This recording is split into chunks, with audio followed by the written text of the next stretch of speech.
you tell us what the talks were all about? No.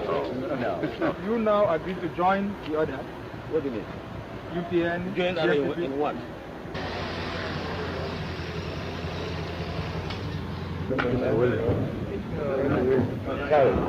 On behalf of our three political parties, and in the name of the vast majority of the people of Nigeria, we reject in its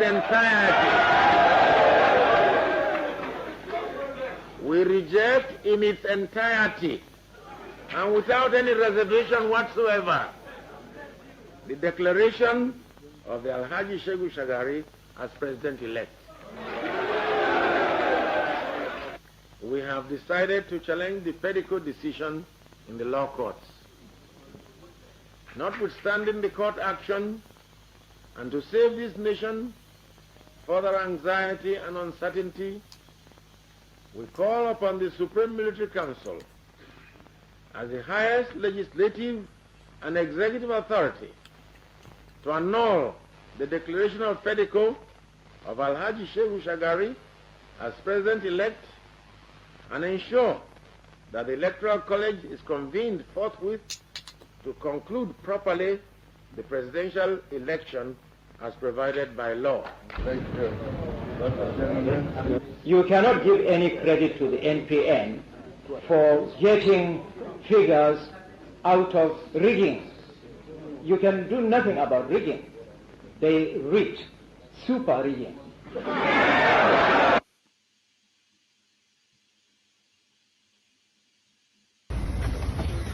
Last man standing. It's still standing. It's still standing. Last man standing. Jay, how come to be wearing the same thing? Is that a uniform? Last man standing. How come you say that?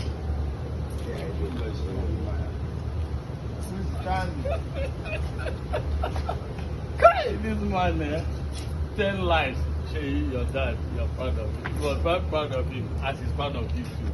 A good man. School. Maka ego na ka onwere ba.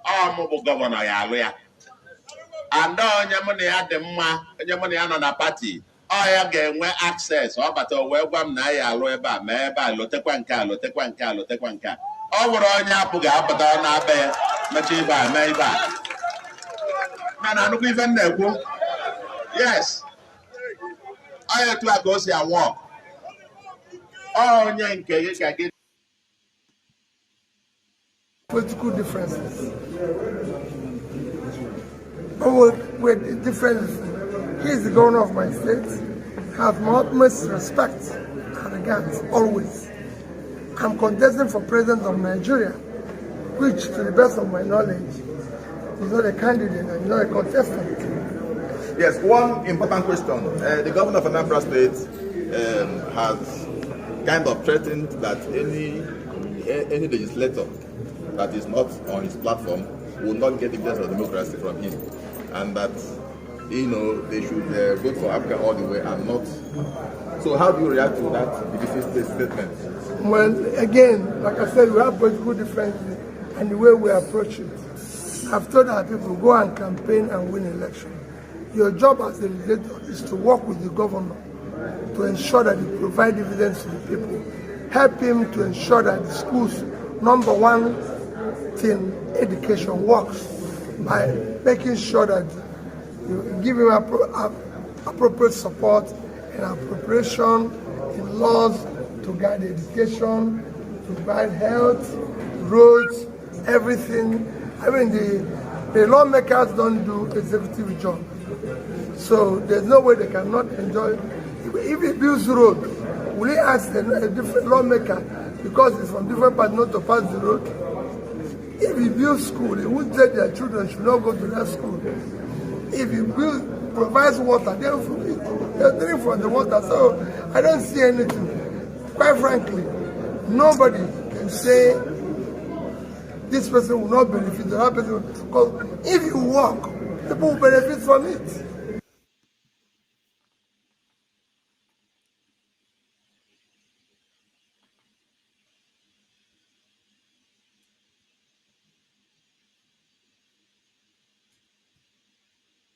We'll go there, go change again. Welcome, sir. Yes, sir.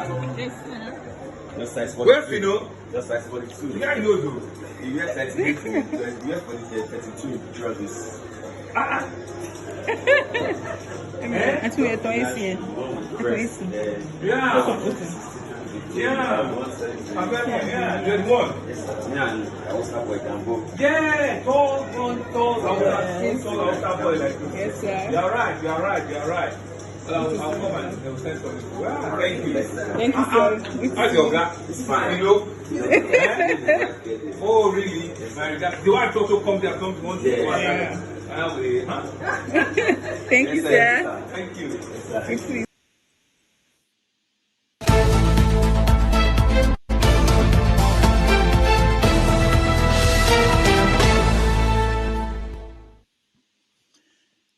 Hello, everyone. Welcome to the show. My name is Rodolfo Okonkwo. It's Saturday, March the 11th, 2023. We're coming to you from New York City. Today, we are going to talk about the situation in Nigeria. We would have been having an election today for governors and state houses of assembly, but because of INEC and the postponement of those elections, we're here today to look at what has been going on. We want to look at the candidates who are running for governor, what is at stake for the states, and the governors who are leaving, who are interested in having their puppets take over from them. We also want to look at INEC, how they've done so far in this election season. And we asked the question, is Mahmood Yakubu the worst INEC chairman in Nigeria's history? We're going to look at Anambra State, where the current governor is battling with voters, trying to make sure that the lawmakers of his party, Abia, are not swept out because of the labor movement across the Southeast. So all those things and many others that we are going to talk about today. And joining us, this is an opportunity for you. This is Abia State. It's a show we set out for you to join us and contribute. Let us hear what you think about these situations across Nigeria and Africa. So we'll go through and invite the people who are in the studio. If you want to join us, please turn on your camera so that we can let you in. I want to hear from you what you think about all these and many more.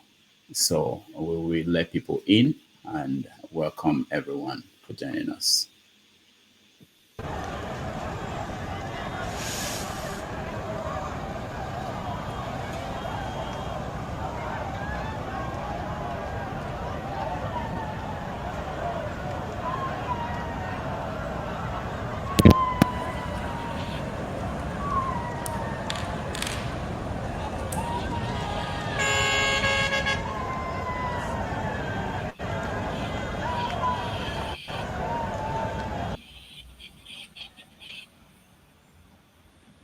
All right. James, welcome to the show. Can you hear me, James? Noah, welcome to the show. Well done, sir. How are you? I'm fine, sir. Okay. James, come to the show. Yes, sir. No, where are you? I think yeah. No, I think you've been here before. I remember. Yes, sir. Yes, sir. Where are you joining us from? I'm joining from Ekiti State today. Ekiti State. Okay, good. We'll come to you. Let me welcome Berechi. Dr. Berechi, welcome to the show. Yeah, good morning, Dr. Damage. It's a pleasure joining you from Ontario. Berechi, your connection is now. Welcome to the show. Yeah. Rudolph. Yeah. And good afternoon, everybody. Joining from the UK. Nice to meet you. Welcome to the show. Udochukwu. Udochukwu. Sorry, Udochukwu. Welcome to the show.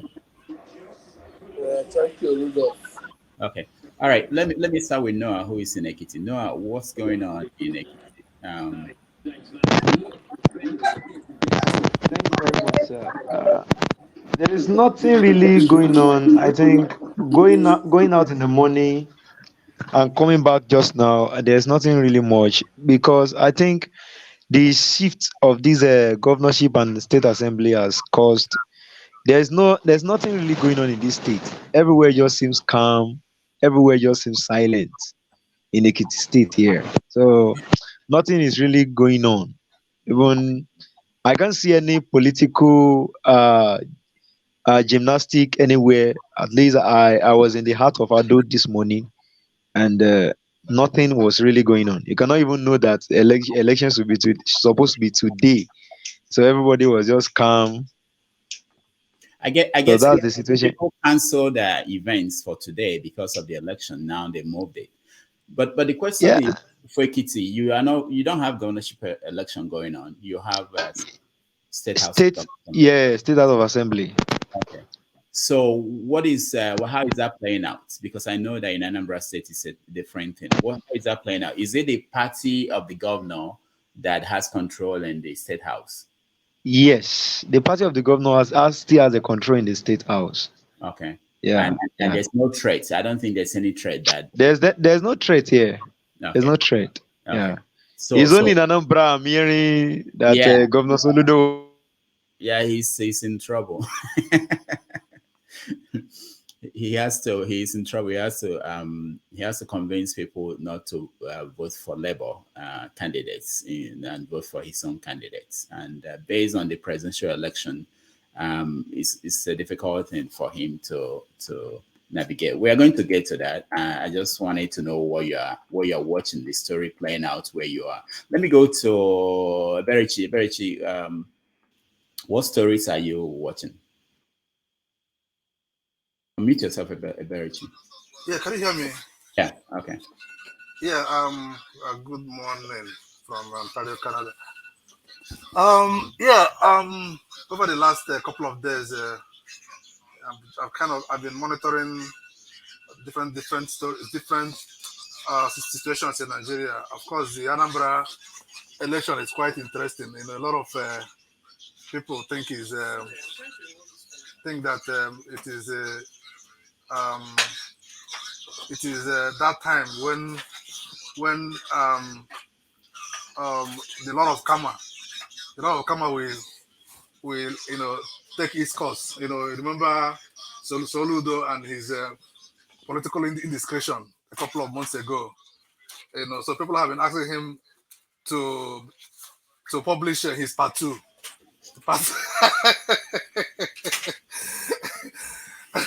that they want to read the part 2 of his epistle. So I think he's actually in trouble because I spoke with 3 of my siblings. The problem is that, I mean, the amount of grip that Labour Party has, for Peter Obi really, and by extension, Labour Party has over Anambra in particular, but Southeast in general, is quite profound. So I don't even see how, like, people now. I think Papa Mama Pikin now has become the mantra. Like, people just generally that is how overwhelming it is. I mean, it is absolutely overwhelming. Like, if even for people who are not even political, like who are not really who are not equipped to even discuss politics at any kind of level. It's just for them. It's just going to the ballot to the poll on whatever the election is, and just voting for Mama Papa Pikin. So there is absolutely no escape for Soludo. And then I'm looking at Lagos. Lagos is quite interesting. I am worried about the ethnicization of politics in Anambra, in Lagos, and what that portends for the polity. I think it dropped a bit yesterday when I think that yesterday's discussion on this platform was very heated. I didn't follow it in full, but I could notice the few minutes I spent. I watched the episode that it was that that issue of ethnicity and has become a very combustible mix in Nigerian politics. So, um, um, you know, whether or not Peter B, Labour is going to repeat what they did a couple of weeks ago will depend on how much engaged they are and how much Peter B is able to rally his foot soldiers. But INEC, everybody is watching INEC this time around, and it doesn't look like anything is going to change, to be honest. So, but what I think is going to be clear is that people are, with lack of confidence that people have on INEC, I expect that they are going to even take more laws into their hands. So there is no, they will not. I'm not sure anybody would even. I'm not sure people would. You would have to keep people this time around before they will allow you carry that election material to the local government polling, blah blah blah, or even state. So if they don't get the result and upload at the polling unit, then I imagine that it's going to be totally messy. All right, thank you. CM, welcome to the show. Okay. Yeah, good afternoon, Rudolph. Good afternoon, and the rest of the panel. Yeah. Actually, from what Eberechi, Dr. Ifon said about Anambra election, yes, that is true.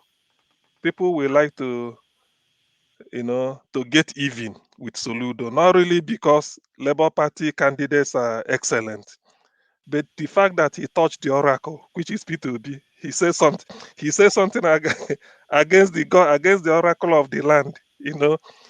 Peter Obi has become such an oracle that somebody told me, said, what is wrong with Soludo?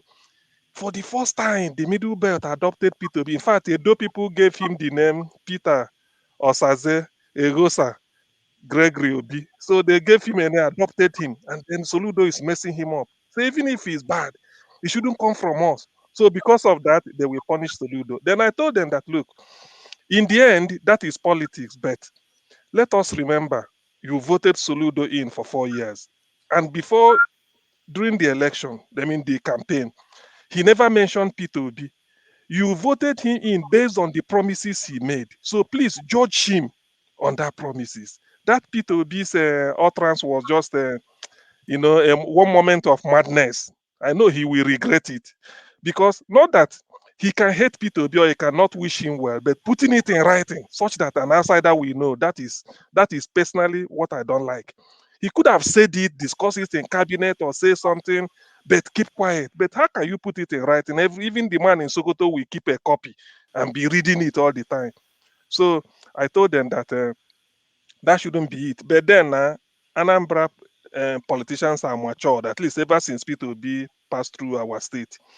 Because even if the cabinet, the House of Reps is predominantly Labour, I do not think they will go out for just to willfully to say, oh, if you say that Soludo want to build is submitting a budget that will help to decongest Afonobi. So if you are coming from OKTT, then you want to go to Newi Onisha. Instead of you wasting time at Afonobi, there is now an overhead bridge that you will take, and the same thing with a club, Oyago Abagan, and all those hot, hot, places that delay traffic. So I don't think they will deliberately say, no, we won't do it. Or he's want to revamp Okoko. You just want to show party affiliate. I said, no, Anambra, we've passed that type of, mundane politics, primordials, and they won't do it. But then the fear that, the fear that if Ates or the likes want to cause confusion, they can buy them over in those days, quarter them at one hotel in Asaba or Enugu, and they move them down to start impeachment. But I think we've gone through all those things, so there's no fear for Allah. There's no really. I don't really fear anything, whether Labour win or APGA they return APGA. Soludo is on course, and the way he's going with the tax he's collecting and the evidence to show, because I've not seen a governor, 21 local government of Anambra State, tarring road at the same time, and the standard with a guarantee 20 years minimum is open.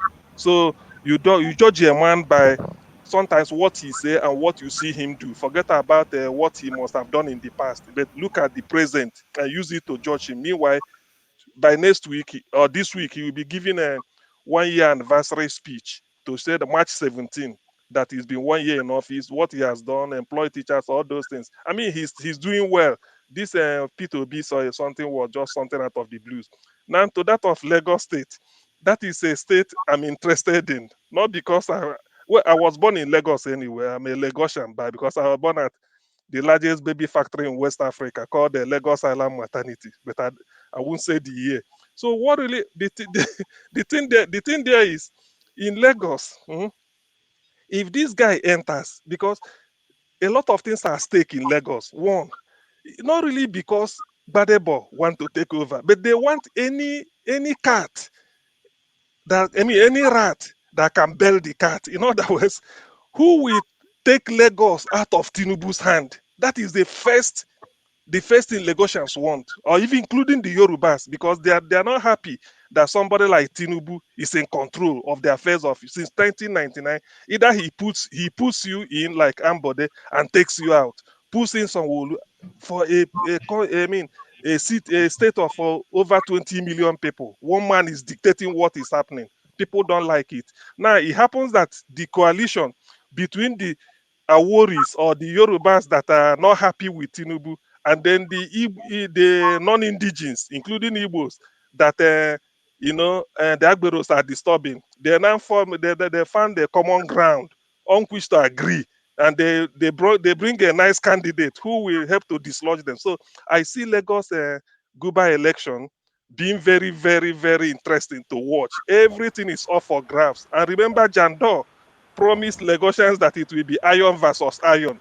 That maybe what happened on March 25th was just they were sleeping. They know like they were sleeping. Then Tinubu had his way. But this time, PDP is wide open, and then Labour Party is no pushover. So what happens in Rivers State? I mean, what happens in Lagos State is interesting. The next one will be Rivers, but let me stop here for now. All right, thank you. Let's welcome Alexander. Welcome to the show. Can you unmute yourself, Alexander? Thank you very much, Dr. Damages. How are you today? Good. It's nice to see you. Thank you. Let me first say that I'm a huge fan of yours. I love the way you entertain different ideologies and personalities. You remain calm even when you're upset. I must commend you for that. Kudos, my brother. Kudos. Thank you so much.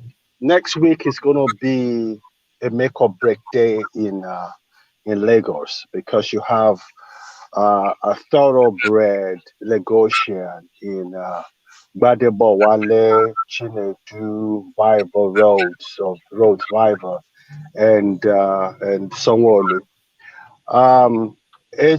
I'm calling this early. I think Viber is going to win by a landslide, because people are just, I'm not an obedient by any stretch of the imagination, but I am a thoroughbred Lagosian. My family owns Tafawa Balewa Square. I get royalties from Tafawa Balewa Square. So you don't get more Lagosian than the Gomez.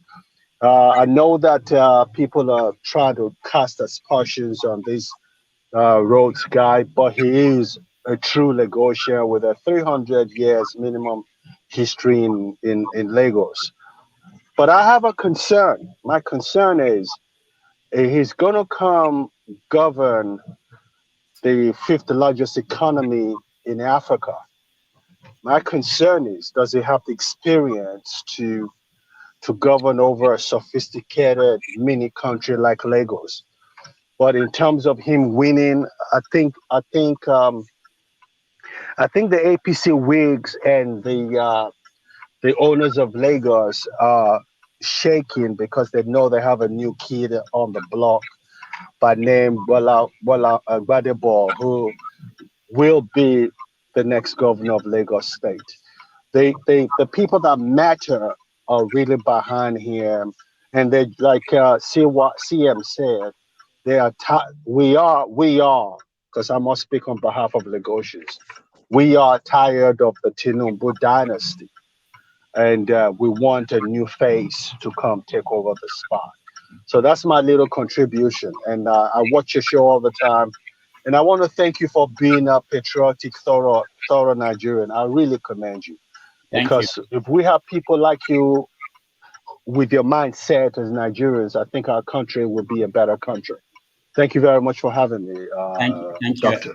Thank you, Alexander. I appreciate it. NK, yeah, NK, welcome to the show. Good morning, Rudolph. Yeah, good morning. How are you?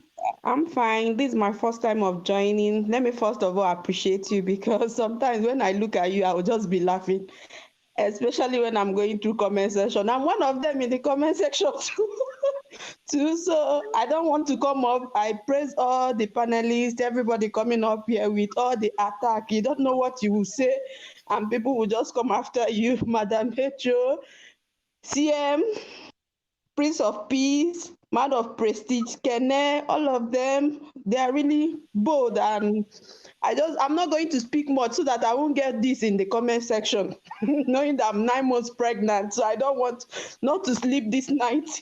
So starting with that, I just want to talk about Soludo. See, Soludo, I'm from Anambra. Soludo, you see, it's better, like I said, what's happening to him now, I think I like it. Because sometimes, sometimes when you backbite somebody, openly, what do you expect? I think he would have just been quiet, let Obi do his politics.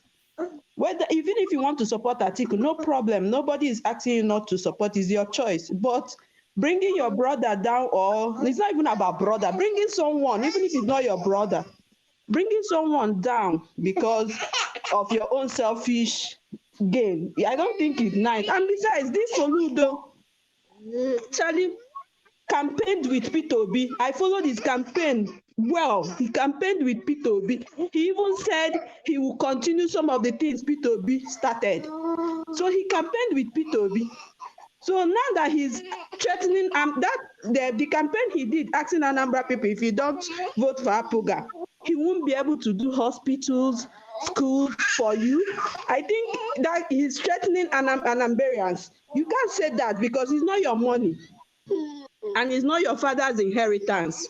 No, you're there to serve, and you should be a servant, not give orders.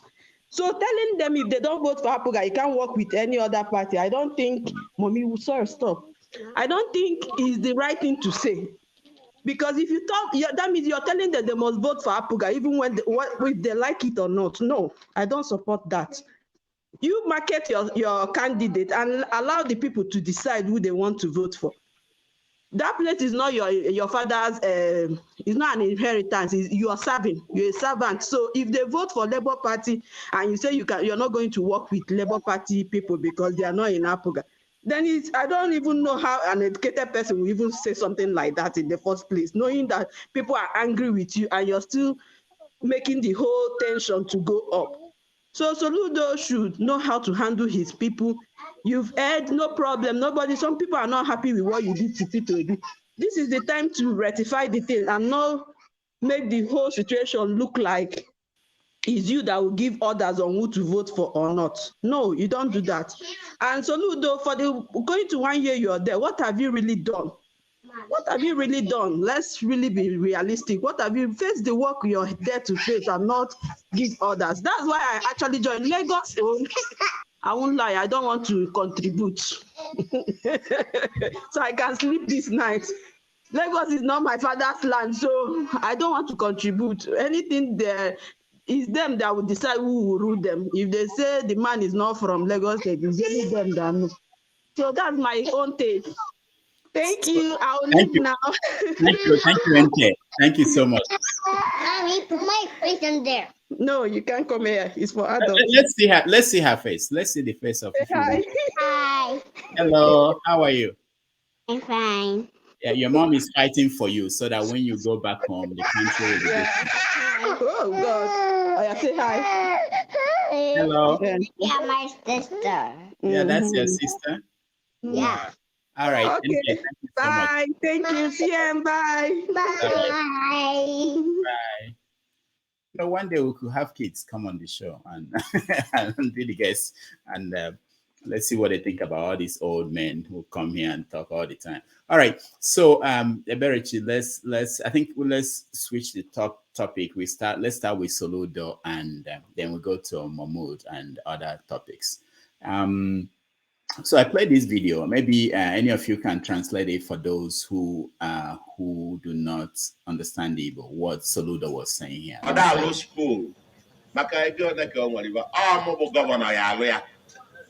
And onye mụ na ya dị mma, onye mụ na ya nọ na pati, ọ ya ga-enwe access, ọ bata wee gwa m na ya alụ ebe a, ma ebe a, lotekwa nke a, lotekwa nke a, lotekwa nke a. Ọ bụrụ onye apụghị apụta na be ya, mechaa ibe a, mee ibe a. Mana nnukwu ife na-ekwu, yes, ọ ya etu a ka o si awọ. Onye nke gị ka gị. All right. Who can translate for those watching who do not understand it, but what the governor was saying there? Anyway. Huh? Sam, you want to go? No, are you a doctor? Go. No, it's not have to do. So he's simply saying that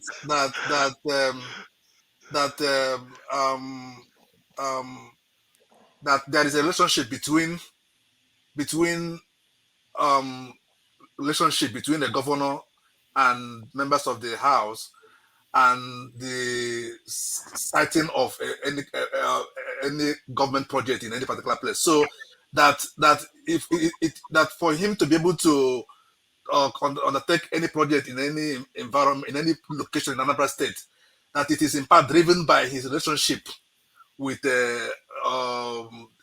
in this case, the person who is in the house. So that if you elect somebody who is not from Abga, with whom there is no relationship, that that community from where that person comes might suffer, because to the extent that there's no relationship between him and that person, he may not be able to cite any project in those areas. So he's kind of telling communities who are preparing to send their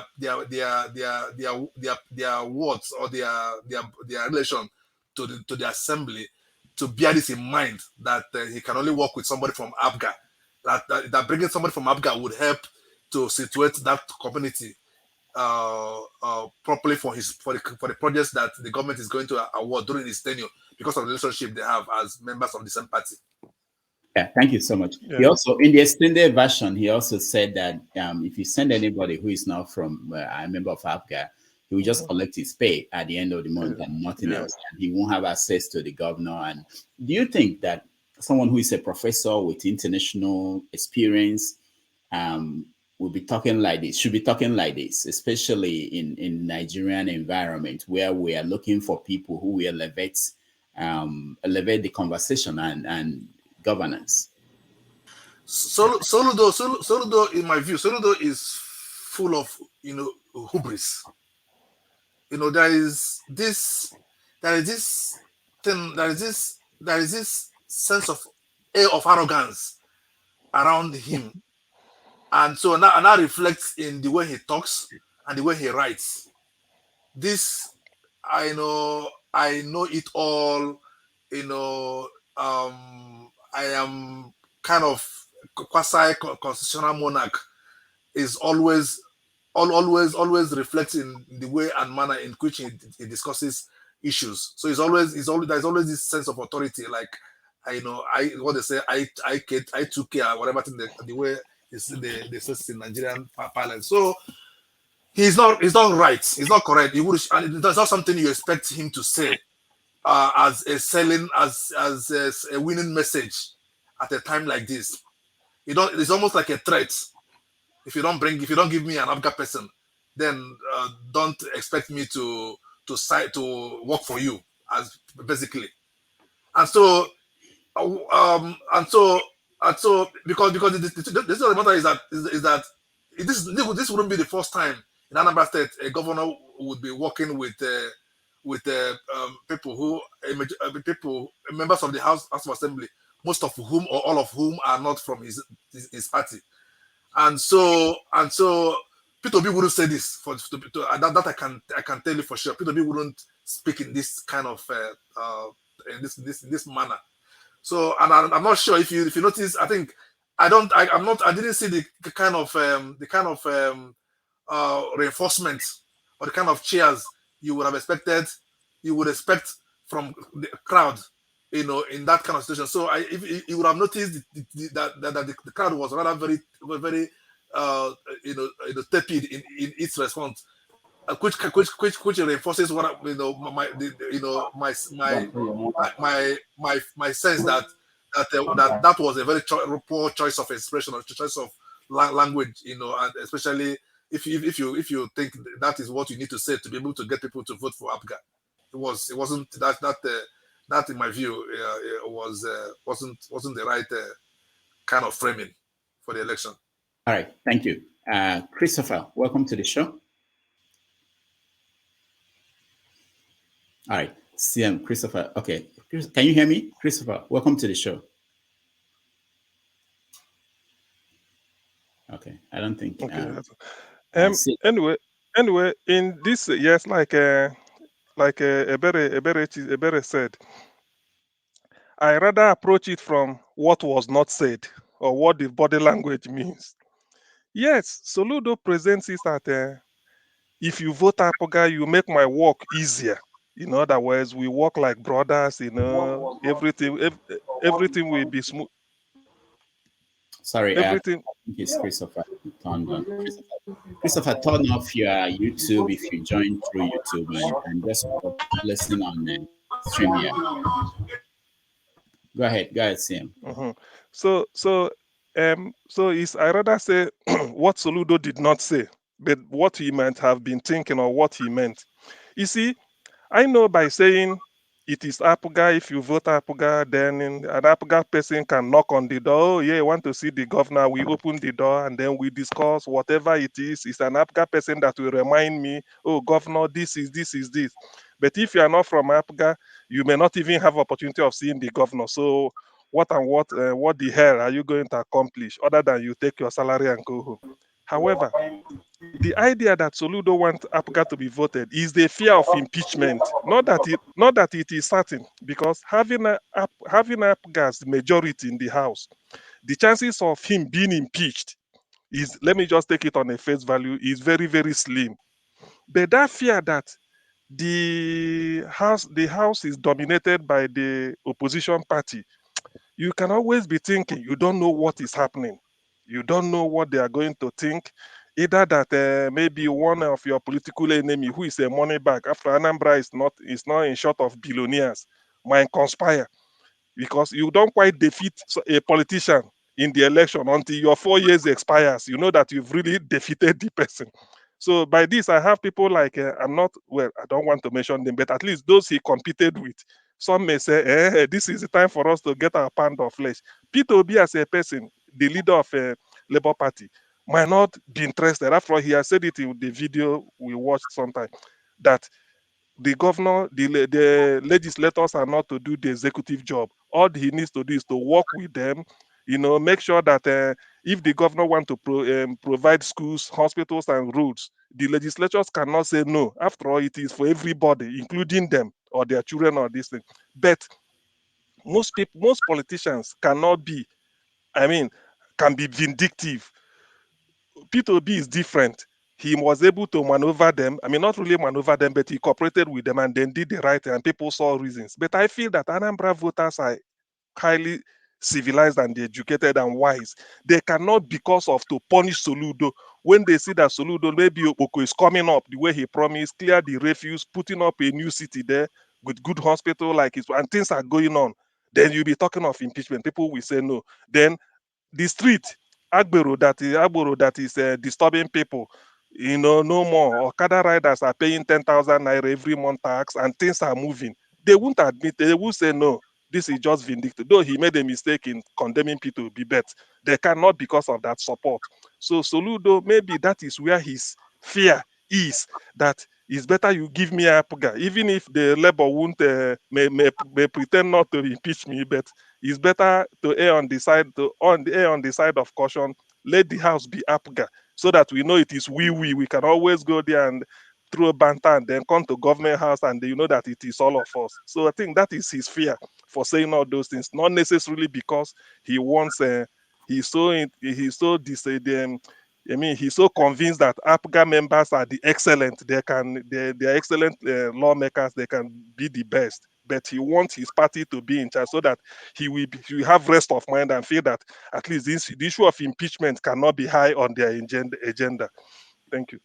Yeah, but CM, it's not that a governor should want his party to get in there, but the question is, how is he going about it? What is he saying, and what lessons and legacies is he leaving for the next? Because if you talk like this, if a professor talks that way, what do you expect people who when we get back to people who didn't get the kind of exposure and education he had to speak? That's the question. It's not really about wanting your people to be there. That's but Nigerian forget about we are talking Anambra. Nigerian political space is a mini jungle. So there's a language, there's a way to say certain things. Even sometimes you have to be vociferous and then not really be mild threatening and tell them, look, it is in your hand. You have this project. Better give me Apga House of Reps so that we can accomplish it. When he's talking like this, some people may see it as a threat, but some people will say, yes.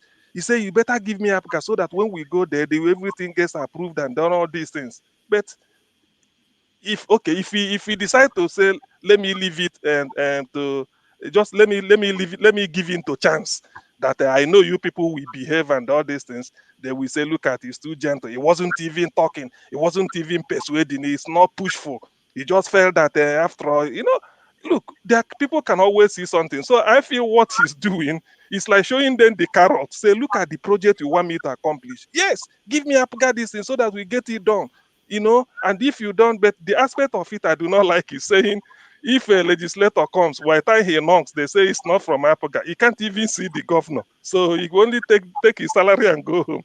I didn't like him saying that. He is from Iswafia, I'm from Ezinifite, next door to each other. So I don't like it. I don't like him saying that. That also makes it look like what you hear in Lagos, Lagos politics. So Anambra is a little bit, Anambra is different. He shouldn't have said maybe. He can say, okay, he can come to me, he will talk, but it will be easier if it's Apga, it will be in our manifesto. But he said, you can't, I won't even, when you call knocks and they say, is he from Apga? No. He will only be there and go and take his salary and go. So that one is dismissive. I don't like it, but maybe, politics.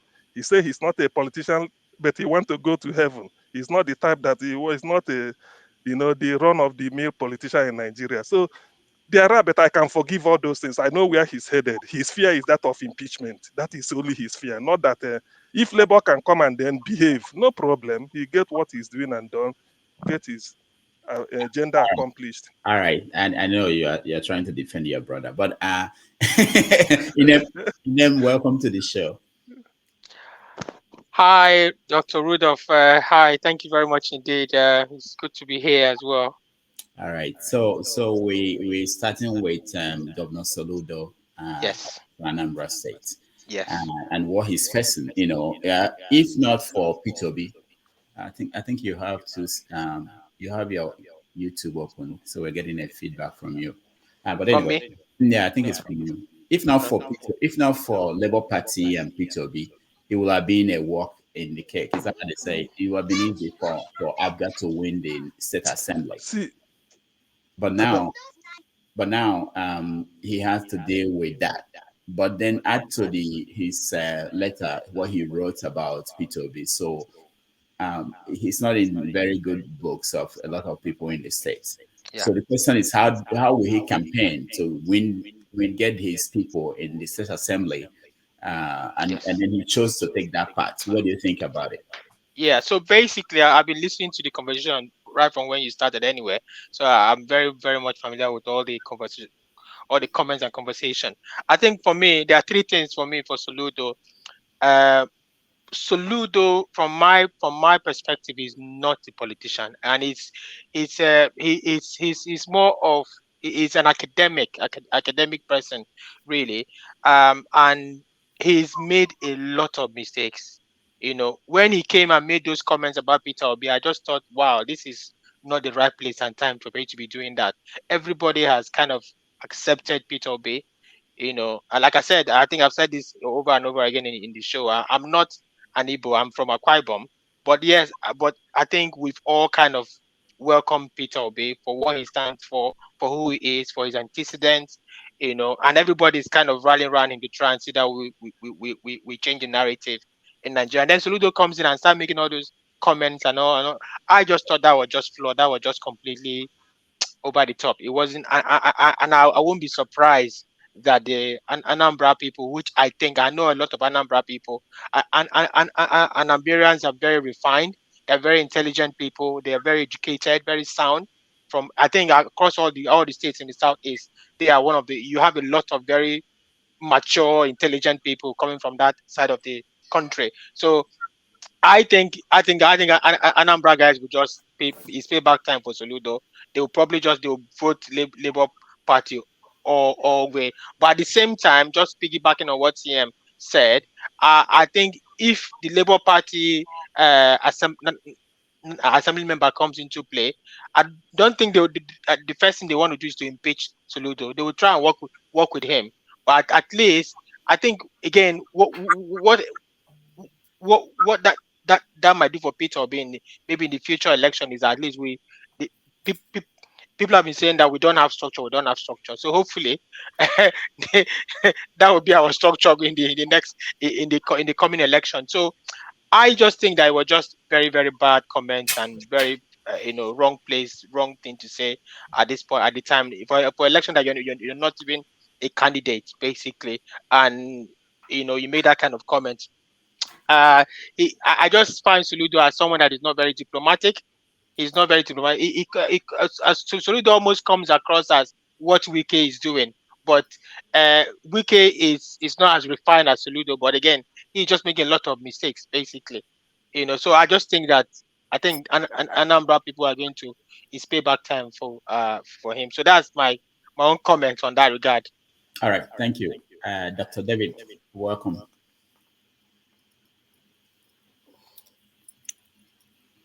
Dr. Chidi, welcome. You are muted. Can you unmute yourself?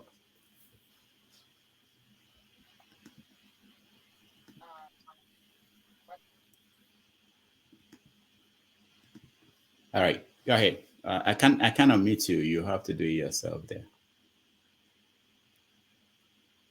Okay, we'll skip you for now. I think you have to unmute. Okay, yeah, did. Yeah, go ahead. Okay, you mean myself? Yeah, yeah. We can hear you now. Go ahead. Okay. Thank you very much. I'm sorry for being late. I had wanted to be in this program quite earlier. No, the topic of discussion is very interesting. If you study our people, the Southeasterners, and their political way of life, you will understand one thing, that Igbos always move in block. And wherever they have decided to go, even if you have money, you can buy their politicians and the others, but the common people will definitely go to where the heart of Igbos go. So as for Anambra, Soludo has lost Anambra, even if he didn't make the stupid comments he made. The wave of Peter Obi that is going all over Nigeria, nothing will stop Labour Party from sweeping the House of Assembly, the State House of Assembly in Anambra State.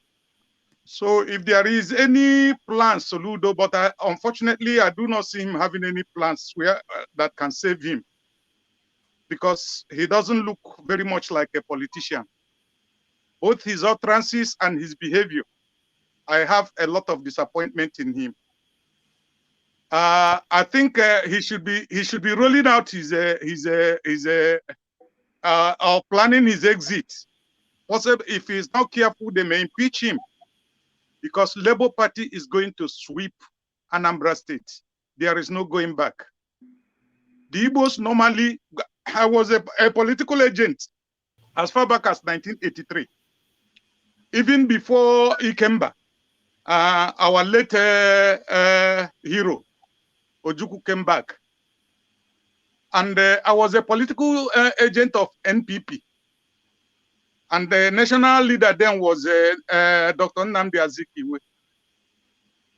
when they plan to bring an NPN plan to bring Ikemba, all their calculation was with Ikemba they were going to sweep the southeast, but unfortunately they couldn't.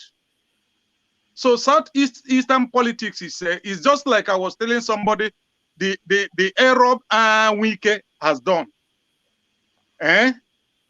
by plotting against Peter Obi.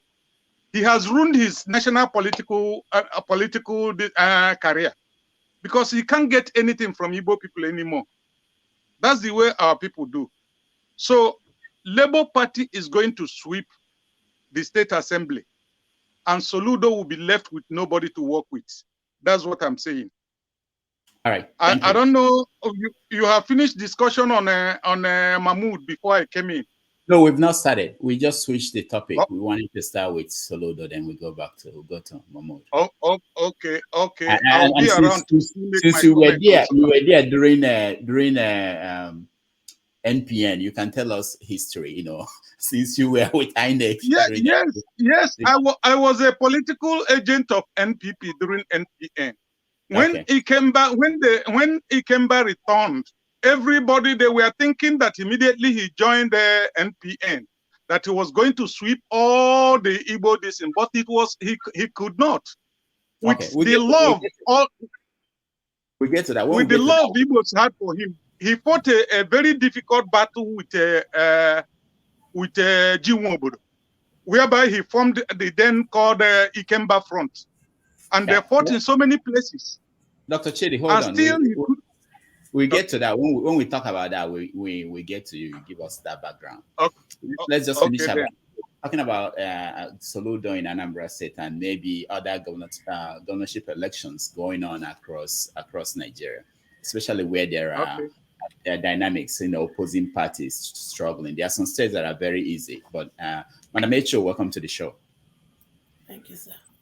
Yeah. So. So what do you think about what's going on? Are you familiar with the dynamics in Anambra State and Delta? Delta is also interesting, if you know. I don't need to know their dynamic. The only thing when I know, PDP, APC, they are not fit to be part of us anymore. So thank you, Mama. Anything. See, only two. If I even want a lot for my children, we cannot be everywhere now. What it be name? Obi Day. Say not be my favorite, and my children favorite, and I the supporter. So vote at anything PDP anywhere. Maybe I not vote there. Vote your LP, and let me vote your own if it dey place. So that we go begin to consolidate for 2027. As far as I'm concerned, 2027 from councillor to presidency. Now my children when don't grow, because now tell us that the young shall grow. Una also tell us say children are the leaders of tomorrow. My children don't grow, and they are ready to take their leadership. So this una wuru waka now this 2023, but 2027 from councillor to presidency. Now my children go take over. In fact, if you are 18 years, you are qualified to contest. And I know with our computer brain, we are go do better past this our archaic, wicked, and I don't know what I make. I add idiotic donor leaders that have stolen my children's destiny. Una open una eyes since 1960. Una thief for my grandpapa side time. Una thief for my during my papa time. Una can't thief. They not do anything. We can't reach my tongue. Now what can't thief again? To fear. Not go happen. So now go release my children. Your children, all these are prosperous now for nonsense. Make sure you now go to the polling unit. Next Saturday, voter PDP, voter APC. They are the canker worm that has eaten your destiny, and they gave you poverty, lack, hopelessness. They can't turn on about Yahoo boys and girls. Now today, now this election, I just sabi say, where did my children learn Yahoo Yahoo from? I can't discover say now from presidency, the state governor, and all of that. Now they teach my children how to do Yahoo Yahoo because they are the biggest Yahoo Yahoo on earth in the whole universe. Nigeria, APC, and PDP. You people are the biggest Yahoo Yahoo on earth.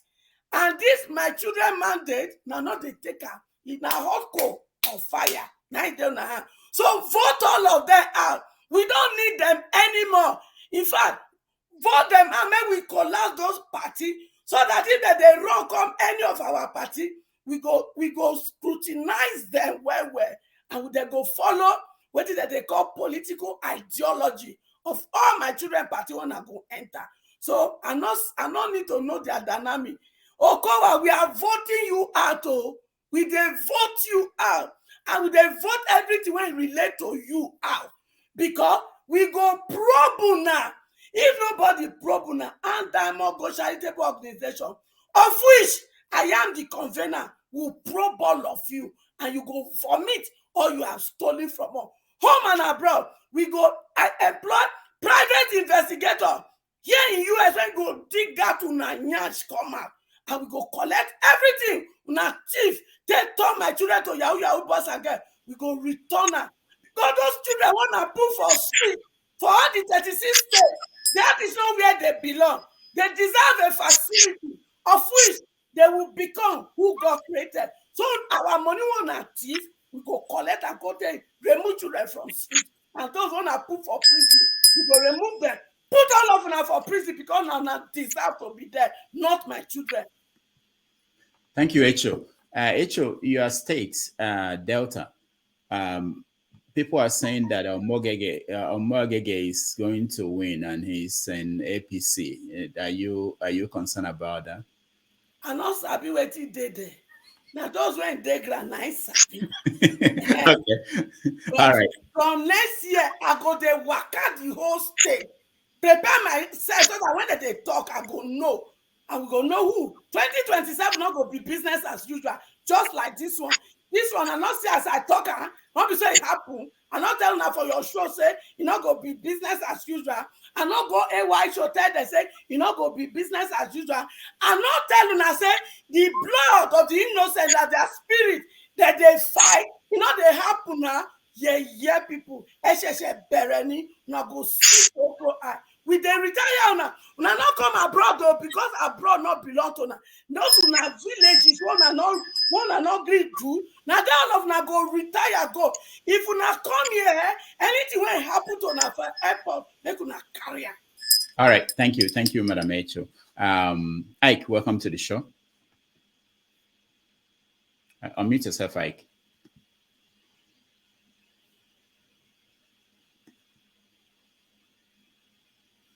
Ike, can you hear me? Okay, we have to skip you. You can hear Hello. me? Yeah, you can hear me now? All right, good. So what is your take? What's going on? Where are you looking at the governorship election? Is it Enugu is also interesting? There's a big fight there between Labour, ABGA, and of course PDP. So I don't think there is any particular Tell me what you want and send it to me. I love this. Can you close the door for me? Rodolph, listen. As long as Anambra is concerned, I agree totally with what Dr. Chid was saying because I was listening. I think that I told you here before, Ronald Damages, if you remember, I told you that Soludo has dig his grave politically in eastern Nigeria and Anambra State. And there is no coming back to it. He's not coming back. Politically, he's dead in the eastern Nigeria, you know. And as long as the statement he made about 3 days ago, this is where he put his coffin. You know, he put a nail to his coffin politically. So I do not have any sympathy for Soludo for anything, or people of his type. People like Hope Uzodimma, people like David Umahi, who has become a terrorist in Ebonyi State, that nobody is going to do anything. He wants to get what he wants. Whether if it is by killing everybody in Ebonyi State, he's ready to do it in order to get what he wants. Just like what Hope Uzodinma is doing in my state, Imo State. He wants to kill everybody so that they want to give APC Imo State.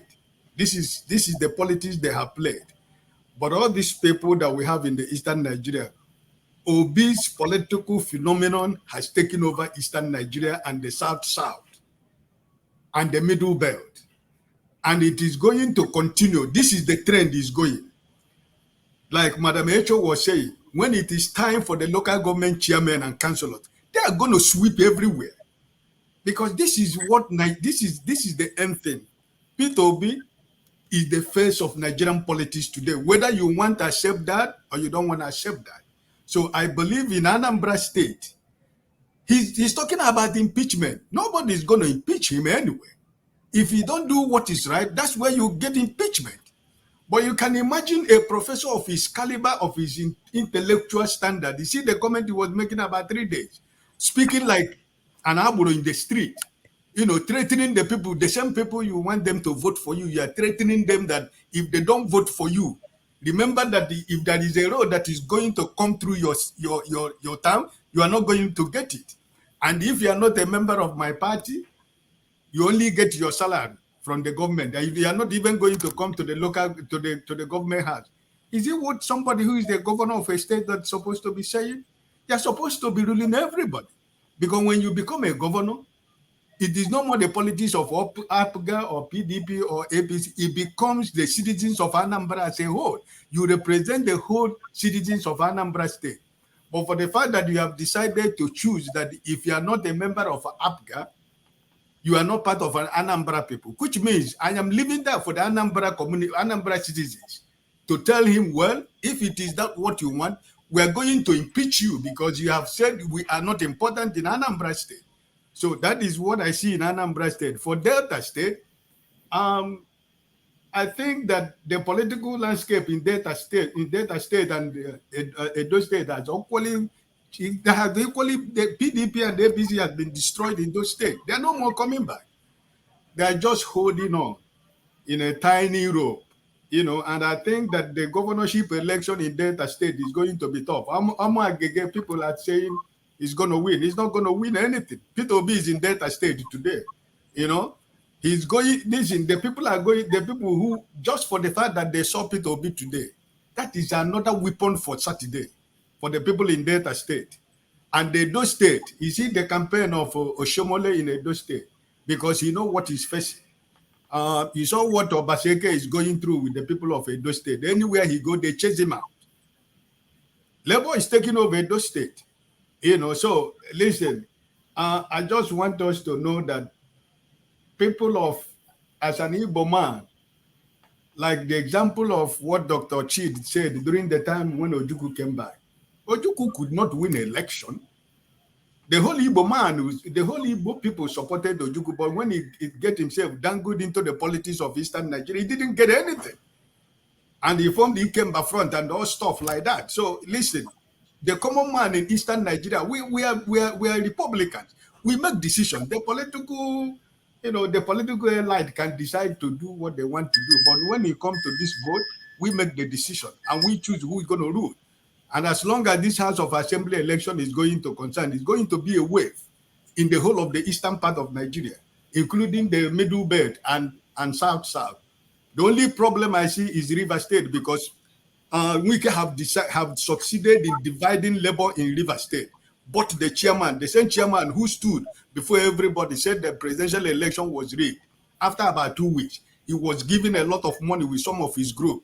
Now they have divided the River State. But I am hoping that Peter Obi can go to River State in support of that lady who is the governorship candidate. But I am telling you that you cannot stop this movement. Thank you. All right, thank you so much. Ify, I know you are from Anambra State and you saw your governor speaking. What do you think? And let me also give you the chance to weigh in, because CM said something I think may be right. It's easy to assess based on today's that the governor, in 3 years' time, he will not win re-election. Remember what happened to Chris Ngige when he came in and how he came in. Eventually, he was forced to perform so that he could win the minds and souls of the people. So Soludo might be forced by all these situations to perform, and maybe 3 years from now they will re-elect him. We can't say at this point what might happen. But what do you think about how he's carrying on? Good morning. I gotta be very careful to use titles here, so that Dr. Chidi and Dr. Barris, I have to address everybody by their title because of what happened yesterday. What is gonna put me out anyway? Yes, I'm from Anambra State, and I'm so disappointed, listening to that video that is going around social media of Soludo. I know that Soludo has tried so many times to become to contest for Anambra State governorship election. When he won, people came out to support him because they trusted him. Unfortunately, with what we are seeing now, people are so disappointed. I think I didn't really hear what CM said properly, but what I can say is this. My question, maybe to Dr. Chidi and Dr. Ebere, I thought when you are in a position of leadership, you are there to serve the masses, not to threaten them. Because what I'm seeing now is a threat to the same people that put you in the office. When Peter Obi left office, when Obiano left office and Soludo took over, he promised that he's gonna fix Anambra, and I'm telling you, nothing has been done in Anambra. I just came back from Nigeria in December, and Onitsha is just like a disaster. When I mean a disaster, it's a disaster. If you go to Oka, nothing will ever tell you that Oka is a capital. You would think that Oka is a member. I would say, maybe I don't know what to use to describe that. But what I'm gonna say is this: it's gonna be hard for Soludo to come out of this mess. Even if he tries to do something in the next 3 years or 4 years, I don't know.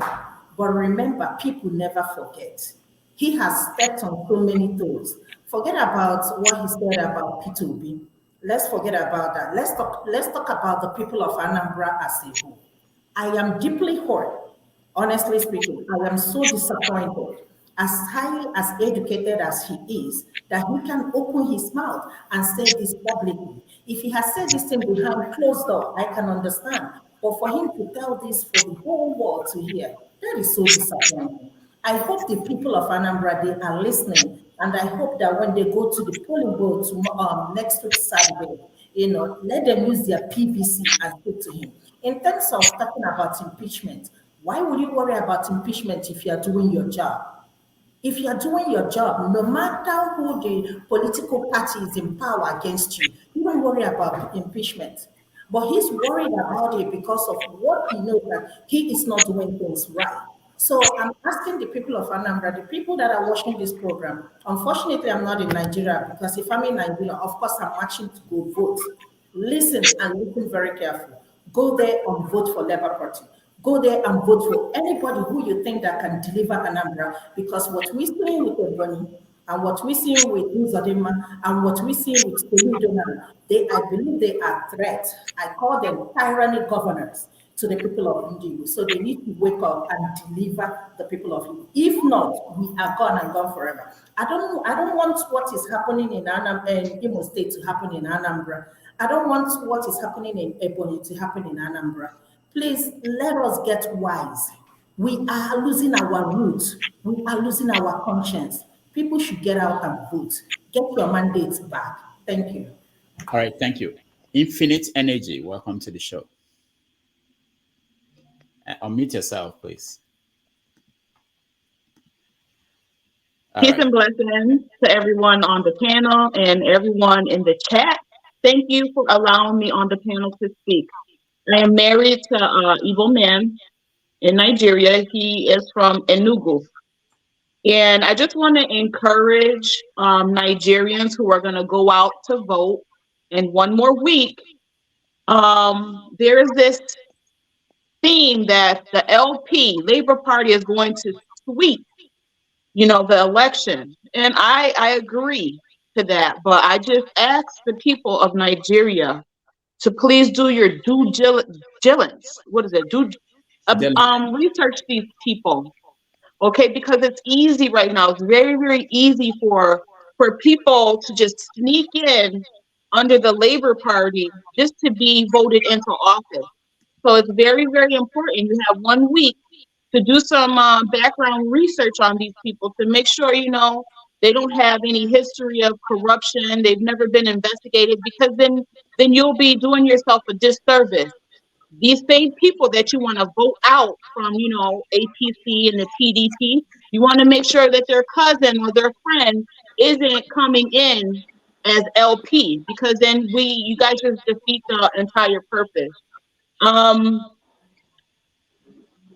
APC, I just want to ask Nigerians, is this a democracy or a dictatorship? Is APC trying to win the election by force, by rigging, or is it going to be a fair due process? If on the 18th we see that it's by force and by rigging, what will Nigerians do? What will be your course of action? And I yield the floor. Thank you. All right. Thank you, Infinite Energy. Igbo Basics, welcome to the show. Good morning, Dr. Damages, and good morning, panelists. The commentary of Infinite Energy is a commentary from a totally neutral mind, in my view. And as to the question, what will Nigerians do? We are moving on that. Number 6 is what we're using this time. We are not going to fall prey to the way before. It's a new day.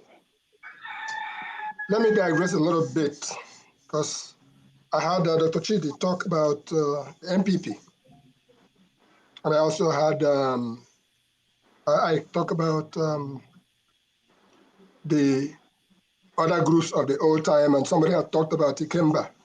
Igbo Basics, let's stay with governorship election and Anambra State and Imo State. You know, we'll get back to INEC and let's not move away from this. So that governorship election. Yeah, in Anambra, Imo, wherever there is, not Imo, you don't have election there, but in Anambra. Take the one of Abia. Abia, okay, Abia, yeah. I'm from Abia State. Yeah, exactly. And when you talk about governorship elections, I'm going to take pretty much from the old to the new times. Let me just try to make it as brief as possible. Let's not forget that in Abia State, there used to be a PPA, a party called PPA. And PPA also had Imo State. I think they had, at some point, they almost had 3 states. And that was the party that. Hold on, what year is this? That was 2002. They won the state? Yeah. No, 2011. No, 2011. 2011. PPA had. Yes. Abia State. It was not Joseph Carlos that formed it. That was not Joseph Carlos' party. They won the state? No, please. I don't think so. No, they did. They did. Abia and Imo State. Yes, they did. What are you talking about? Who is the governor? But they had to cross over. Hakim won Imo State and crossed over to PDP. Under people. Oh, wow. I have no idea. PPA. Hakim won PPA. Won as PPA governor, and then after swearing, he crossed over to Imo to PDP. Under Maurice. Okay, those were not elections. So that okay. Those were the period that they wrote results. You know, remember that Anambra 2 had that issue in 2003. So okay, I got it. I didn't. So I was just saying, when you talk about governorship, yeah. So the PPA, which is now APP, Action People's Party. It's still in existence. Well, PPA is somewhat, but there is a party in Abia State named APP, which I interpret to be PPA, some assaulted. Okay, good. Action People's Party. Who are the people running in Abia State, since you're from there? And there you go.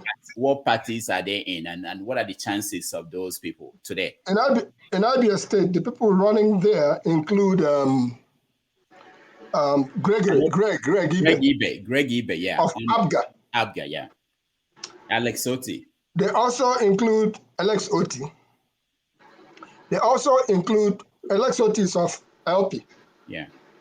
There is also Mascot Uzokalo, who is running for APP, Action People's Party.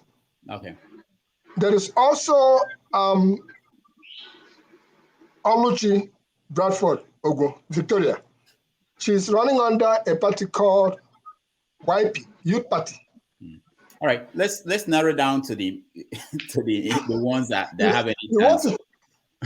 So the point is, and then there is PDP. Yeah, okay. Of course. This is what I want you to do, Igbo Basics, because we don't have a lot of time to go into. I want you to say, based on what happened in the presidential election, what is the dynamics? How is that playing out now with the governorship election? Because I know that Senator Abaribe was able to win the senatorial election because of who he is. Yeah, under Abia. So the idea that there will be a sweep by Labour across the East may not happen, depending on the personality. So what's happening in Delta State? No, I'm not talking about Delta. I'm talking about Abia. Sorry, Abia State. What's happening in Abia State? Here is the issue there. Okay. The game was PDP's game. OKZ Ikpeazu fumbled big time. He wanted to have a replacement to continue the trend of that is his own theology and himself. The problem in Abia is that there was the issue of equity, which is the power was supposed to go to Abia North. OKZ Ikpeazu wanted it to remain in Abia South, which is his place. That's where his problem came. And some of his members swore that over their dead body. And that's why when OKZ Ikpeazu had his own replacement put in place, the guy died. Remember, that was in Abia State that a candidate died. And with the death of that candidate, but with the emergence of Alex Oti in Abia State, he's an old soldier in the business. My sister called me last week, and I was asking her about what's good. I'm talking about people on ground who played this politics. I followed the presidential election in Abia State. Of course, Peter Obi swept Abia State. There was no issue. Ochikalo got his game back in Abia North. So he's the senator representing Abia North. He's from my town, Ibere. My sister said to me, regardless of the fact that Mascot Uzokalo is from Ibere, he's our own relative. My sister said to me that Ebehana Gabe, Papa, Mama, Pikin. That was all she wasn't even talking about whether it's Labour or anything. She said, Papa, Mama, Pikin. Hold on, Igbo Basics, hold on. So in Abia State, you have 3 senators, like every other state, and 2 of them went to different parties, not Labour. That is correct. That is correct. So you are saying that when it comes to the election for governor, that the people will move back to Labour. Is that what you're saying? That people are going Papa, Mama, Pikin. All right. Let's stop it there for now. Let's go to Max. Max, welcome to the show. Thank you so much, my brother, Dr. Damages, and good evening to the panelists and those that are listening to us. Dr. Damages, I've not been coming here because there is a particular course that I'm doing at Kofi Annan International Center. So that is what is keeping me, away from your program these days. Ekene, my brother, Ndewo, CM. I salute you, sir. Good morning. Okay, looking, for me, Dr. Damages, I have my own opinions concerning electoral process in Nigeria. That is my own. That's my problem. The foundation. Anytime I come out here to speak about the system. The system is so bad that it cannot even bring people that merit those positions people that can occupy it. Look at what happened in the presidential election. INEC promised the whole world, Chatham House and so on and so forth. Elections will be watched on the portal, real time. Did it happen? So what other credibility are we going to apportion to INEC? That whatever that they are going to produce this time is going to be the will of the people?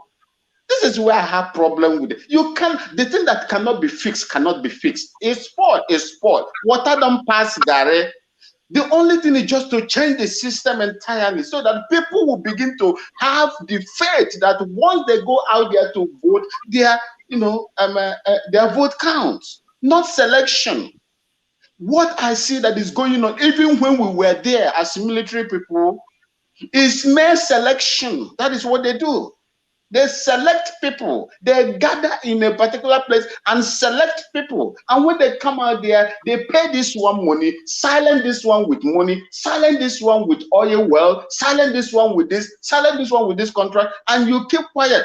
When you collect those money, whatever they do there, you can never speak out. This is what has been going on in that country.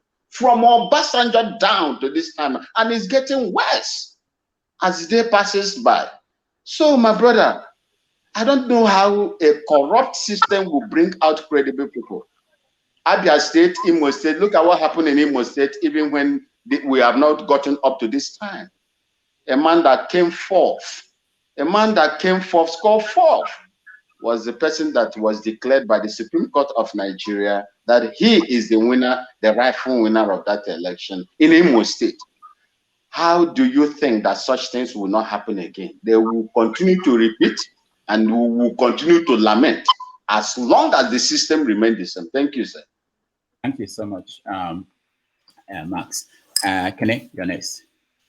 Good morning, everyone. Mr. Maxwell, welcome. Good to see you. Thank you, my sister Ify. I'm so sorry that you are disappointed with Soludo. People like us, we know Soludo from the A that he was not going to amount to anything. Because Soludo is one person that claimed to be highly educated, but has no leadership qualities at all. You know, this is the problem with our people. Because the person is wealthy, or maybe the person is educated. Is that what she wants? Is automatically a leader. We don't look out for those leadership qualities before we begin to sing hallelujah praises to these people. When you differ, you become a tyrant. You become disrespectful. You don't respect your elder, the elder that you know that is a criminal. How do you expect us to respect such people that don't have regards to the other?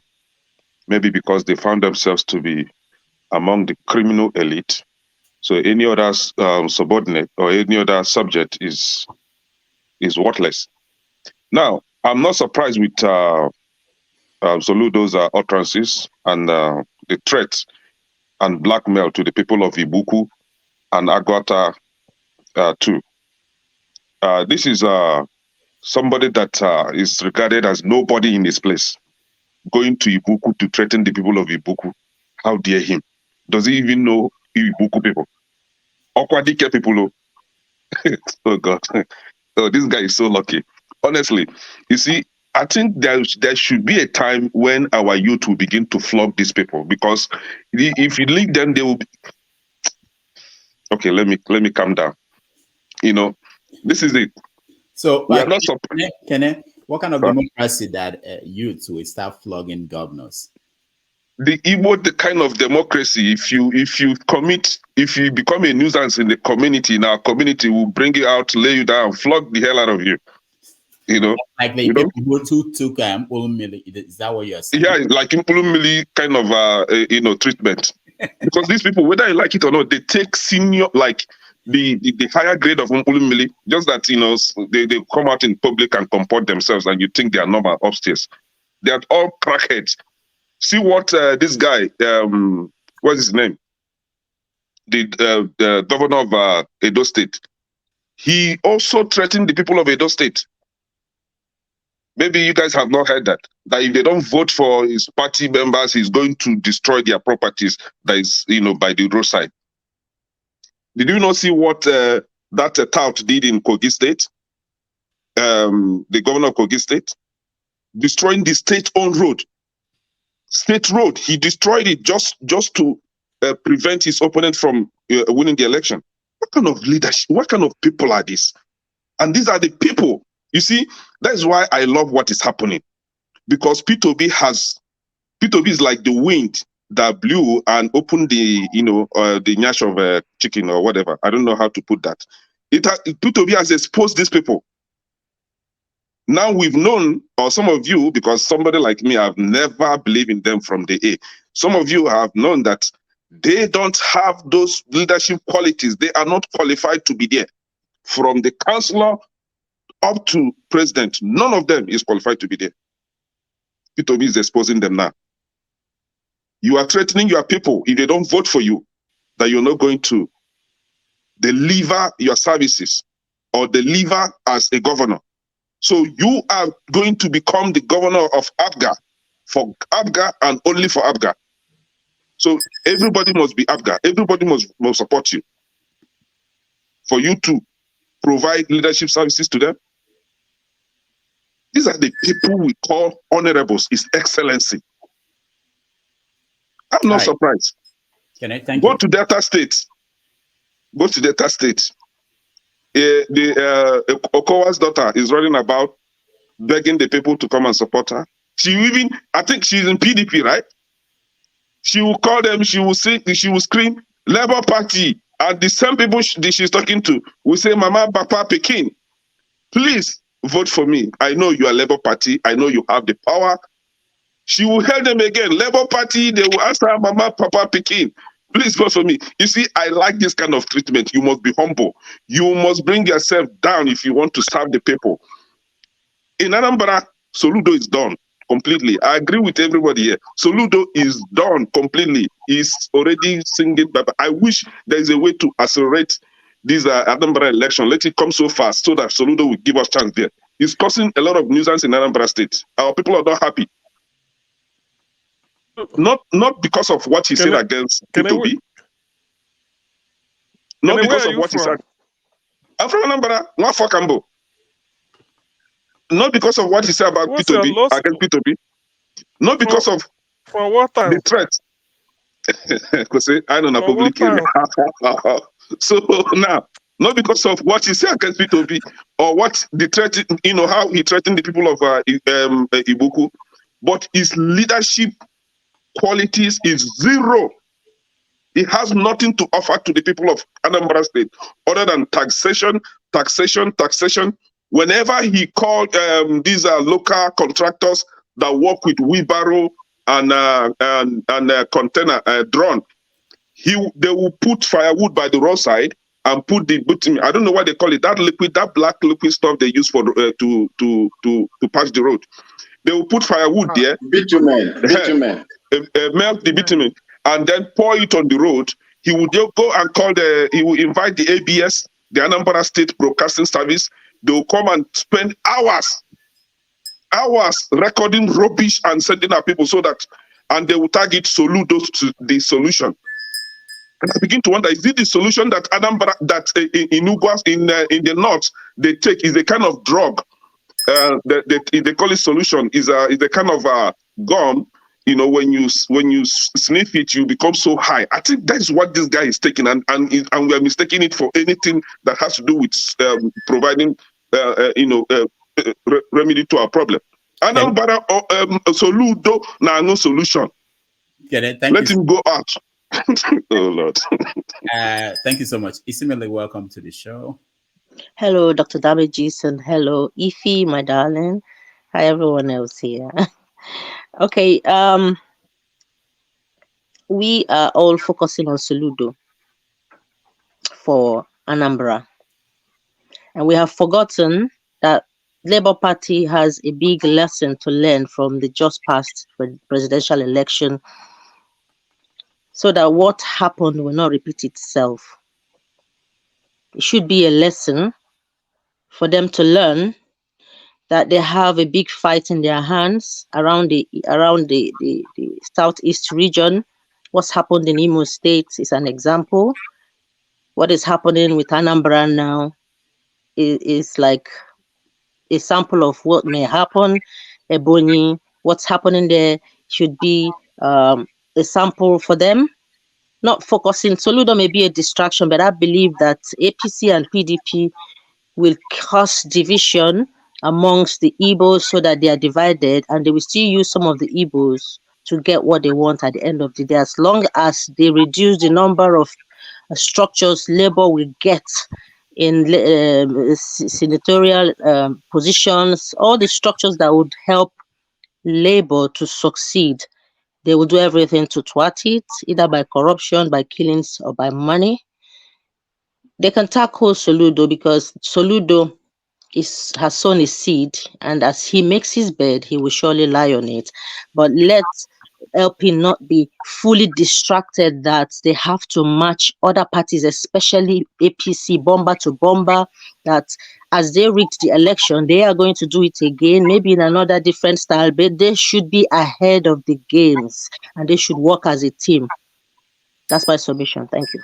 Thank you so much. Ike, you're next. Dr. Damages, thank you. The panel, thank you for all joining. I'm an Anambra State man. I was born and raised. I'm a typical Igbo man. I'm one of those people that believe in Nigeria, and I tell people every day of my life, if I die and reincarnate, I will still be an Igbo man. I will still be an Anambra State man. Well, my village might not be the village I would choose, but I will still be an Igbo man. Wait. Hold on. Which village is that? And why? Which village? Leave the village alone. No, just tell us why, even if you don't mention the name of the village. Why? Okay. It have everything to be. It have everything to do with upbringing, where I was raised and where I was born from. So that is technical. Don't worry about that. But being an Anambra State man, I remember vividly. There was a platform a friend of mine have, because personally I do medical mission. My own, I host it every year in Onitsha. My own, personally, I spend over $30,000 doing it every year, except this year. I normally do it in February. I met a guy, and he introduced me into his platform. And in that platform, we really campaign for Soludo. We really work hard for Soludo because one of the promises Soludo made, using what Peter Obi did, not what Willie Obiano did, but rather what Peter Obi did as a model from what he wants to do, and we trusted in him. But I will tell you, Soludo will not be. I will tell you right from Anambra State, people that are in Nigeria, in Anambra State, they will tell you, Soludo can never smell Anambra State governorship again. We have somebody in mind already. We're just waiting for the time. Who is that? Like Valentine Ozigbo. Oh, okay. Will be the right person for Anambra State because Peter Obi have groomed him, have structured him. Remember, he was representing PDP when Peter Obi was PDP. He was PDP. He was the one that campaigned against Soludo in the last election. So, and we have seen his utterances, and I don't think Soludo will smell it again. One of the things that is sad in Nigeria is that anybody can claim to be a professor. That is number one sad, because all the atrocity that is happening in Nigeria is the professors. In America, where we are living, for you to be a professor, not only having PhD, you have probably been in academia for 10 years before they name you a professor. But in Nigeria, every fool can be a professor. Even I can claim to be a professor today. I have PhD. We can claim it. But these people are not the right people.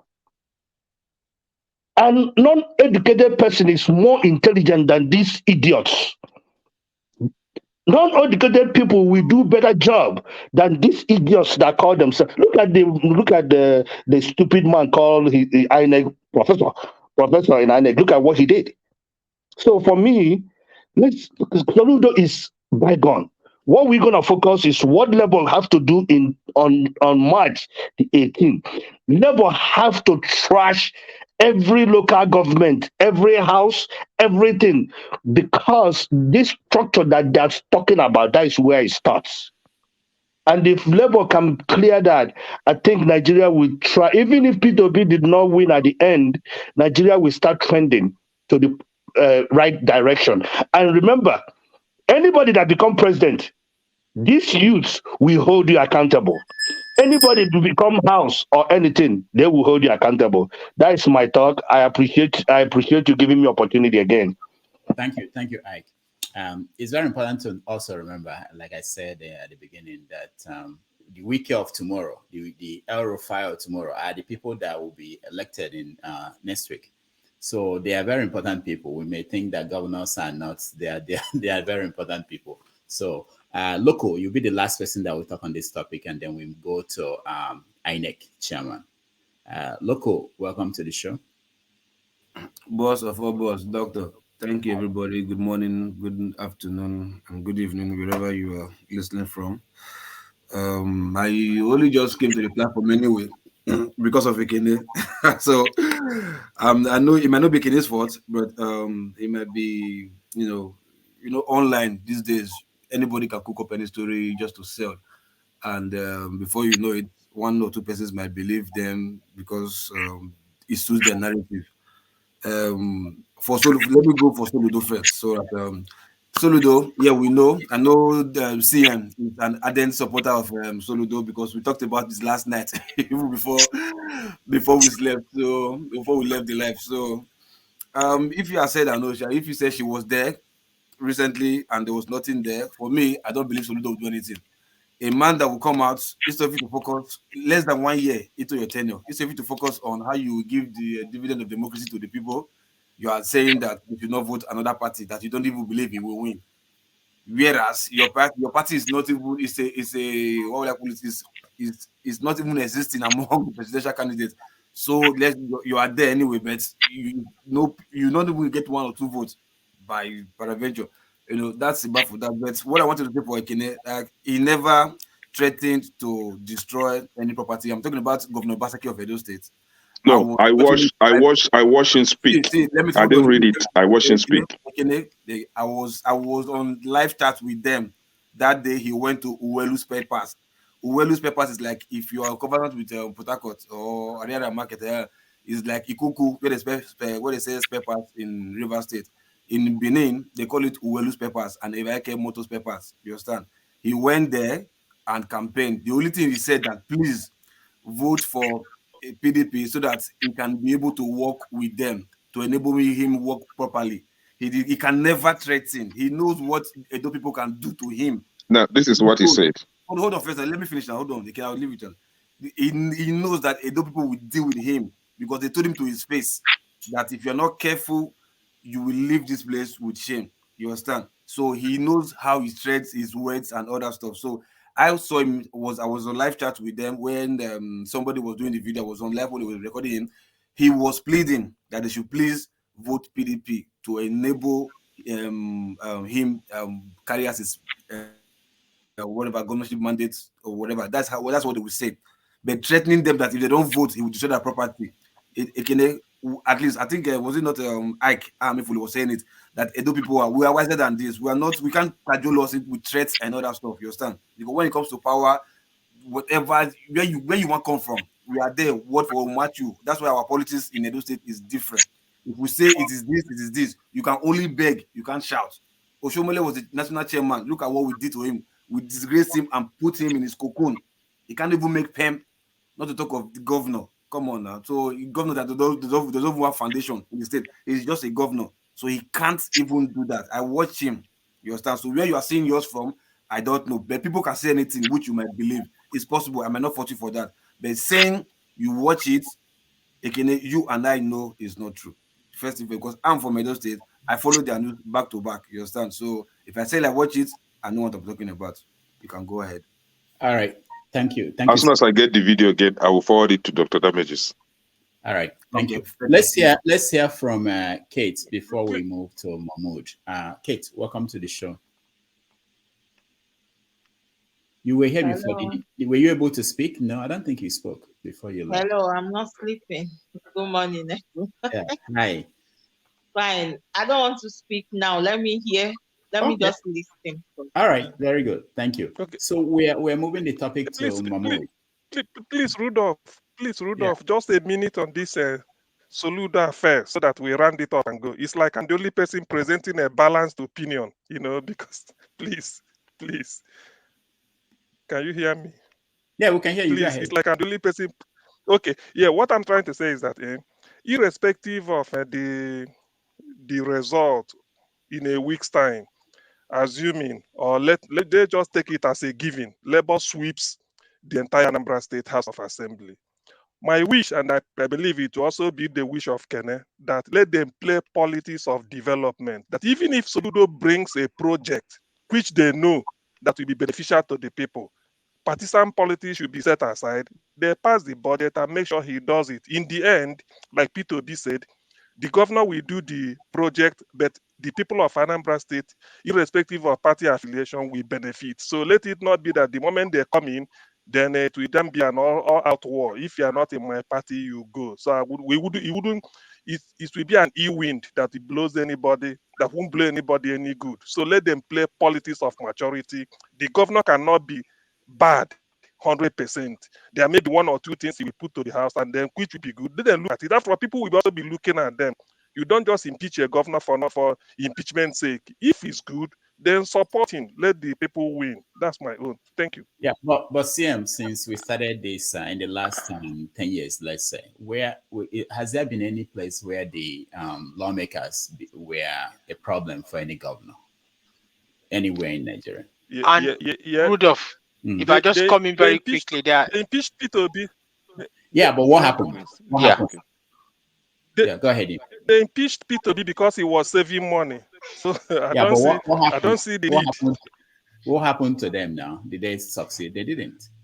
I'm saying the structure of power is such that the governor is so powerful. Any governor in any state in Nigeria is so powerful that he shouldn't be. It's not the fear of having opposition party members that will make him say things he was saying. He shouldn't. That's what I'm saying. That's what I think. And Rudolph, just to piggyback on what you said, I think in my comment earlier on, I also mentioned it. I said CM, maybe you didn't hear me. I said Anambra people are very intelligent people.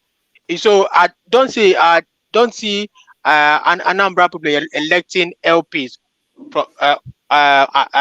all the way in Anambra State, and then those LP members now coming to hunt to enchant Soludo. I'm sure they'll look for ways to work with Soludo for the development of Anambra State. Because if Soludo succeeds, Anambra succeeds. If Soludo fails, Anambra essentially fails as well. So I think that if they have LP members in the house, I strongly think I'm confident that they will look for ways to work very closely with Soludo for the development of Anambra State.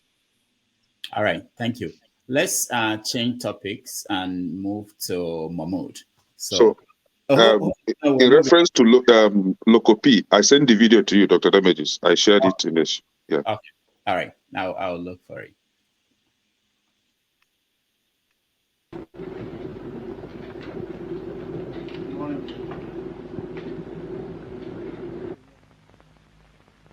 Would you tell us what the talks were all about? No. You now agreed to join the other. What do you mean? UPN. Join in what?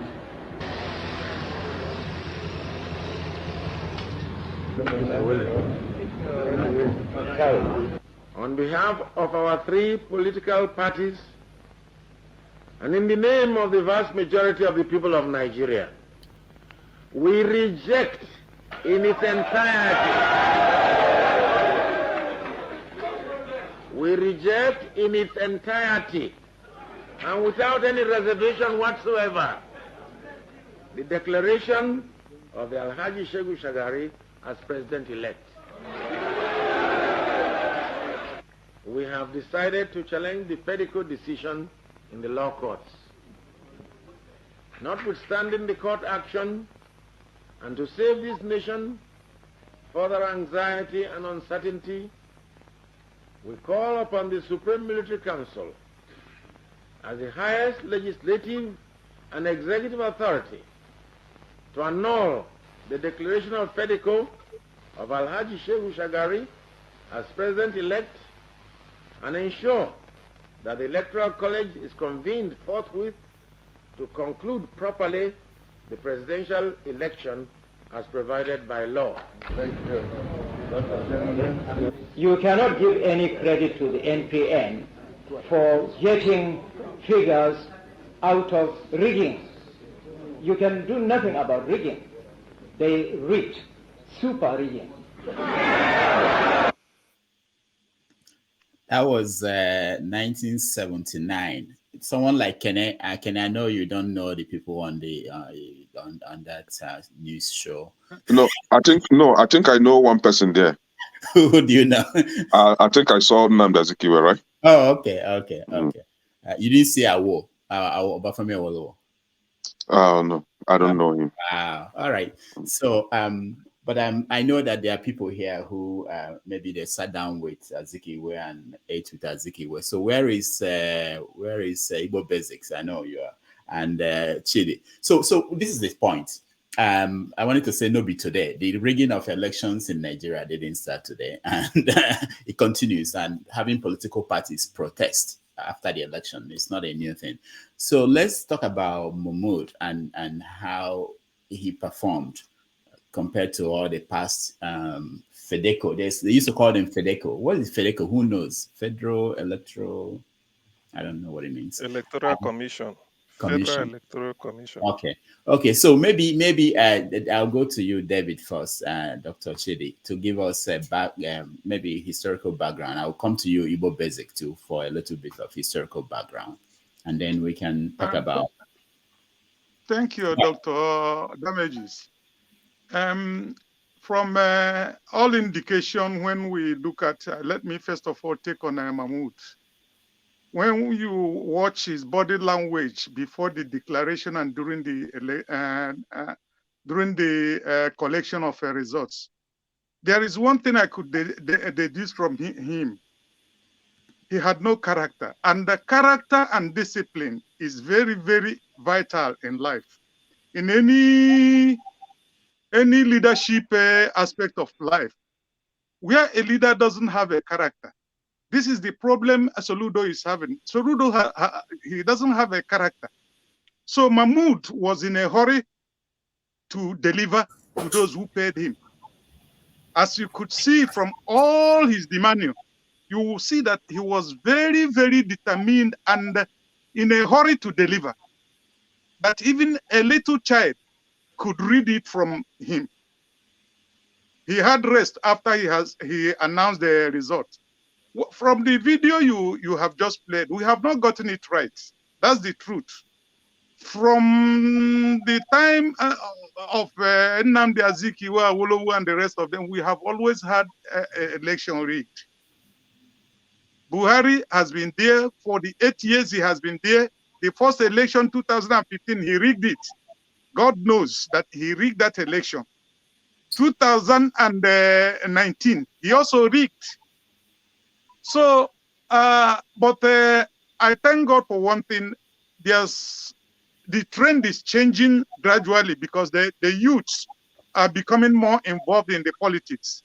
And I believe in no distance time, there's going to be a great change. What I am talking about, character is very, very important. Our political leaders have no character.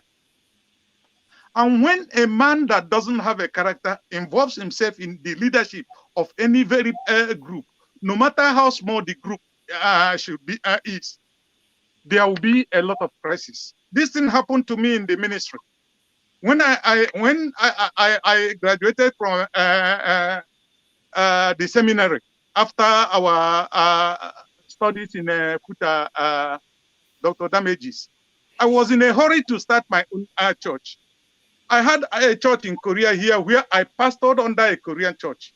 But when I left that church and began my own church, I discovered that character played a lot of role in the thing that happened in that ministry at the early stage, because I could not sustain the pressure of leadership. When you have a character, when you are disciplined, you will pass through whatever, because when you are dealing with the public, there are a lot of people, both good and bad people, that are involved. And taking care of their emotions and their needs require you to be advanced in your knowledge and the ability to discern. So the problem we are having in Nigeria, like I told you, I am saying, is character. Mahmood, if you watch him from the day he announced the result, even while he was announcing, he announced the result, that was midnight here, around 3 a.m. Korean time here. And he is scheduled to hand over the certificate of return 3 p.m. the same day. What a haste. This is a man who knows and who accepts that there are a lot of issues in the election. Why wouldn't he wait a while, even if it is to pretend, in order to assuage the other people who are hurting? Let him pretend as if he wants to investigate. But he was in a hurry to deliver. And he quickly delivered, not minding the implications of what he was doing. It's not going to be as usual, as business as usual. From my understanding and my calculation, there will be a lot to this election.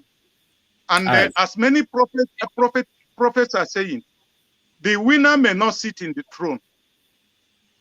The winner may not likely sit in the throne. I went to listen to the prophecy of TB Joshua. I believe so much in that man's prophetic utterances. And the things he said 2014 were exactly what is playing today. He said there's going to be a minor party, that the party is not even formed, that the party is going to, cause a lot of tension and is going to rouse the interest of many people. And he said, after this moment, after the crisis, he said Nigeria is going to be sweet. That Nigeria is going to be a class of nation. But the people who caused this crisis, he said, none of them will, and any of them that will witness it will be in a sick bed. So I believe in that prophecy. So Mahmood sold Nigeria. I was thinking last time, I said, if the election will always end in the hand of the Minister of Justice and the lawyers, then why do we waste a lot of money on INEC? Why don't we give the judiciary money to conduct the election for us, so that it could be settled once and for all? Any person who wins the election, there will be no other place he could go.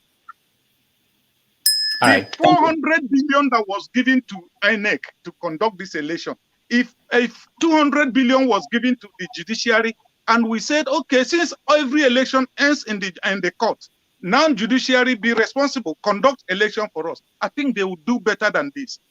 Mahmood is the worst, and he remains the worst INEC chairman Nigeria will ever have, even in the future.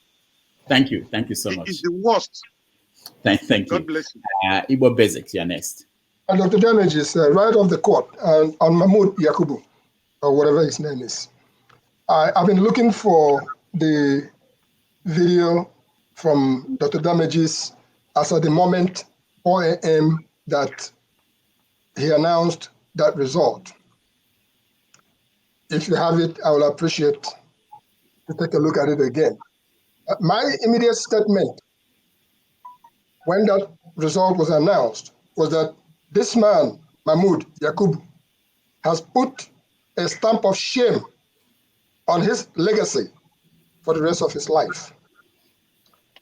Having said that, ranging from the time of ballot boxes, as far as Nigerian election is concerned, through FEDECO, what happened in FEDECO, and then through Maurice Iwu. Maurice Iwu seems to be a saint now, even though that was a time then when they were carrying ballot boxes. in fact, selecting and sharing the offices. A little bit of a historical perspective into this thing.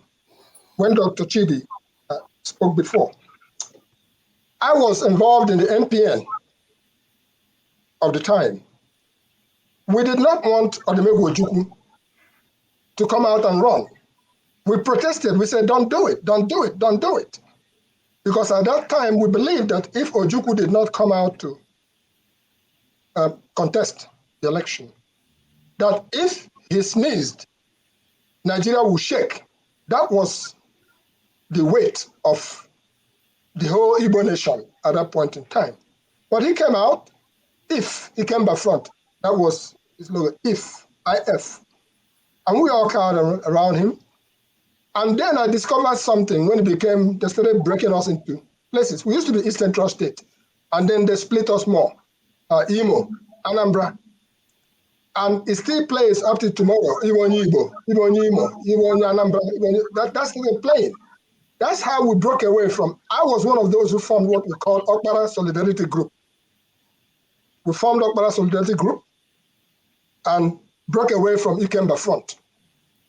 Dr. M. Okpara was our arrowhead. That was NPN. Anyway, that's just briefly. Coming back to what Dr. Chidi said, and I told 100% on that. Character is the bottom line. A lot of our politicians have the wrong character. By character, what I mean, Mahmood Yakubu sold Nigeria and he will not be forgiven from here until his dying day, whether he cares or not, because a lot of them don't care. All they want is that money. If Mahmood Yakubu was worth his onions, if he was not in cahoot with the APC government, who actually put him in there. The difference now is that before, it used to be shuffle paper, which you can see. They were still thinking they are shuffling paper. That is why you see whiteouts. That's why you see numbers being written over. No, we are now in the information age. We are now in the technology age, where whatever you think you are doing, you are hiding. It comes out 1 second, somebody grabs it, keeps it, thanks to the internet. The power of the internet is what they have taken for granted. They did not understand what was about to come on them. So character is what is going to take to reshape Nigeria. And Peter Obi has that character. The character of a simple man. That is what we need in Nigeria. So we plead to our political leaders who have stolen our wealth, our common destiny. We are asking of them, and we who happen to be abroad, who used to welcome them, no, not anymore. You can't thief Nigeria down, and then you come here and we'll clap for you. No, we are not going to partake of it. We just want a country where everybody has a fair chance of surviving. So having said that, it goes back to the character. Mahmood Yakubu is the worst in Nigeria's history of electoral umpire. He sold Nigeria, and he will not be forgiven. All right, thank you, Bob Basics. We had Michael Ani. I don't know how many people here remember him. We had Ovie Whiskey. We had Emeawa. We had Humphrey Nwosu, and many others. Before we get to Maurice Wu and Jaga and others. So let me now go across and get viewpoint of everybody. I will start with you, the people that joined just now. Matt, welcome to the show. Good evening, panelists. I've just greeting. I hope everybody's doing great this evening. Yeah, we are. So we're talking about the perception of Mahmood Yakubu, his performance as INEC chairman. Doctor, this question, I mean, is very easy. It's very easy. Even a baby in the womb is that man. You understand? That man really did wrong to Nigeria. And I think for me, he needs to apologize. No matter what he's trying to You know, he has been running too much. He has been running too much to court and seeking for or whatnot. I don't know. But the easy thing and thing he would have done is to apologize. You know, his principle, which is the one that we have, President Muhammad Buhari, said last time that nobody died in this election, that it was free and fair. On a second thought, last time I was listening to a right television.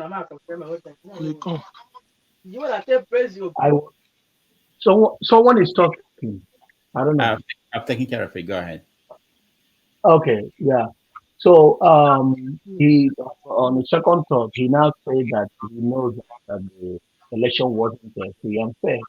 So they are speaking from both of their mouths. I don't understand what this election is turning into. We had this election. I mean, they should allow us, let the court decide. If court want to fumble, we know that they have fumbled. We know that they have collided to fall our hand. But let them just keep silent for now because we don't want to be hearing from them. Because all they bring out is rubbish, garbage. They don't want, keep it straight that yes, we have offended you people. Someone said something just before, I don't know.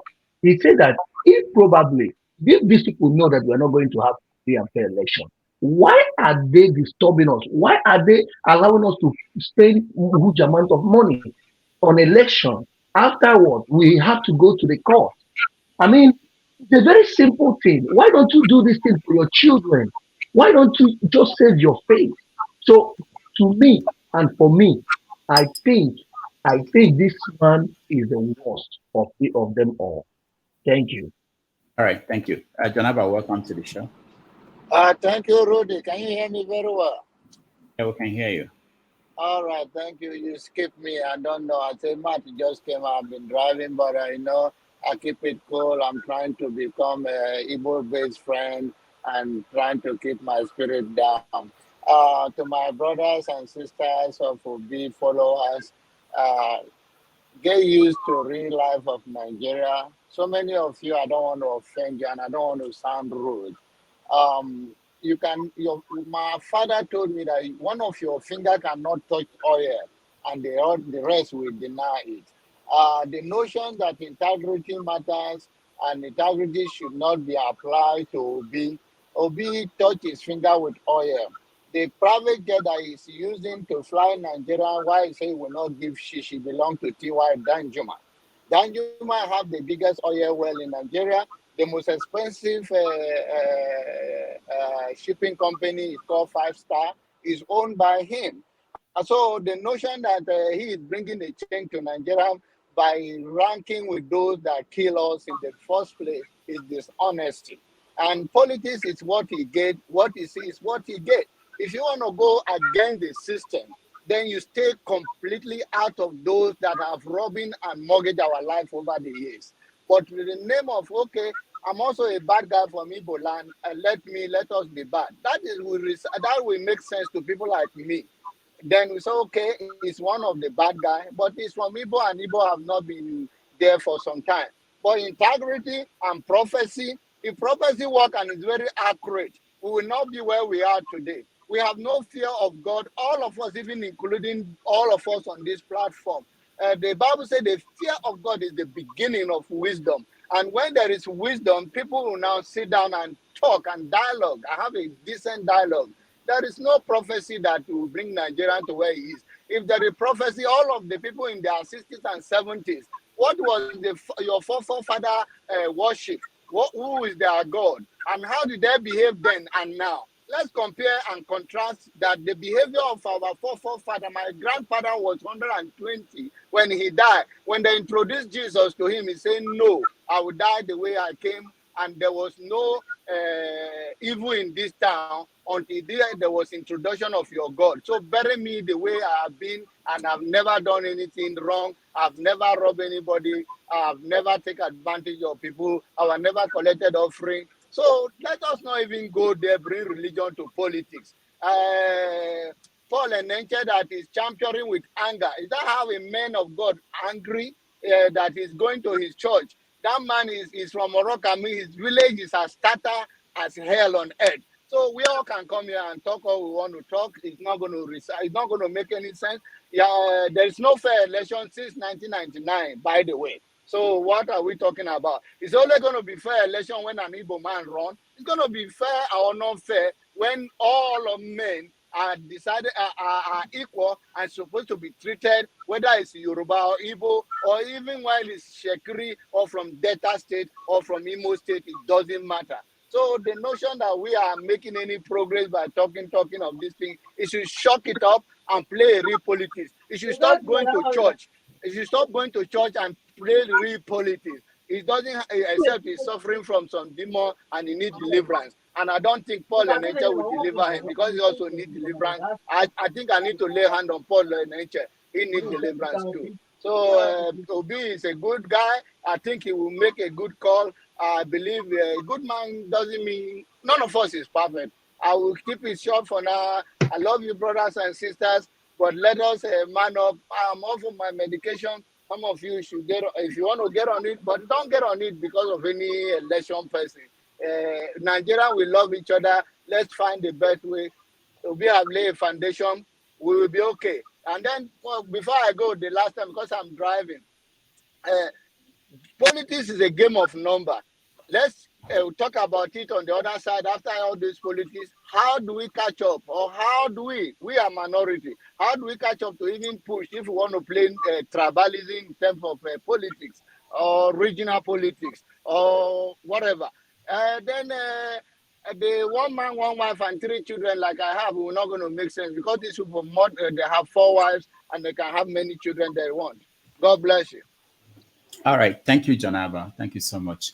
I was expecting you to tell me whether Jega did better than Mahmood, but you went a different direction. No. Jiga, I told you already that nobody expects anything from anybody. Jiga or Mahmood Yakubu is all the same. The point, and I said that already, that what is the difference? If it's not fair for one person, it's not fair for the other. So there's never been free and fair election since 1999. So why do we think this should be better in any way? Cheating is cheating. It's like sin is sin. It doesn't matter. It's only people that believe that, they are all evil, but one is lesser evil. I don't believe in that. It's either you are in or you are out. All right. Thank you. Thank you, Janaba. Paul, welcome to the show. If I may on Janaba's submission, please. John, I just wanted to point out that there's nothing that exists in a vacuum. You were talking about presidential jets and people flying jets and stuff like that. This is not the time of Jesus Christ when people went around with donkeys. What am I trying to say in essence is that let's disabuse our mind that any political system, party or otherwise, exists in a vacuum. There is always a foundation behind whoever's money it is, oil wealth, whatever you may call it. We are not there to know who agreed with who and who genuinely said, you know what, I'm going to give up everything I have so that the youths can be able to have a way. In other words, let's not go there. We don't exist in a vacuum. Nigeria does not exist in a vacuum. I believe everything you said about integrity and all the rest of it. But in any politics, it's local. All politics are local. All right. And that is why a lot of people, you cannot believe that in my own place, that APC went on because of what the difference of democracy, that the people who were in the local government, you can't believe that PDP were chased out in that place by a young man who is of APC. Because of whatever he brought from there, he made sure that his people saw it and they are all for him. So that's just that Nigeria does not exist in a vacuum. All right, thank you. Paul. Thank you. I'm out of here. Paul, you are welcome. But Rudy, I'm not cutting you off. You are my man. I will see your boy today and yesterday, or when was that your day? We are trying to host you in Dallas.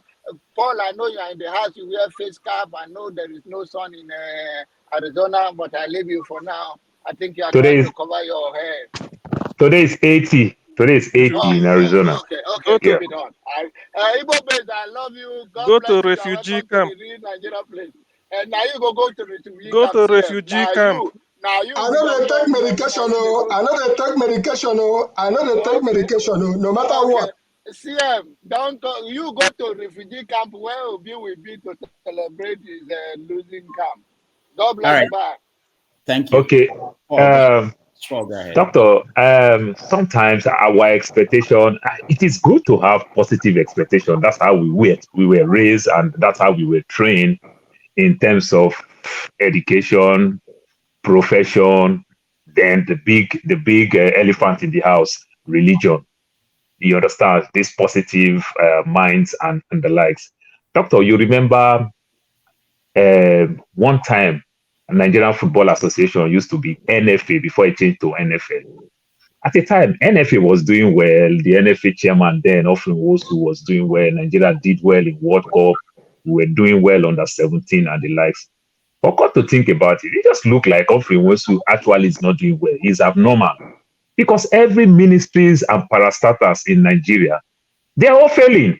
And NFA is doing well. And Often Wosu is poor, don't have money. Things started changing. We started bringing these dirty politics. They say, oh, NFA has become Delta and Igbo people. You understand? They started quoting Stephen Keshi, quote this one, quote that one. They are all from Delta. They are all Igbo people and everything. So we balance our football association, National Character Commission. After balancing it finish, we can't make any headway. World Cup, we can't even go. This is the problem. You remember from Mahmood, from Ovie Whiskey, that I would say I know, to because we call Morris Ewu, Professor Morris Ewu. This is a sound professor. Professor Jega to now Professor Mahmood Yakubu. They're all failing us because this is how the system is. But one reason why these people will continue to fail us, because we don't have institution. We don't have strong institution. We are seeing what former President Trump, as powerful as he could be, what he's facing right now in America because of institution. You understand? Why Trump won that election? He won the election based on the FBI, James Comey, that released the Hillary scandal. The same Trump fire Comey. The same Trump is having problem because of strong institution. We don't have strong institution. So even though if they employ a very transparent man, like my father, who was so transparent, did not make money while he was working and everything. If they employ my father as INEC chairman, my father will fail. He will fail woefully. You understand? Because if my father choose to do the right thing, no institution to protect him. So one powerful call, it will become like my name. Like Paul said in the Bible, I saw myself doing the things that I don't want to do. Look at the report election, 4 a.m. Do you know what we call 4 a.m. in Nigeria? The English will call 4 a.m. It's called ungodly hour. That's when they report the election. It is funny. That's when they report that election. They know what they're doing. That's like civilian coup. You understand? They just report the election before we cry and every other thing. They deploy the military. The military now is what we call judiciary. Go to court. They are the one telling you go to court. You understand? Because if you go to court, that's where the military is. They will whoop your ass there. This is the type of people we have become, and it's so painful. I said something the other day, doctor. Nigeria is the only country in the world where a citizen will travel to their country. They will stay long queue. Foreigner will take 10 minutes and welcome to Nigeria. You understand? This is how our system is. It's so abnormal, but the abnormal has almost become normal. The people that is doing normal thing are abnormal in the face of Nigeria. There is scarcity of currency.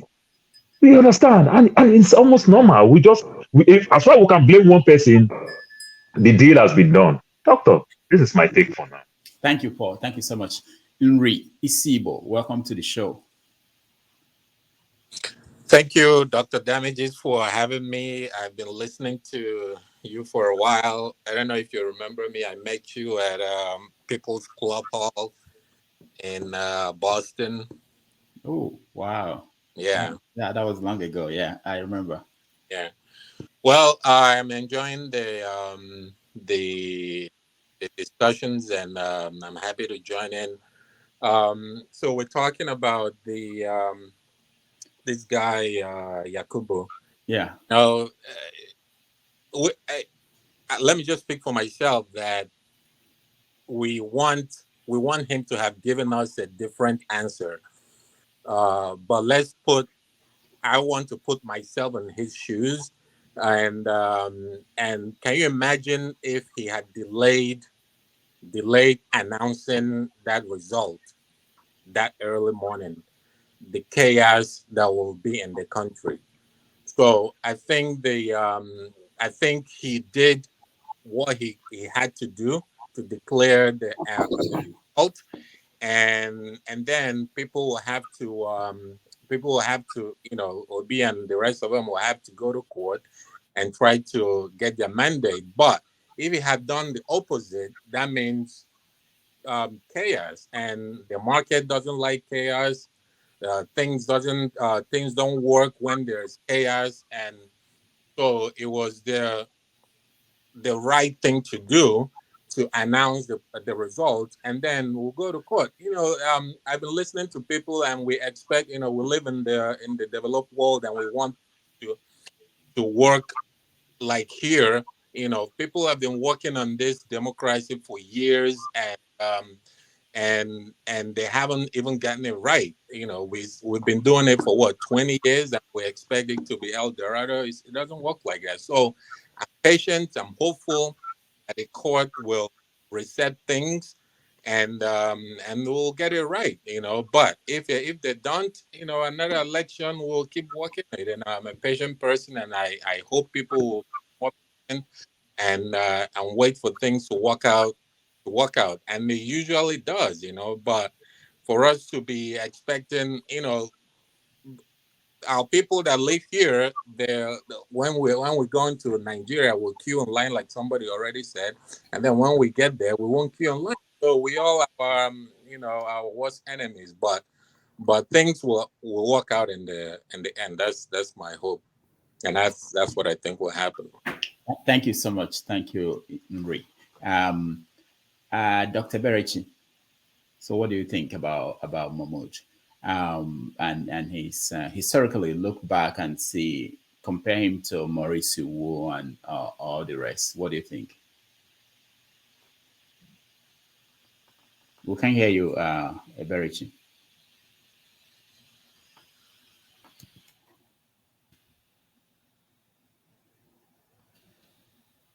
Right, something is wrong with your connection. Let's go to Mama Echo. We'll come back to you, Berechi.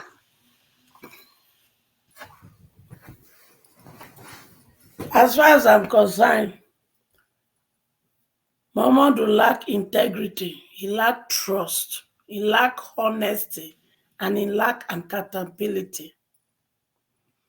He was put there with the mindset that he has integrity, he's trustworthy, he's honest, and he's accountable. But with what he has done, he lacked this. And I just wonder how he become a professor. Because from every education, now fraud, he take get a professor. And it's so shameful that I don't know what his children will emulate. And I don't know what his grandchildren will read about him when it comes to this. And I don't think he has moral justification to even tell his children that you need to have integrity, you need to have trust, you need to have accountability, you need to be honest. He does not have the moral justification to do it. So it's not just a disgrace to his generation, he's disgrace to his children, and he's disgrace to his children unborn, his grandchildren. He's a big disgrace to his lineage. So, Mama Hicho, let me ask you, what did he do wrong? Just so that people who Number one, he was aware there is trouble in the election. He was aware there are people that can't vote. He was aware that the so-called INEC officials were not going to the polling unit early. He was aware of the rigging. He was aware of everything. And he looked at us, over 2 million Nigerians, and he said in his heart, you people cannot do anything.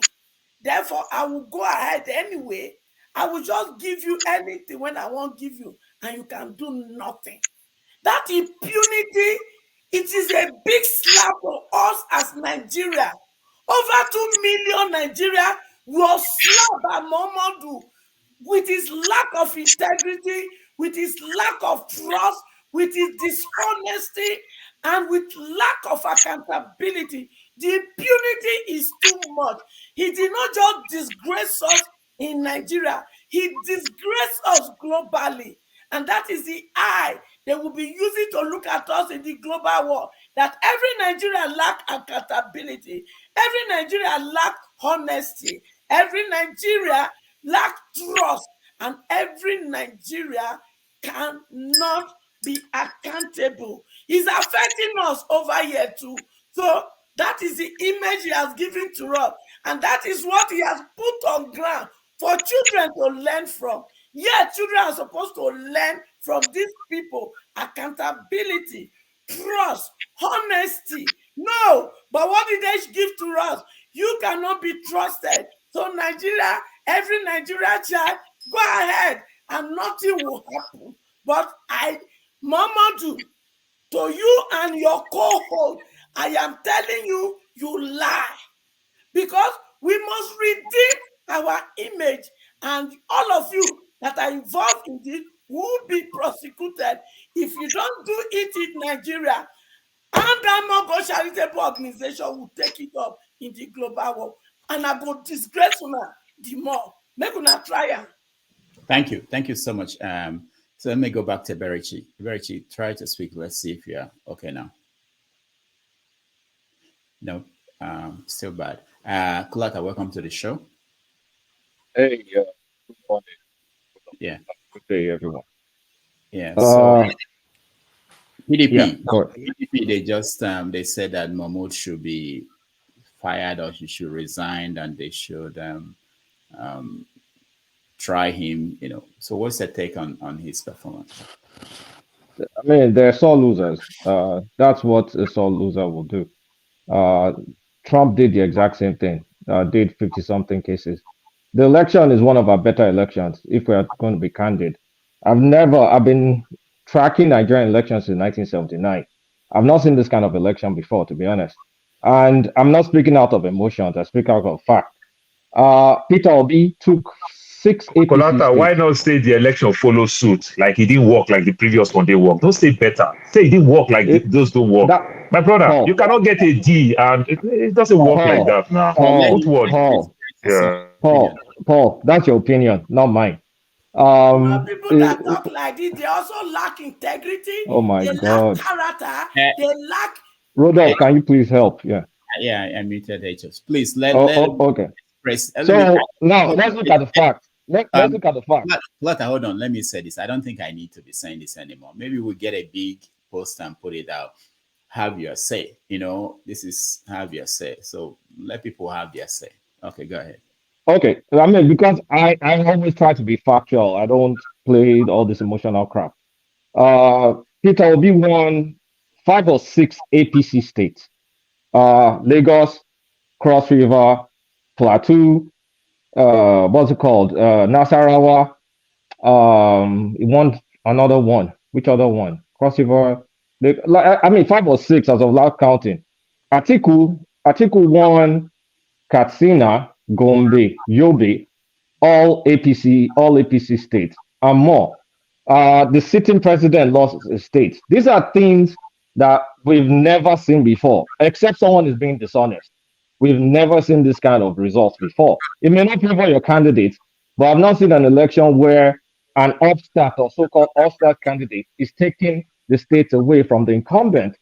Is in the Nigerian election is unimaginable. I don't think people have settled down to kind of like think about what actually happened.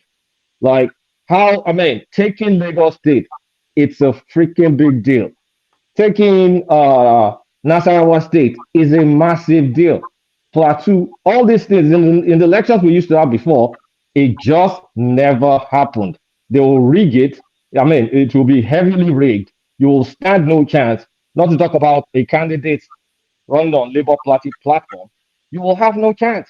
And then look at all the states Atiku flipped. He flipped Kebbi. He flipped Katsina. He flipped Kaduna. He flipped Yobe. He flipped Gombe. He flipped like 6 states too. So it was as credible an election that you can have in Nigeria, with some exceptions like Rivers. I won't call Rivers an exception because almost every Rivers election is a disaster. If you go back to 2015, 2019, Rivers State is a sham. It's the sham on your side or the sham on the other side. But Rivers State elections is always like that. So with all this evidence I've brought to show that an opposition winning against the incumbent in their supposedly strong suits, it's one of our better elections. Is it perfect? No, it's nowhere close to perfect. But is it better than 2007? Hell yeah. Better than 2015, 2019? Of course. So I think the only issue is the procedural issue, the transmission, which is at the discretion of INEC. A court recently interpreted that. So on what basis will we now say, what's it called? Is it his name Mahmood? Like a Mahmood is a Maurice Iwu, for example. It's one of our better elections. The result is just not what people want. Period. All right. Thank you, Kulata. Okay, can you hear me now? Okay, yeah, we can hear you, Berichi. Yeah, go ahead. Matt, hold on. I'll come to you after Berichi. Go ahead. Okay, so obviously I violently disagree with Mr. Is it Kolata, right? Mm-hmm. Yeah, I think he's without. Okay, I don't want to get into this space. So the election in Nigeria a few weeks ago was a total mess. Was a total, and don't take my word for it. Take the word of people, respected organizations and individuals who monitor the election. So I don't know the basis for. I don't know how anybody would come on this platform and tell you that that the election that election was the best that the country has ever had. I mean, you can't even compare this election with the previous elections, right? Because the previous chairman didn't have the kind of advanced technology that Mr. Yakubu, Professor Yakubu had, right?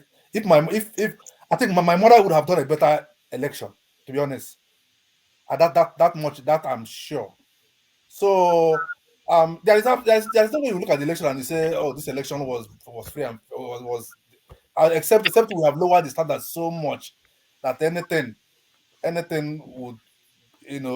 would go, right?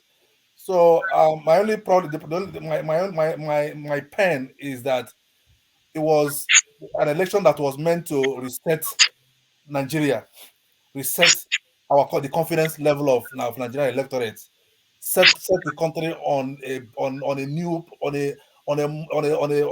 better path, restore confidence in the institution, in the electoral process. I mean, the election was meant to kind of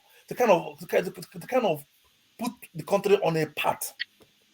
Eberichi, is it an issue of expectation being high and not being met? And you talked about technology, and doesn't part of the credit go to the person who put it in place? Yeah. So part of this, I mean, the build up to this election, part of the build up of this election was the promises made by the institution, by INEC, that this election will be one like no other. I mean, it could play. It could play. It could just play some of his right from him. He said this election would be totally different from the one the country had ever had. And he was properly equipped to actually deliver on this promise. So and then the election turned out to be like the previous ones. It wasn't. I'm not saying that this election this year was worse than the previous one, but I'm saying that there was every indication, there was every reason for this election to be far better, far better than the previous one. That never panned out. And somebody is coming here to I don't know. It's probably is it I don't know what is to get a rise out of somebody on this platform. People are hurting. People. I mean, that the sense of disappointment is palpable. The country is mourning not because people didn't win the election, but because people were promised heaven, but could not be offered even a purgatory. I mean, it's how do we come here and begin to argue whether the election was I mean, I thought at this point at least we could. I thought at this point the argument is not whether the election whether Yakubu didn't do well, but whether it is impossible to cut him any kind of slack. You know, right. So the election has come and gone. Everything is in shambles. Now the problem is that people are okay up to this moment. That man has not even faced the media.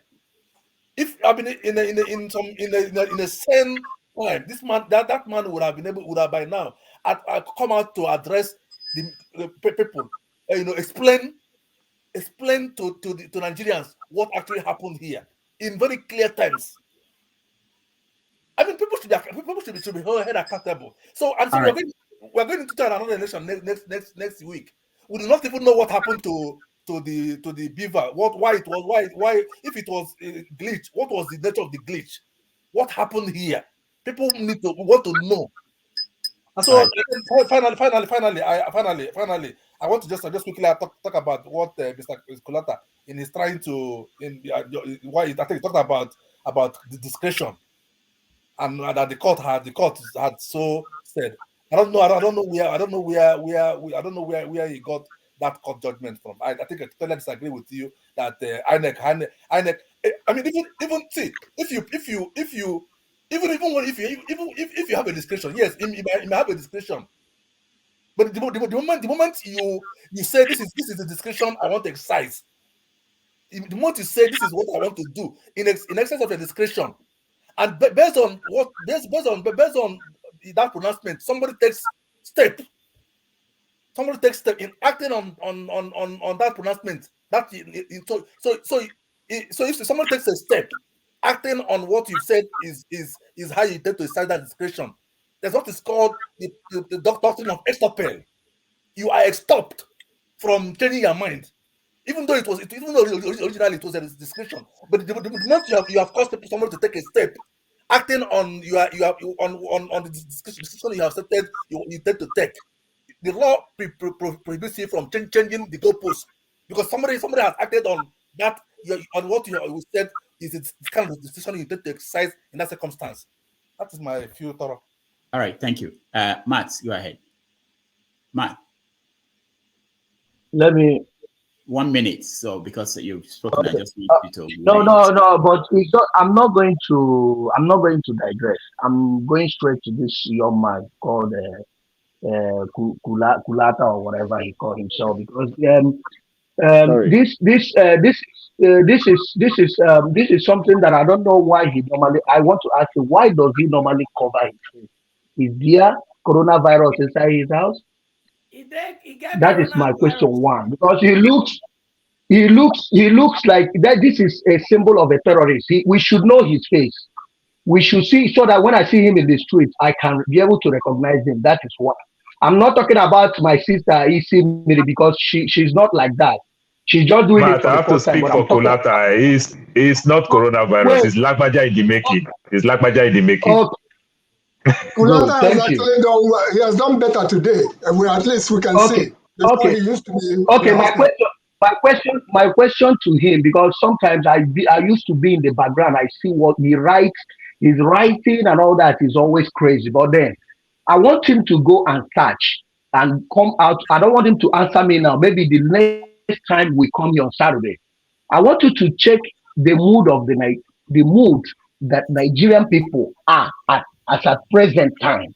What is going on as what the outcome of the presidential election, their moods, how they are feeling, how is the celebration going? You will come and tell me if it is a free and fair election or if it is better than previous one that we have been having. Now, looking at the standard of the election in so many states, coming late, robbing and kidnapping people, killing and all that happened, and you are standing here to say that is free and fair. That is my question to you. The other one is that the election, where on this earth have you seen election is being announced, like my good brother Paul just mentioned, that you will wake up, you have to wake up, you have to announce the election result. Why, when people are still sleeping? That shows criminality, that shows evil, that shows something that has been planned, and trying to put it into people without knowing. But it's all the same. These three things is what I want you to get into your own house, think it, and come out with the result, because I don't think you are making points. You are just saying things to say it because you know how to speak too much grammar. This is not a grammar. This is about feelings of Nigerians. This is about truthfulness. This is about something that is right. Thank you. All right, thank you. Can I respond to all these questions? Like, I'll leave, but I mean, I'm getting questions, so I don't know. It's up to you. Go ahead, Kulaka. Yeah, go ahead.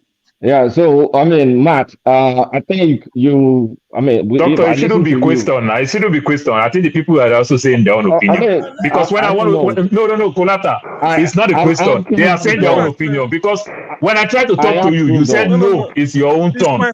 You understand? So no, they are saying their own opinion. Nobody answers your question. It is their own. It is their own say. Okay, hold on. It is their own say. It's not a question. It is their own say. It's their own say. Can I say something, Doctor? Usually after Eberechi, it's my turn. After Eberechi, I know. I was going to come to you, but I thought that Matt wanted to make just an observation, but then Matt ended up addressing Kulata, and you can't let that just him not respond. That's it. If Matt had said that he wanted to, I like younger. But Doctor, is it not the same thing I did with Kulata? He shut me down. It's the same thing I did with him. He shut me down. Oh, that's the same thing I did with him. He shut me down. You understand? So I think Matt is also have his own say. It's the same thing I did with him. You understand? Opportunity. All right. Okay. So, but Dr. Damages, which way are you going? Because it's not CM's turn. Are you going anti-clockwise or clockwise? Yeah, people move around. I know I'm quiet and gentle, but don't take me for granted. I'm coming to you. You and CM are the next. But Matt, I made a mistake of actually calling Matt. I thought he had an observation that would be quick. And I was saying 30 seconds and he went on a right. Yeah, get observation.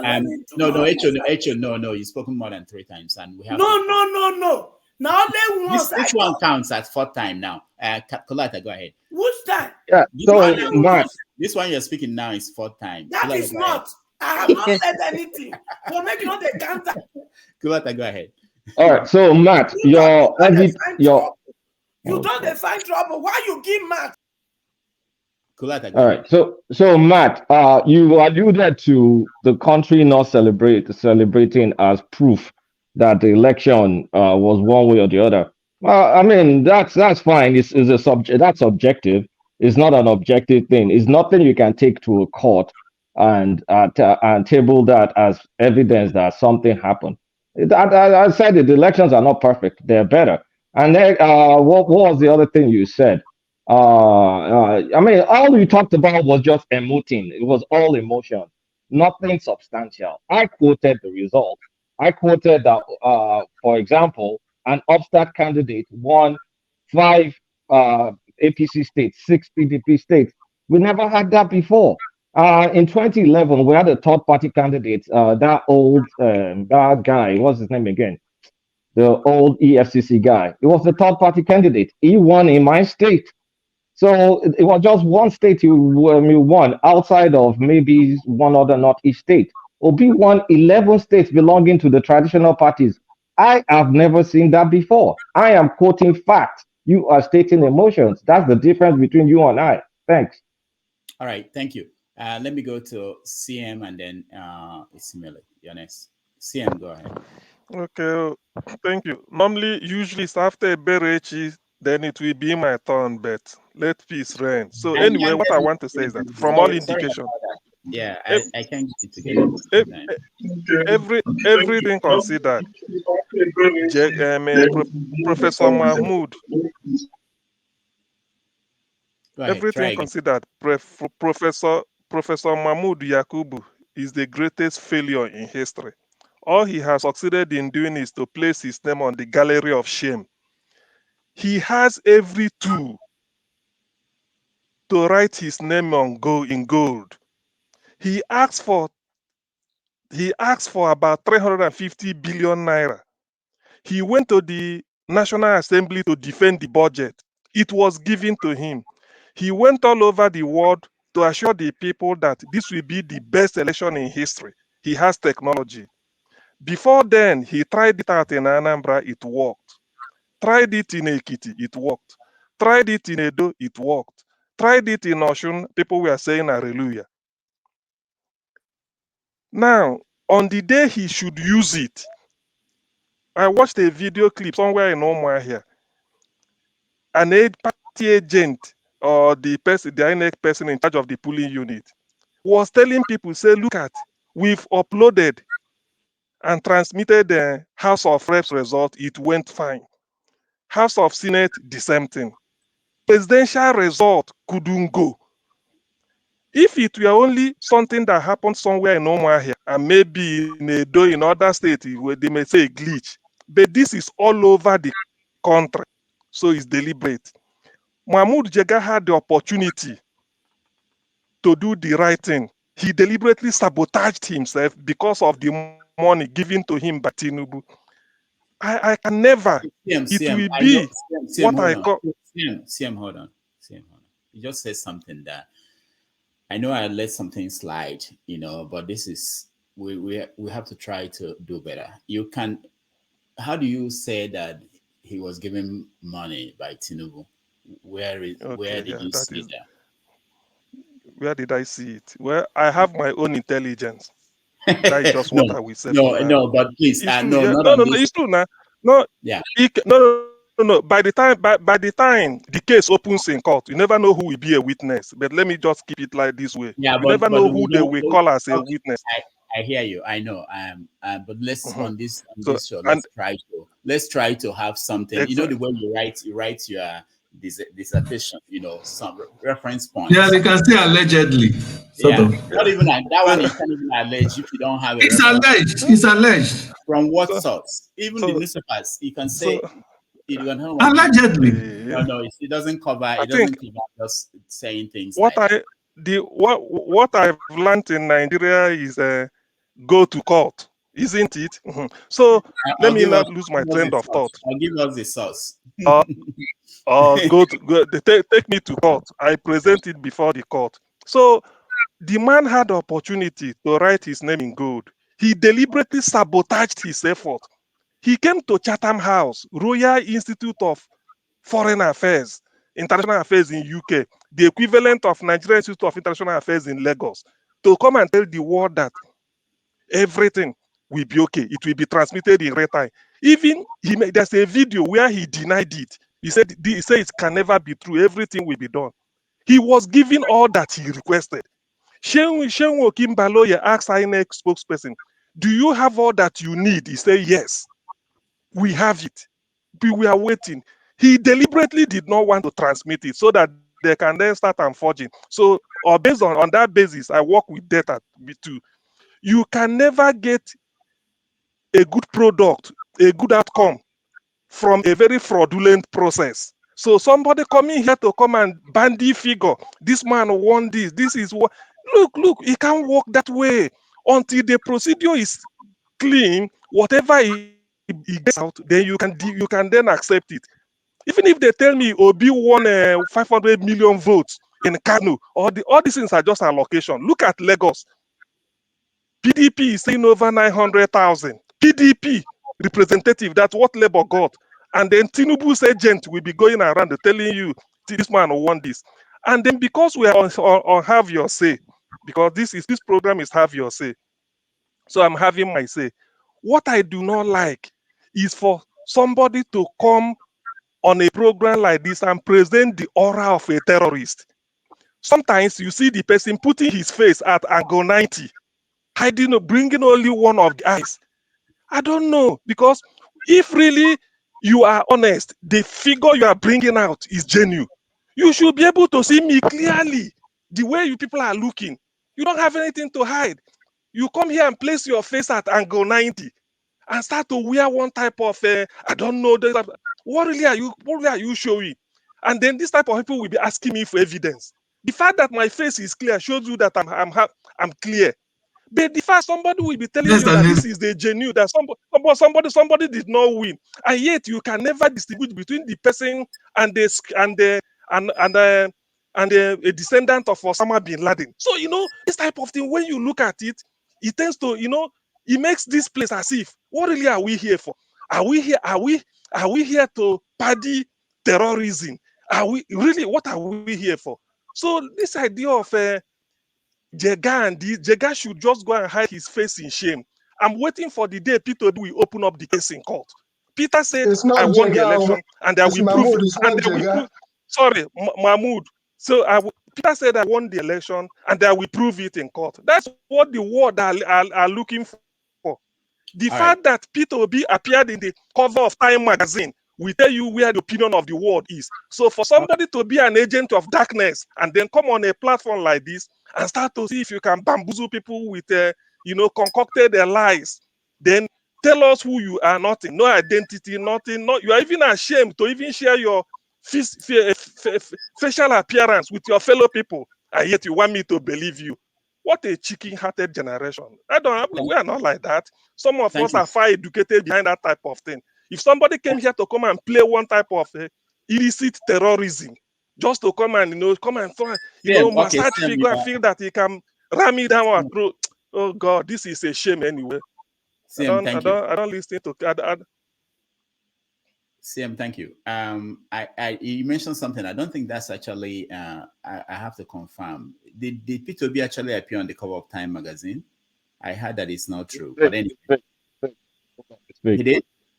It is fake. Okay. I just wanted to make sure, because so many things are out there. People don't know the difference between what is real and what is not. So it's always important. And as much as I can, I don't want to basically stop everything and everything you say, I stop you. But I know that I don't think it happened. Ismail, you're honest. I'm sorry. Leave Kolata, they make gra. That thing when you see Kolata, they make na gra. Right. Somebody knows Kolata. I only quoted results now. I didn't stay away from results. All right. Ismail, go ahead. You're honest. Okay.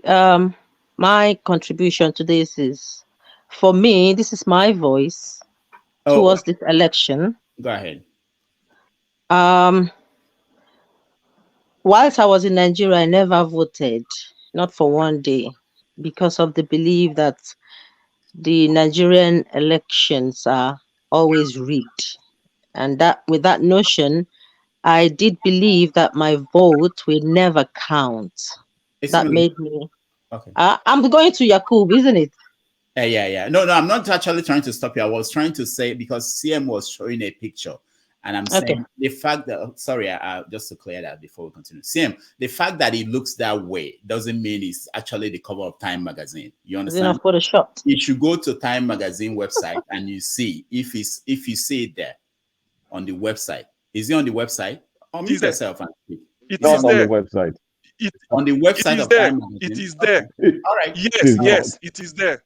All right. I will check. All of us cannot be Tinubu's. All of us cannot be Tinubu's apostle. Right. It is there. Okay, thank you, CM. Ismail, go ahead. Continue. Okay, I have decided to show my face. I'm not a terrorist. Okay? So let me finish, please, Mr. CM. It's my turn now. Okay, so stay still. Thank you. What I want to say is, based on the evidences and proofs that I had seen growing up in Nigeria, I took it upon myself that I would never ever vote. In fact, I was put off anything politics because of the way elections had been conducted in Nigeria. But only recently with the social media, because after I left Nigeria, I got busy with stuff. And when people talked about politics, I normally shut them up and say, please don't even go there. I'm not interested, even though we are political human beings in other parts of our lives. But with the social media and that same voice crying in the wilderness got my attention whilst I was browsing on YouTube, I became interested, and I'm like, okay, from afar, let me be a bit maybe patriotic. I used to be proudly Biafra, Bia. But with this election, I felt, okay, I would go half and half. I would be proudly Bia, and I would still support Peter Obi, because I believe that normally people say, can there be an Igbo president in Nigeria ever? And I felt this is an opportunity. Even though I'm not going to vote, I would come to any platform where politics are being discussed to speak, and as well to contribute to the voice into politics in Nigeria. And I'm not surprised. The day of the election, I was here and I said my bit that the way things are going, I'm getting the hint that nothing is going to change. It's still going to be the same old recycled stories about the winner comes last and the loser possibly comes first. And it did happen. This Mahmood Yakubu of a guy left Nigeria, came to England here to come and show his face to the world that he can be trusted and he's a professional person, that he's the change the young people are looking for. And to my, I wouldn't say surprise, he fulfilled my fear. And the day he was supposed to act, fulfilling his promises, he failed woefully. So to me, he's not only a Nigerian disgrace, he's an international disgrace. He's brought shame to the country. My friends are saying, what's happening in Nigeria? Why did he have to come in the public domain to make such promises and then failed? So to me, there had been bad elections in the past. This is the worst, because with this technology, they have the equipment and appliances to work to produce a credible result, but they chose their old way to give us fake results. The technology was a waste of money. They could have invested in the lives of people in Nigeria. Is there going to be credible? In fact, if I were in his shoes, I would look at it this way. Young people who hadn't been interested in politics in Nigeria are partaking. A lot of people who had been disenfranchised in the past about politics in Nigeria, never trusted the political system. There was a bit of a hope, I would say, for some people. He would have been that person that could make a good history. So history will never forgive him. History will never forget him that he chose the path of a disgrace. And that's it. All right, thank you. Just to clear the Time magazine thing, I did my search. It's not true. Several papers did their search, reached out to Time magazine. They have only featured only 4 Nigerians on their cover since the beginning of Time magazine. Remember, Time magazine is an international magazine. It's not based in Europe. It's based in America. So you should be able to pick a copy of Time magazine in New York City and find Peter Obi on the cover. And it doesn't work that way. When Time magazine is going to feature you on the cover, let me explain that for those who may not know. So why is it here? Hold on. It's a detail. Where did you see it? He saw it on Google. That's Photoshop. No, I'm in the Photoshop business. Go to Time magazine. It's false completely. Forget about completely. So, okay, it's fair enough. Let me explain this, because this is the thing we are talking about. It's about, because we don't understand certain systems. I don't understand some engineering things or law or everything, but in the media, how the media works. If Time magazine is going to put Peter Obi on the cover, I'm not saying he's not worth it or he's not qualified.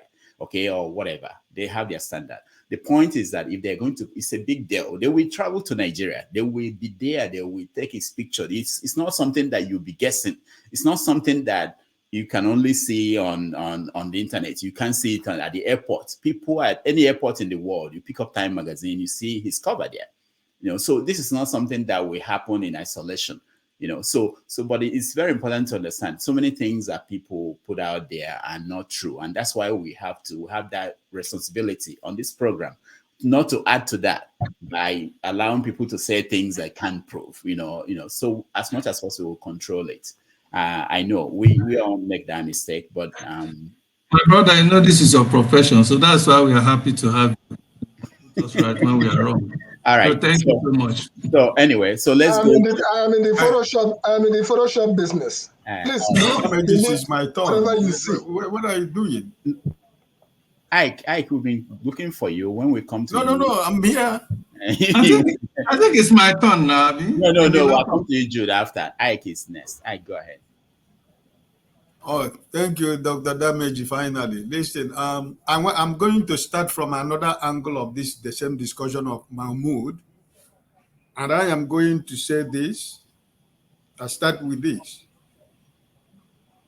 The Bible says that whatever a man sows is what he's going to reap. And I know that none of us here, when you go to plant plantain in your yard, at the end of the day, you are not going to reap mango. It is plantain that they are going to reap. The international community, United Kingdom and America, who has congratulated Bola Tinubu as the winner of the election. If this is the way that they conduct the election in those countries, thank you for your congratulations. But if it is not the same way that you people conduct your election, and you decided to congratulate this one that was done in Nigeria, in Africa, well, whatever you sow is what you're going to reap. Amen to that. You know, all of us, we live amen to that. We live outside Nigeria today, and most of us had the opportunity when we left Nigeria. We went to more school, acquired more knowledge and stuff like that. And sometimes because of technology and the internet, we come to online. We try to prove to Nigerians, on those people on the platform, that you acquired more than 1,000 degrees and stuff like that. It doesn't take away the truth. I don't care how many universities you have attended. If anybody, a Nigerian, that the blood of a Nigerian runs in your vein, and you conclude that this election that just passed was credible, free, and fair for you, whatever you sow is what you are going to reap. I've said it in this platform. I am not after who wins that election, but I am after free, fair, credible election.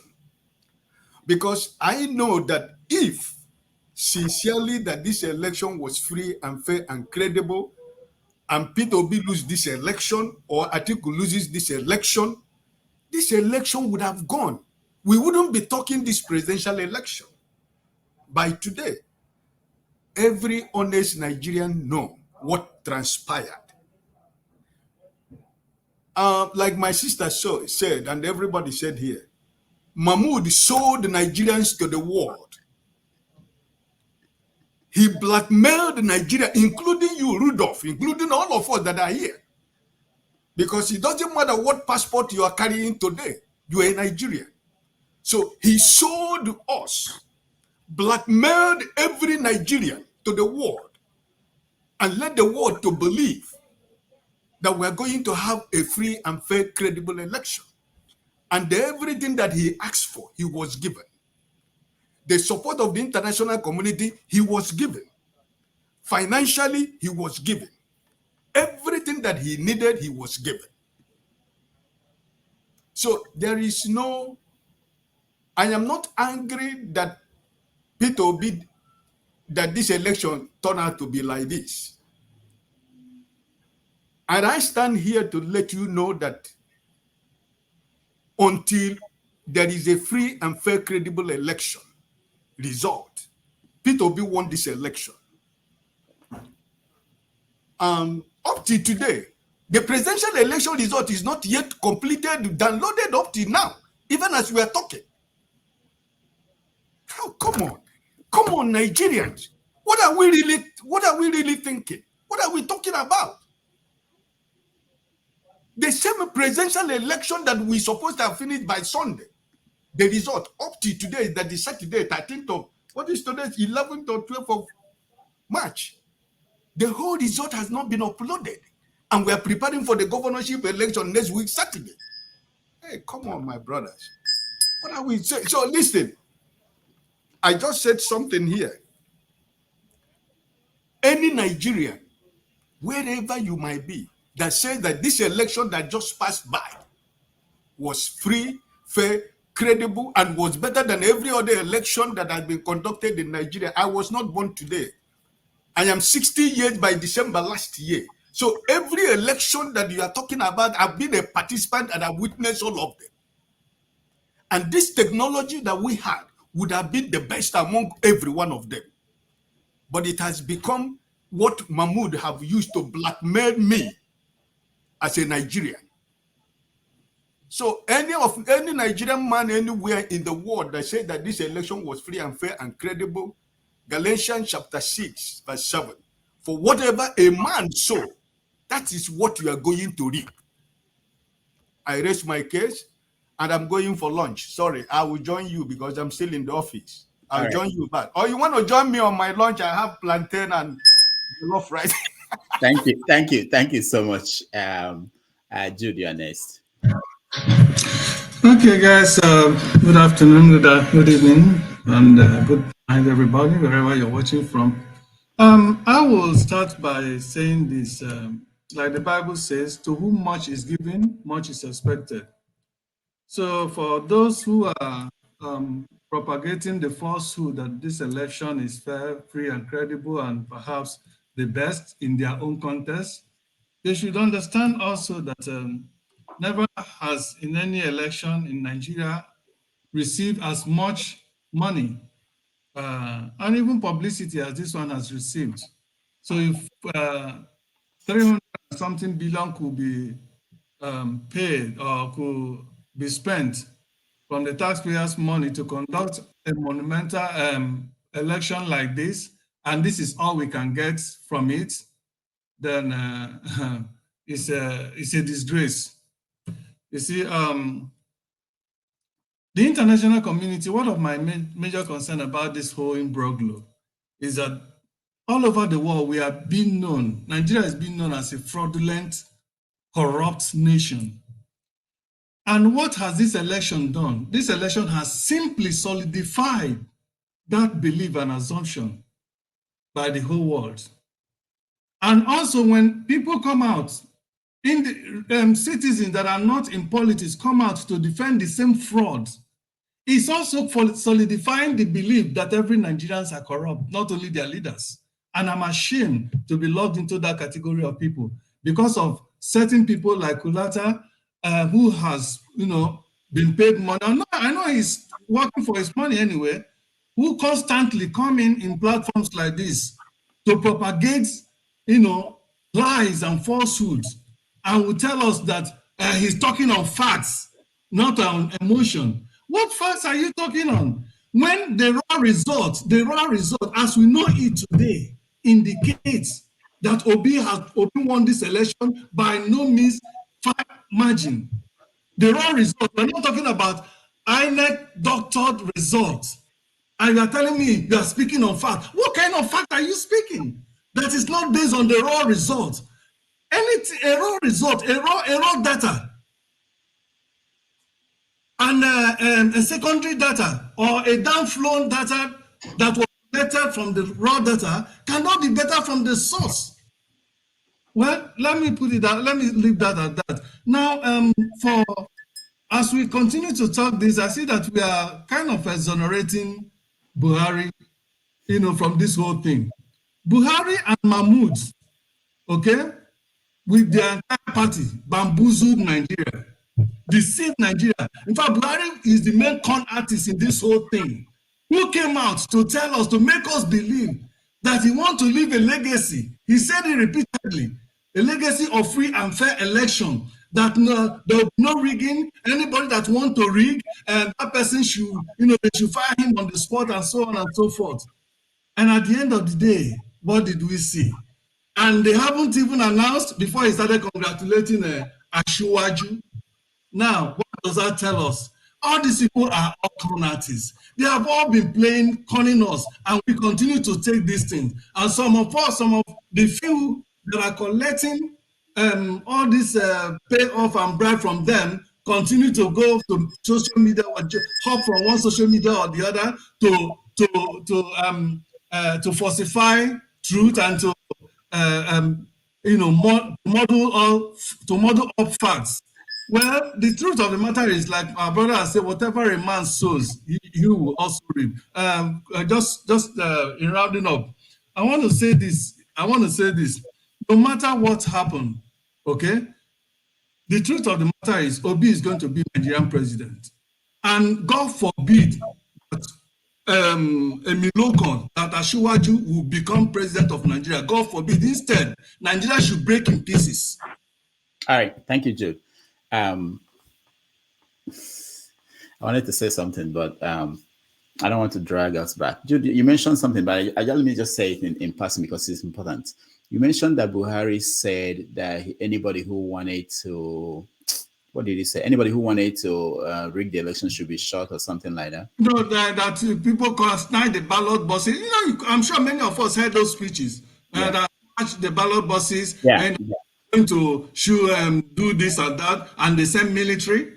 Yeah, that's true. That I saw that video. I just wanted to point it out with what we are dealing with online these days. That was an old video. It wasn't recent video, so it wasn't on this election period that he said that. But I know that most people didn't know. So people continue to add it to what Buhari promised for this election. So I just wanted to point it out. But that's why it's important that we know what is real and what is not real, so that when we do our analysis, we use the ones that are current. All right. Thank you so much. Yeah. EJ, welcome to the show. Hello, Dr. Rudolph. Hi, everyone. Good evening.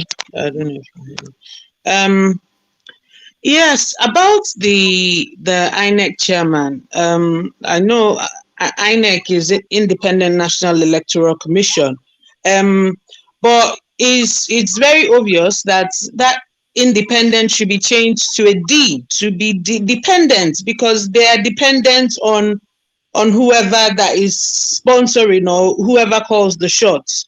The election is a disgrace. It gave young people had hope for the election, but the hope was diffused. And the painful bit about it is that he's unapologetic, because a human being, a father, just a human being, a sane human being, a civilized one, and a professor at that, should listen to people. What results are you collating when the party agents are saying, this is not right, can we stop? Stop. But he didn't want to stop, and they continued collating. He was meant to address everything at the end of collation, but that did not happen. So are we Nigerians now fools? We're being insulted that we mean nothing. The common man means nothing. The common man, you're not answerable to anybody. You're just answerable to he who pays the piper dictates the tune. So we're not. So for any Nigerian, I believe, because the truth is, if something is black, it's black. If it's white, it's white. There's no need us painting it and making it sound good or sound, oh yes, yes, but no. It's not right. It wasn't done well. He didn't do well, and he knows he didn't do well. But the effrontery and the audacity that our Nigerian politicians have, and they rub it on our faces that you can't do anything. What's it? After all, if you're not happy, go to court. And I thank Mr. Jude that mentioned Buhari, because if we're just calling this Mahmood, it's just like he's the only one. No, this is a team. This is a team of people that what they did to us Nigerians is what we call, the more you look, the less you see. You know, you give a child a candy and you take it from the other hand. You give us hope that we're going to have a credible election. And in front of our faces, you rob us of that credible election. How can our own president come out and say that the election was free and fair, while a woman was stabbed in the face and the woman still came back with bandages in her face and blood dripping in her face to cast her vote? Didn't he see it? Does he not have a television? Is he not on the internet? He's the president of the whole country. So we Nigerians are being lied to, and we're told to, they're sticking it down our throats because we mean nothing. The life of a Nigerian means, the life of that woman meant nothing. If she has slumped and died, that will be, may her soul rest in peace. That's it. So unfortunately, it is true, he did a horrible job. He came to the world stage and said, and spoke a lot of grammar, which we Nigerians are good at. And at the end of the day, he did nothing. And he has the boldness to tell us, you should go to court. And you hear INEC people coming to say all sort of rubbish, because we mean nothing to them. If we mean, yes, this election shook Nigeria.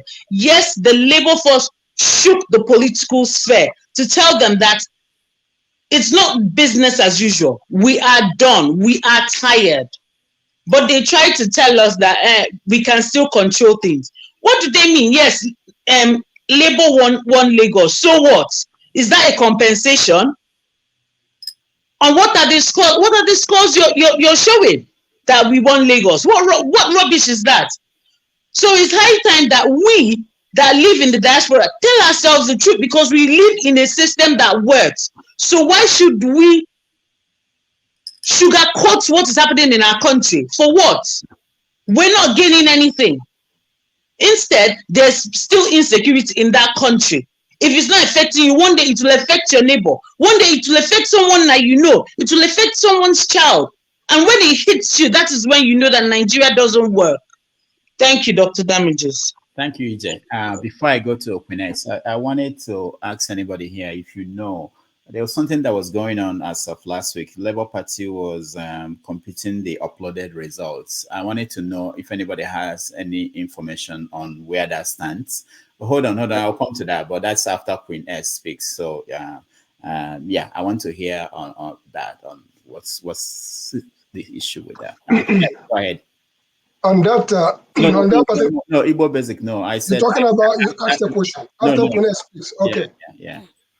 Okay. Good evening, everybody. Dr. Rudolph, CM, Isimiri, Igbo Basic Sir, Paul, Kolata, Jude, Mama H.O., EJ, good evening. With all due respect, good evening, everyone from London. It's cold here. Anyways, talking about Yakub, he let Nigerians down, but more importantly, he let himself down. And that's how I look at it. It's obvious, even to an unborn babe, that the election was rigged. I mean, Kolata, you might come here and say that we talk on emotions. But the fact is that it was heavily rigged, so much so that an opposition party came out and even stated that Lagos, the figures given to Labour Party wasn't the right figures. And fortunately for us, we have someone who is not going to be, who will not shy away, who will go to court and get to the end of this. And I think at that point, we'll begin to see the damage that has been done. We can just look at this as an election, but it's beyond that. There are a lot of young people that came out and believed in Nigeria. There are a lot of people that didn't have hope, didn't believe at all. But because we were being We're sold a dream that it will be free, it will be fair, it will be, if nothing else, uploaded from the polling unit. If they had done that, even if Peter Obi lost, trust me, we would have accepted it because we're making the right steps in the right direction. It isn't fair for you to come here and say, oh, he won some states that were with incumbent. That's not right. We know that Peter Obi won and won really well. And that is why everyone is kicking up. It's not about emotion, sir, with all due respect, Kulata. It is the fact. And luckily for us, I keep saying it, it's going to court. Evidence is, we don't know what the court outcome will be, but this will be provided in court. You do realize that the IREV, even as of now, is not fully updated. And some of the figures, there are still discrepancies. There are still discrepancies. People still have the original. I remember, Kulata, you made a comment one time and you said that even that original that people have might not be admissible in court. How can it not be if it's been stamped and signed by everybody? How can it not be? It was stamped and it was signed. So I begin to wonder, are you the one speaking with emotions because somehow you hiddenly support someone, but you don't want to come out and say it with your full chest? That's your call anyway. And that's you. Sorry, I don't want you to respond. That's you. It's not your chest. You know, when I say your chest, your face, as you are seeing my face, this is my real face, right? So you know what you're scared of. What we want is a Nigeria that works for everybody, that genuinely works for everybody. Can you imagine the people, the young people that came out seeking for something different? And it was, as EJ said, the more we were looking, the less we were seeing. I remember on that day, Isimiri came here and lamented, and I said, let's be positive. It's not going to end the way we are seeing it. And it happened exactly, even worse than. Do you know what? If they had told us, if they hadn't sold us a dream and left it as it was and said, you know what, we're still going to collect manually, trust me, we would know it's business as usual. They sold us a dream and then they did the worst. They did the worst. The unfortunate thing that the Nigerian story out there in the international world isn't good at all. And this has compounded issues for us. Because it's not just the people of Nigeria, it's our leaders. For someone to come to Chatham House and say what he said, and look at what he did. And he has the temerity, the audacity to backpedal. It bothers me. It really does. And unfortunately, some of us are here supporting that and saying the court has ruled that INEC has the right. No, sir. Okay, and someone, Jude, I think you said that Buhari is complicit in this. I remember when Ngozi would always come here and say they are not fighting against themselves. Truly, truly, they were not fighting against themselves. They were just playing Nigerians for a fiddle. And it is becoming glaringly obvious that that is what these people did. But you know what? My belief now is that what they meant for wrong, there's only so much you can push a people. What they meant to harm us, it's going to turn around and it will backfire in their faces. Now, talking about the international governments that have been congratulating Buhari, that is what congratulating the president-elect. That is the right, they are doing the right diplomatic international thing to do because he has been declared. If we go to court tomorrow and Obi is being declared as the genuine winner, they will still come back and congratulate Peter Obi. The fact that they have congratulated Tinubu does not mean that they support or align with what happened in Nigeria. Never. Because they said that this is unacceptable, that it was not free, it was not fair, it was not credible, and it was not transparent. And they said it. I think one of the leaders of Sierra Leone, the former female leader of Sierra Leone, she has actually deleted her tweet where she was congratulating Tinubu. She has actually deleted her tweet. Right? So, it bothers me because what I'm saying here will live for posterity. When we come out here and we defend the indefensible, it bothers me, especially when lives are being affected. And that is where I come from. The fact that youths believed in this country and every single time they are being let down. For how long are we going to carry on like this? All right, thank you. Yield the floor for now. Thank you. Thank you so much. So what I want to hear from three people. Kulata first, Jude, and who else has information on the Labour Party stuff? Kulata, go ahead first. Yeah. So the I Labour have. Party, there's a smart kid, I think it's called Asian, maybe his last name, that developed an app, a coalition app, independent coalition app. And he started loading the thing. So early states, I don't know if it's I don't know the algorithm he uses. But early states showed the Peter Obi lead and he continued collating. Ultimately, Tinubu started leading and they dumped it because at the end of the day, it was just replicating what INEC did. So they dumped it. So even independent kids with Labour Party doing their own coalition, it ended up in the same result. I think they stopped it as of the time that Obi was second, and Tuku was almost taken over, and the rest were northern polling units. So it would just have been the same replication of the exact same result. So, like I said, emoting is good. It shows you're human. I get where people are coming from, but it's not going to change. It's not going to change the facts. And the fact that someone gave a speech in Chatham House is not something that is tenable in court. And when we talk about court, the lower court has already ruled that INEC guidelines is left for INEC's interpretation. When you read the particular section, they said transmission, they did not say electronic transmission. There's a clear difference between saying transmit and electronic transmit. And I do see many people conflating BVAS from IREF. BVAS was deployed throughout. That's why this election is better than because you can't, there's no incidental forms. Whoever gets votes gets accredited. The accreditation works perfectly. Is the transmission and the promise that they're going to upload to the server. That's the bone of contention. An argument based on a procedure is a losing argument. You need to be able to show the court that there's enough votes that you have to take away from the leading candidates. For Peter Obi is 2.7 million. For Atiku is 1.8 million. That you can take 2.7 million votes out of the leading candidates. That's no trivial figure. That's no trivial number. And for Peter Atiku 1.8 million, then it doesn't stop there. It doesn't stop there. You'd also need to bump up for the case of Obi from 16 states, 25%. You need 8 more to get to 24% constitutional requirement. For Atiku is at 21. He needs 3 more to get to the 21 minimum requirement. So those are the facts. When you go to the court, all sorts of I've seen all sorts of EC8A, some of them TPEX, some of them overread, and I've seen it all over the place. Some of them there's some Cynthia super agent that signs on behalf of all parties. I think she's in Abia or somewhere. So it's just all over the place. So you have another thing is. So you don't, I mean, so you can, when you want to react emotionally, you can also get some facts for you to package your emotions. I think it's like 180 days or something that is allowed to litigate these things. Then it's over.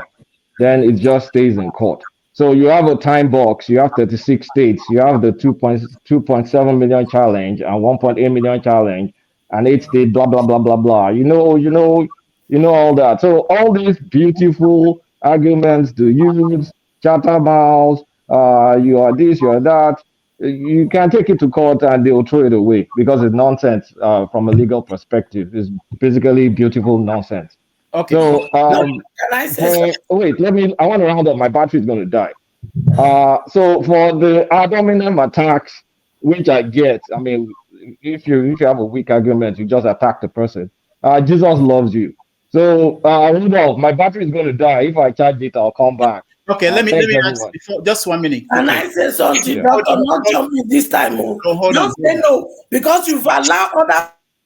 Hold on. When I say hold on, please hold on. Claudia, I want to ask you something. The Reno or Mockery, I've been seeing people who go to this the platform or the portal and find results that are different from what INEC presented. And Reno, I was trying to get that to show if I can. Reno did one of those things. So what do you think about those? And I think Reno will not put it out if it's not true. What do you think about those situations where the results are different from what INEC can release? So in court, I'm not a lawyer, so let me not pretend like I'm a lawyer. But in court, they're going to look at the evidence. There's a minimum requirement for those forms. First things first is there overvoting? If there's overvoting, they're just going to cancel that polling unit.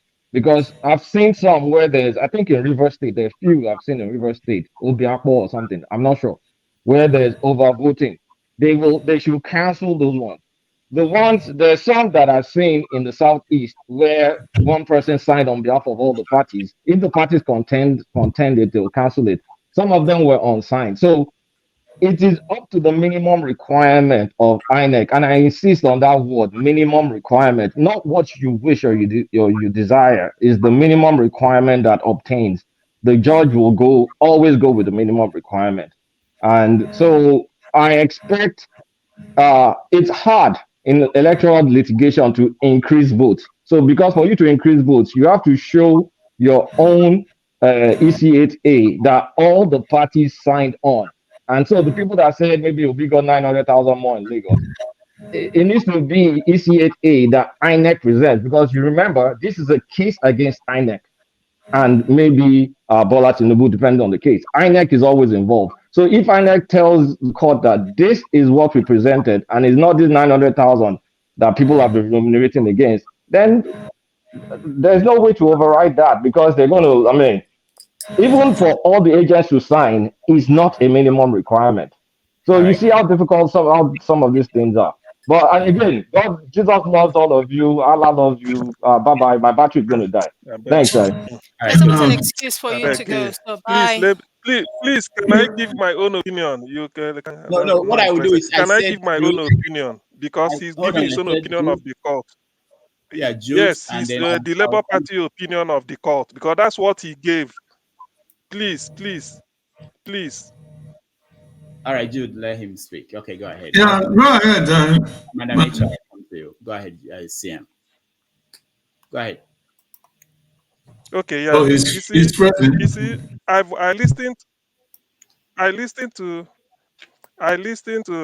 had a conversation yesterday with the Labour Party secretary of my local government. He told me that the plan of Labour Party is what they are going to present in court. It is assumed that INEC or Beavers, whatever, is the polling unit result. That is what they are going to present in court. Anybody can add up 107 plus 91 plus 13 plus. It's a simple arithmetic. There is nothing, because any ballot that should be voided or considered invalid is at the unit of the polling, is at the level of polling unit. When the agents look together and say this is invalid, they remove it. So there is no magic they are going to do to speak than that somebody will now come and change. He said that is what they've been doing. That's what the Labour Party has been quiet. He said that's what they've been doing at every polling, every ward, every local government, every state. That will be said they will bring it in court. And let me tell them one thing. Labour Party employed their own system because they know this type of thing will happen. That's what he told me. Now, having said that, for somebody to start to tell you to maneuver English language for you, 3 elections were held on the same day: House of Reps, House of Senate, and Presidency. Exactly. House of Reps was transmitted. House of Senate was transmitted. How come only the Presidency is where they're saying what? It was a deliberate stealing, outright robbery. In fact, that Professor Mahmood should be arrested and shot. He disgraced himself and disgraced Nigeria. How can you explain to me 3? You answered on the same you answered the same question paper. 3 questions. Now they are looking for the answer sheet of one of them. When there are 2, House of Reps, House of Senate, no problem. Transmitted the way it should be. By the way, this procedure has been used in Anambra election, used in Kogi, used in Ekiti, used in Edo, and used in Osun State. Why did you set it aside? Because Tinubu gave him how many $1 million? Then he now pocket it and they start to tell us rubbish. Labour Party is going to present the real hard evidence that will shock the world in court. That's what they are doing. So I can assure you of that. Whatever any agent comes here to come and tell you, it's neither here nor there. They are afraid. Nobody is rejoicing until they announce Peter Obi as the winner. All right. Doctor, please, can you give me 1 or 2 minutes? Let me leave. Please. Hold on, everybody. Hold on. I don't want, some people are getting angry. Please, just give me 1. No, Paul, hold on. Jude, Just stand by, okay? I'll come to you. I see you. Okay. You're not going anywhere. Madam Echo, go ahead. You see, Doctor, if you don't want me, your platform, I won't come. You give opportunity to others. I have respected your platform today. I raise up my hand. You give opportunity to mass to respond to collateral. I raise up my hand. You refuse me, and you are counting. If you don't want me here, I told you before, I don't go to where they tolerate me. I go to where they celebrate me. Did you understand? If you are going to do it to everybody, understand it. But picking me out, I will not take it from you anymore. So, Madam Echo, how many times do you think when you go back? Can you go back and look? Go back. Hold on. I only contributed in the first one. You see my challenge. The second Madam one. Echo, hold on. There's nothing like what I'm not deaf, and I'm not mad. I know what I'm talking.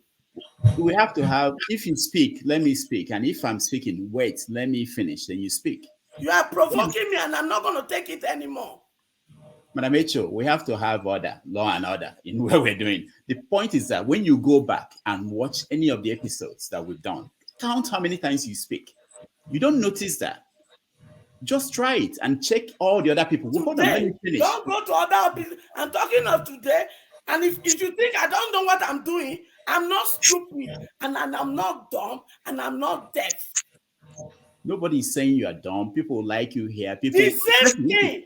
Madam Echo. Mass responded to collateral. On the same thing, I raised up my hand. You don't have to respond to everybody. You gave me opportunity, and you rejected me, and you tell me what? Madam Echo, there are 10 people here. Not everybody will respond to everybody. You understand? So, but the most important thing for me, for you, two of us to understand is that one person should be speaking at any point. Please. All right. Do you want to speak or do you want me to go to Jude? All right, Jude, go ahead. Doctor, let me just say 1 or 2 minutes and leave, please. Jude, is that okay? Yeah, go ahead. All right, go ahead. Thank you, Mr. Jude. So, Doctor, talking about collateral, talking all this fact, from the way collateral is talking, he's a young man, he's smart, he's brilliant. For the fact that Oshu government give him scholarship to come do his second master's in the West, that does not mean he will sell his allegiance. He already have a BSc. He already have his first master's. You understand? Before he moved down to this place, he is smart. Don't give your allegiance. My father may send me to school. If I am dumb, if I'm not clever, I wouldn't have used that opportunity of going to school to do anything. Because I'm smart, which means I've put the heavy lifting to that achievement, that education. You understand? The way he's paying all his allegiance and everything. This is exactly what happened to my Nigerian people today, where every one of us want to give our glory to pastor, not to God. That's why it look like we pray, but no result come. Because the good God jealous a lot. You are supporting people who give you scholarship and these people are failing. Don't you think you are failing with them? You understand? And everything. What we are saying here, nobody's talking about APC winning an election. We are talking about the system of conducting this election was completely wrong. With APC themselves, they criticized the so-called election. How Peter Obi will win 97% in Anambra State. How will he win this? How will he win that? Which means it's flawed. That's what we are saying. Is that not a fact? Is that not a fact? What INEC did was completely wrong. That's my question that I'm telling him. Like Ovie Whiskey failed, like Professor Morrissey who failed, as Jega failed. That's the same way Mahmood failed. And I use my first comment very clearly. Because there's no institution, there's no good institution in place. So this individual, they report to one person. It makes them panic. And make them do the things that they don't want to do, like Paul will say in the Bible, I saw myself doing the things that I want to do. Is that not a fact? There's no structure. That's why 1 minute you want to go bring Agbero to take people to their polling unit. You want to go bring this. Did you see the fight in Lagos trying to get the road transport workers? When we have all the so-called big transportation companies, the so-called God is good, the Zuchuku, the so-called big reputable names that have been there for the test of time. They didn't call any one of them. You call road transport union that don't have one bus. Their duty is to collect money from us and Agbero. You call them to bring people to the polling unit, and we can't find any one of them. Is that not a failure? I am asking you, is it the police that we didn't see on that day? Is that not a failure? Is that not fact? What facts do you want me to do? You understand? Until I bring my wife to this public to do something before you know that that kid, my wife is pregnant, the kid belongs to me. My brother, and every other thing. So, doctor, condoning these things and every other thing, we not will make your platform look good, because at the time again, it will look like maybe Kolata too is buying space on your platform. I'm telling you, if I come here tomorrow, I'll put my wife underwear on my face. Maybe it's also welcome. Yes, I'll put my wife underwear on my face. Maybe it's also welcome. Doctor, the age why I did, my mama no go carry me, go find man again. Doctor, see this baby now. Come on now. Now 1 year picking, they go, mama go carry and go find man. As they give her ice cream, they go lick him mama own ice cream. Doctor, I don't pass that age now. Yeah, Doctor, stop this thing, please. Yeah. I will continue this way. Maybe that way you'll be giving me more attention, like you are giving Kolata attention. No. Yes, I'll tell you, you will be giving more attention, like you give Kolata. You understand? This boy already have his masters before he got scholarship, second masters to abroad, and he's giving all this allegiance and everything. My brother, it don't work that way. It don't work that way. Come on now, doctor. All right, please. Thank you. Bless you, Paul. Up, Paul. Up, Paul. Okay, guys, I know we are living in the world of alternate facts. You know, just like what we saw in the election that United States conducted, the past election, where we have a sole loser of an election still is being deluded and delusion up to now that he still won the election because of alternate facts. And you have to take permission from New Jersey for you to talk about alternative facts. Carolyn Conway, please. Yeah, so that is what Kulata continued to come here to present to us, alternate facts. When he's speaking, he speaks with bold face and see, you know, and feels as if, you know, it's just for the purpose of those who are listening to us, so that they will not muddle off, go with a half-baked facts. That is why some people like me continue to make effort, at least in trying to debunk him and let him and call him out on his folly and falsehood. Otherwise, people like this should not be rendered relevant. Yeah, I have this thing, a tweet here from, say, breaking news results obtained from IRSV portal. By the way, another thing, before I read this, another thing that Kulada said, which our hearers should please note this.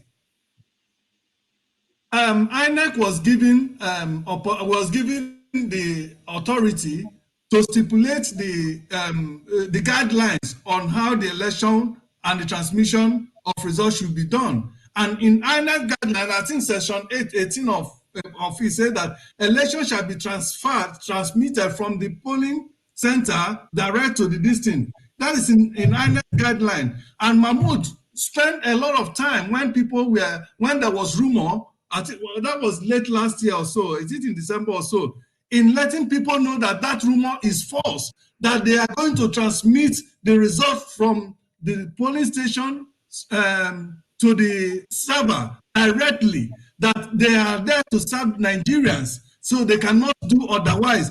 And this Mahmood, this fraudulent 419 Mahmood said that completely. I don't know why people like Kulata will continue to come and it's not going to be admissible. I didn't say in the server. Come on now. Well, results obtained from IREV portal shows that Peter Obi is the winner of 2023 presidential election. LP 19 states plus FCT, PDP 8 states, APC 7 states, NNPP 2 states. And there are other, I think I sent you some, Rudolph, I think I sent you some other collations, which already I can't verify those ones. But if you go to the Twitter, right now, if you go to the Twitter, this is my Twitter, there is a recent tweet by our vice president in waiting, also shows this. Okay, now okay, Jude, you see, that's the thing there, Jude. That is not the vice president that tweeted that. You see, this is the problem. We have to be careful. We can't just... As a vice president in waiting. No, that's not him. That's not his Twitter account. I know what you are saying. Dude, there are so many things out there that... This is not his Twitter account.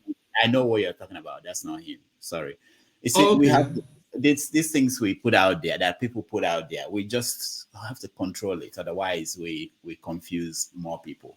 The Obi people have not come out to say the 19 state thing. It's not true. You know, I know it's out there. I see these things. By the time you send it to me, I've received it like 100 times. But if I'm not talking about it, it's not true. So anyway. All right, but if it's a true story, you should know that it should be on the cover of all the newspapers in Nigeria. Just think about it. If actually it was done and confirmed, no paper will not want to publish it. The way you want to spread it, the papers will want to publish it. But if they think it's not true, they won't publish it. And that's why you just see it on your WhatsApp. All right, let me see. Where are we going to? Echo, Madam Echo, you want to speak? Madam Echo, before you speak, this is a walk-up, because I think you understand the languages of imagery. This is a walk-up.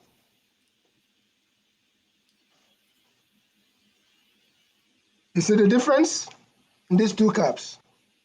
What did I just say to you? We're here. We're not going nowhere. JJ. At a collateral, who decide to see white and call it black. It is a shame. I just wonder how you are going, or how you are raising your children. Because it is obvious you lack integrity. It is obvious you live all your life in dishonest. And it is obvious you are not trustable. And you are not accountable. How could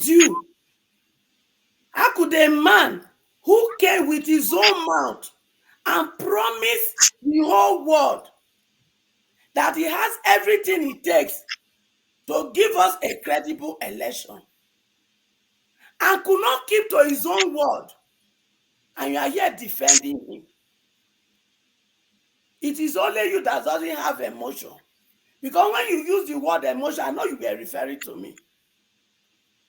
But I don't have time for you, because already you have told us publicly that you lack trust, you lack integrity, and you are dishonest, and you lack accountability.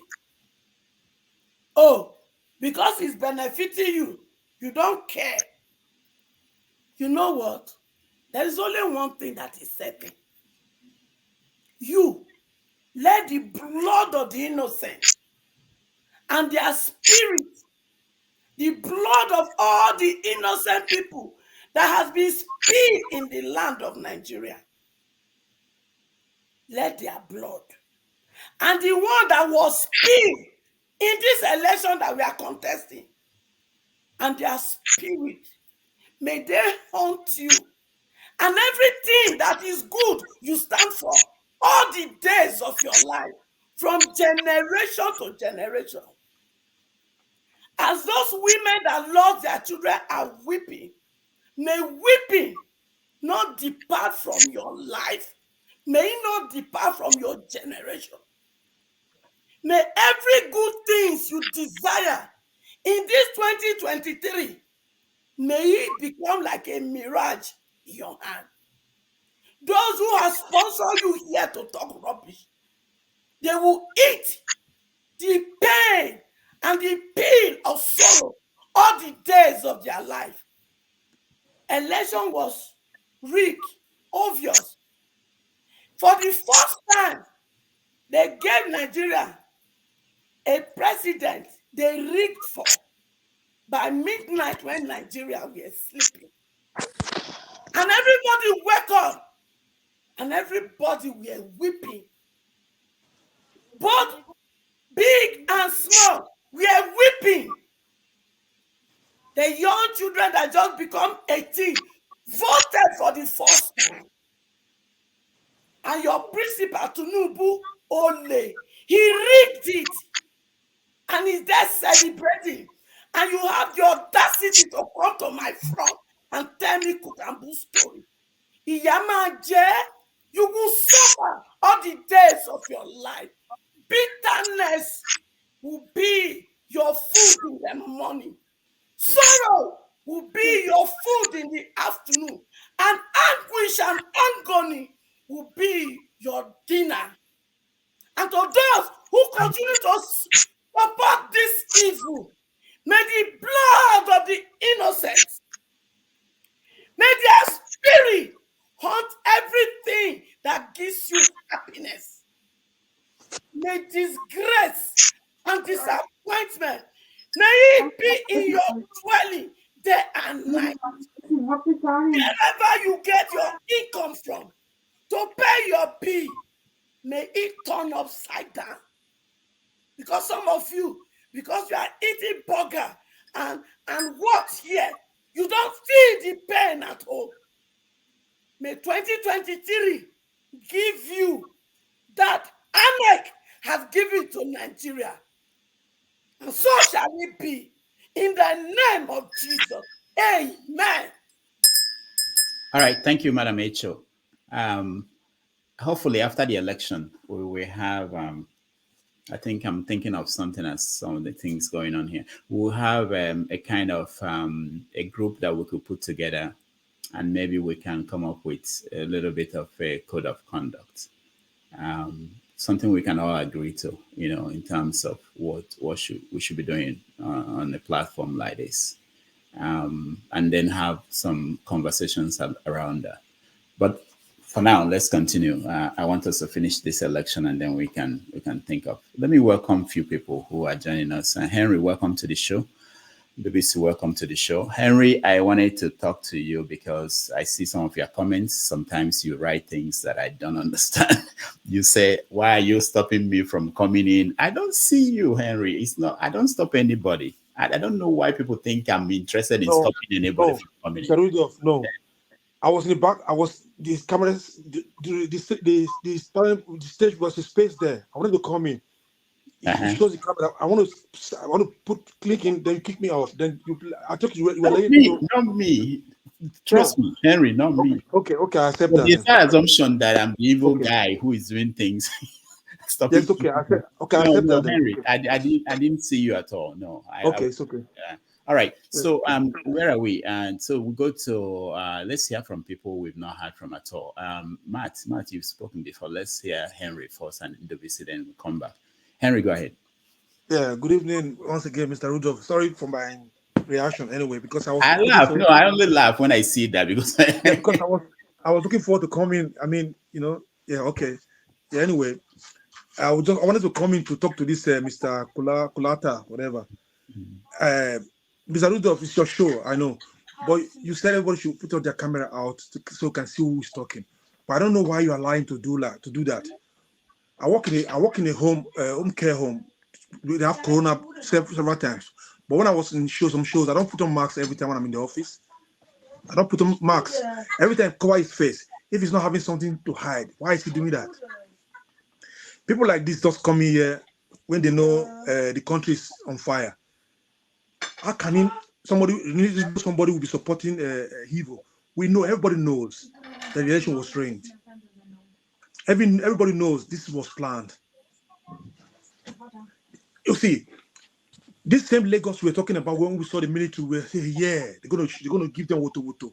Those Agberos, those Lagos Agberos there. But we saw what was going on. We saw it live. What was going on there? Police were standing there when they were attacking people to vote for APC. Buhari cannot come out and say, Nigeria, I'm sorry, I lied to you people. This is a big fraud I ever seen in my life since I was born. This is a big fraud. Buhari lied. The so-called Yakubu who's calling himself a professor. Where did they get a professor from? I don't want to see all those people coming say they are professors. They ring our elections. They came to Nigeria. They came to the real election, and you see the ringing was so cheap. You can see it's so cheap. You can see the result. The result they flow to their portal. You can see the original result. They change everything. You can see it. Loads of. I believe you see some of these things too. Some of them not fake. You saw it yourself too. I'm ashamed. When my wife saw this sometime, she asked me, "What's this?" I said, "Look what I showed her." I said, "Look, this one they changed. This is the original one." She said, "How can they do something like that?" I said, "These are professors. They accept these things too." He said, "Professors?" I said, "Yeah." I'm ashamed. Only a blind man and a sick person will say this election is free and fair. I say amen to the prayer Madam Mama Esho give to Kulata and those people supporting evils. I say amen to it. It's fair. It's a shame because I'm just disappointed. If Nigeria is a country, if so-called judiciary is working in that country, this INEC office, INEC chairman should be in jail right now. Should be arrested, investigated right now. What proof do we need to bring to your show, Mr. Rudolph, to know what we are saying is true? What proof we have to bring? I know you are investigative journalist. You are. You know a lot of things that is going on too. This election was rigged to favor APC, to favor the corrupt cabals that's bringing Nigeria backward. You know it, and everybody know it. Kids knows it. Everybody knows it. The blind man even knows they ring this election. We stay in a Western country. We're having a good life. Can you imagine somebody like Kurata come here and start talking lies? How much do they pay him? Nobody can pay for my conscience, for the truth. Nobody can pay me. He comes here and lies. I mean, if you don't have nothing to hide, why is he hiding his face? How can he come and say this? The election is free and fair. If the election is free and fair, if Obi lose, we know he's lose. We know we accept he lose. But we can see it on ground. Went to Edo State today.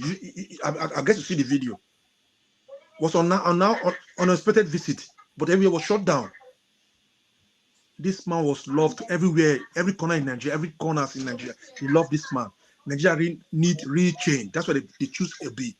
He's better than other candidates. I wish we should already have this movement. We could have supported him too, but you don't have this. Obi was loved in all over the country, and everybody knows it. And we know it in our conscience, and we know it at the way we saw it. Little investigation we made that Obi won this election. The Lagos, they said Obi win with little. But APC, PDP, the opposition even came out and said the result they gave to Peter Obi, Labour Party, was less. The result they have is more higher. What else we need to say? We have to bring a proof. We should be talking about the INEC chairman. Sorry, 1 minute. 1 second. 10 seconds. Some seconds. The INEC chairman should be arrested now. We should be talking about this. Mahmoud should step down. That's it. Thank you. But I have to go now. I will come back again. I want to go now to go and eat, so I give space for people to come in there. Thank you for giving me the time. Thank you. Thank you so much. You are not the only one. I mentioned that the PDP said that INEC chairman should resign and it should be tried. So you're not the only one. So go ahead. Hello, good morning all. Yeah, good afternoon everyone from here.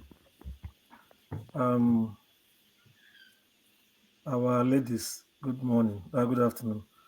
Mama Esho, we love you, please.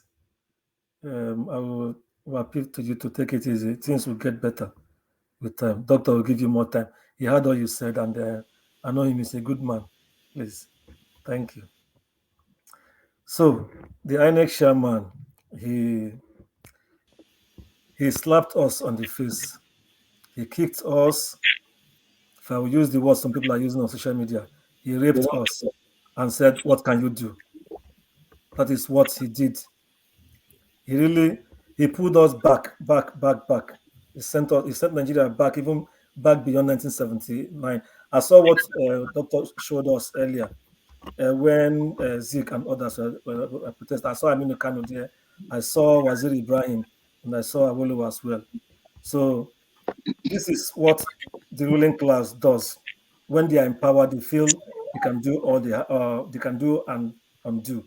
What I saw happen was that this has been a pre-arranged plots to keep the ruling power, the ruling party in power by all means. So, because the man cannot tell us that he's not been seeing the wave of people, even people from the north, all parts of the country, asking for a new Nigeria, asking for a better country where things will normalize and where things will get better. And Obi, they have done their own investigation and they have seen that Obi is the person that will do these things. Okay, I'm coming. Sorry, I'm talking. Sorry, my son came to tell me that somebody is waiting for me. So they know that Obi was the people's choice. They saw how people loved him and all that, but they were not ready to do the right thing. I've seen where people have said that the man, they have shown people are smart. The young ones are really smart. They've showed videos where the man has told the public in conferences, in press briefings, and all what's not, that the elections will be transmitted electronically. He even said it with his own mouth to the polling to the server from the polling unit, because the polling unit results are the real results. Any other result you see away from the polling units are all mutilated or concocted in some cases.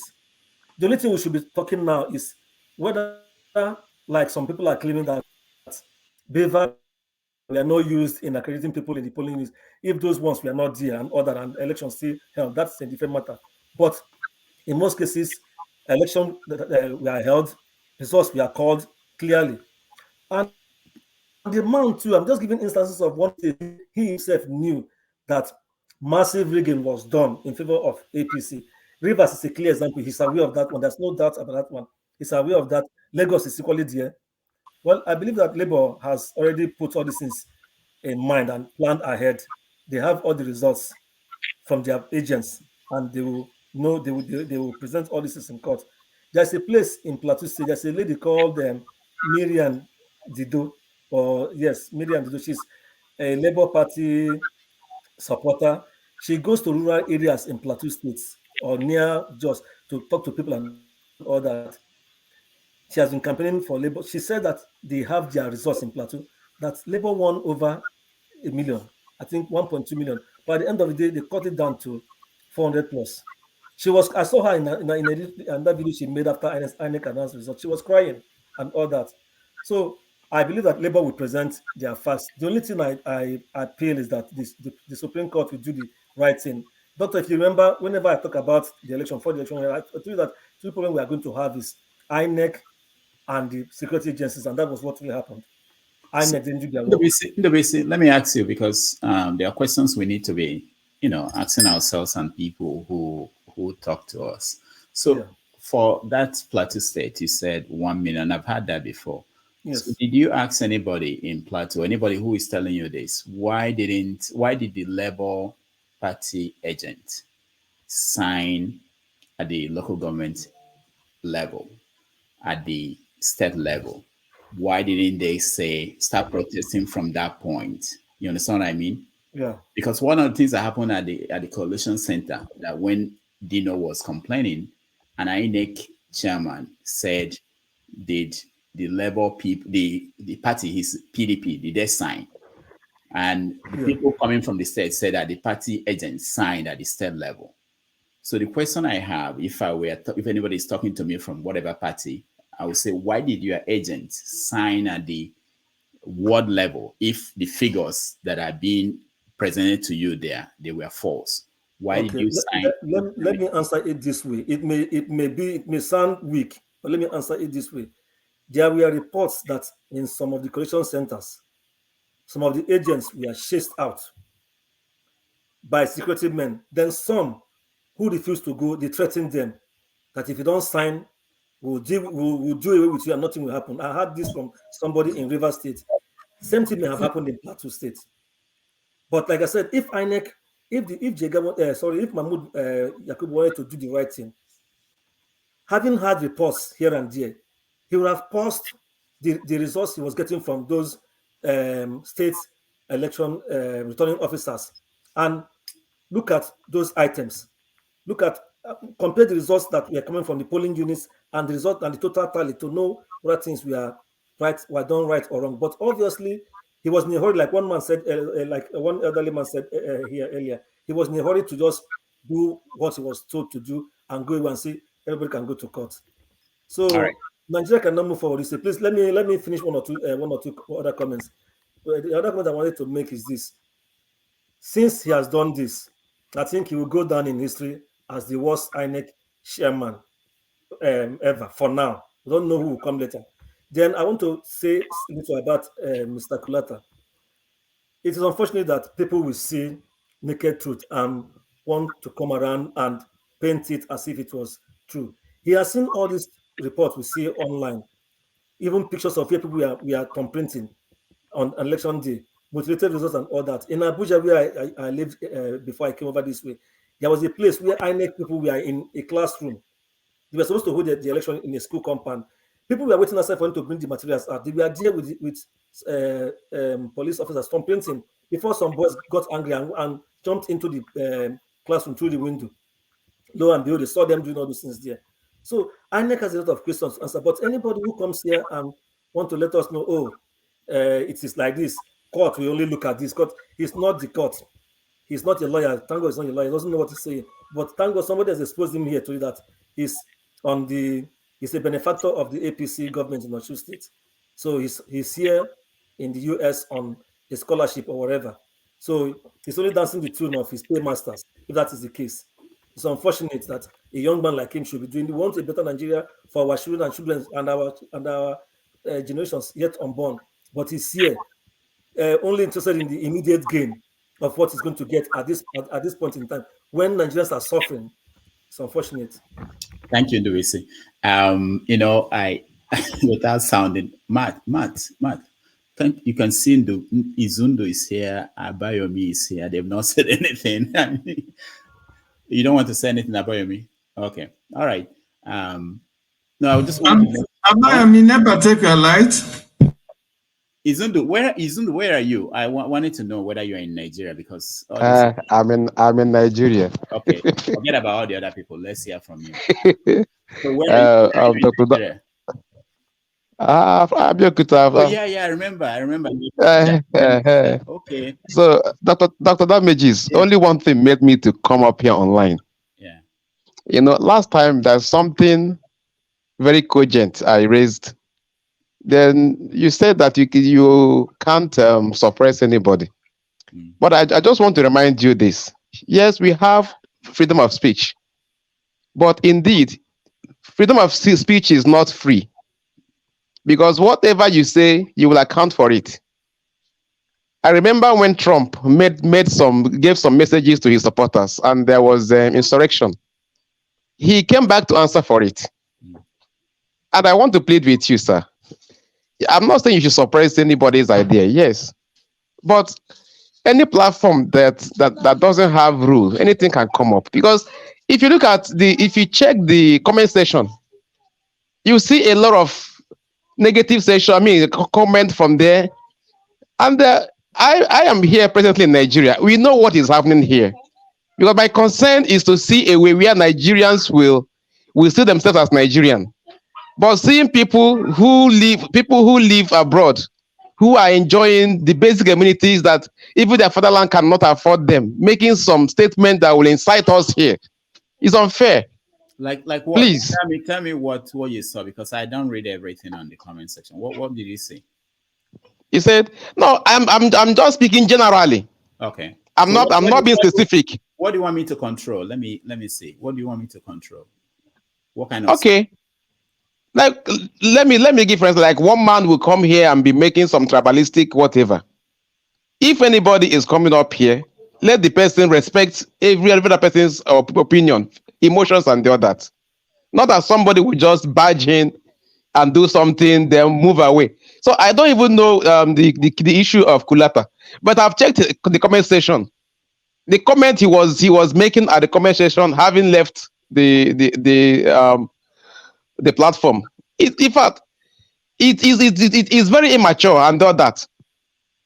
Please, the reason why I just came up is just to raise this issue again. Let people, whoever that will come up here, be reasonable enough. Thank you. Thank you so much, Izundo. We that's what we hope, that everybody coming up here will respect others and reasonable, and as much as possible give us what they know to be true. And also I'm counting, and it's been going well. You saw what happened yesterday on the show yesterday.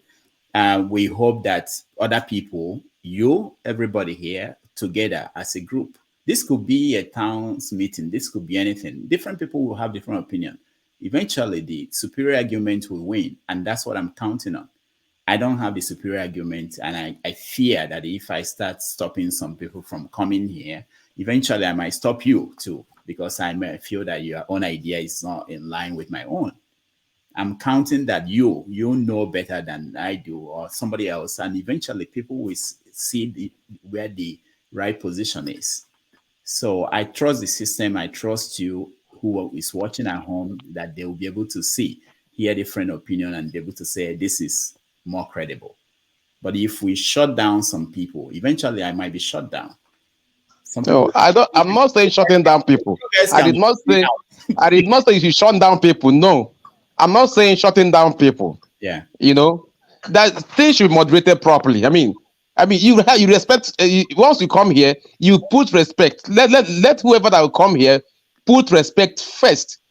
Even when you want to see the damages, there's a way I will tell you shut up. You get offended. There's a way I will also say the same shut up. Everybody will burst into laughter. That's what I'm saying. But that's the thing.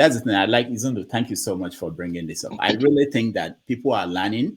I'm learning. People are learning, and eventually, I don't think people have been here with us for 1 year. They act the same way. They've learned certain things they do in a better way. So we're all learning, and I think it's a good process. I don't think my fear really is that once you start blocking people, stopping people from talking, eventually people get embarrassed here. And I've made my own mistakes, and I get embarrassed, and people do, and you learn from it, just like anybody else. But I don't think we should just shut down people. No. All right, sir. All right. That aside, let me say this thing and disappear. Don't be offended. My concern with this last election, everybody will say Labour rigged the election, APC rigged the election, PDP rigged the election. But we have, over the years, a rigging of election is a kind of norm, a negative norm that has been in this existence. But this particular election, what is alarming about this particular election is that the rigging now has gone official, where government agencies who will come to media to give discouraging words about rigging will now come and spearhead the rigging. When INEC themselves are the ones rigging the election, party agents will sign the elections, whatever, at the polling unit. When they get to collation center, things will change. This is the concern that we have here. Because I remember when the result was called for Lagos State, Labour Party agent that was there saw a result that was called for. Is it Ekpe? The agent now came and said, "This is not the result that we had." The woman now showed the snap of the regional result from the polling station. So it is a very big concern for us. If the rigging now is no longer done by individual party, but it has gone official, where government agents have now personal interest to rig this election, that is my concern. And if we don't get things right, I'm afraid I don't know when we will get it right. All right, thank you, Izundo. Let's go to Ngozika, also in Nigeria. I know she's been trying to come in. Abayomi, I thought you didn't have. Okay, Ngozika, hold on. Abayomi, can you hear me, Abayomi? Go ahead. Go ahead. Hey, I'm online. Abayomi, can you hear me? We can't hear you. Unmute yourself, please. Okay. No. Hello? Yeah. Okay, go ahead, Abayomi. I hope you guys can hear me now. Good evening, everyone, and good afternoon, good morning, wherever we all are. Okay. Thank you once again for giving me this opportunity, Mr. Rudolph. I've been listening to what everyone are kind of, saying about the whole election thing and all that. I think I have few stuff I just needed to chip into the program. First of all, after this whole election thing, I shed tears for Nigeria because I see that we are not going anywhere. We're going backward, not forward. For the younger generation who are believing that things can get better, I'm sorry to say, like, it's going to take a minute. Whatever goes on with this low election thing is a joke, damn joke. I have one to tell people. I said, as far as Nigeria is concerned, as far as I'm concerned, that country they're still joking in that country, because if we want to move forward, I think we have to complain and be truthful to each other.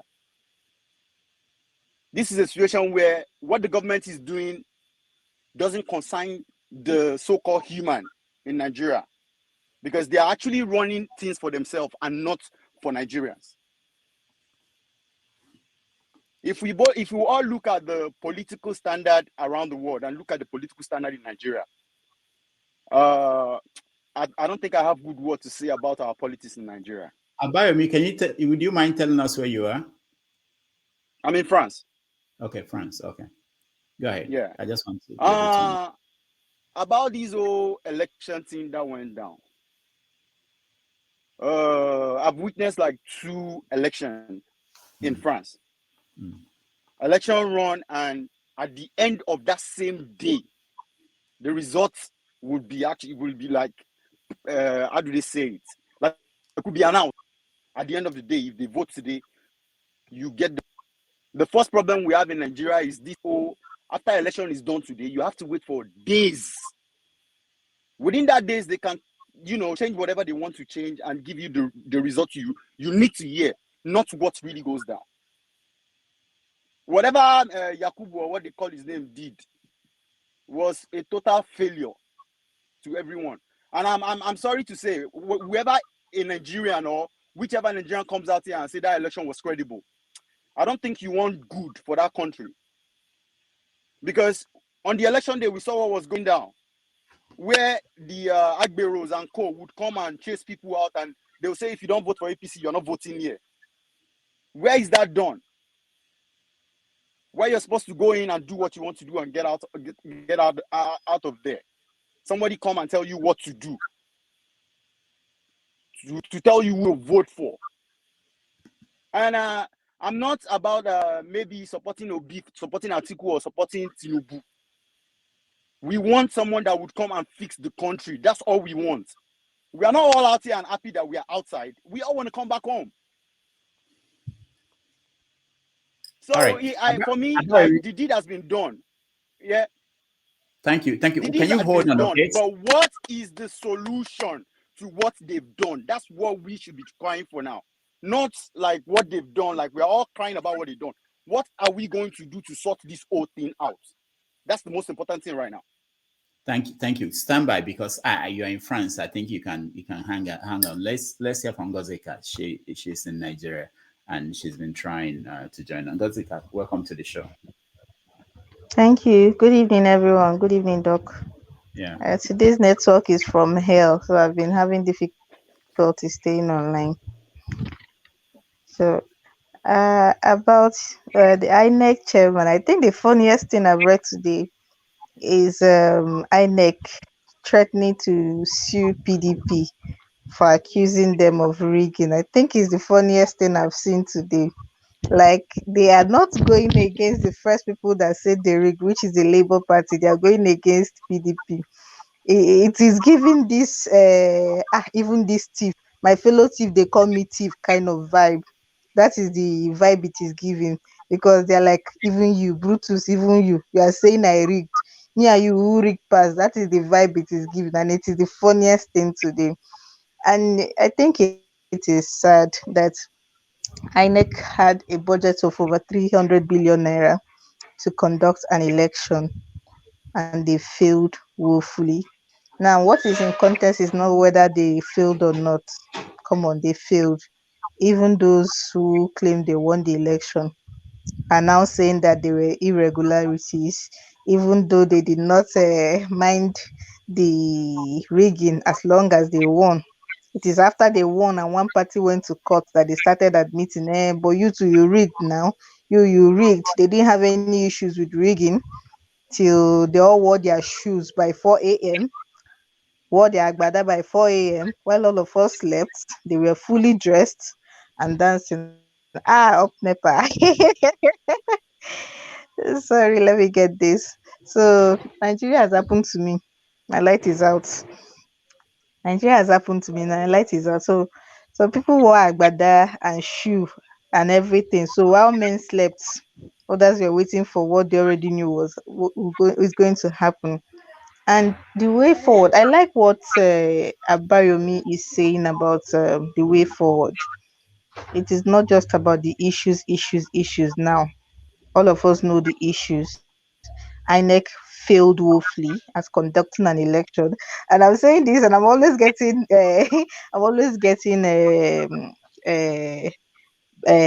I'm always being cheated offline because people are like, let's, because you're working for INEC as an ad hoc staff, but you go on air to say things about them. I'm like, now. Now that I'm working as, thank God you said ad hoc staff, not permanent staff. And even if I were a permanent staff, my mind will not agree me. I might probably have left the place. I'm not a perfect human being, but I'm one of those people that if my conscience can't take it, you won't see me there. I'm just one of those people. And I've said this several times. I was part of that election. Most of us took part in that election, believing we are making a difference, believing the commission that hired us was going to be neutral. I mean, they had us sign neutrality form. Come on. They had us sign neutrality forms. How you are going to be impartial, how you are going to abide by the rules. Old forms. We did all those things. So I feel very bad that despite all the money that they took, they did a shabby job, and people for whatever reason keep on defending them. I know people can defend the devil if given the right price, but come on. As to the way for Hold on. You said them. You should be saying us. no, I'm not part of them, please. I am an ad hoc staff. I let am me an ad hoc let staff. me let me ask you. Let Please. me ask you, the training you got, Ngozika, you said that you were trained and you had to sign to be impartial. Did they tell you the Yes. consequences if you do anything? Yes. What are Yes. the consequences? They kept I remember the first day of training, one of the facilitators, he kept saying the PO, this is to you, the APOs, that is the presiding officers and the assistant presiding officers, this is to you. You are supposed to be neutral, impartial. Do not connive with any party person for your own safety, number one, and for the sake of the job you are doing, number two. If anything goes amiss, and I remember correctly that the first time he mentioned being arrested for irregularities, he was when he was talking about the POs writing, he was saying when you are counting the ballot papers, please be careful. Make sure what is being counted, what has been counted, is what you record in the form EC8A. Be very careful. If it is not the same number, you will be persecuted. And I remember the whole hall, we erupted into laughter when he said if the presiding officer made a mistake. The man behind me was like, oh yeah, bunanga yeju now. He said that means the that means the prisons will be full. Yes, and he So kept on. there's Oh, no fear. So there's no fear on the part of anybody there that something will happen to them. you to some people, because he was saying it because the way the guy was saying it, he made us he painted this picture of any slight thing, nga, you are in for it. So everybody was like, with this plenty rules and regulation, even if we breathe too much, that means all of us will sleep inside. So to come out and see them do this kind of shoddy job after they've made us believe we were doing something worthwhile, it is really heartbreaking. I don't know for most people, but for me personally, it is heart wrenching. I feel so disgusted. I cannot even hide my disgust. I have said it here before that most of us, and it was just not my stories, I've heard people from other places talk about the difficulties they went through to carry out their duties. And most of them did not compromise. So to come out and have all of us lumped in with the idiots that did this. It is heartbreaking. And now as to the way forward, INEC has their rules. Simple thing. From the polling unit to the IREV, it is as simple as ABC. They breached that rule, and now they are talking about discretion here, discretion there. Look, it is a simple thing.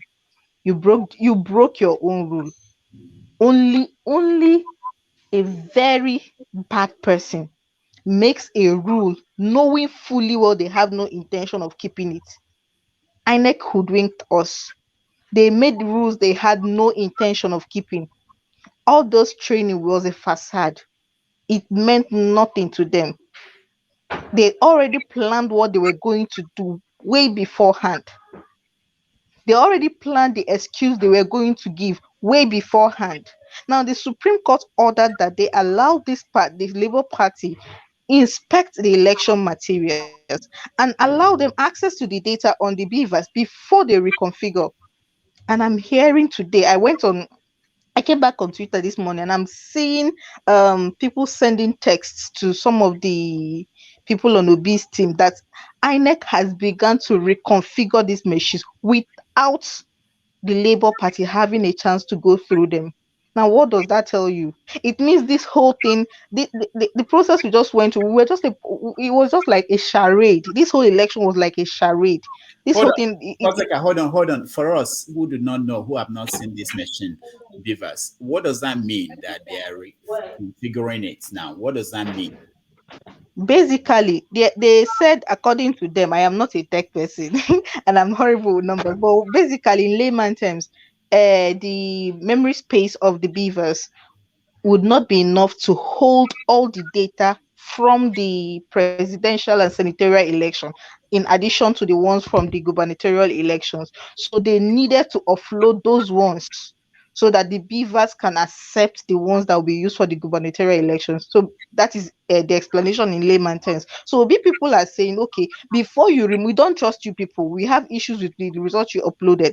We want to see it. That is why people went to court. Now court said, okay, allow them to see it. And I said, but we are going to conduct an election. We need to offload this data so that we can use it for the election. Court now said, okay, fine and good. You can offload it only after the people that are accusing you have had a chance to inspect it. Simple as ABCD. If INEC had nothing to hide, why are they making this thing so difficult? If there is no guilt, if there's no compromise on the part of INEC, why are they making it so difficult? What is all this? And as to the way forward, I am beginning to get a tad bit uneasy. I'm beginning to feel a bit uneasy because it's like they are baiting people. I get this feeling that the people, whoever is behind the scene pulling all these strings, is baiting Nigerians. And by Nigerians, I mean the youth that are on the side of truth. I have stopped saying the youth in general because the people that compromised are also youths.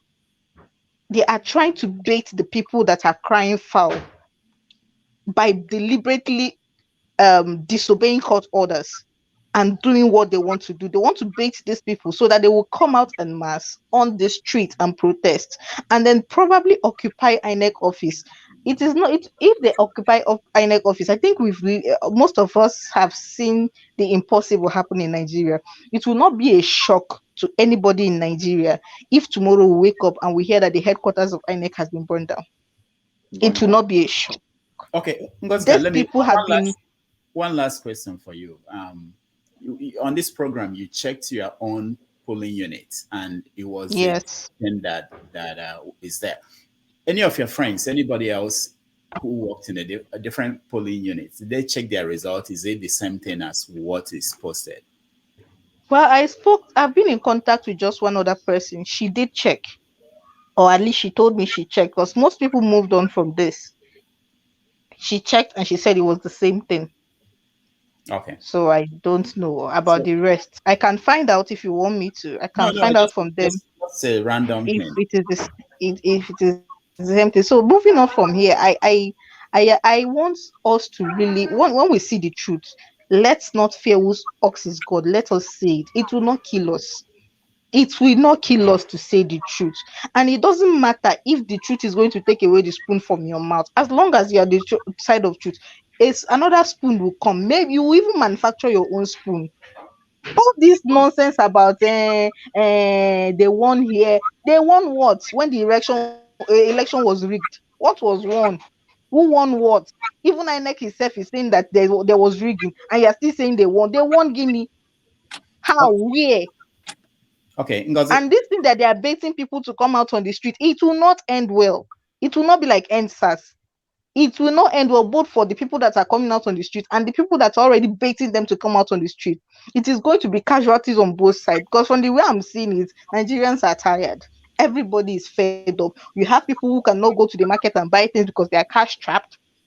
You have people who voted and their votes did not count. So how much more can they take before they explode?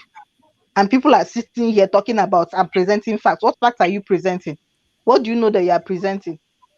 Please, let's just be honest with ourselves sometime. Okay, Ngozi, one more thing. Are you going to be part of the election next week? Yes, I will. Unless, of course, they say I shouldn't, but I would. I am determined to see it to the end.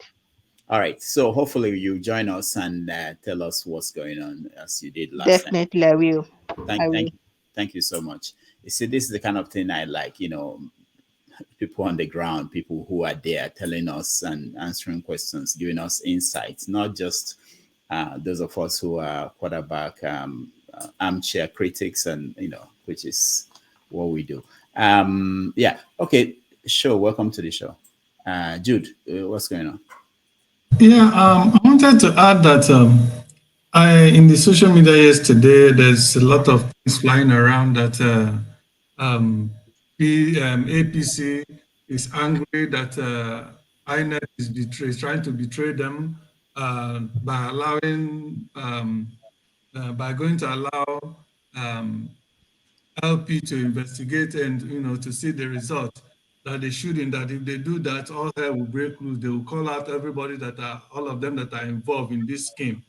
So who knows? Maybe that is why INEC have now decided to block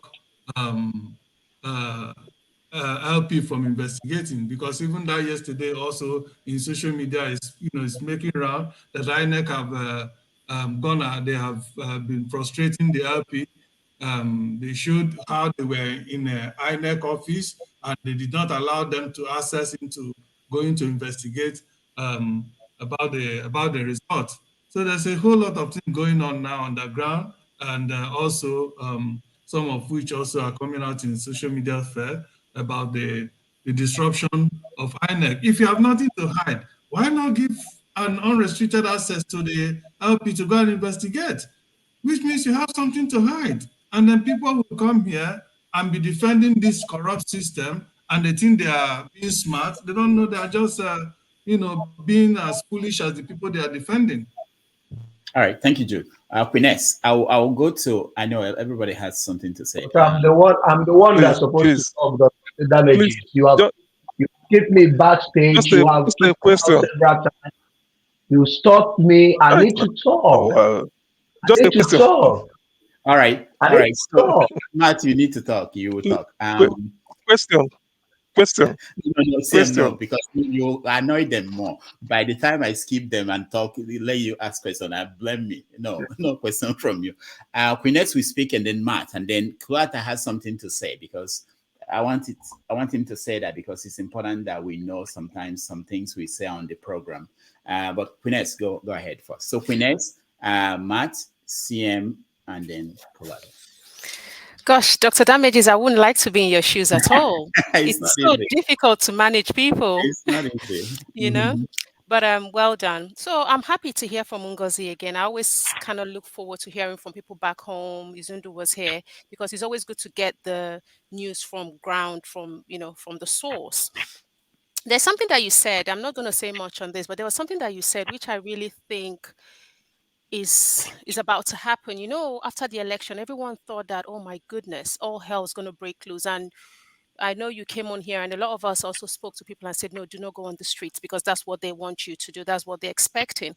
But you see what INEC is doing by constantly moving the goalpost. Because, okay, if you have nothing to hide, why not allow access? you can definitely tell that there's something to hide, but it will all come to fruition. Because talking about what in court, I think they were asked they had to sign an affidavit as well, that whatever is saved in the server will not be tampered with. Obviously, no one can trust INEC now because they've told the biggest lie. So there's nothing they say now that anyone can hold. But I think that's one thing that we're holding on to. But another thing that keeps coming to mind is, you see, when Tinubu won and he made his speech, it was neither here nor there. I didn't even listen, but everybody was waiting for Obi to speak because he is the leader that we want to hear from. And he said, be calm. Does INEC think that if Peter Obi comes and says INEC is not working, as in they're not allowing us, and because the youths are really waiting for him to say go, and they will go. So I think we should be careful. INEC, especially, like you said, Ngozi, I don't think it will all go well, both for those that are pushing for this thing and for the youths. How many people can they kill? If the youth were to go now and occupy INEC office, they would say that these youths are unruly. But for how long are you going to continue to push these people? Do you understand? I'm not there, and I am so embittered. I am very passionate. So imagine those that are on ground, that had a hope, that had a belief. For how long will you beat a child and tell the child, shh, you can't cry? And I think that's where my concern is coming from, because Obi has told everyone to calm down, but you can't. When you go on social media and you see what's happening, that INEC is not cooperating with the laws that are coming, with the orders that are being given, it makes you wonder. And then even how do we go into next week's election knowing the games that are being played? I don't know about anyone else, but for me, I'm not optimistic. I'm naturally a very optimistic person, but I'm not optimistic about next week. But I yield the floor for now. Thank you. Thank you. Where did I say I was going to? Who was Matt? You go. It's in me. Just to make sure. Matt, go ahead. Doctor, thank you so much. I really appreciate. I'm not going to emphasize on what we have been saying here, but there's one thing our brother just said: way forward. Like personally, when I'm talking, I'm not talking about coming to talk. Way forward myself, what I'm doing. I've not stopped using my platform, Facebook, to tell the youth, we need to stand up. Standing up is not going to the street, because if you go to the street, they're gonna kill you. What we have to do is to secure some states for Labour Party for the future. Whatever you do, you need to plan for the future, not only today. What has happened is in the court. I don't have confidence in the court, but are we going to do what? Are we going to kill ourselves? No. We need to still have that belief that our principle, which is Obi, is going to reclaim his mandate, whether good or bad.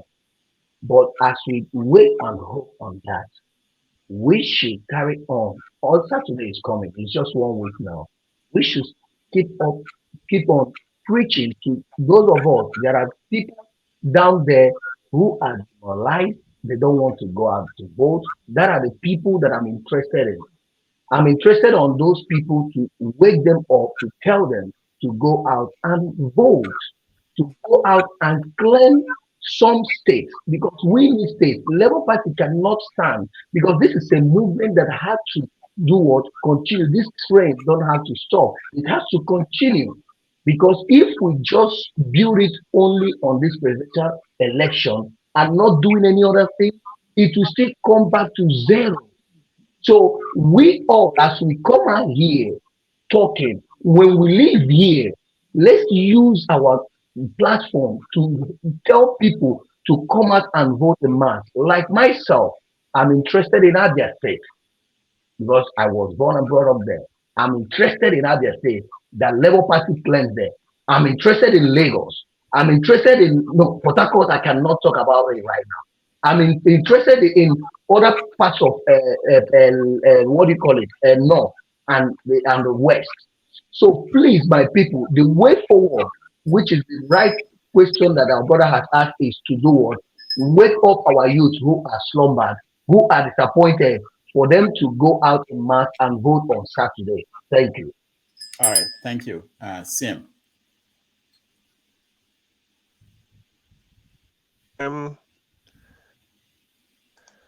My my question is actually for Ngozika, since she's still here and she's on ground in Nigeria.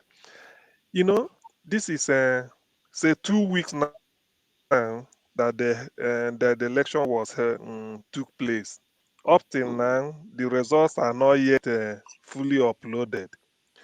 Ngozika, what do you think Nigerians are saying that a winner has been announced even when the results are not yet complete? What do you think people are saying about that?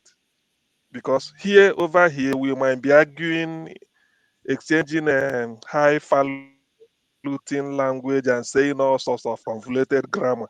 What do you think people are saying? How do people receive that, knowing that they don't know where the result is, not yet, no figure you can lay hand on, yet a winner has been announced? Okay, Doc, can I take that? Yeah. Go ahead. Can I? Okay, so I just want to be clear. I'm going to use Enugu, where I'm currently at, as a case study. Yeah, it's So for you. It's for you. the average person, and I do not know, I'm still having this warning in my head from yesterday's show where Mr. Franklin said we should not be using these people or the average people. It's stereotyping. So the warning has stuck in my head. So I'm going to try to rephrase it. So most people, there is this the tomato seller in the market, the pepper seller, the vegetable seller has no idea how INEC works. They do not know about IREV. Most of them saw the beavers for the first time when they came to vote that day. So they do not know the intricacies of uploading from polling units. All they know is that they voted. And for most of them, it is easy to know who they voted for. And they are saying, but we did not vote for. Even my neighbor say he did not vote for this person. So how did he win? So most of them are not even aware that the results have not been uploaded. Most of them are not aware. So you see, that is from one side. But what they know, the feeling is, we voted for this person and this person did not know. Bearing in mind, they do not know yet that the results were not uploaded. They are just saying they voted for this person. And I'm using Enugu as a case study because Enugu, for the longest time, since 1999, has been a PDP state. In fact, there's a slogan in Enugu. Once you say Ojebego, we know who is going. Ojebego means it is going. We know who is going. There was a time in Enugu politics, all you needed to do was to be on the PDP ballot. That was all you needed. Campaign or not, you were going to get the position you were contesting for. It was that simple. So, but this time around, the third force, that is the Labour Party, came with a tsunami, and they really got to the people. So PDP's vote was not just split into two. They took almost every common person supporting the PDP. You had them falling in love with Labour Party, falling in love with Obi. And it was just on the presidential level. Now, when you come down to the state level, the feeling is not the same. People are more divided than ever. You have three strong contenders in Enugu. You have the APGA man, you have the Labour Party man, and you have the PDP man. And it is a constant battle. I am going to be very surprised if the way people in Enugu voted for Labour Party is the way they will vote for Labour Party in the presidential. I'm going to be very, very surprised if it happens that way, because the Labour Party was able to get that much votes because of the Obi factor, because of him. Now he is no longer on the ballot. It is now down to the individuals. And I remember saying on this show that most of the older folks do not know individuals. All they know is party logos. So the party logo is going to play a part here. The after Obi effect is going to play a part, and the tradition, the old tradition of PDP is still going to play a part here. So no, people do not know about the results being uploaded. All they know is that they voted and the person they favored. And then I just All right, Ngozika, I think you're Hear me? okay. Go ahead. Hello? Yeah. Okay. So, and I hope that answers Mr. CM question, please. And I just want to clarify something quickly, very quickly. I just stumbled on the comments question, and somebody was saying you signed a neutrality form, you are not there. And I just want to say this, please, please, please. Let's be honest with ourselves. Even the INEC people, they have candidates they favor.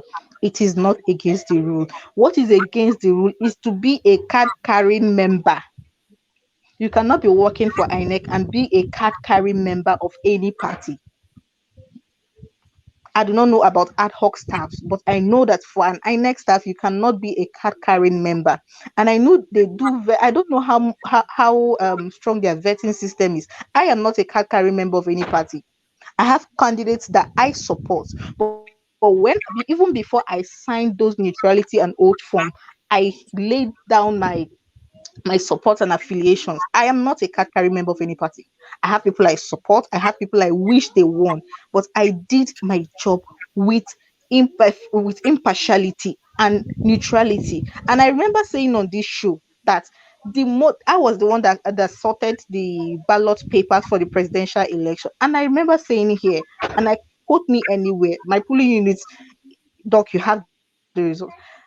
The most invalid votes we had, I was the one that identified them as invalid. They were people who were trying to vote for Labour Party, but because they crossed the line, I declared them invalid. Now, is that what a partisan person would do? How many of the people that are throwing these stones can comfortably do what I did? And that's just that, by the way. All right. Thank you. Similar. What you have a comment or question for?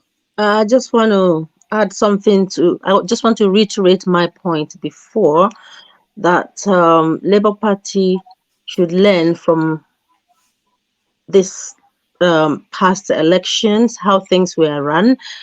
They should make sure that they are more organized this time, work together as a team, make sure that at each polling unit, people arrive on time. People arrive on time and make sure that they educate people what mama and papa and Peking looks like. The logo for the Labour Party must appear on the ballot. They must check it and make sure that they are not disenfranchised this time so that their votes can count. They should stand and defend their votes.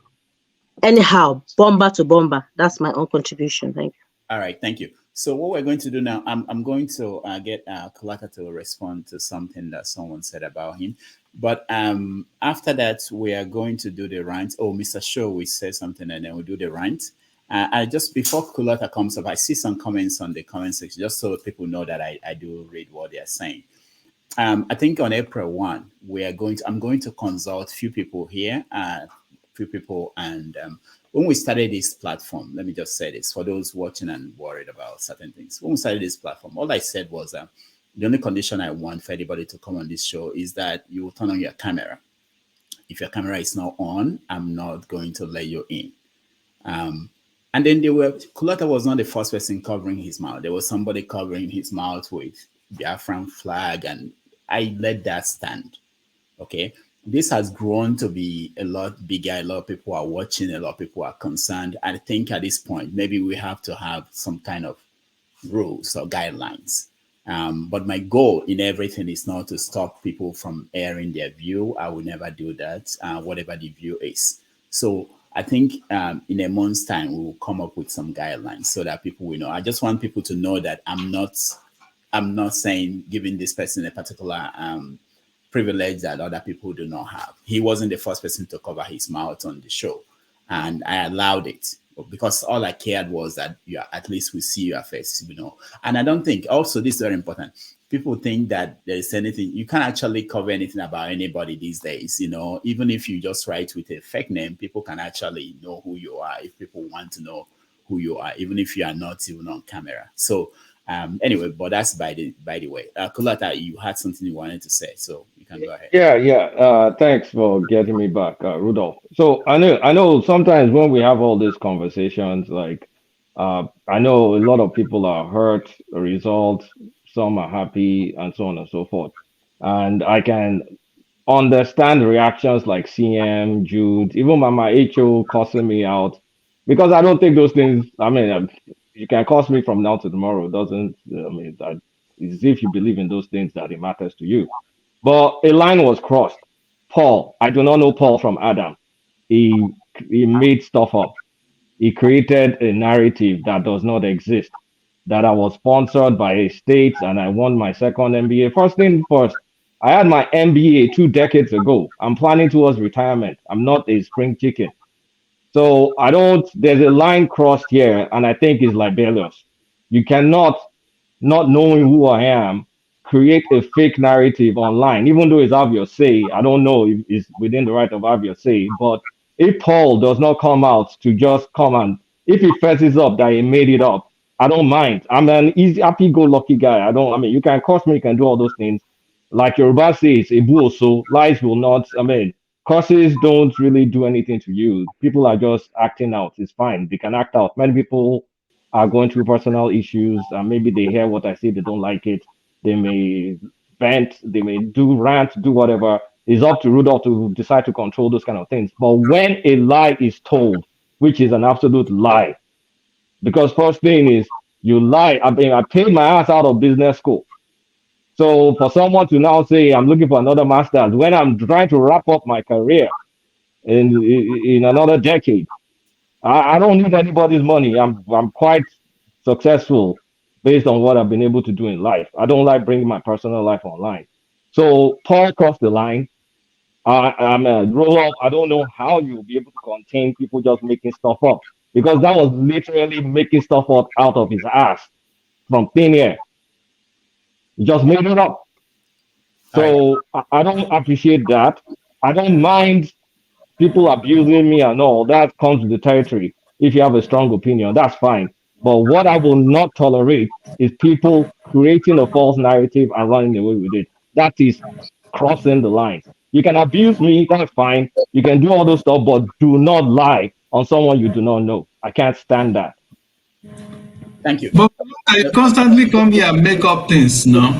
Jude, hold on. So are Jude, you I'm not angry talking to for the you. same thing? Jude, can you please keep quiet? I'm not talking to you. Jude, hold on. Let me say this. When that was said, I was concerned, but I can't. Almost everything that we, when people talk, there's so many things I'm worried about. But I hope that, if somebody says something that, if it's politicians, public figures, it's okay. People they signed up for that. But when people come here, especially when stories are made up about people, I had NWC come and made reference to that. So you see how stories move. Yeah, that's why. I mean, initially I was laughing, but Yeah, when I now saw people taking it seriously, I'm like, no, I need to come and correct this. So it's absolute garbage.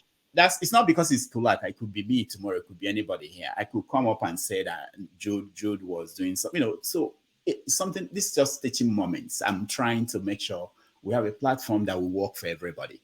I don't think anybody here would like someone to say something about them that is not true and let it go because it continues. From Adam. I don't know him at all. So why do you just make stuff up? Like, what are you supposed to gain from that?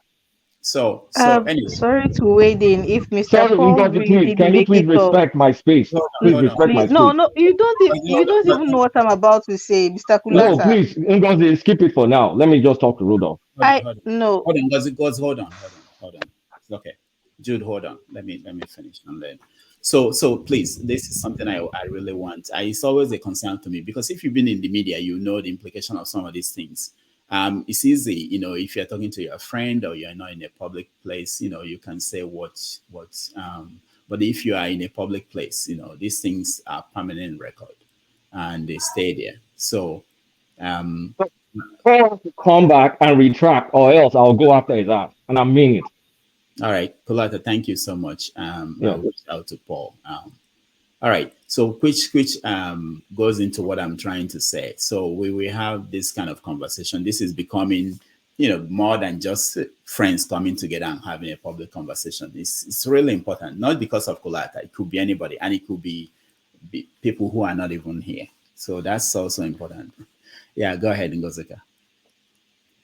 So sorry. One of the funny things about Mr. Kulata is that he's always on the defensive. And I was going to say something. I totally agree with what you're saying, Doc. It could be anybody. Personally, I have been a victim of false information and it did not feel well. So I understand where his annoyance is coming from. It's not something he will laugh. So I'm going to say this. If truly, truly Mr. Paul made it up, he needs to retract and apologize to him. And please, Mr. Kulata, you brought this upon yourself in a way. If you were not playing ninja, nobody will see my face now and mistake me for another person or start saying I collect scholarship. Everybody have seen my face with or without my glasses that I wear almost all the time. So you cannot if in his defense, and this is me playing a devil's advocate, he could be mistaking you for someone else, and this is just me playing the devil's advocate, not supporting him. You covered your face, and he could say in his defense that you looked like the person he was talking about, and you cannot hold him for that because you covered your face. If your face was open now, like the way all of us, our face is open, and he said that and he was lying, then all of us here will join hand and drag Mr. Paul by his coat and say, oh yeah, take it back and stop lying. But now we don't even know you, and Mr. Paul can always say this is the person he was talking about, that it looks like you. So let's not use our hand and be bringing things upon our head. That's just my own. All right, thank you, Ngozika. Jude.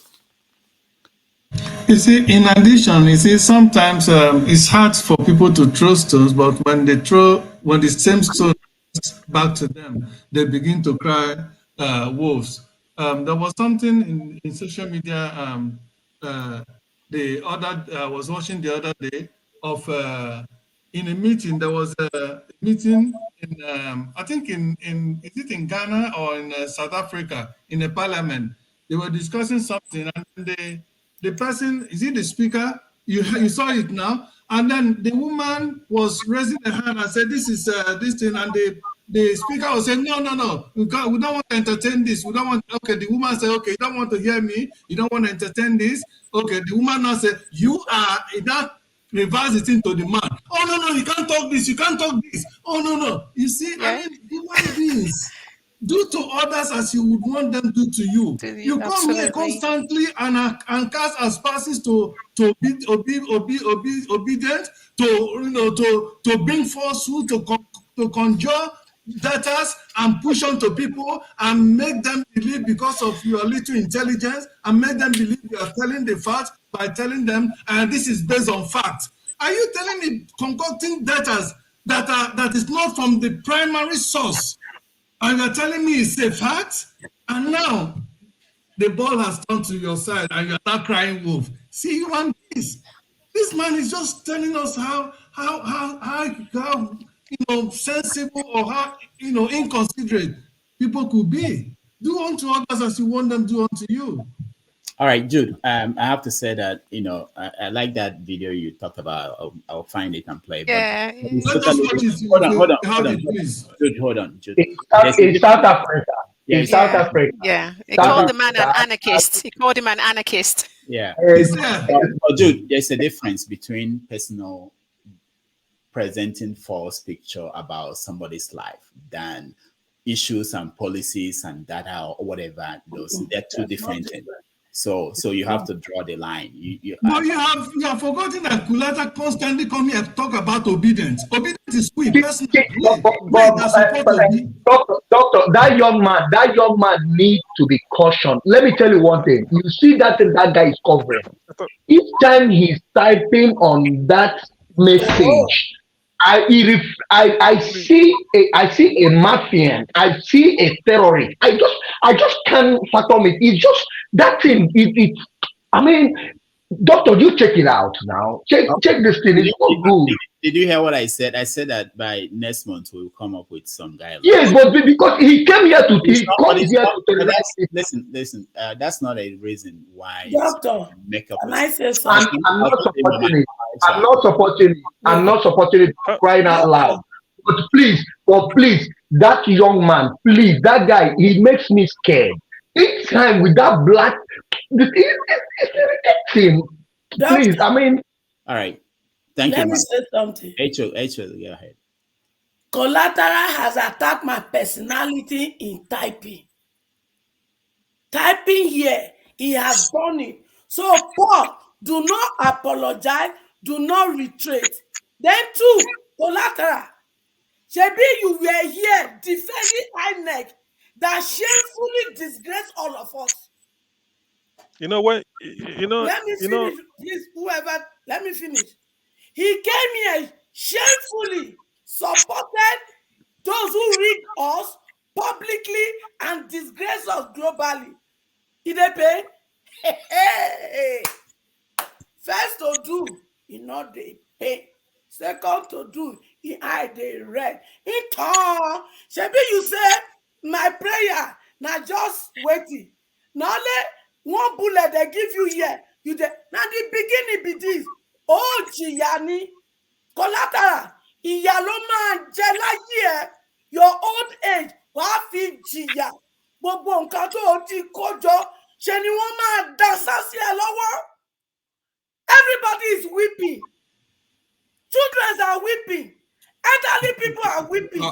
And Dr. Damages, you have to control people. Doctor, I don't want to debate. Doctor, see this thing. Is this true? That's unacceptable. Is it true? You shouldn't let people curse someone on this forum out. Curse them. It's unacceptable, no matter the opinion. Stop HO from cursing Cloud up. Cloud. Go stop her.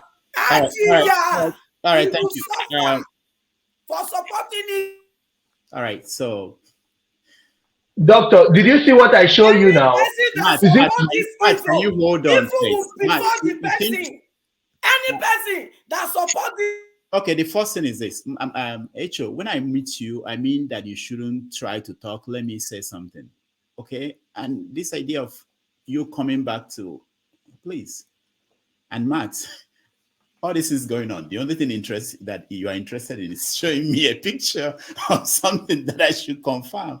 You know, I don't get it. And Nigerians are wonderful. You guys make my day. But anyway, so the point is, the serious issue here is that I think we've got to the point where we have to have a kind of code of conduct.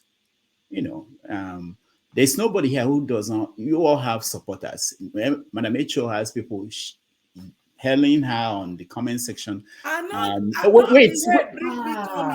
Now, truth, fairness, and justice, then bring me to. The only code of conduct I will put in for myself is that if I'm talking, please give me that. Just allow me finish. Let me finish, then you can talk. And the same for everybody else. Maybe that's the most important thing to me. You know, then there will be kind of order. All right. So, you know, we are going to have a code of conduct, and some people will not like it. That's why I'm saying that I don't like to, you know, start putting that ban on people or kind of condition for you to speak. Because once you say that, when I say, for instance, everybody will be impacted. You'll be impacted. It won't be a free forum anymore. It will be something that some people will not like. That's the point, you know. Please. But this is something that we bring on ourselves. It's how the world works. That they make laws in Congress or in national assemblies because things are not working out. If people are behaving well, there won't be laws. I don't like it. I would prefer that people come here and say what they want to say and leave. You know, that's it. But it's apparent that we have to have, especially when it's becoming something that a lot of people are watching, we have to do it. We're spending time, instead of talking about the issues, we're spending time talking about how we are going to behave. Wonderful. All right. So we are going to do that. Moving forward, we're going to do that. I think we are going to take a break. When we come back, we do the rant. Oh, sure. I'm sorry, Sho. You say something, Sho. Go ahead. After you, we'll take a break. Okay. Thank you. It's a very awkward time to come in. Temperature is quite high in the room. I can feel it where I am, but you know, it gives you an idea of what Nigeria is like right now. It's just chaos and madness everywhere. But I think we're talking about Mahmood. Yeah. You know, I think I see these things differently. Abayomi, who's in France, said something, Nigeria is not working and all these things. And I get it. And I've seen a lot of people complain. See, it's working the way it's designed to work. It wasn't designed to work for you. So it's not working for you. If you ask the people that designed it, the people that are behind all these things that you're complaining about, Nigeria is perfect. They have no issues. There's nothing to worry about. You can't tell them it's not. They'll ask you what part of it is not working. It's doing exactly what we want it to do. So when you ask, is he going down as the worst INEC person? So what's happened to Jega since he's left? And what's happened to the one before him? These guys don't care. There's a price. They get, paid whatever they're paid or whatever they're promised, and they execute what they've been told to execute. The guy had a plan. He executed the plan to a T and he's gone. And that's why he's saying, go to court. I'll give an analogy because I've had people on this show and elsewhere say, and I saw it as well, that INEC have the right to decide. And I saw that guy, what's his name, Femi Fani-Kayode, I think is just trying to become a Twitter influencer. He's on Twitter tweeting the most disgusting thing you've ever seen in your life. I'm going to mute him because his tweets are just repulsive, very graphic. So, they said INEC have the right to do this. And, even the senior advocates on their camp said the same. The analogy I give is very simple. And please, people, for those listening, please don't, not the people benefiting and supporting this atrocity, for the people who are not sure or confused, don't let them bamboozle you with big words and buzzwords. When you simplify things, they say, oh, you are very shallow, you're not deep. It's like some of the preachers of the scripture. They'll quote the scripture and bamboozle you, and when you challenge it, they say you don't know the things of the spirit. No. Let's make it simple. Because the laws of communication, as far as I'm concerned, is for the person I'm talking to understand. Don't impress me by your big words and buzzwords. So, simple thing for those of you who follow football. It's like we're playing football. The FA, Football Association in England, they tell the referee, you decide the rule. The referee comes and tell all of us playing, there will be VAR. We will use VAR. There will be no offside rule in this game. We start the game playing based on what they told us. Then somebody scores a goal that is offside. And the referee comes and say, well, I decide the rules. But you told me there will be no offside rules. That's exactly what people are saying. Mahmood cannot come and say it was doctored. At least they've not said it's doctored. Abi, everything is doctored. This one, they're not saying, the guy said it. It will be real time. So, also, football analogy. With the, when the results started coming out, they came with their big, fancy arrogance. Oh, don't focus on the polling unit results. When the local government coalition come, when the state level, and I'm saying, please, let's stop this BS. For those who are probably younger than I am, I'm not particularly old myself, but for those who are younger than I am, or those who've never paid attention to politics, they come and tell you, focus on the local government coalition, focus on the state. Let me give you another example. You follow football, any sport you follow. Let's say the rule has been said that we're going to play a football game every day of the month for 30 days, and we'll see who wins. So 3 teams are playing, and we're playing. And I win on Monday, I win on Tuesday, I win on Wednesday, I lose on Thursday, I win on Friday, Saturday, and I lose on Sunday. And I'm looking at those and I'm happy, and you're telling me, don't get excited. Wait till you see the weekend results. Wait till you see the end of the month result. It is the everyday result that totals the weekend, which is your local government, and totals, except I'm missing something. Do they do the state election somewhere else that we're not aware of? Or these local government elections? Where do they hold it? It's the same polling unit that they put together, but they quickly try to abuse your mind and tell you, don't focus on your polling results. Don't focus on your polling unit results. Except there's another internet where, or APC people, were they not celebrating the polling units they won? They'll come and tell you we're veterans. We don't celebrate polling units. It's a trick. People should focus more going forward on your polling unit elections. That is where you voted. That is what will count at the end of the day. Don't let them bamboozle you like they've been doing politics before they were born. How old are these people that are coming and telling you everywhere, go to local government, go to state level? It's a lie. If you win Monday, Tuesday, Wednesday, Thursday, Friday, and you lose Saturday, Sunday, the chances are you won at the end of the week. Don't let anybody tell you weekend result is more important. So all these things that people are saying to lie to you, and for the people saying Nigeria is not working, it's working for the people who designed it. It is the way it's designed. I like the question about me as what's the way forward? What do we do? We'll start discussing that. But please, saying that it's not working for a lot of us. But for the people benefiting from it, it is working for them. They will not call out evil. You can show, see, election coming up on Saturday, gubernatorial. People, God forbid, if people are shot on the streets of Lagos, everybody is a journalist and there's camera phone everywhere. If people are shot, literally killed, they will tell you it's not the worst we've seen in Nigeria. They know every bad election that's happened in the world, and they will keep comparing Nigeria's election to those elections. They will never compare Nigeria's election to an election that is decent. I've said it many times. Election will never be 100% free and fair. It would always be dirty, but we don't want deadly elections. But there are people who will stand tall and defend the indefensible, where people are, sorry, we need to get to a place where what happened in Kano will be national news for months, where people that belong to NNPP were locked up in a building and set ablaze by an APT guy, speaker, the leader in the House of Rep, the guy that was saying that they're entitled to 70 million, he was arrested.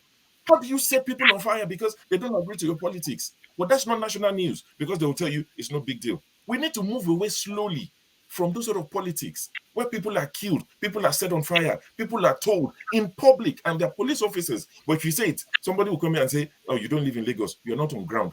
All those things, see, you can't fool me. It's not me that you come and say because you're not on ground. What color is your madness that you're telling me because I'm not in Nigeria? I can't comment. I can't have an opinion on what's happening in Lagos. Is Lagos some remote place? Isn't this the mega city you talk about? So what is remote about it that I can't comment on what's happening in Lagos? Since when can I not comment because I'm not there? But you're happy to comment on a football game happening in England. You live in Lagos, but you're talking about Chelsea. You support Liverpool. You are mad or you're mad. Don't come and bamboozle people with your nonsense and say, oh, you don't. Say, that same guy told me he lives in the Middle East. He's a doctor. But you tell me you live in Lagos. Which one is it? You're on ground. Doing what? Supporting madness. Supporting evil. If it is wrong, call it out. Call it out. See, I support Barcelona. There's a game they played against Chelsea a few years ago. I've never seen a club rock like that before. But I don't know if the referee was paid or whatever. But even me, I couldn't celebrate it as a Barcelona fan. I'm thinking, what? We won, but I'm thinking, what's going on here? This is robbery. I tell my Chelsea friends, I'm really sorry for what happened. That was bad. I know you can't compare. The stakes are higher, but please don't come and insult people and say you don't know the politics of Nigeria, the dynamics. No. Let's simplify it. Please, going forward, don't let anybody bamboozle you with their nonsense. Thank you. All right, thank you, Sho. No, Jude, we have to go. We'll have to take a break. When we come back, we'll continue. Thank you.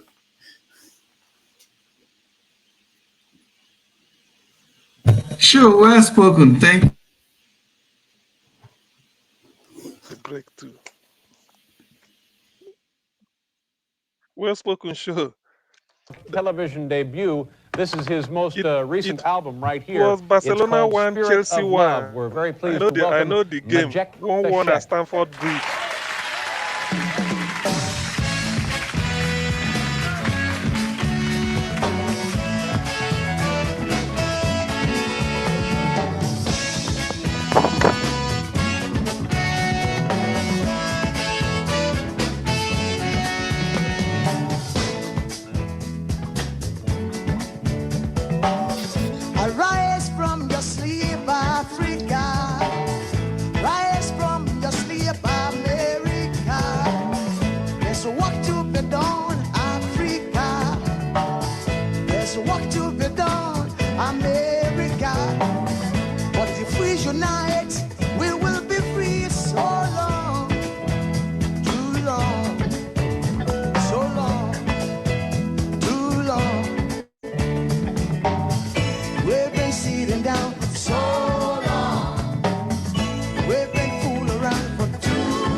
The pyramid of Egypt, when we used to live like prince and princess.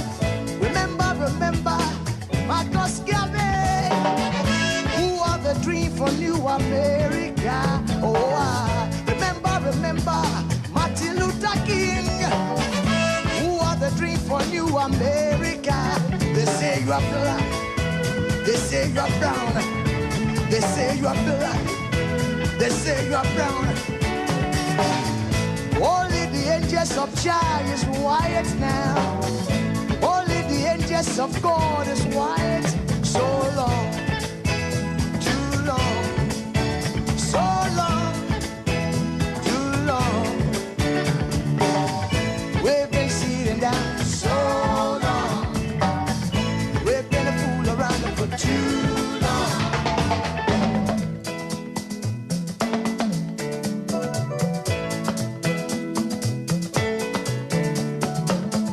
Arise from your sleep, Africa. Arise from your sleep, America. There's work to be done, Africa. So much work to be done, America. But if we unite, hey, we will be free so long, too long, so long, too long. Press down for so long.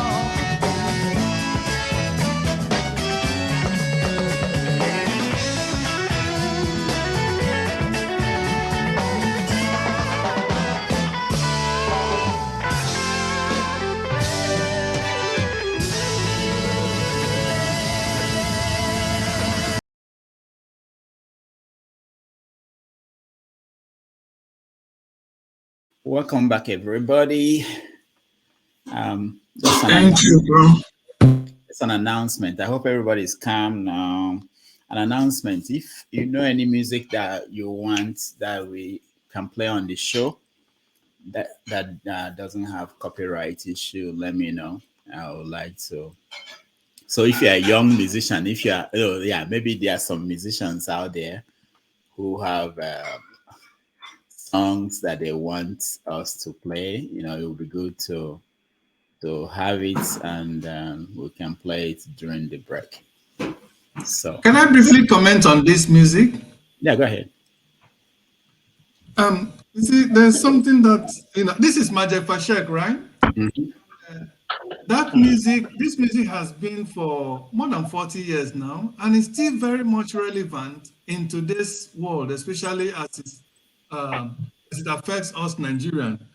He said we have been fooled around for too long.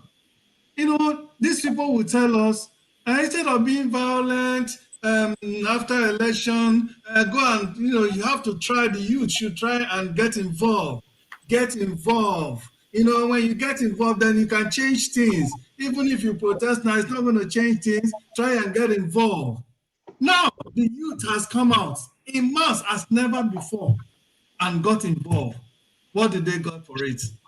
They have constantly been robbing us of, they have robbed us of our dignity. They have robbed us of, basic necessities of life in Nigeria.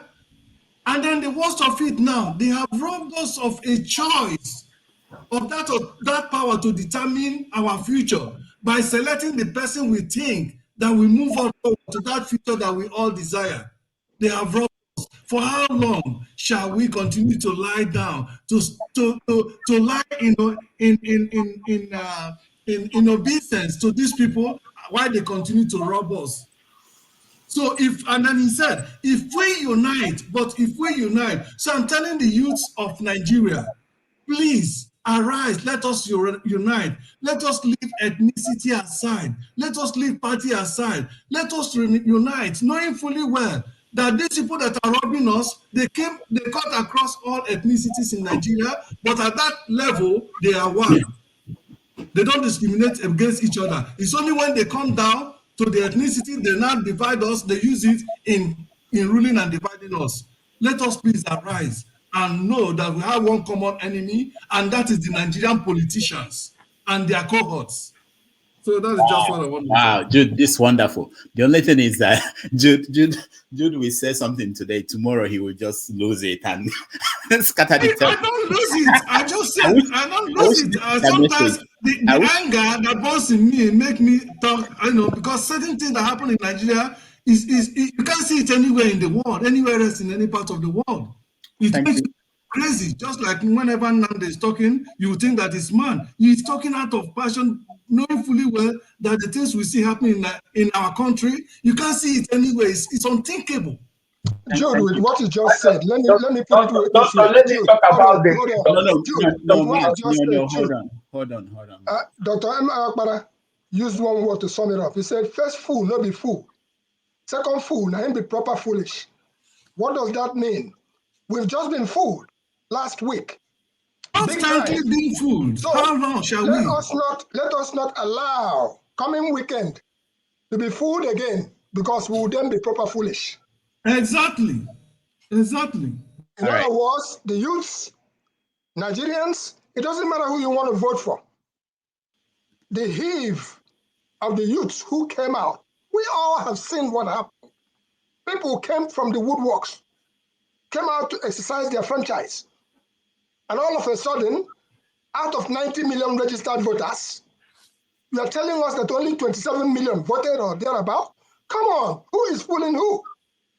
Let us not be fooled. That is the The great second time around, fraudulence so far. coming Saturday. Let's all go out and make sure that we vote them fools out of them ball heads out of the yarn. All right, thank you. Henry, go ahead. Let me rant. We're going to rant. Okay, we're going to rant, but first, let me. I'll rant. Okay, let me hear Henry, and then we go around. Music is a wake-up call. I was in this show when it came to Benin, Major Fashek, a long time ago. You see, if Peter Obi is not a man of easy. If you make only one call, said they don't want to give me my mandate, we first of all, Edo State will shut everywhere down. That's Edo State. That's I believe. That's what I know. I stood my chest for that one. One call, if you say they don't want to give me my mandate, if you make that announcement, we will shut Edo State up.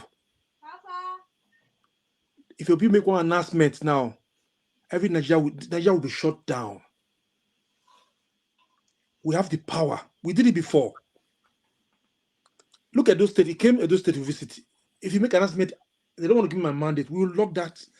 We that stay in Western country. We're supposed to make sure our country come together to make our country better. But some people who are eating from this corrupt system coming here to defend this atrocity they are doing to our people. It's a shame. It's disgusting. All right, Henry, thank you. So we're going to rant, and I will try to get new people in so that they'll get the opportunity. There are people who are in the backstage and they want to talk. So CM, start for us. Ranting, 1 minute. Okay. Okay. Only 1 minute. Okay. That's what we normally do. 1 minute. If you want to, I can change it to 2, but that would mean 20 minutes for everybody here. Okay. But get used to. So let's try to. My rant will go to my governor, Professor Soludo. I know all eyes are on him. People will even like to sell him for 1 million for a kobo now. But I will urge him. He was elected on a manifesto, which is very sound. Let him implement his manifesto. He should be fast. Block your ears with any type of roadside gossip. Just deliver. I know my people, I know in the Anambra, when they see the landscape changing, they won't listen to whatever. They will tell you he's working for us. We know Ngige did not win. But when he moved in the caterpillar everywhere, people started saying another thing. So I will urge Soludo to take it easy, take a deep breath, concentrate on what, don't deviate from your blueprint, continue the road construction everywhere, every corner of the state. Fire on with the job at Oboko, the brand new hospital you promised them, street light, everything, gym, and cinema to make life look like if it's in the Western world. Face Onisha, main market, the fire service you want to build opposite there, then the Emporium where you have the shopping center. Everything should be simultaneous, non stop. I know you win people over, so that by the time those Labour Party are voted in, the members of the House of Assembly, people will have sympathy for the governor. They say, look, are you going to impeach him, a man who is doing all these things? So politics works in another way, particularly in Anambra State. If they see that you are performing, everything is artificial. They won't take anything to heart. If they can forgive Ngige, Peter Obi was, then he came in later they saw what he was doing. Obiano came, did a little bit of drinking, then give them airport and all these things, and they were happy. So Soludo, you can do your own very well. Thank you.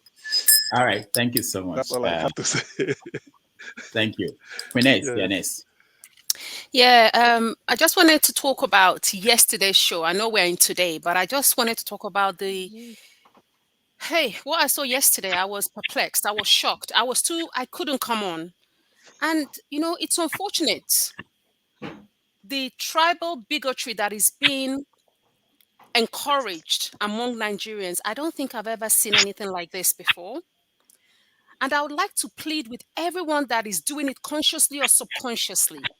And I know that they know what they're doing. Yeah. They should all calm down, especially, and I'm sorry, I'm going to have to call names, Ayo and Femi or Remy. It saddened my heart because these are grown men. One of them said he was a lawyer and the other one said he's a chief. No. You could see the hatred. Where is this hatred coming from? We're all one Nigeria. Well, these are the people that are perpetrating. They want one Nigeria in one breath. And they only want one Nigeria when they are suppressing the others. It doesn't work like that. So please, this tribal bigotry stops. There's someone that said, if you do not want the Igbos to take Lagos, stop selling your properties to them. And you know what? They should just give us our own port in the southeastern part of Nigeria, and there'll be no need to go to Lagos. I think that was my rant from yesterday, and for some reason, I just couldn't let go. And I thought I'd bring it today. Now, CM, what you said about Soludo and Anambra, we are not that forgiving. I'm an Anambra-born girl. We are not that forgiving. So he cannot fool us. Igbo Basic said, you fool once, now the second fool, now correct fool. We are not forgetting him. Continue. We are watching him clearly. I think I yield the floor for now. Thank you. We are working on getting Soludo on this show, and so CM, it looks like you're connected to Soludo. If you can get him on the show, we will like to have him. No. Okay, let me rank my own.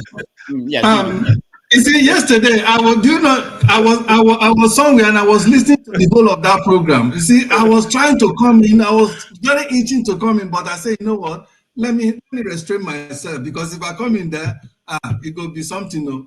But be that as Queeness have already spoken somehow what I wanted to say. But going forward, I want to also further tell our youth, just like what I spoke a few minutes ago. These people, whenever they tell you, remember some of the lies or the way they have fooled us. Whenever they tell you get involved, they know that you have no chance when you get involved. They know because they are already in charge. They already have mechanism to rig you out. All that they will do is that among some of you that they get involved, they will look for one radical among you, like Olumo and Olumo of Lagos and Kabaka of Benin, and elevate them and make them give them some relevance.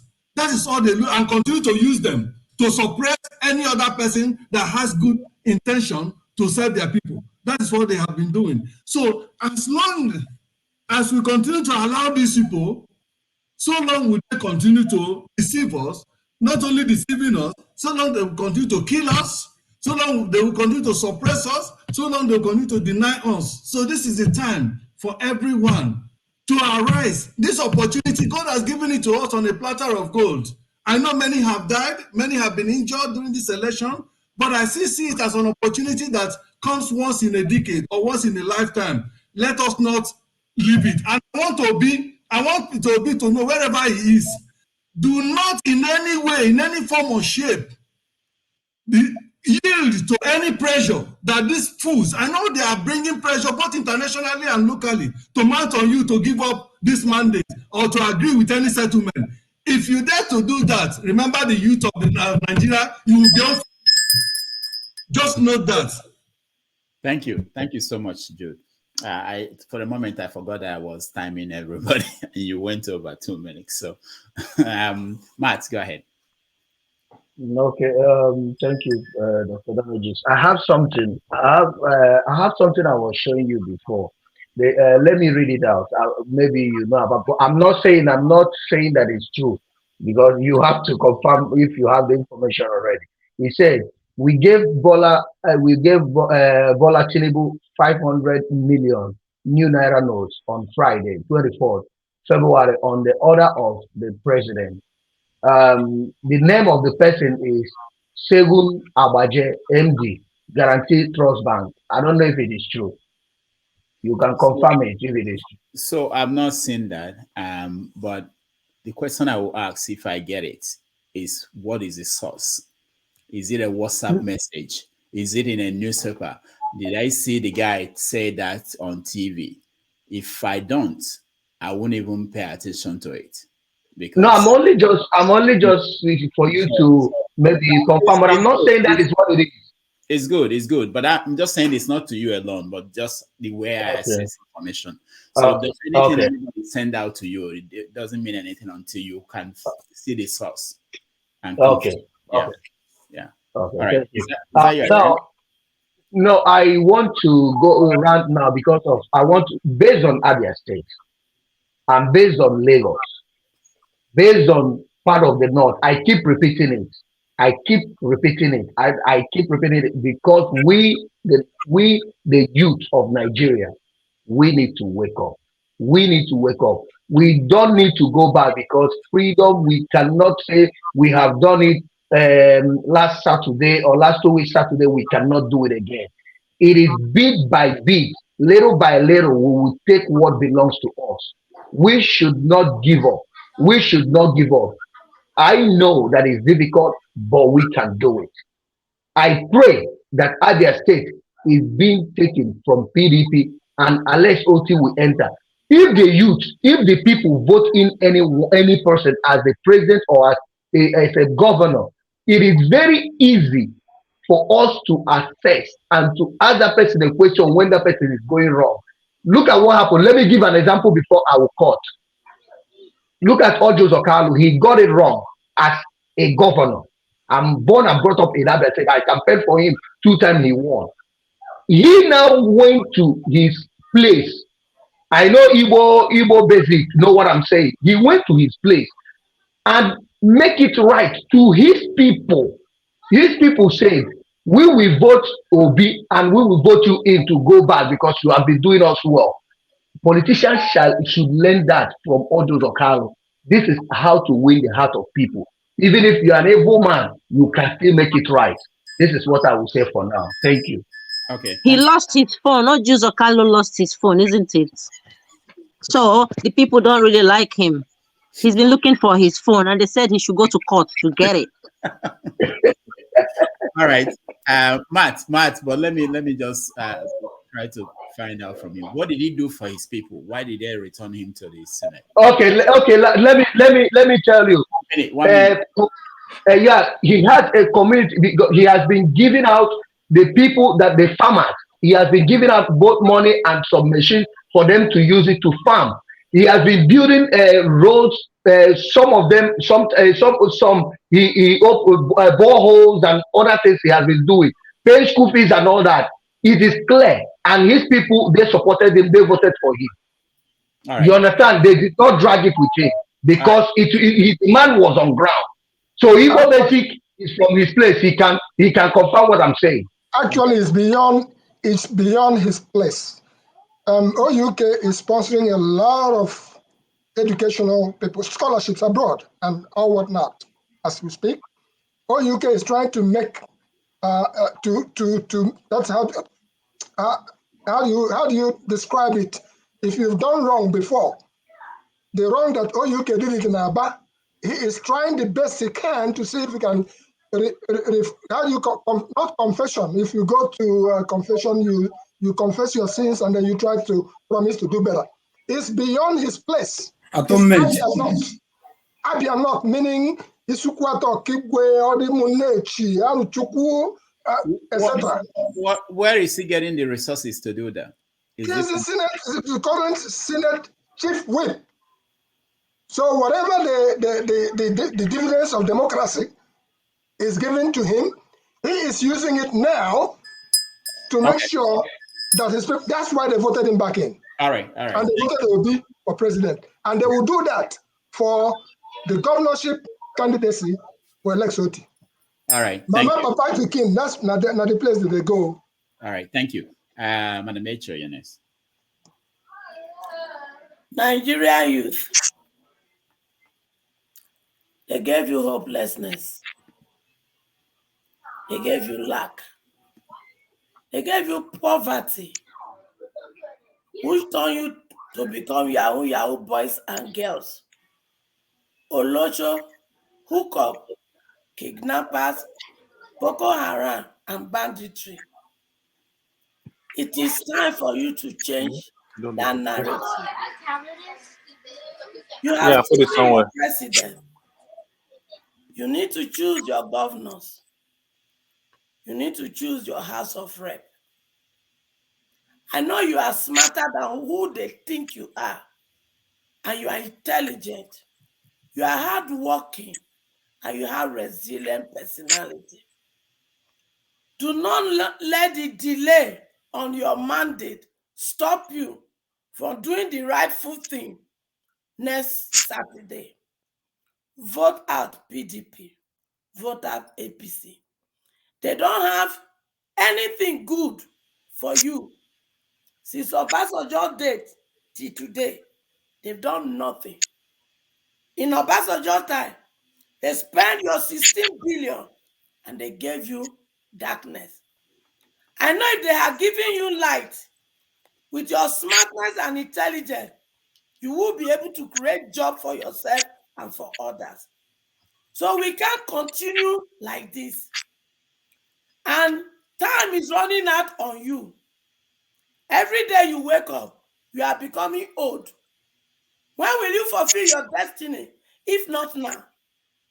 Therefore, vote in men that are ready to work with the president you have already, to give you the platform for which you will fly and soar like eagle and become the king, the queen, and the prince and princess that your maker has created you to become.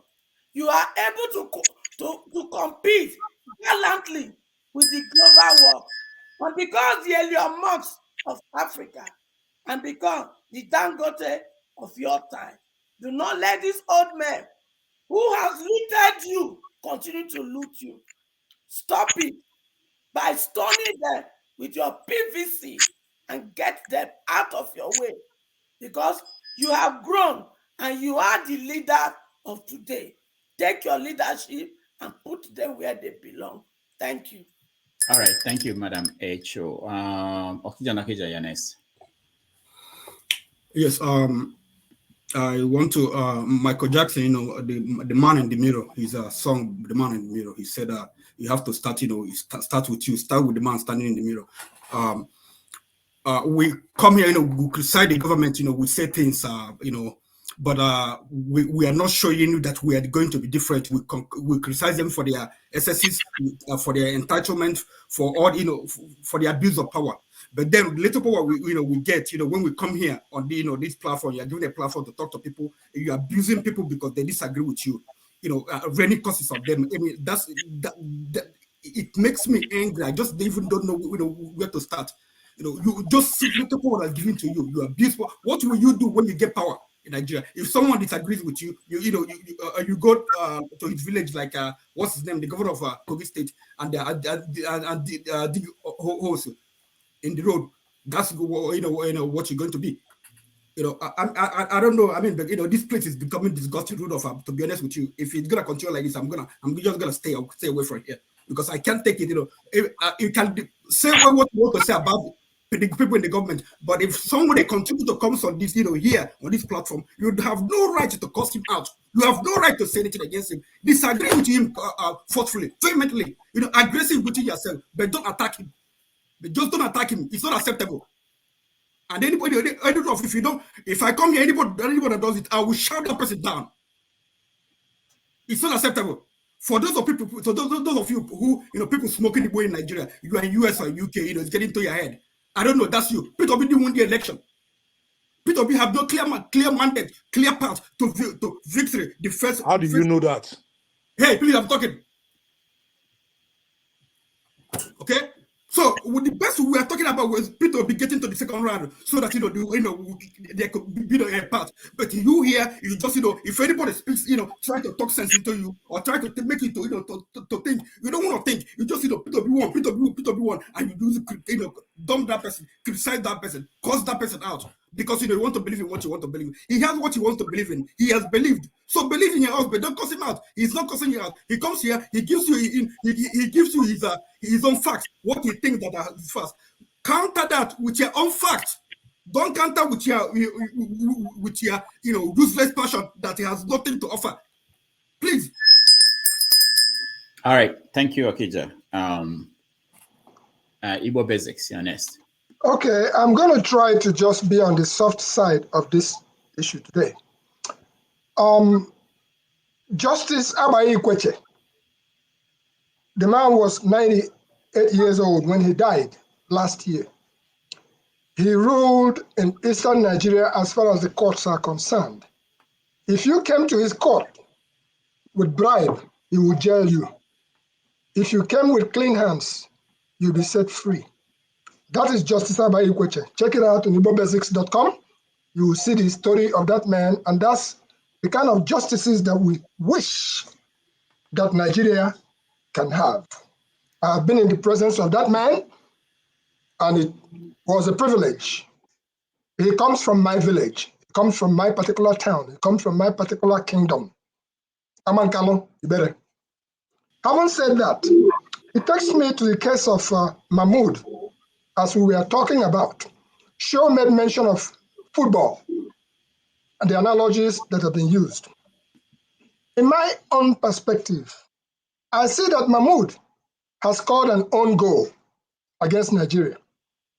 When the results were being called, everybody was hopeful. Everybody that went to the polls, they were hopeful. Until Mahmood, instead of continuing to call the proper result, Mahmood called a predetermined result, a mutilated result, for whatever may have been compromised. Everything was going well. And immediately he called that result, which was a sham, as it is proven. Nigeria went from having a wakekeeping for the old Nigeria now into a mourning mode. We are mourning. Let's not kid ourselves. And then I'll continue to say that the shame that Mahmood Yakubu, along with people like Femi Odibiyi and the rest of the cohorts, the shame that have brought on us. Let me share something with us once again. Here is my passport of Malamilia. I bring it again. This is the Nigerian passport. This passport was revered. In my first missionary journey, people would want you to be, they play host family for you because they so much loved everything coming out of Nigeria. We bought money with 42 kobo to $1. That's what happened. Now, we all are talking. We don't even know, we don't even realize what has happened. This is our current passport, the green passport. It says ECOWAS, blah, blah, blah, blah, blah. You see the difference between my passport of Malamilia, which is this, and then this current passport, which is a shame now. It is a shame that I have not traveled again since last year. I was in Nigeria. But I can assure you, go out, even the custom officer looking at your passport, and you're already guilty of corruption. You are Nigeria. It's written all over your face. So to that effect, I say to the Nigerian youths, for heaven's sake, first fool, not be fool. Second fool, not be proper foolish. Let's go out, vote, mama, papa, pikin, wherever you are, let it be, and don't let them fool you again. What are they going to do? Stop midway? Transmitting results? Come on now. Don't be delusion. Nigerian youth, Ngozika, we so much appreciate you being on the ground, because I never forget the story of the snake that fell down from the tree and the youth stomped him down. Let's go out and do it.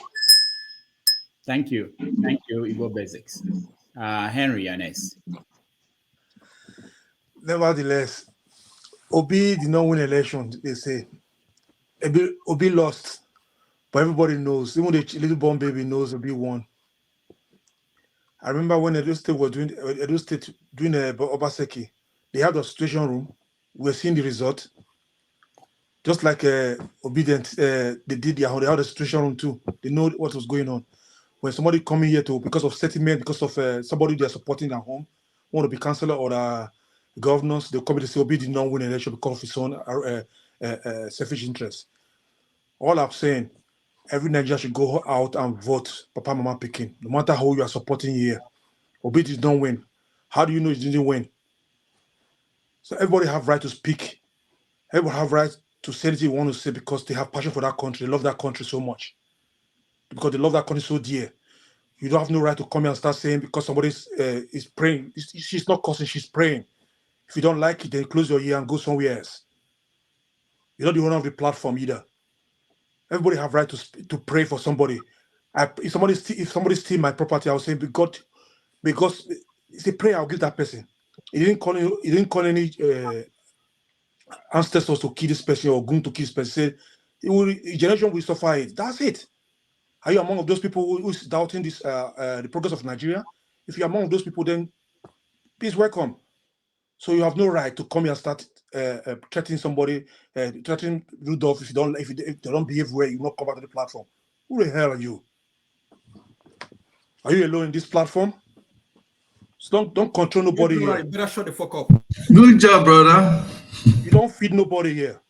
So don't come here and start ranting. You better shut the fuck up, idiot. You see your language now. You see, you say you grown up man. See, look at the person. Look at the person cautioning us. Rudolph, see what I'm saying. This is what I'm saying. We love Nigeria so much. That's why we are here. Only you love Nigeria. I don't love Nigeria. All right. You see, can I finish 1 minute, please? Rudolph is Can I speak? Yeah, I think your time is up now. Thank you, Henry. Let's go to Isimeri. You guys blow my head up. Okay, go ahead. Thank you. I'm not here to caution anyone. I'm not perfect myself, and I don't think anyone is perfect. But at least let's give respect to Rudolph, the owner of this platform, so that we can continue to showcase a positive face to the world. This is Nigeria now. Yeah. So let's look as one, if possible, or be constructive. Even when we disagree, don't mean we should hate. I condemn hate with every fiber in my body. And when I speak, sometimes I may be passionate, but I don't mean no harm, and I can never ever hate anyone. To be honest, I don't have any fiber of hatred in me, because I want to wake up the next day feeling better, to be a better person that I have been before. That is me. And then what I want to say to Nigerian youth, wherever you are, if you're listening and you're in Nigeria, for this next coming election, please go out and vote. I'm begging you, go out and vote.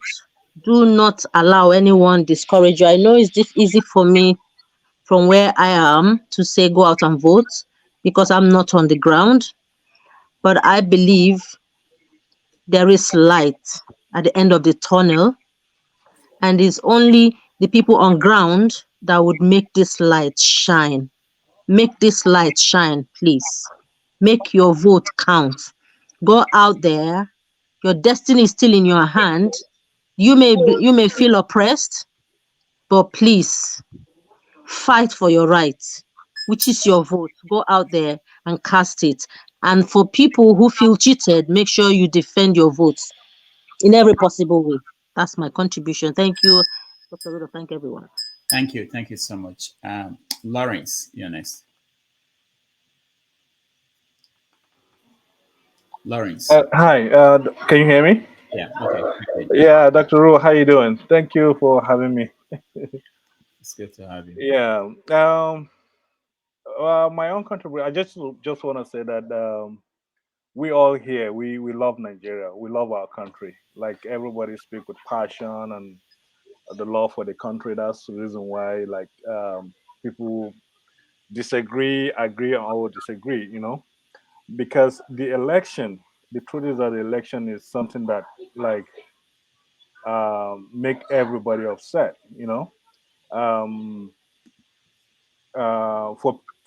for people to come here and say that the election is free and fair, I think they're really, really wrong. You can't just come here and say this election that just went that is a free and fair election, because the INEC itself, what they promised to do, they didn't do it. They try from the beginning to to refuse the youth to get their PVC. They did so many things. People don't get their PVC. People are trying to get a PVC. They didn't allow them to get it. During election, they didn't allow them. Okay, look at the time. It say 8:30. Will this happen in any country that we're living in right now? Because 8:30 is 8:30. Some places, no, I don't think there's any place that come, any poll unit that start from 8:30. So some start 1 o'clock, some even midday or all that stuff. So those are all sabotaging. They're just sabotaging, trying to make people not to vote. And this is the reason why. Go, I'm coming. This is the reason why the people that voted are not even much, because they didn't allow a lot of people to vote. So many things went wrong. And for somebody to come here and say, "Oh, Obi didn't win this election," I think is practically lie. Practically lie. There's nothing that nobody can. We all know. We all see. So we have the love for this country, and we want it to work. So, and I don't. Yeah, to say that people to insult each other, like, it's not advisable to do. But we have to speak the truth. Like, we have to say the truth, because majority of us are in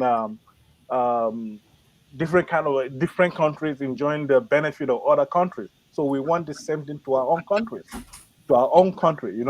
So for us to just believe that the election is free and fair, I don't think it's fair. Francisca, Bicycle Francisca. Thank you.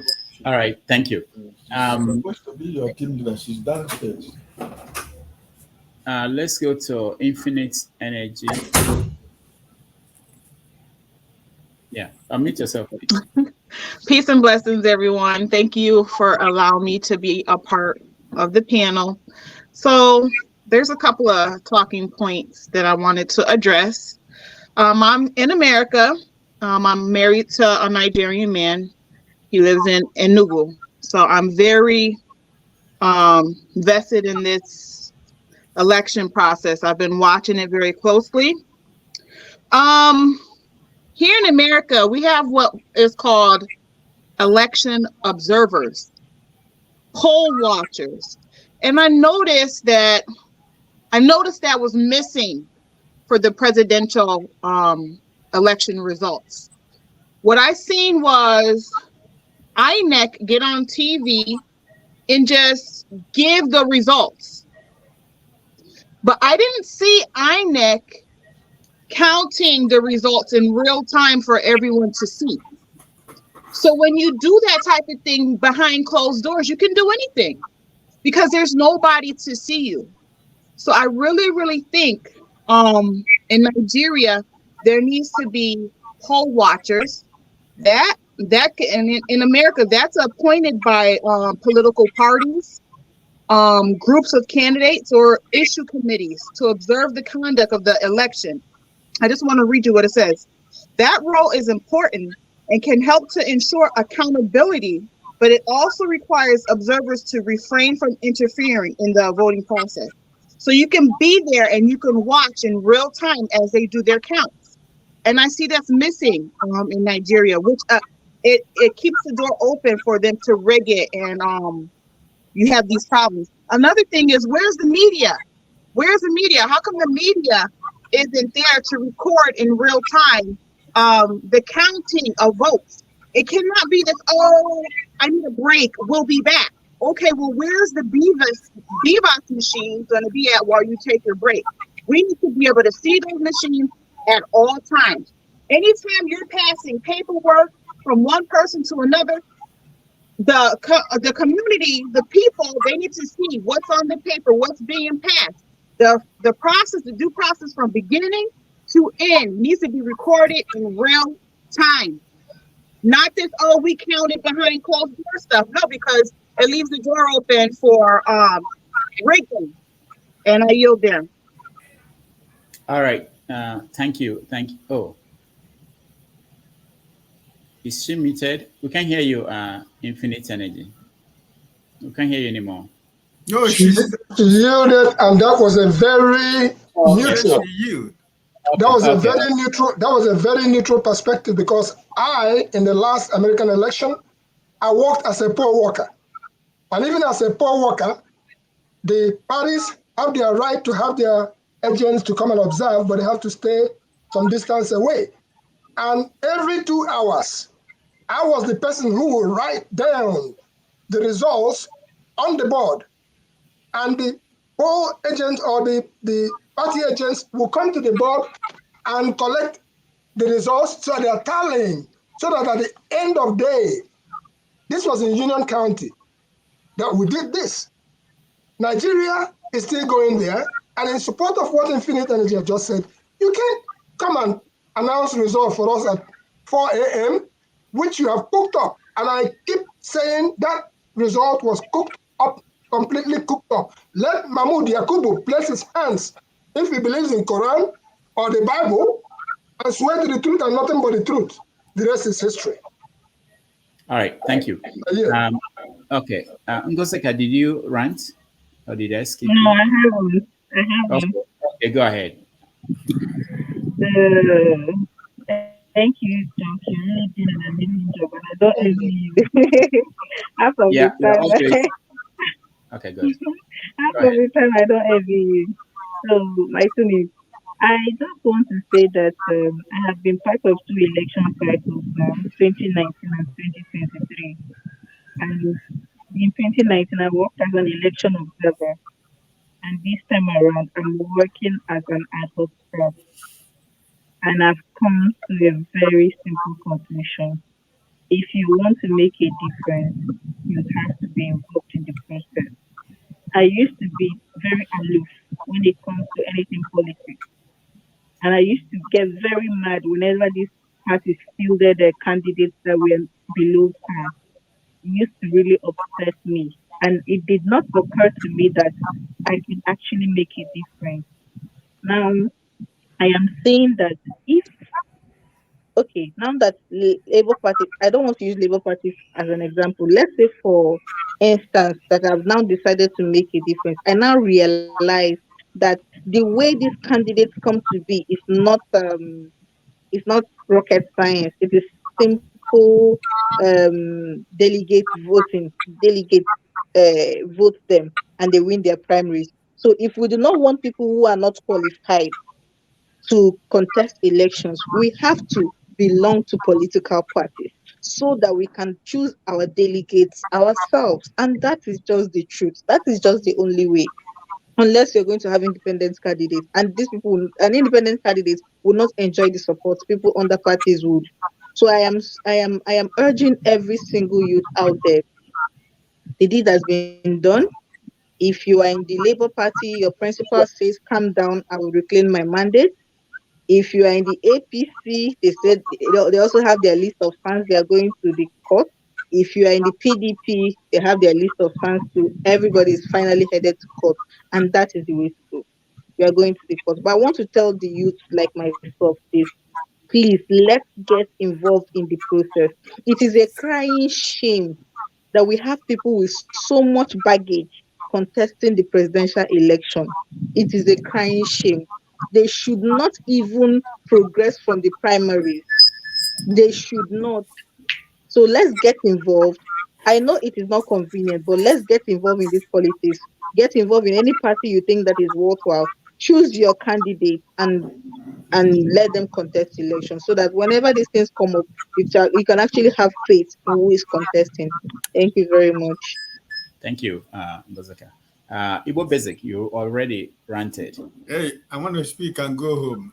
Yes, I ranted, but Okay. I ranted, but the shame that is on us, that is paining me here, is the Nigerian Airways picture that was. Igbo Basic, hold on. Ike, go ahead. Yeah, thank you, Dr. Damage. Finally, allow me to come in. I have 2 minutes to knock off from my office. Sister Ngozi, I want to thank you for what you're doing. May the Lord continue to be your strength. Remain steadfast, be honest, be credible, stand on your ground, defend what is right for every Nigerian. It doesn't matter. We are not fighting for any other thing, but what we are looking for, free and fair, credible election. It doesn't matter who wins. Who wins at the end of the day, we are all Nigerians. You understand? So keep the good work you're doing, and God bless you. And I have to disagree with my brother, CM, for the first time. He's trying to defend Governor Soludo of Anambra State. There is no ground. Listen, Soludo has no political ground in Eastern Nigeria anymore. His case is closed. And he was talking about he's afraid of impeachment. Nobody's going to impeach Soludo. Shifume assured him, Peter Obi assured him yesterday, nobody's going to impeach you. But if you begin to invite impeachment, you're going to get it, because we are not interested. I'm waiting for his second letter. He's going to write about Peter Obi. You know, I'm still waiting for that. So CM, sorry, is your governor, but his political career has come to an end in the whole of Eastern Nigeria. He and Governor Imo State, Umayi and Uzodimo of Imo State, hopeless of Abia State, they have gone forever, and they will never rise again in Igbo land. And Buruburu, and Buruburu, I join you again from house. Amen. Amen. Erudo, thank you. I'm leaving. I'm go home. All right. Thank you so much, Ike. I appreciate you. Queen S, you're next.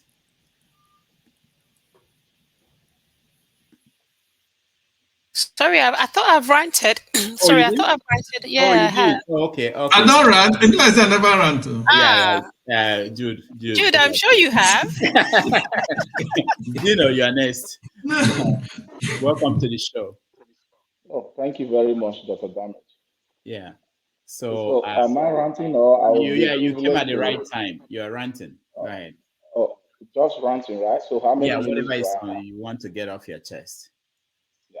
How many minutes do I have? We made it 2 today, but it used to be 1 minute, but make it 2. I don't know, but I'll just try to be very fast.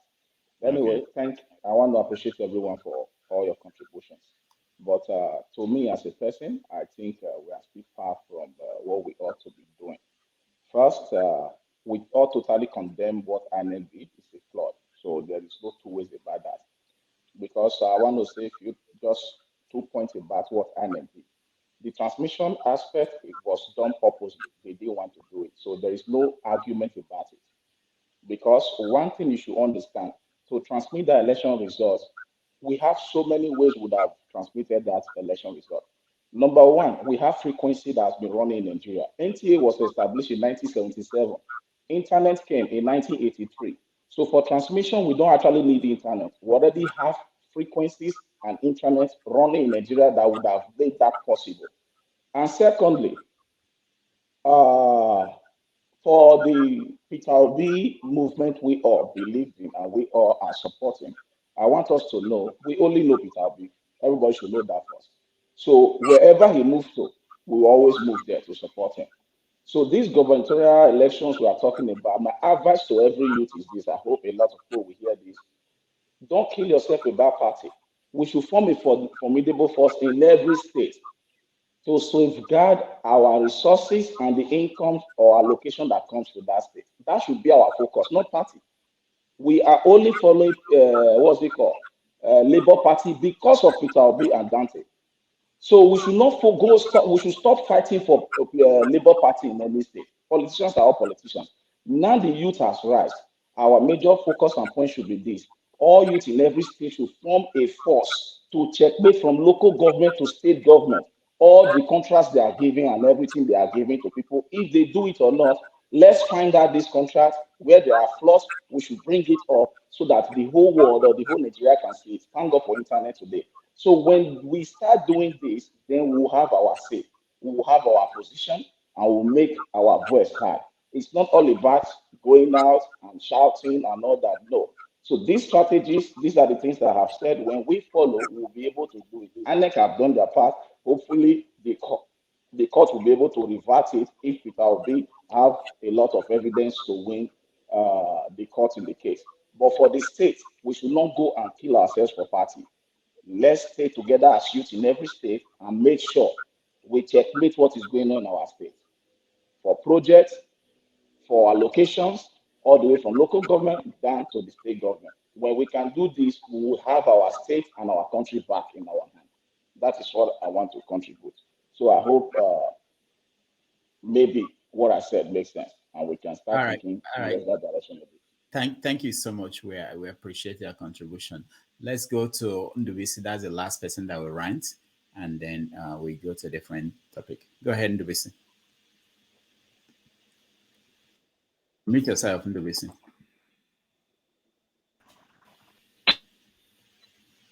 We have to do something about people in Boston who do not have internet that works. Can you all hear me? Yeah. Can you hear me now? Can you hear me? We can hear you. Can you hear me? Can you hear me? You guys, hold on, Ndubisi, hold on. You know, there are people, man of prestige, he's not here today. Few people who, when they come on, the first thing they say is, "Can you hear me?" That tells you they have connection problems. No.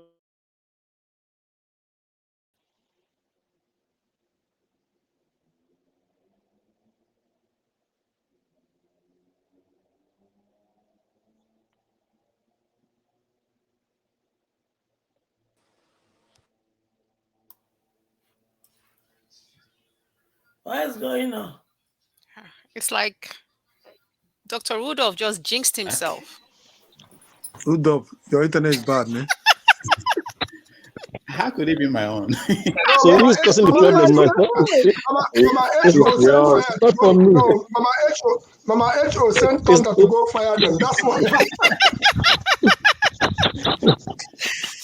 Okay. Hi, everybody. Go ahead. Okay. Well, we said we should rant? Yeah, for 2 minutes.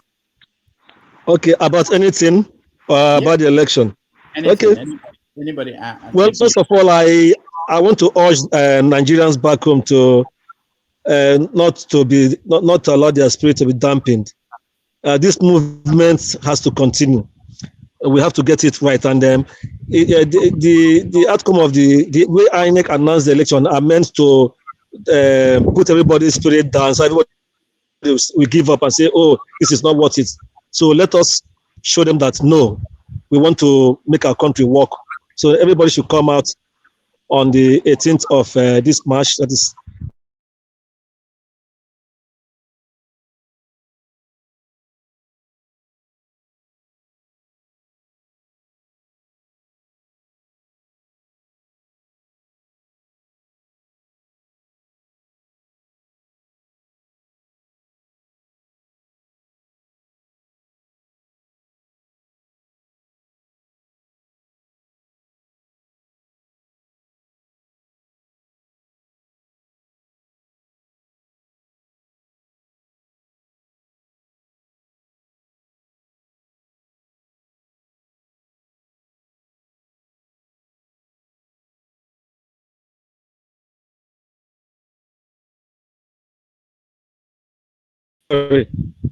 They know that all eyes are on them now, and Nigerians are expecting them to do the right thing, not just to give Obi victory on the platter of gold. Let them look at the facts.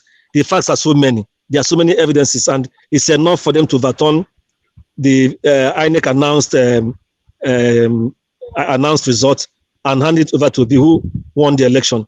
The evidences are there for them to see, and they should not allow INEC to play any tricks. And they should not bring in anything like the usual technicalities and all that. So I pray that Nigeria will get better. Thank you. All right, thank you.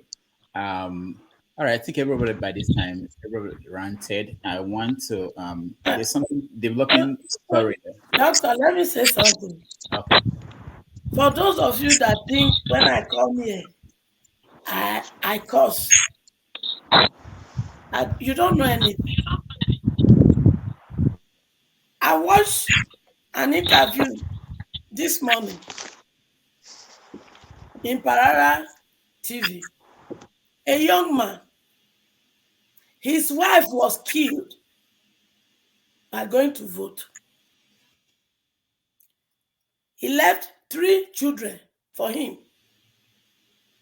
And he said something. He said, I knew her when I have nothing. Every property I have today, we did it together. We've been together for 10 years. And they took her away from me. If not for these little children, I would have committed suicide. That young man, he's not far away from suicide yet, too. Because I have gone through that route. I have gone through that route 5 good times of my life. And my life today, because of heaven. And my life today, because he has an assignment, I must carry that. Left for me, I would have gone. So that young man, that election, that this Mahmood is coming to tell us,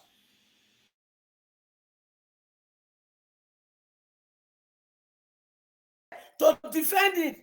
A young man lost his wife. They've been together for 10 years. And they left 3 children for him. Of which, if not for those 3 children, he will kill himself. The way I am looking at him in that interview today, I know that suicide is still haunting at his door. And if nothing is done, he would do it one day.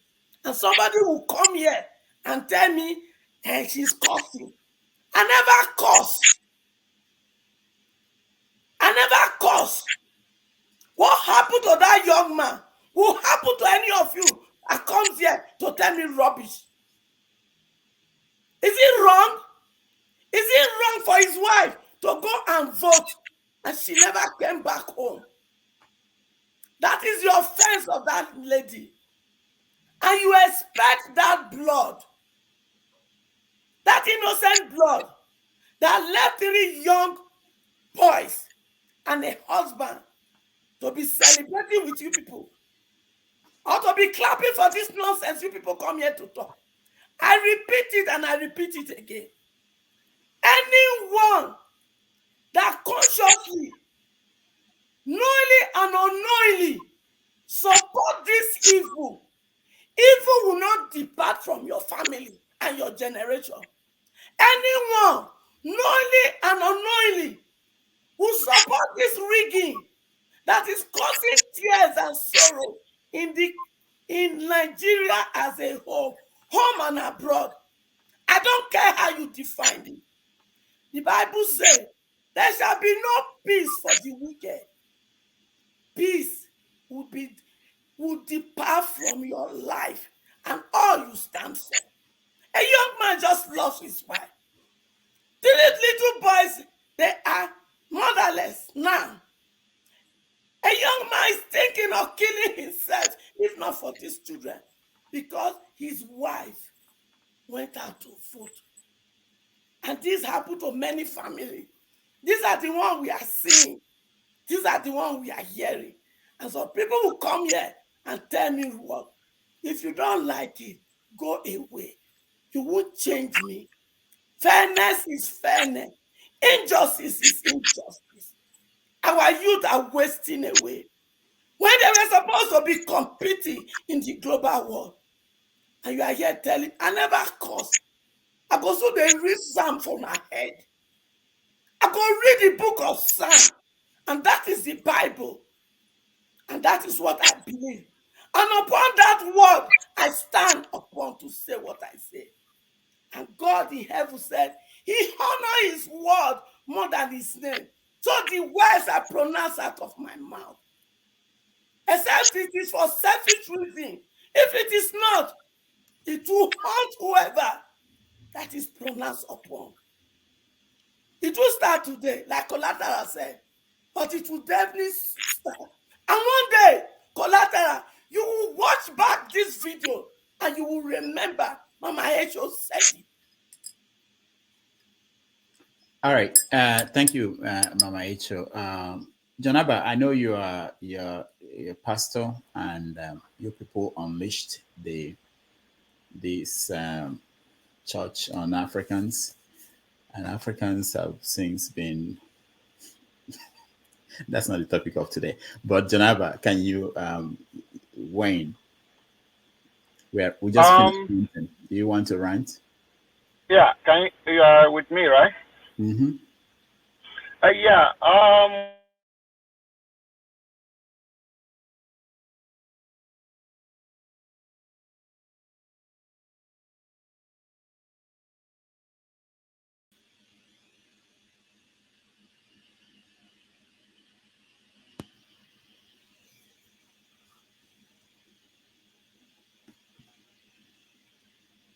Can you hear me, Janaba?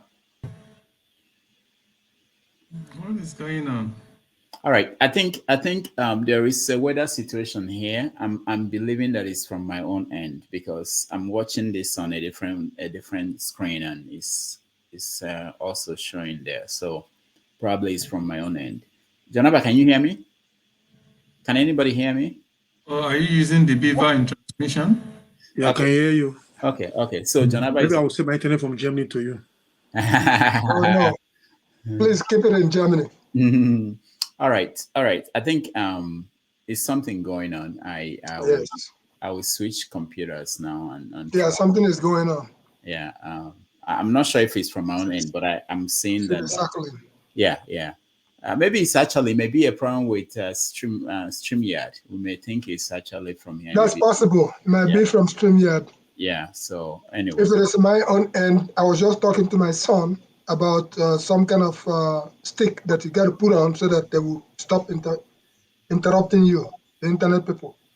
Oh, okay. Yeah, because I don't think it's internet. I'm looking at it. I think it's maybe StreamYard. But let me just mention this. This is a continuation, a kind of addition to the story we started with, which is Soludo. He responded to Peter Obi. I think I should play that video for those who just joined us. Peter Obi actually was asked the question I asked you guys about what Soludo said, and Peter Obi had a response which I played at the beginning of the show. So let me find it and play it for you, and then Soludo responded through his press secretary. So let's watch this.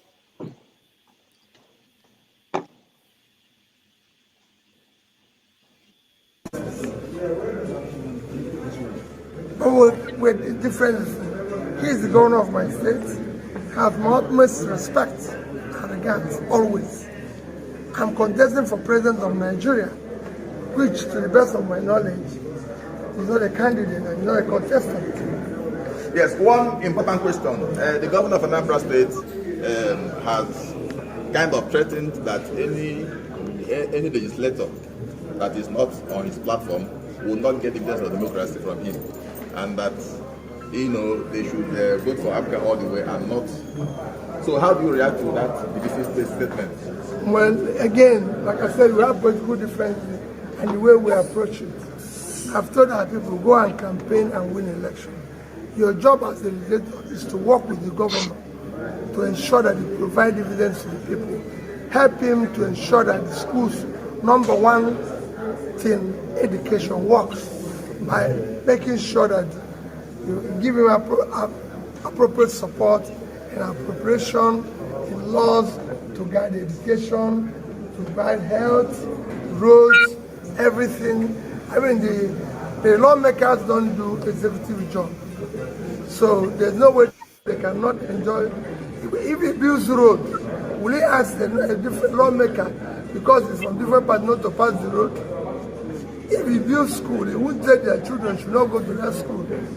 If he provides water, they'll drink from the water. So I don't see anything. Quite frankly, nobody can say this person will not benefit, that person will, because if you work, people will benefit from it. All right. So that was Obi's reaction to the governor, what the governor said. And today, the press secretary to the governor now issued a statement saying, let me read a part of it that is interesting. He said that what Obi did in that video was meant to deceive Anambra people. That Obi cannot be talking about development in Anambra and also be talking about asking Anambra people to elect lawmakers from the opposition party to work with Soludo. Now, I know. Anyway, let me hear what you guys think. Let me go to you, forefathers. Welcome to the show. Thanks for having me. Normally, this type of tit for tat, I don't tend to engage. I think Peter Obi seems to be more measured the way he approaches things, and the final outcome is what he seems to care about. And for some reason, Soludo seems to be spoiling for exchange with Peter Obi. I don't even know why, what he gains from it, because he did it earlier on Peter Obi during the campaign, and Peter Obi batted it off, and he seems to be doing it again. I guess it's up to the Obi supporters to ensure that he answers for it whenever the time comes politically. Because this type of attitude where you look for something to argue about when you should be focusing on the problems of the people. And I really think for me, that is where I draw the line. I don't like to go into whether this one is said this one wrong or this one said this one right. And I feel like in the Southeast and including the South actually, there is a little bit of a gap in leadership where people would rather be arguing amongst each other. You saw what Wike did. They would rather be arguing and threatening each other for stupid reasons instead of worrying about developing the areas, doing things to improve lives for the people. Just yesterday I was on this panel discussing life expectancy in Nigeria and child mortality and all this stuff. It's terrible. It's terrible. Countries that are at war have better life expectancy than Nigeria. That they have been at war for 8 years. These people sit around doing tit for tat. I'm not interested in all that. And I think Nigerians should punish them. All these other politicians, they're just looking for arguments. Thank you. Thank you so much. And I want to thank forefathers for yesterday. I had to leave and he stayed on until unbelievable. I don't know how you do it, forefathers. Anyway, but thank you so much. All right, let me hear from Anambra people. If there are Anambra people here who want to weigh in, Queen S, I'm sure you're from Anambra. What do you think? See, this shows that this guy, he hasn't learned. Soludo certainly has not learned from these utterances. Just like forefathers said, he has work to do, and the work is to concentrate on governance. I don't understand where he gets the effrontery to come out and say that he can only work with Abga, knowing fully well that it was the Anambrarians that put him in there. So I don't get it. In fact, I wish CM can come on now and tell us what the defense will be now for Soludo. Because you would think that he would have learned from the initial outburst, from when he said what he said, and not just what he said, but also when he wrote that letter, which we are still waiting for the part 2. Right? It's like Soludo, as I see him, and to be quite honest, I'm not really heavy into the Anambra politics as I am into the Imo State one. But from what I see from Soludo, he's like he's lost his chain of thought with regards to governing the Anambrarians, and he just wants to get into a tit for tat with Peter Obi. And Obi, he has a different kind of wisdom that makes him know how to respond at every given time. And really, what Obi said in his response was pertinent to what's at hand. It is the Anambra people that will select who their parliamentarians are. And Soludo does not get it. Why is he scared of impeachment? If he hasn't done anything that's impeachable, then why? Why is he preempting what will not? If just govern rightly. So, and I think Soludo really knows the writing is on the wall. He knows he messed up, and he knows his time is up. Because no matter what CM says, Anambra people do not forget. It's probably one of the country in Nigeria that has multiple, as in very rich people that don't even know how to use the funds. So Soludo has a very difficult task at hand, and he's trying to grapple at Peter Obi as his his failure. Peter Obi is not the cause of his failure. Him, Soludo, that cannot control his mouth and his emotions as a leader is the root of his own failure, and he will see it come next Saturday. Okay. Okija and then George. Okay. Yeah. The Anambra election. I don't know. Pete. First of all, Quenes, we are not an Anambrarian. We are in the Anambra. We are in the Anambra. We are not an Anambrarian. Okay. Thanks. Yeah. So it's going to be difficult because judging by what happened in the last election, the national election, my local government, what they did was because my local government, they had this zoning formula, so they didn't care about for presidents they said vote Peter Obi. For House of Rep, actually my Abga won in my local government because my local government said this is the person we want to support. So it's gonna be a difficult situation for Labour this time around because different jurisdiction they've made their determination which candidate they want to support based on whatever their local politics. But barring last, probably I'm thinking Peter Obi should go to Anambra and prosecute this a campaign. But then again what's going to happen if he goes forcefully in Anambra State and then it turns out against him, and then if because this guy is licking his wound right now, so he's gonna say that it's 1-1, if he wins next coming election. But I mean Peter Obi should try because I mean he has the momentum right now, and I think if he can I don't know, this is politics, you can come up with so many things about Soludo. Soludo is supporting. Soludo is one of words like this. So I mean, this is politics. So if you could go out there and then just it could turn things around. But I think Abga is still the force in Anambra in local politics in this coming state election. That's the way I see it. All right, thank you, Jude. Okay. Well, what Soludo said in that meeting was so unfortunate. Like every other person I've said, I thought by now he would have learned some lesson from what he wrote about Peter Obi, and from his statement in that forum, he's further aggravating things and making the already worse political situation for himself even worse than already it is. For now, I would say Nigeria have not gone up to that level of continuing to have one party or state parliament or state, there's the House of, in the House of Representatives and then the Senate, because I mean, what is happening in the federal at the federal level, where we have both the House and the Senate as rubber stamp, they are just stooge to the president, and that is why we have we don't any meaningful thing that is coming from there, because whatever the president says, they all say amen. That is not the kind of democracy we want to have.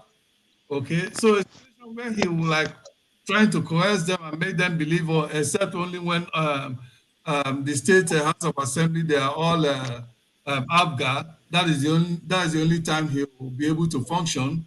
After all, Obi was there. Obi was there. No member of his party as a governor was in the House of Parliament, was in the House of Assembly, and he did marvelously well without all of those. If you're a good governor and you have a good agenda for your people, trust me, even your opponents will support you, because they know if they don't support you, they won't have a chance. next time, because the people are not fools. They know who is genuinely caring for them. They know who genuinely is working after their interests. But from all indication, we can see it's just somebody that is only power toxic. And because let me tell you guys, he made a permutation.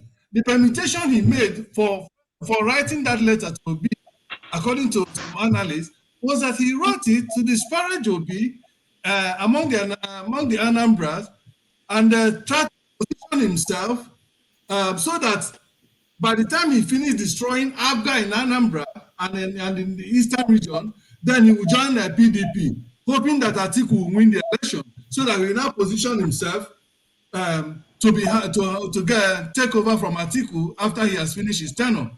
Okay, but unfortunately, things is not working the way he has permutated. Okay, so he's basically power drunk and working for himself and not for any other person. All right, and it's unfortunate that as an educated man, one would say he would have known the right thing to do, but sadly, I think he's still one of those politicians that are mainly fighting for himself, and whatever he's doing, it is all geared towards his, future political ambition, and not just for the interest of the people to which he has been called to serve. So that's what I'm going to say. All right, thank you so much. Janaba, I forgot something. When we talked about governors and elections, what's going on in Benue State? Can you hear me? Yeah. Of course, your brother that went and endorsed Obi is out of the game.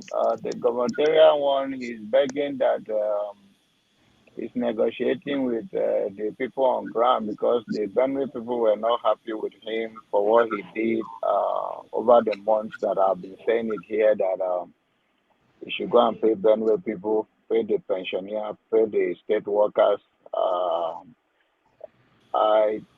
The local politics there is not in his favor, but he's pleading that his boy from his party now, they should give him a chance, that the money is supposed to pay the workers. The former governor, he was giving him as a godfather. Politicians always tell you what they want you to hear.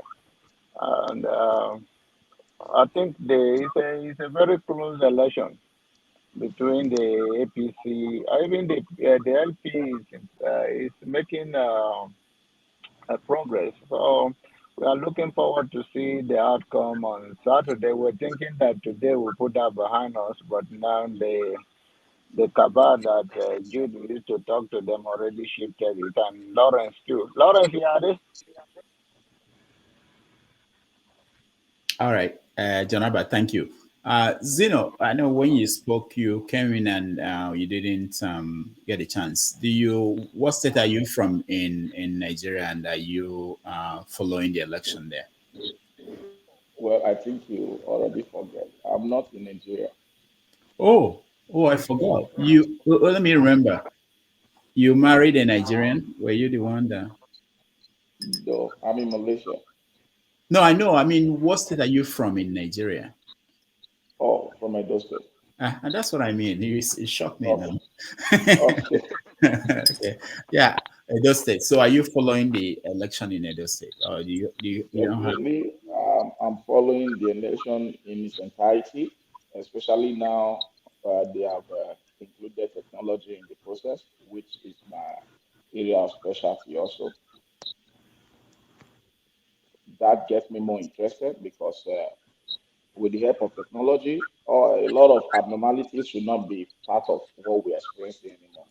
It's just because the corruption has sunk deep down in the lives of politicians that they don't want to let go.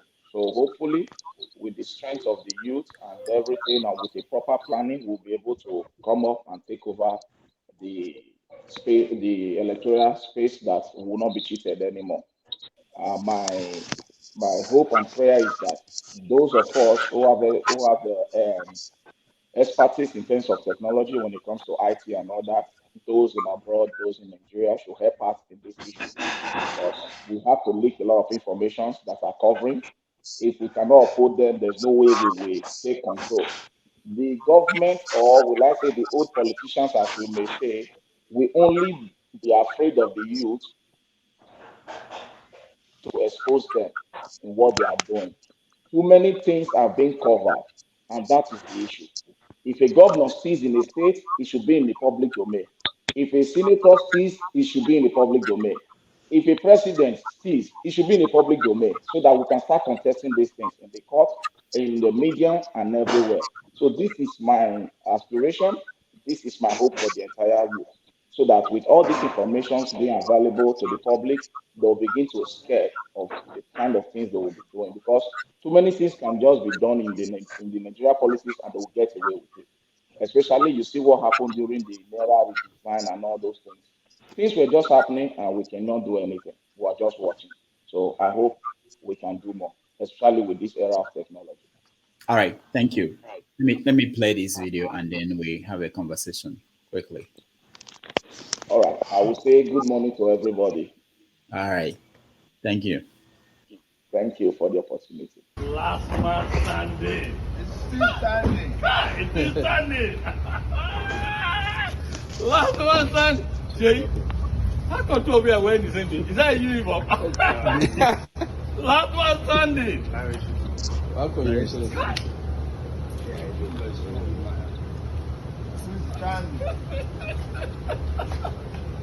This man, 10 lives. Your dad, you're proud of him. You was very proud of him, as he's proud of you too. A good man. Last man standing. All right, so that was the president-elect visiting Tony Elumelu. Tony Elumelu, yeah. So people have been making fun of that this is the first president-elect that is going around visiting people that people are not going to visit him. But that's not why I played the video. I played the video because there are people, obedient people, who are saying that obedient people should close their bank accounts at UBA because Tony met with president-elect. What do you guys think about that? I'll start with you, Lawrence, and go.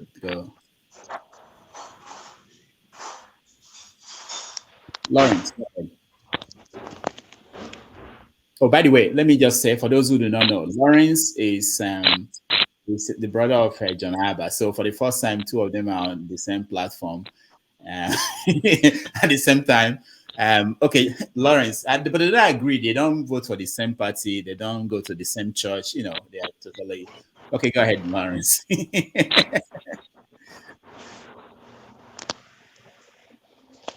can't hear you, Lawrence.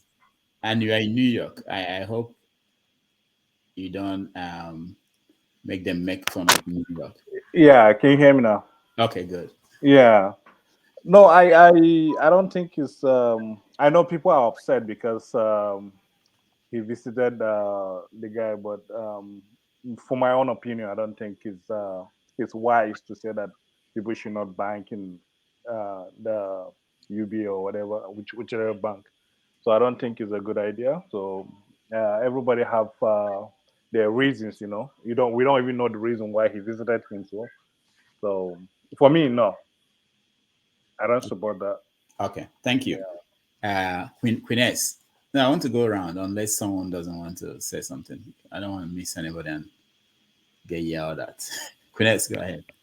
Okay. Why would they want to close their account? Because why? It's you cannot cut your nose to spite your face.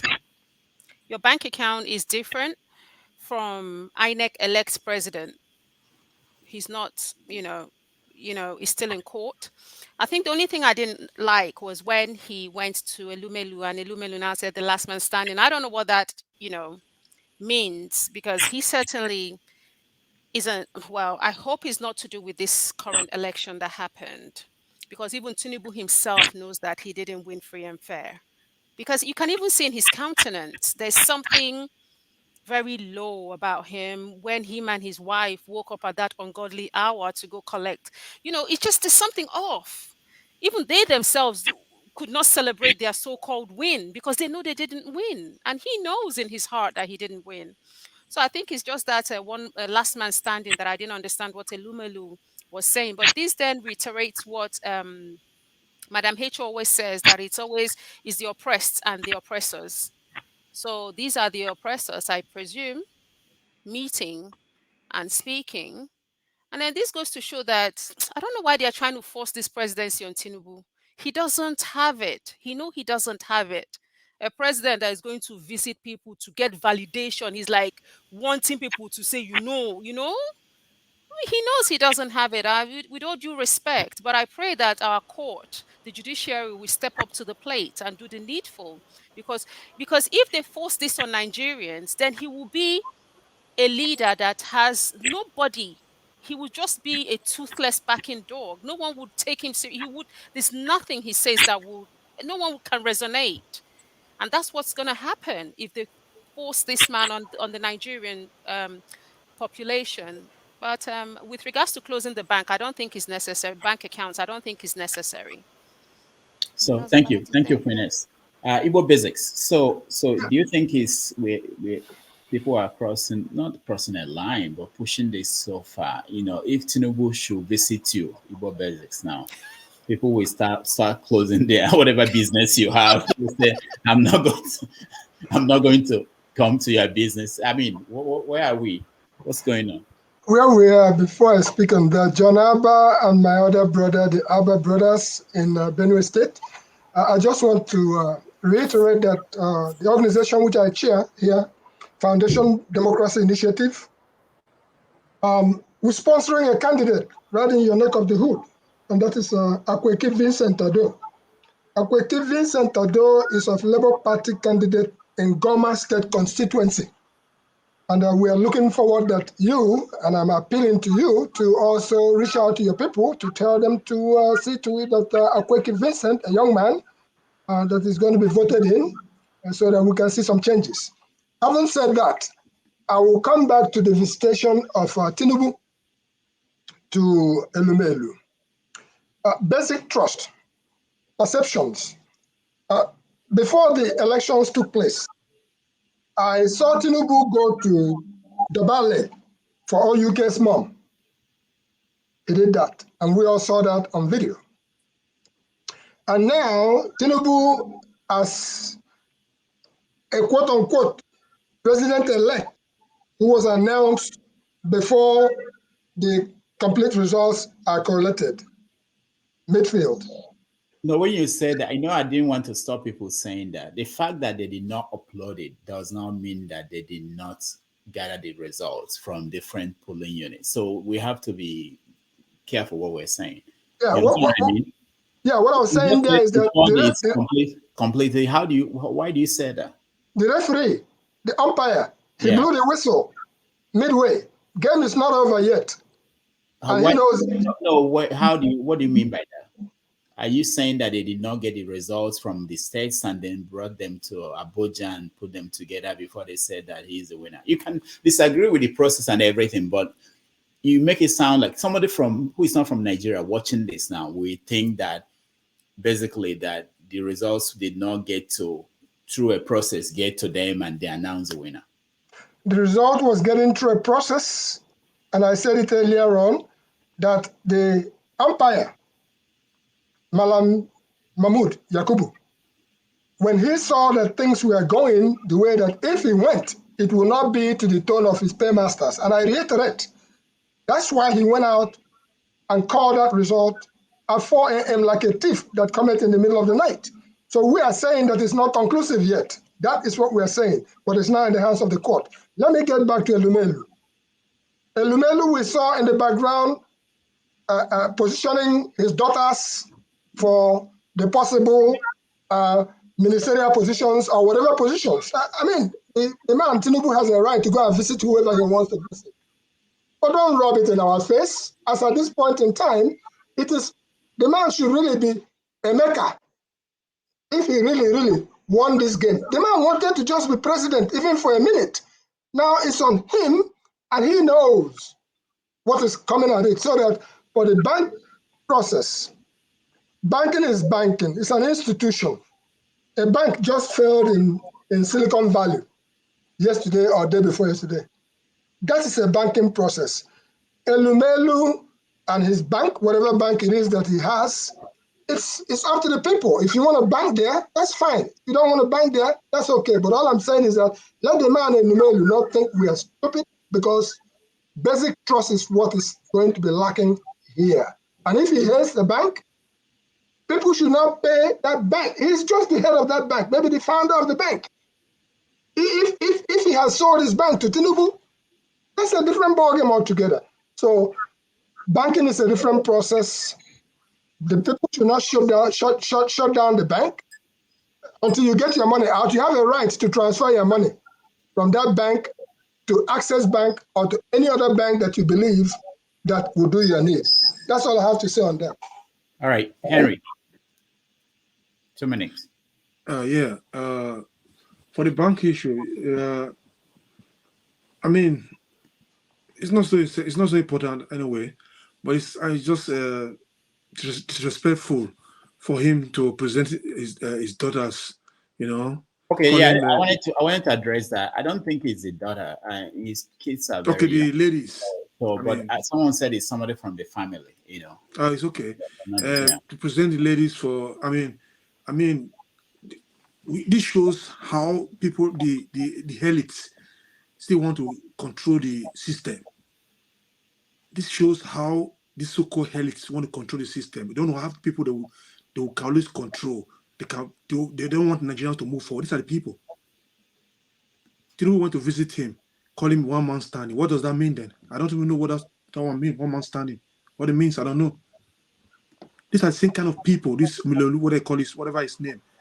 These are people that don't want this country to move forward. They want it to be this their circle where they meet, where they enjoy, and where they become rich. They don't want other Nigerians to get better. They don't want to, because they are enjoying when Nigeria is unstable. These are the kind of people. They feel happy when Nigerians are unhappy. They feel proud when Nigerians are unhappy. But inside his own conscience, he knows this man is calling one man standing. He didn't win this election, and the result was not in favor of him. But he could not tell him the truth because of his own personal selfish interest. So tell me how this kind of people, the generation, will be happy for themselves. When their children feel sick, I don't feel sorry for them either. We don't know what they do with supporting evils. These are the kind of people we're talking about. All right. So can I go to Soludo a little bit? No. Let's finish. I don't want to go two topics. Oh, yeah, okay. We'll come back, when you have a chance. All right. Let me, who is driving here? Thomas. Go ahead. Just because you're driving. Go ahead. Good morning. Good evening, everyone. Dr. Rudolph, I do sometimes, I don't want to come back to your show anymore because of the toxicity, the hatred, and the threats, and the abuse. But I just put it on myself this morning again to come. Actually, we are already on Sunday morning. I'm driving to church, but I have to say this before I get to church. You can cause any generation unborn. You can abuse people. I will remove my glasses so that you can see my face. You can cause anything. You can do anything. They cause Babangida. They cause Buhari. They cause Atiku. They cause everybody. They are still alive till today. So I don't care about your cause, your insults, your. Dr. Rudolph, you got an excellent panelist yesterday. But you can see the indication on the comment section, even with your co-part, the panelists, cursing them. They can't say anything. Nobody can have their say. It's their own. Anything they say is the right thing. Everything other person say is wrong thing. I second Okija this morning. You can see him. He was very angry. No, you can't curse people because of their opinion. No. So I'm very sorry. I'm very sorry because it's getting too much. Dr. Rudolph, this is your channel. One man went to mall. I am a co-panelist on One Man Went to Mall. We censor anything. There are people on the comment section. If you curse, if you call people out, we kick you out. We don't care. We have to be civil and moderate in everything we do. So that is just my take. I don't want to come to your show anymore because it's getting too crazy.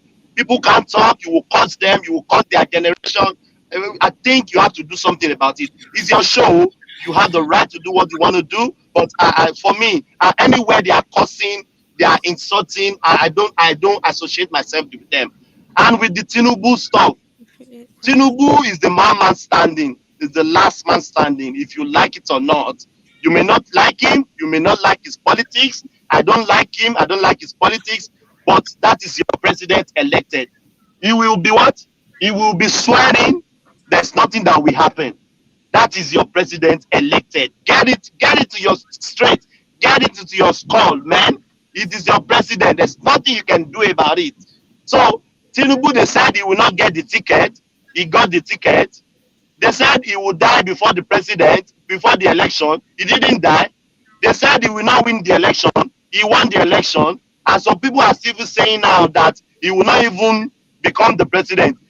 Let me tell you, breaking news. He will become your president. It's either you like it or you don't like it. I don't like it, but that is our reality. Dr. Rudolph, thank you so much for having me. Let me dash out before they started cursing me. Thank you so much. Yeah, good riddance. Bye. See ya. Bye. Good riddance. Okay, let's go. You guys. I love Nigeria. Yeah, the Nigerian song. Thank you, Thomas. And let's go to Akija. Ernest. This is the age of cancel culture. So I mean, Nigeria, I don't think Nigeria have done cancel culture. So probably if they want to start with but I mean, what are you gonna do? Are you gonna put your money? Where are you gonna put your money? Are you gonna? You don't have money right now. Someone was supposed to, very important documents to him. He was supposed to send a document to London, to an embassy in London to get a benefit, and he couldn't get money to just do DHL. He couldn't get cash to do DHL 2 hours last week. So that's a country. So if you want to reduce, the number of bank, you bank with, I don't know how. I think the ATM, yeah, you can still use the ATM, but if you don't want to use the ATM, so it narrows down, whatever you are, the ATM you have to use will reduce. So I don't know. So Lumelu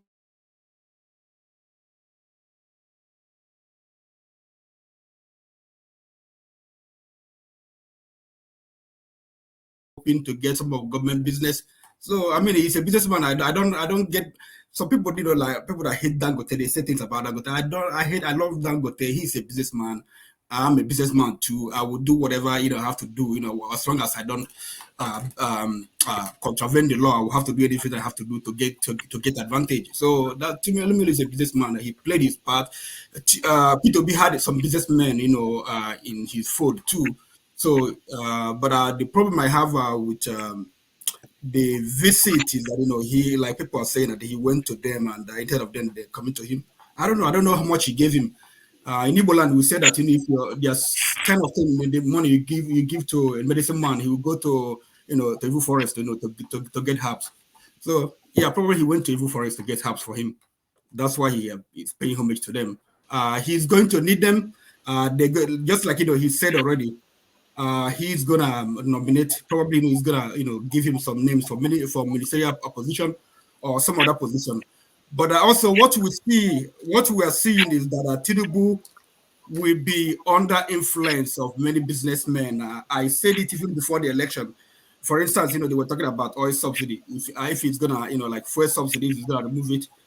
I told people that he's not gonna remove it because when he gets into power, people like Otedela and Elumelu and some other people who are into oil, they will tell him no, you can't do that, and he's gonna back down. So that that's the thing.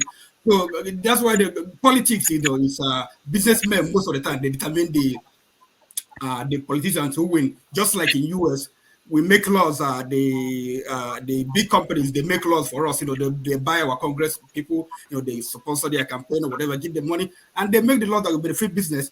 Nigeria, the PIB law, the PIB bill that took many years to pass because it was the business interest. They didn't want it to go through. So they sat on it for years, and after how many years? Did it take like 20 years or whatever, more than 20 years before they could pass it? So basically, Tinubu is going to who sponsored him. Thank you. All right, thank you, Okija. Let's skip those who are here. They've been here. Let's welcome new people who joined us and say hi to them and get them to weigh in. Ovia, welcome to the show. Salam alaikum, brethren. Malaikum salam. So we've been having a lot of conversations, so you can weigh in from any angle, wherever. I don't know what you heard. The Anambra issue is very interesting because, I mean, as far as I'm concerned, I don't see anything wrong with what the position or what Soludo said. He's responding to, I mean, the mandate that he's standing on today is given to him by Abga. So it only makes sense that he worked for his party. He's not weak, he would decide to go against his party and he's standing. But we don't know how long he's going to stand. But he has to work for his party.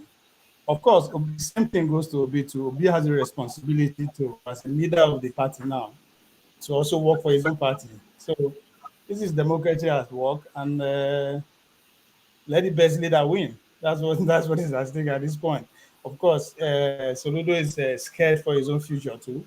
He understands what happened to Obi during his first term when the whole national assembly is PDP and Abga. So he cannot know what is in for him if that actually happened. According to him, it's as if Obi want to set him up. Of course, if the Labour parties, although the excuse is given is that in order for the development to continue smoothly, you need a house that will, be in accordance with this policy. So, but as I said, I don't see anything wrong with them. I don't see anything wrong with both of them are doing. This is what power is all about, and we'll see what will come next Saturday. Okay. If we're not saying that they shouldn't campaign for their own parties, that's not the issue. If the president had gone to, let's say, where the PDP is in charge, and say to them, you guys must vote for my party, APC's senators, because if you vote for PDP senator, won't let him come and see me. He will just collect his pay. He won't be able, would that be acceptable to the country? I mean, what do you mean by the country? I mean, the rest of the country. I mean, us, you. I'm not even talking about the particular states. I know this has been my argument from the one that we, the citizen, we are not playing our role. And that is why this politician can do whatever they want and they get away with it. It is not the responsibility of a governor, whether the senator come do Siamo or no Siamo. No, it's the responsibility of the people in that constituency. Then we make them not see eye to eye. It's the benefit of the people. The argument, their fight, whatever that is coming between them, they should be the contention of how do we serve the people of this constituency better. So it's that time we, the people, stand up to our own responsibility, hold these people accountable. Right? The people of Anambra know what they want, regardless of what Soludo or Peter Obi say. They know what they want. They'll do what they want. And that's what we want. We should stop caring about what happened to these people we voted for by their own party. We are not invited. We just see them from outside. We should care about us. How much is coming to the constituency? Nobody even care about. Nobody even asking. Even nobody knows. So you can also say you understand why Soludo want to make sure his own members are Abga, so that nobody will know what is happening. So we the citizens should just sit down. We should stop fighting ourselves. This has nothing to do with us. It's that time we start, do the same thing we are doing. I think we don't even need to look outside. We should look to this political class, how they move. They are always together, regardless of what happened. They find a way to come together and forge ahead because they have one thing they have one goal in common. how to get power and stay close to power. So what is our own aim? What's our goal as people? We want the little that is coming to us should be well utilized. Until we focus on that, I don't care what is going on between these two big boys. All right, thank you. Yeah. I'll go to the priest of peace. I'll come back to you, Anyin. Priest of peace, go ahead. Thank you so much. Unado Dalon. Okay, so I was discussing with somebody today from Olo, and that person told me that there wasn't an election in Olo local government and Osu local government. And we are talking about whether Mahmood, the INEC chairman, is the worst INEC chairman ever. I mean, it's no saying to begin to even think about it. He is he's not even close to being worse. I don't know what to use to quantify uh, his level or activity as far as that election is concerned. We saw what he did the first time and the second time. I mean, yesterday the discussion yesterday was kind of over the board. And one thing I have discovered is that Nigerians don't like themselves, in quotes, but Igbos, Hausa, Yoruba, nobody, we don't like ourselves. Take it to the bank. But if somebody comes from outside and says, I go deal with you now, you will see every Nigerian will rise up and say, you want to try us? Do you know I'm from Nigeria? Do you know this? So, but All right. Anyin. Anyin. How do you pronounce it? Anyin. Hi. Anyi. Okay. Welcome to the show. Yeah, thank you, Doc. I want to thank. I hope you are hearing me. Yeah, we can hear you. Yeah. I live in Nigeria, and I want to tell you that it's not working. Nigeria is not working. You out me, but they call any of your relation in. They will tell you that nothing is working. Even the election, if you like. yes, can you hear me? The network is, hanging. Hear me? Hello? The priest, hold on. We'll come back to you. Somebody else is speaking. Go ahead, Anyin. Yeah, Nigeria is not working. If you like, you a very decent man, and what corrupt others will also corrupt that decent man. It is the right time to say the right is not, or is not Yakubu, because we in the beginning, right from onset, that this election is not going to work. Somebody like me, do you know how it takes me to solve all these papers in order to get my PVC? When I do it after 4 years, it will not work. I have to my village to get it village. That's how Nigeria is supposed to work. You don't Nigeria reach. is not supposed to help us. Where you there now? Enter the complex now. But, Live TV. Nobody cares. Go ahead. For the past 1 week now, we don't have money. People are not talking about, you are talking about the election. If I have to go to a distance of, let me say, 2 kilometers for me to vote, where will I see money to transport myself? These are not good. Let us, if one musician is second base, Jare, second base. This one with the top.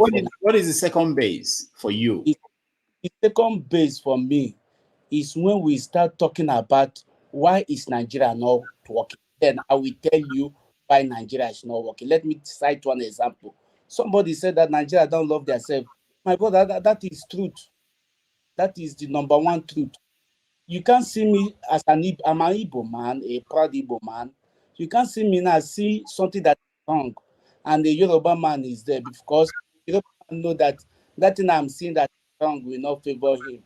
He will completely tell that thing I'm seeing that is bad is good. Is that life is not like that. This type of thing cannot happen in America, where some of you are living. It cannot happen. When they see truth, everybody believe on it. No matter the party you are coming from, no matter your color and your background. But can that thing happen in Nigeria? Number one, our constitution is bad. They should work on that constitution. I think the constitution is the problem we are having, not because if somebody like me now commit a crime, they take me to police immediately. But those people, are they not committing crime? How many of them have the law and hold? I'm tired. Nigeria is not working. You people should that thing. We no get money no there.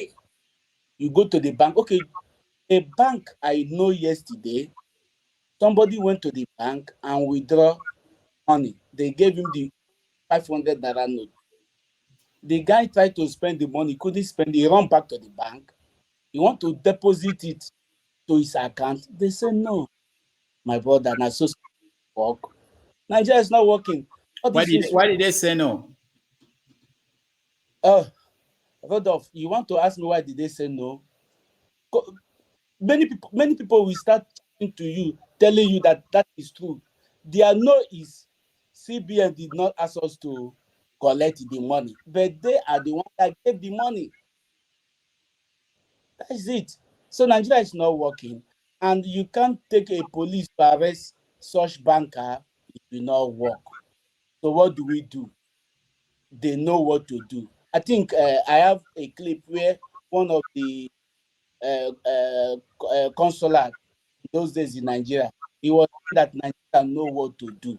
Nigeria know what to do. We know what to do, but everybody's after. I want to drop you. Thank you. All right. Thank you so much. And we're happy to hear from you. Okay. So Jonaba, did you finish what you were saying the last time? Not really. On the issue now, let's on serious note on the issue I was talking when someone talk and you're talking about the spiritual aspect of it and understanding is very crucial.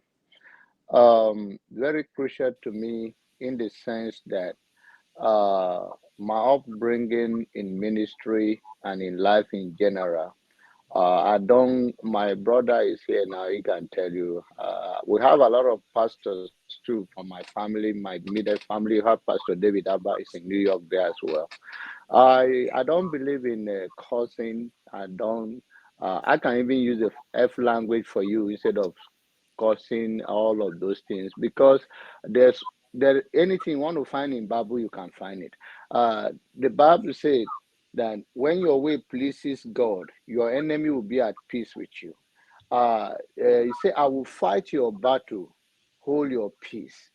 So many things. You can find the whatever you are looking for, those causes. And I'm not fan of it. It doesn't sit well with me using all those curse words, because the person you think is your enemy. I've said it here before. If two children are fighting, you cannot pray.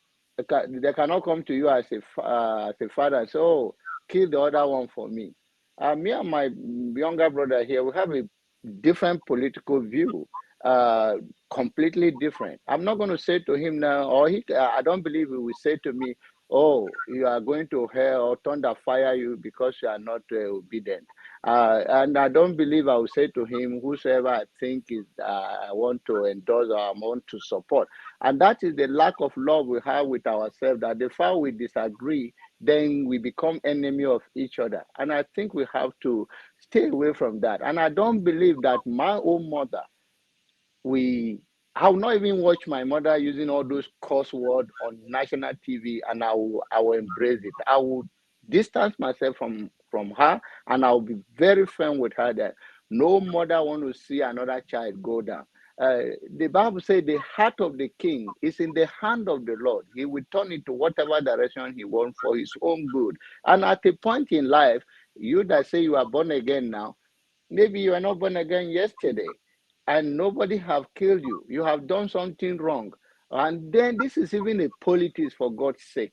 And then we use such word I'm not fan of using all those words, and I'm not comfortable with it. And I don't think that if that worked that much, Nigeria will not be where it is today, because all those rain. And I think even maybe that is the reason why Nigeria is not moving forward. If I can change it the other way around, where everything has to die by fire, and I think then nobody should complain. Then we're all going to be dying by fire like that. So I think we should stay away from all those things.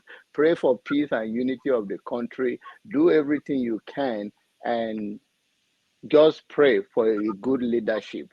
Pray that God grant them wisdom and understanding so that we can move forward. But I don't believe the prayer is going to work anyway. It doesn't work. It just shows who you are, and it just a level of understanding I can say about that. On Soludo is a local politics, so I don't think he's trying to save himself, and then is the future of his own party is looking for. But that's between Anambra people. We shouldn't worry about that. Like the young man said, we should speak to issues like what is going on in Nigeria, that you have to use money to buy money. We all should be upset with that, and make sure that that should not happen.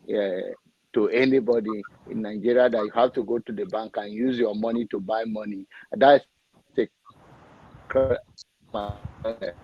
in my own view.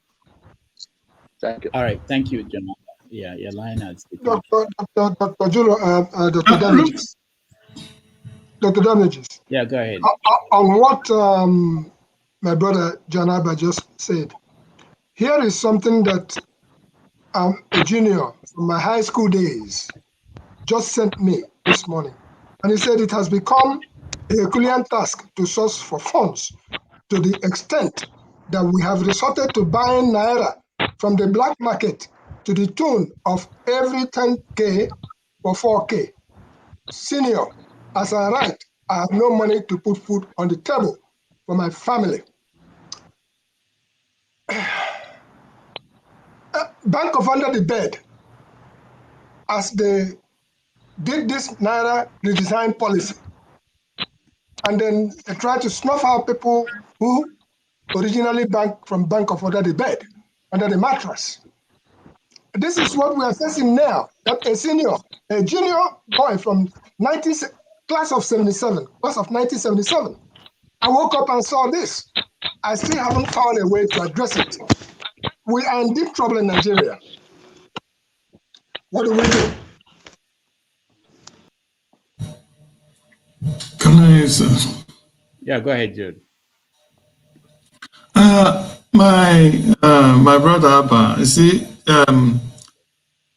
this what is going on now, the conversation we're having now and in Nigeria about Nigeria and what is going on, it's not just politics. I hate when people come. I know everybody have right to their own opinion. When they say, "Oh, it's just politics," this is people's life. Many people are dying in the same process every day in Nigeria as we speak. So it's not just politics. This is people's life. Look at what Igbo Basic just said now. I mean, buying Naira. We all saw it last, in fact, since they changed this Naira swap. Now Nigerians are buying their own money, not even pounds, not even dollars. How low do we want to go before we all can be angry and say enough is enough of this nonsense that these evil men are doing? And yet people say, "Oh, do not curse them. Oh, do speak to them softly." Look, a leader or a father that does not stand, even the Bible says, "Father, do not provoke your children." Okay, right? Children, obey your father, right? Father, do not provoke your children unto wrath. Nigeria's father, these same people that have held us in bondage, has provoked their children constantly to wrath. So it is okay if those children toss around and spit on their faces. It's okay. It's okay because the children have constantly been praying for them every day. I remember throughout my school time, as a member of CU, in the 2 universities and with 2 schools I went to Nigeria, almost every week, and sometimes we go to mountains and pray. What has been the major because of our prayer. Nigerian leader, God to change their direction, God to touch their heart so that they will have a human heart. In my church, because when I was in many places I live in Nigeria, our night vigil every Friday has always, the focus has always been, majority of the prayer has always been focused on the Nigerian leaders. And the more you pray for these evil people, the more they continue to multiply in their wickedness. What does that tell you? It tells you that there is time for prayer and there is time for action. Everything is prayer. Bible says, watch and pray, for the things are evil. Elijah was praying. Is it Elijah or Elisha was praying with his servant that rain may come? And after praying, while he buried his face on his lap, and praying, after a point, you ask his servant, go out and check and see the weather, on whether there's a cloud. Come back and report me. What does that say? There is a time for prayer, and there is a time. Now this is a time for Nigerians to confront these evil people. Otherwise, they will continue to do this evil. Look at Tinubu now, going around, sneaking around to sniffing out all the people that matters in the society, and going to them. How many poor people has he visited after he has, the so-called win? He's going to sniff out them. You know why? One or two things he's going there to do. He's going to convert their endorsement, and as we can see in that video, Elumeno has endorsed him by showing him how he endorsed that election by telling him one man standing or the last man standing, and he warmly embraced him not even once, twice, and took him to his house. You and I know that they didn't go there to discuss how Nigeria will move, what they will do to make sure that Nigeria get out of poverty. What they will do to make sure that they stop the incessant killing in Nigeria and bloodshed, or how they will do to provide good roads. He is going there, one, to discuss how maybe Elumelu will now help as an Igbo man or somebody from that region will go and begin to talk to people that will, at the end of the day, that gather support to talk to Obi, maybe to yield for him. And also, Elumelu will, at the same point, maybe tell him what he wants in his administration. And all of those things they are going to discuss there, trust me, you and I interest, and the interest of the common masses on the street of Lagos, of Nigeria, and all over Lagos, all over Nigeria, will not be there. So what are we talking about? Do we continue, like Majefashek said, they have deceived us for too long? Do we continue to worship them like Thomas came and just talk and ran away? We continue to worship them and bow down and respect them when they have no single atom of respect on us. They call us fools through their actions and inactions. Every day they call us stupid, foolish people who doesn't know anything. That is why they can rig election constantly, right from Shagari days. Go and listen to a video that was recorded when Shagari won election. It's also down on corruption. How long shall we continue to allow them to do this to us when they impose their own person to us, to tell us if you don't like it, go to the court? And we all know that in the court, when a thief have come to your house and stolen, and if you catch him and he tell you, if you don't like what I have stolen from you, what I did to you, go to the court. You know that his elder brother or his father or mother or friend is there in the court. And we all know this, that they have all planted all these people. This is a calculated attempt. They have already arranged everything. They have already orchestrated, written the script of how it's going to happen. That is why they can have the boldness to tell you, go to court. Because they think when you go to court, is their person, and they have already given them money to do that. How long shall we continue to honor these people who have no single respect for us? They go abroad, they see how things function, they see how schools, infrastructures, their functions, and they enjoy it. But when they come to Nigeria, their own country, they will not even attempt to even do half of those things, providing for their people, because they believe their people are stupid. They have no right to enjoy those basic necessities of life. Please, I'm going to leave now, but let me respond to Jude quick. Brother Jude, how many people that prayer that you have been praying have killed? It has not, let me tell you, good. It has not killed them. Why? For the fact that it has not physically kill them. Come on, he killed Abacha. But the person that is always cursed cannot be better than the person they say you are blessed. That is even the Bible the Bible says that. He that is always cursed is not the same person, the same as somebody that is say be blessed. Okay, now this you is might what think it's not working. Trust me. Yeah, How many of those people? How many of those people, when they die and leave their fortune to their children, I'm not even ever talking been about able the to carry politicians. on? I'm not even talking about the politician causing or no causing or anybody else. Now let me say it again. Prayer have its own part. In our family group chatting, and when the election was coming, they were giving prophecy and all of that. What I said to them, go vote. In as much I'm not a big fan, and I don't think I will be, but you have started a movement. That is how to go after the system.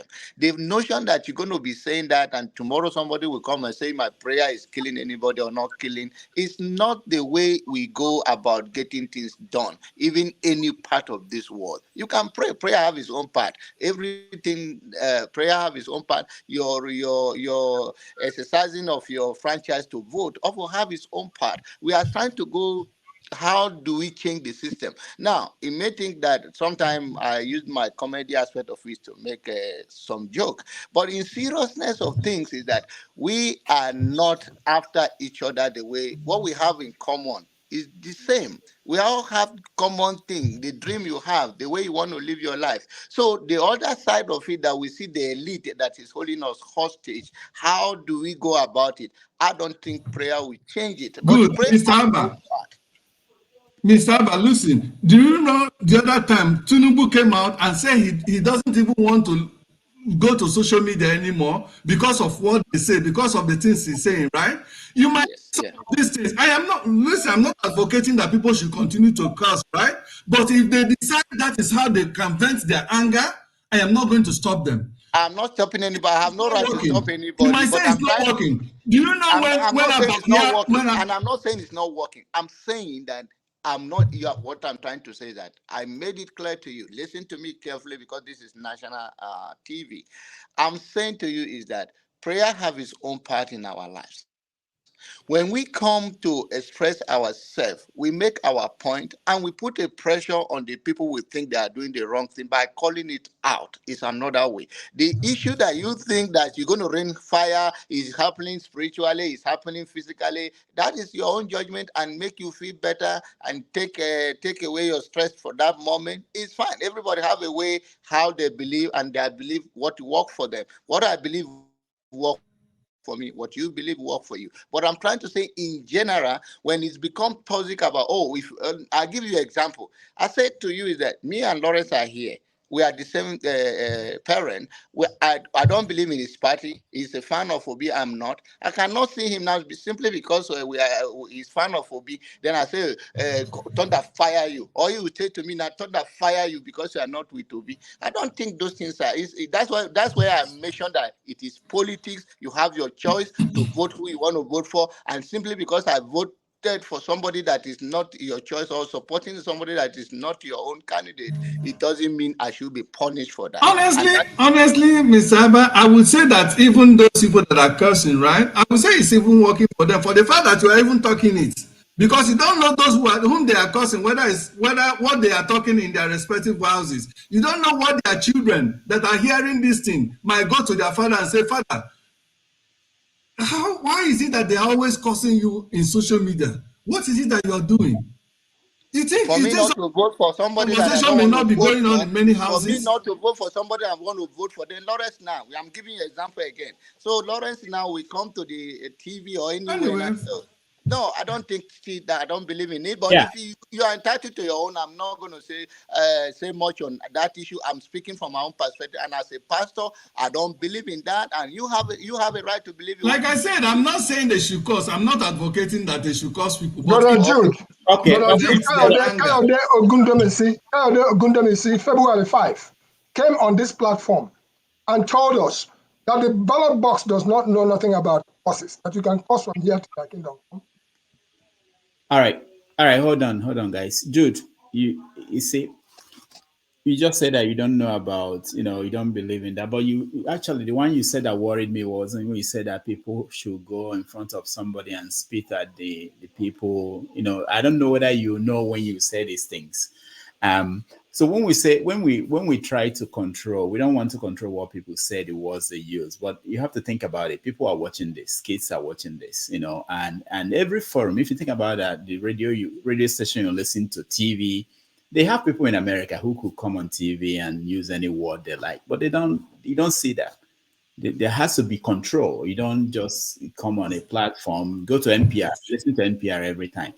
I, what you hear, there are certain words you don't use. It's not that people don't know how to use those words or people don't get angry.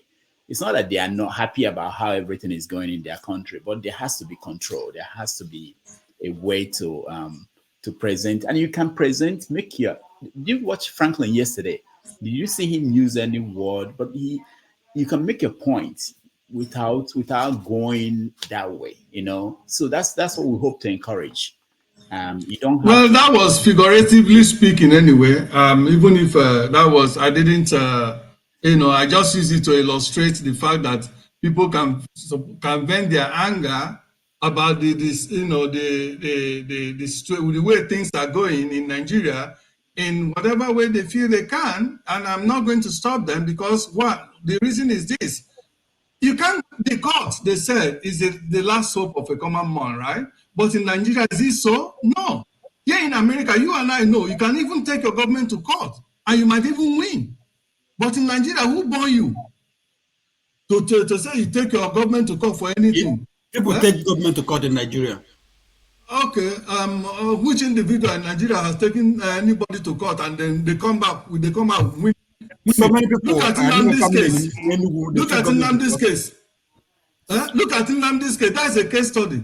But the point we're making is Nigeria is not the only country where you can do that, and I don't think every country, every time you cannot have your way, then you have to now do certain things that is not acceptable. But it doesn't matter. You can do it. People can use any word they want. You can pray at home and abuse anybody and say anything you want to say. But what I'm saying is, when you're in a public forum, that there's need to control what you say and how you say it. Yes, I understand that, and I'm not, like I said, I'm not advocating that people should, right? But if some people might feel that is the only way to vent their anger, again, many people have gone through. You don't know the person who is talking. You don't even know what that individual has gone, has happened to him, or has, how Nigeria has happened to that individual that will make that person. I mean, no normal human being or somebody, things are going well in his country, stuff like that, will come out in a public,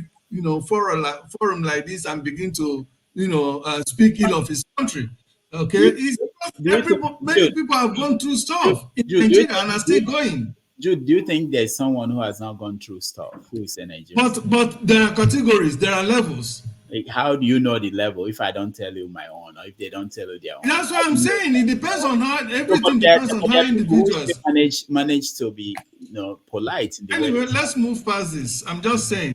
All right. But we shouldn't control the way people and the way they express themselves. We can only say, okay, well, it could have been better, or it could have better expressed it, but it shouldn't be like, oh, he has to speak this manner. He has to speak in that manner, because trust me, people have gone through. Nigeria have happened terribly to so many people, including myself that is staying here. Sometimes the way I speak, if you don't even know about my experience in Nigeria, you will even be. If I say my experience in Nigeria, you people will be shocked and say, wow. But I don't have to, come to the public and begin to express it like this. But we all hope and look forward to a better Nigeria, where the common man, if you don't feel what your government is doing, you can take him to court and get justice. Then if we get to that point, then people will better, channel their anger towards the right way of getting justice, rather than, this particular way of coming to the open forum and begin to vent. All right, thank you. If welcome to the show.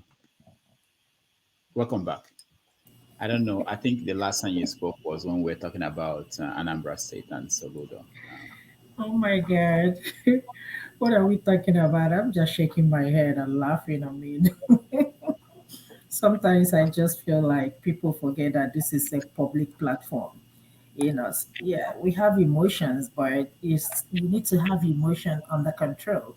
I remember talking to you the other time prior before the election that I disagree with my younger brother. He's a PDP supporter, staunch PDP supporter. I am Obi supporter. But aside from politics, we from the same mother, we from the same father. But when it comes to the politics, all of us we go different ways. But I'm not gonna say because he's a PDP supporter, and I'm gonna curse him out just like Abba and Lawrence and Mr. Abba. I'm not gonna do that. Or come into a public platform and then curse all the people that will die, their children. See, all this prayer, it doesn't work. It's Let me crazy. tell you, it doesn't work. It Let me is tell you what crazy. happened. Let me tell you what happened. I discharged a patient because he was very aggressive to other staff. He cursed me out and cursed me and told me that on your way home, trailer is gonna kill you and all that stuff. I came back tomorrow. Everybody was like, "You still alive?" I said, "No shaking." All those prayers doesn't work. If it's working, Nigeria will not be where it is today. If it's working, Tinubu will not be alive today. If it's working, Buhari will not be alive today. If it's working, all those elites or the oppressors won't be alive today. So forget about all these things. We need to stop mind what we say when we come to public platform. It doesn't work. We have emotions. Yes, I'm a Christian. Yes, but I can never tell you you will die. Your generations to generation. Come tomorrow, they're still waxing stronger and stronger and stronger. This person made a point. If you want to win an election, go and cast your vote. If you're sick, you go to the hospital. It's not when you're sick you start praying. I have one of my friends showed me a picture of her. My sister showed me a picture of her mom's friend with the leg decaying. Guess what they were doing? They are praying. I said, "This is a medical emergency. Take her to the hospital." Come yesterday, she told me Mama Guam died. So we need to stop all this nonsense. Prayer is not gonna take us anywhere in Nigeria. Prayer is not gonna win this election. No matter, I know a lot of people are disappointed that will be lost. You have to go vote again. You continue voting, voting, voting until you vote them out. No matter how much they read, it will get to a point when they will be tired of reading and they can't read no more. But for you to come to the platform and say, "Oh, Tinubu is not going to see the re-election swearing in," I don't believe in that. There is law. Let us follow it. Let us stop taking emotions. Or when people come here from other parties, so I'm not talking about one man because that one is crazy, but we're talking about other people coming to the platform. They have right to voice their opinion. This is have your say. Sometimes I see that and I say, I disagree with you, but I'm not going to call you names. So we need to respect people's opinion. We need to respect people's feelings. We are adults. Stop taking these things personal. They're not personal. These things we are discussing here, trust me, it's not going to have any effect on Buhari or Tinubu or anything. We're just sharing our opinion, sharing our feelings. I told you guys that sometimes I come here as a form of therapy and listen and laugh. That is why I come every day. But this thing we are talking here is not going to make any effect. But the only thing I tell anybody that lives in Nigeria, if you want to have a change in that country, continue voting. I know a lot of people are going to be demoralized because of the outcome of the presidential election. No, don't be tired. Get your PVC, go out on Saturday, stand even if it's rain, sun, whatever, and vote. Vote, vote, vote. Stop cursing. It's not going to take us anywhere. Thank you. All right, Ify, thank you so much. You see, that's why we need women. Oh, okay. I want to say that's why we need women on the show. Then I remember that what we're talking about is about okay. Oti, welcome to the show.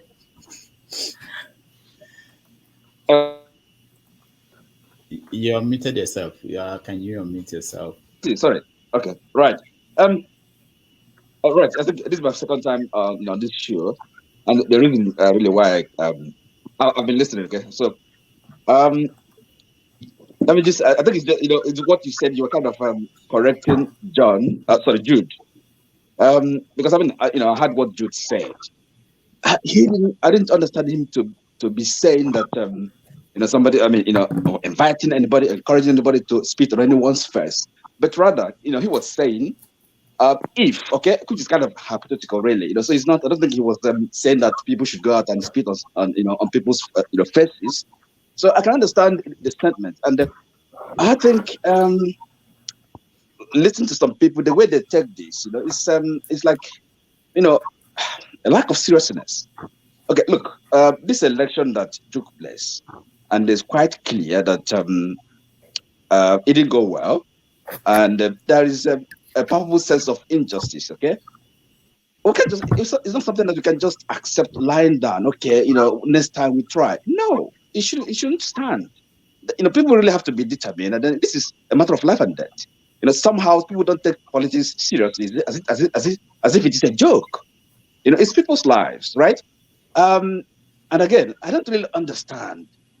People have a right to, be angry, be annoyed, but of course, respecting people and not encouraging violence, being unnecessarily aggressive. We have to have kind of have boundaries, maintain a sense of balance. But this, apathy, it doesn't really matter that, that's how politics is done. No, it's not. We have a right to say no, and everybody, I believe, knows the difference between right and wrong. We should always be clear, insist on the right. The right thing should be done. It doesn't, the fact that we've been doing the wrong thing all along is no reason not to decide to say, look, this time it's going to be different. We have to do the right thing. So it's just, as I said, the only reason why I wanted to join this, to just correct damages, because you were correcting Jude.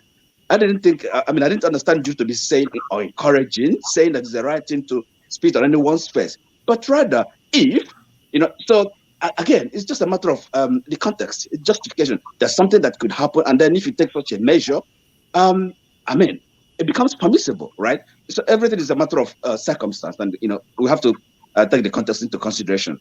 So that is then. I don't think there's anything Jude has said that I can't agree with, I can't live with. That's how he feels. It's just my view. Okay. Thanks so much. I'm listening and enjoying the show. All right, Oti, thank you so much. We appreciate you. Dr. Maxwell, welcome to the show. Thank you very much, Dr. Damages. Thank you. Just like Oti is my second time, so I suppose me and Oti will be competing. And you look alike. I'm thinking that maybe. Well, maybe. Who knows? Sorry, Oti, are you related to Alex Oti? No, I'm not. I'm from Anambra State, Urumba South. Oti, perhaps his own Oti is spelled differently. So mine is OTI. So Oti, perhaps his own Oti is spelled. Sorry. So I suppose, my brother, Dr. Damages, thank you. I cannot appreciate you enough for your program. We've been here for hours. I've been trying to log in, but difficulty. Well, I suppose the subject matter, whether the election, whether Yakubu was, I suppose whether he supervised the worst election. I suppose, in my view, I think history will judge us. History will judge him, actually, excuse me. History will judge him. I was personally disappointed in the kind of election we had. But like some people will always say that Nigeria is still going through the teething process. Well, that could be, it could be reassuring, it could be deceptive, it could be whatever word we might use. And Nigerians, again, back to in terms of being swear words and being aggressive or something like that, I would say that Nigerians generally, we are very emotional people. We are so emotional that sometimes we express our feelings more than embracing facts. And there is a saying that facts don't care about your feeling. There are place and time for everything. So I suppose we should try to apply some decorum in different platforms or wherever we are. It also speaks to where they come to, in terms of my profession, that we what they call the emotional intelligence, ability to discern when to apply your emotions or your feelings in any circumstances that you find yourself. So I suppose we should be mindful that sometimes when we express ourselves, words can be spoken, words can be dangerous. Words can go a long way. history might be unkind to us when these words are uttered based on how we feel. But the fact is, when it is revisited, you might want to retract yourselves. I suppose all of us Nigerians, especially those of us here who are in diaspora, if Nigeria was that great and fantastic, I don't think we would be, you know, leaving the country, you know. So I don't think any of us are having it better. With all due respect, my brother Jude, I don't think anybody had it right. I don't think anybody suffered more than anybody or somebody suffered less than anybody. It's all subjective.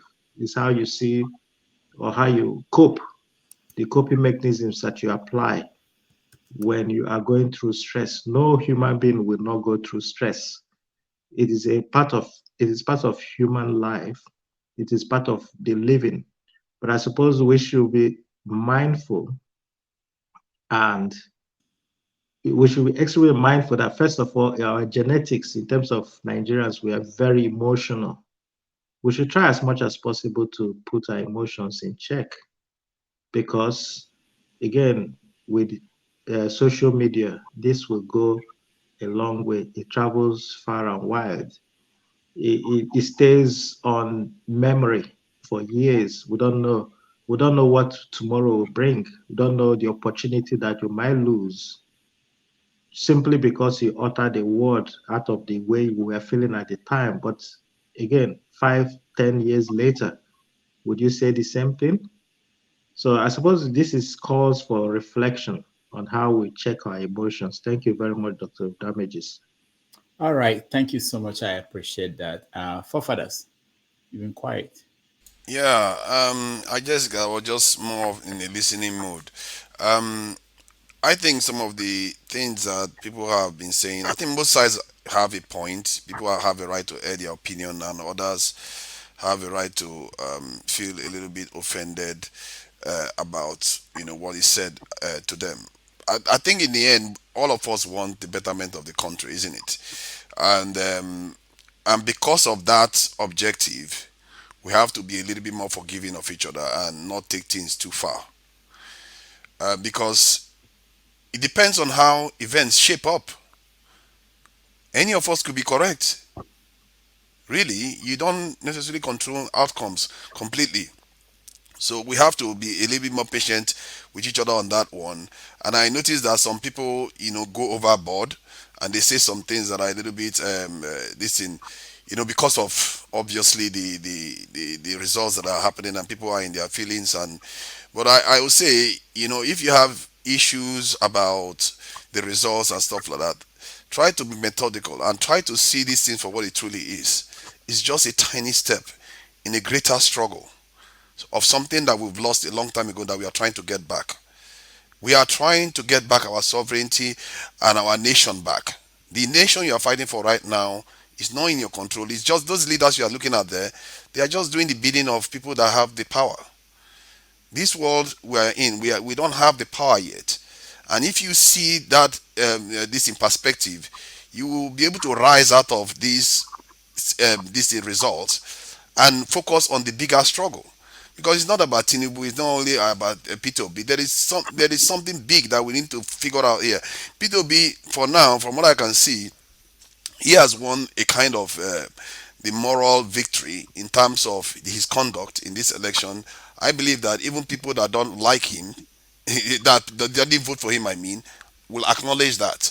And I also think that Tinubu is not silly. He also knows that he wants 37% of the vote, which means 63% of the country didn't vote for him, which is quite new for a president. So maybe that's why he's not jumping around. Before he was doing it at first, but maybe he's beginning to pick up on the fact that this is not going to be easy if he thinks he's just going to run the country like he won 100% of the vote. He's going to have issues. And it's up to the obedience. They need to exercise a level of discipline to control the narrative. Because people are listening to Peter B. People listen to some of the things he says, even if they don't vote for him, they don't support him. And if you look at it from the other angle, people also are allowed to have their own supporter, their own base Lumelu has a right to say he prefers Tinubu for whatever reason. You don't know that Tinubu helped him when he was in secondary school, whatever. You don't know. People have a right to choose what direction they want to go. So I just think that we need to step back and realize that maybe even to Lumelu, maybe even Tinubu wants the best for Nigeria too. Many of you will find it hard to believe. I don't think he wants Nigeria to be subjugated by anybody. Maybe he's not competent enough to handle it, but he doesn't want that. The fact that he doesn't want that means that you guys have something in common. And you start from there, just care about your people. I think this aspect of us where sometimes we go overboard, and I understand, it's hard to really pin anybody down and say blame anybody. And I think the ones that are saying we should censor people, we should kick people out, no. People should be allowed to express their opinions. People should be allowed to vent. Because sooner or later, you watch, I've seen this happen before where people insult each other. I've spoken to East Africans, they will insult each other and all the rest. Now we are all like friends. Because now we know our limits. We know, everybody knows where everybody stands. We need to get familiar with each other. We don't speak a lot to some parts of the country, though we do speak to a lot of this thing. All of us that are in the diaspora, we speak to each other, but we don't speak to a lot to the northerners.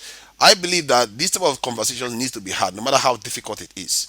We need to talk to each other. We shouldn't necessarily ban anybody, but lying about people is something different. Threatening people physically is something different. We have to limit that one and call those people out to account for what they've done. If you lie about somebody, you have to show proof. That's if you don't have any proof, you have to apologize. You can't just lie, slander people publicly. But limiting people's ability to express their feelings, we shouldn't. And even if somebody's expressing their feeling in a very, very bad way, believe you me, I've been called that Peter Tinubu pays me. I've been called that I work for the government. I've been called all kinds of things. You just realize that those people are angry. Even Jude, when I spoke to Jude, I asked Jude one simple question. What do you want so that you'll be okay with Nigeria? Jude, forgive me for sharing. He told me everything most Nigerians want. That's what he told me. It tells you that a lot of people are frustrated, not because they hate the country necessarily, they just want a country that works. And I just think that we need to be more flexible. You know how they say in the art of war, like water, you have to be adaptable. Your focus should be on developing the country so that we recover what we've lost. What we've truly lost is our ability to determine our destiny. That's what we've truly lost. All our money, all the hard work we are doing, even this work we are doing overseas, is just enriching other groups. That is the big struggle we are in.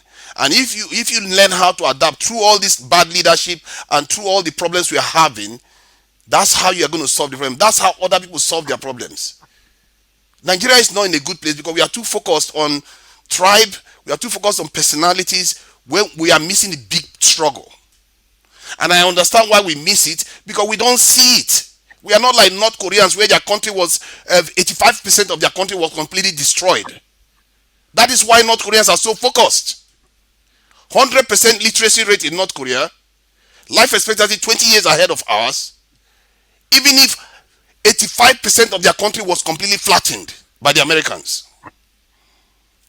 Why do you think they had that resolve to do it? Because they saw it.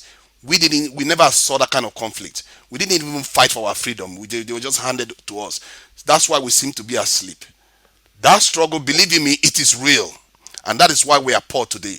And I really wish all these people that are really offended by, Obi's the result and all the rest, they should rise up beyond this result and see that bigger struggle. And that will give them focus. Thank you. All right, thank you so much. We're going to. Can I please have a few minutes, 1 minute or so? 1 minute, Jude. 1 minute. Okay. See, I just want people to understand the premise on which I spoke. I was responding to Abba's comment, and some other people who always, at the end of the day, they say, "Oh, this is just politics. No need to fight. It's just politics." And that personally, it makes me very, very sad, because why we are saying it's just politics, the same system that is just politics are sending many of our brothers and sisters, even if they are not your brother or not your sister, biological, but it's sending many people to their grave, early grave in Nigeria every day. We are seeing people are dying every day, and you are telling me it's just politics, and you say it, we can't, that kind of lackadaisical attitude and casualty and dismiss the whole thing is just politics. No, it's not just politics. This is people's life. This is people's life. Many people are going to bed in Nigeria. Many, millions are going to bed every night without food in their stomach. Many people have died just because of lack of poor medical, lack of medical facilities. Many people are suffering. Okay, if you call out, let's say 10, every Nigerian 10 that are sick today, most likely eight of them are having typhoid and malaria. Why? Why is it so? And if you say it's just politics, and these are something that are solvable with good administration, good leadership, providing things in place to checkmate, to solve malaria fever, things that causes diseases in Nigeria, and we're saying it's just politics. No, it's not just politics. This is people's life that is involved. Okay, so whichever way people, like I said, whichever way people vent, we're often very, very, very quick to come and say, oh, people shouldn't insult the leaders, they shouldn't do this. But these same people are insulting you every day and calling you stupid by their actions. What else do we need? It's not only when someone come and slap you on your face or spit on your face that they are spat on you. What INEC did, what Buhari and INEC did is a slap on our faces, on the faces of millions of Nigerians that went out, that went out dare the rain and the sun to vote 25th of February, February. It's a slap on their faces. They ask them, come out and vote. Just get engaged. You don't need to be talking. Just get engaged in the political system. And these people now got engaged. They went and vote with hope that, as they have assured them, that if you vote, your vote this time will count. We will make sure that this election becomes the best so far Nigeria has ever witnessed. And the people had so much faith in the system which they have sold to them, and only to be disappointed. Only to be, to be bamboozled.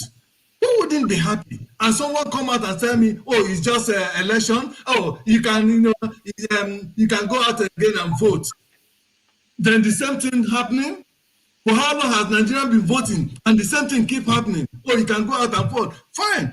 You can still go and vote. And I encourage everybody to go and vote next Saturday. And when you're voting, please, the people that are causing this evil against you, that have brought this evil against you, PDP and APC, make sure you vote all of them out, rig all of them out, and vote all of them out, not rig with your PVC. Thank you. All right, thank you. Let's take a little break, 2 minutes, and then we'll be right back.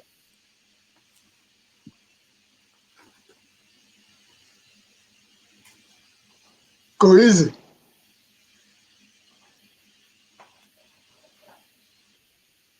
True cost of corruption. I don't think the true cost of corruption, rather, let me say it differently.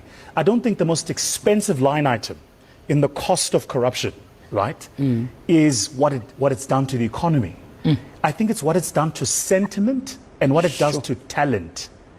In other words, when you corrupt a system, those less deserving get opportunities to which they are not deserving. Entitled. The problem is that those who are deserving pick up a little green document called a passport. They get on a plane and go elsewhere and they leave. Now, there are some people watching this who go, no, they must go. Let me tell you why that is the dumbest, most nonsensical thing I've ever heard people say. When you say JJ must go, JJ is born in South Africa. The South African state educates him for 18 years to get his matric. Then that same South African economy, has built institutions of education. Let's assume JJ gets a master's. It's another 5-6 years of it. 24 years invested, and you're going to say he must just go. Yeah, like because you're just flushing that investment down the drain. And so, what's happened now, if it's not the semigration to the Western Cape, that's a separate conversation altogether. It's the proper immigration Yeah. The number of South Africans who have sat in this chair living in Canada today would alarm you. Sure. The number who've moved to Australia would alarm you. The number I bump into, or neighbors of mine in the Middle East, will alarm you, right? Because what talent does, when you distort this thing about effort versus reward, is talent goes where it will be rewarded. My goodness. It doesn't have to put up with the nonsense. It gets on a plane and it leaves. Yeah. Now. The director says going overseas. That's my own. But I think the point is this: the degradation is slow, right? So you don't feel it immediately. Yeah. But trust me, let me end it by saying this.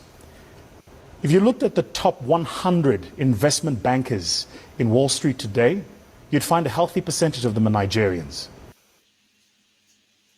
The top brain surgeons in the world today, healthy percentage of them, Nigerians. The top investment banking lawyers in the world today, healthy percentage of them, Nigerians. Sure. What does that tell you? How is it that Nigeria is struggling with the issues it's struggling with, but some of the smartest people in the world are Nigerians? And then you look at where you'll find those Nigerians, and typically, it's not in Nigeria. It means you've got this incredible base of talent whose skills, competence, and abilities are being harvested by another economy and not their.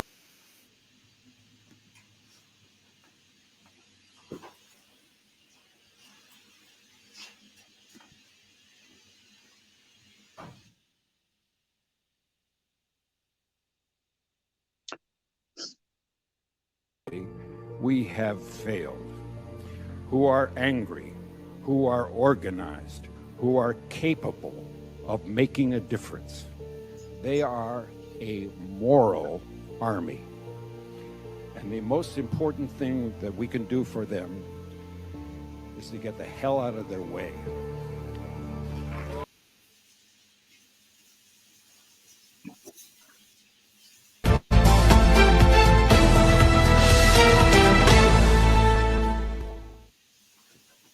All right, welcome back, everybody. And there's something we've not done in a long time, and I think when I hear from Oti, I think we will do that, which is what keeps you up at night.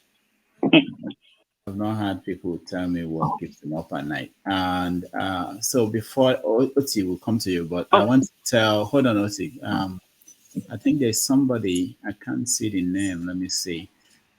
I brought you up before, but Uzo, Uzo, welcome to the show. I know, I think the problem you were having is that you have your YouTube on and you are on, you're also on StreamYard. So please turn off one so that we don't get the echo we're getting from you. All right, Oti, you wanted to say something. I think you were raising your hand. Okay, yes. Are you hearing me? Yeah, go ahead. Okay, all right. What I'm gonna say is more like more in the nature of it's like a comment, really, observation as a silent listener, observer of proceedings. So no, I'm not gonna talk on any specific subject, but what I've noticed is this: so people, okay, it's opinion. Okay, everybody has an opinion, can express an opinion, but every opinion can be correct. You know, the fact that people express opinion or have opinion does not mean that it can be wrong or one can really, correct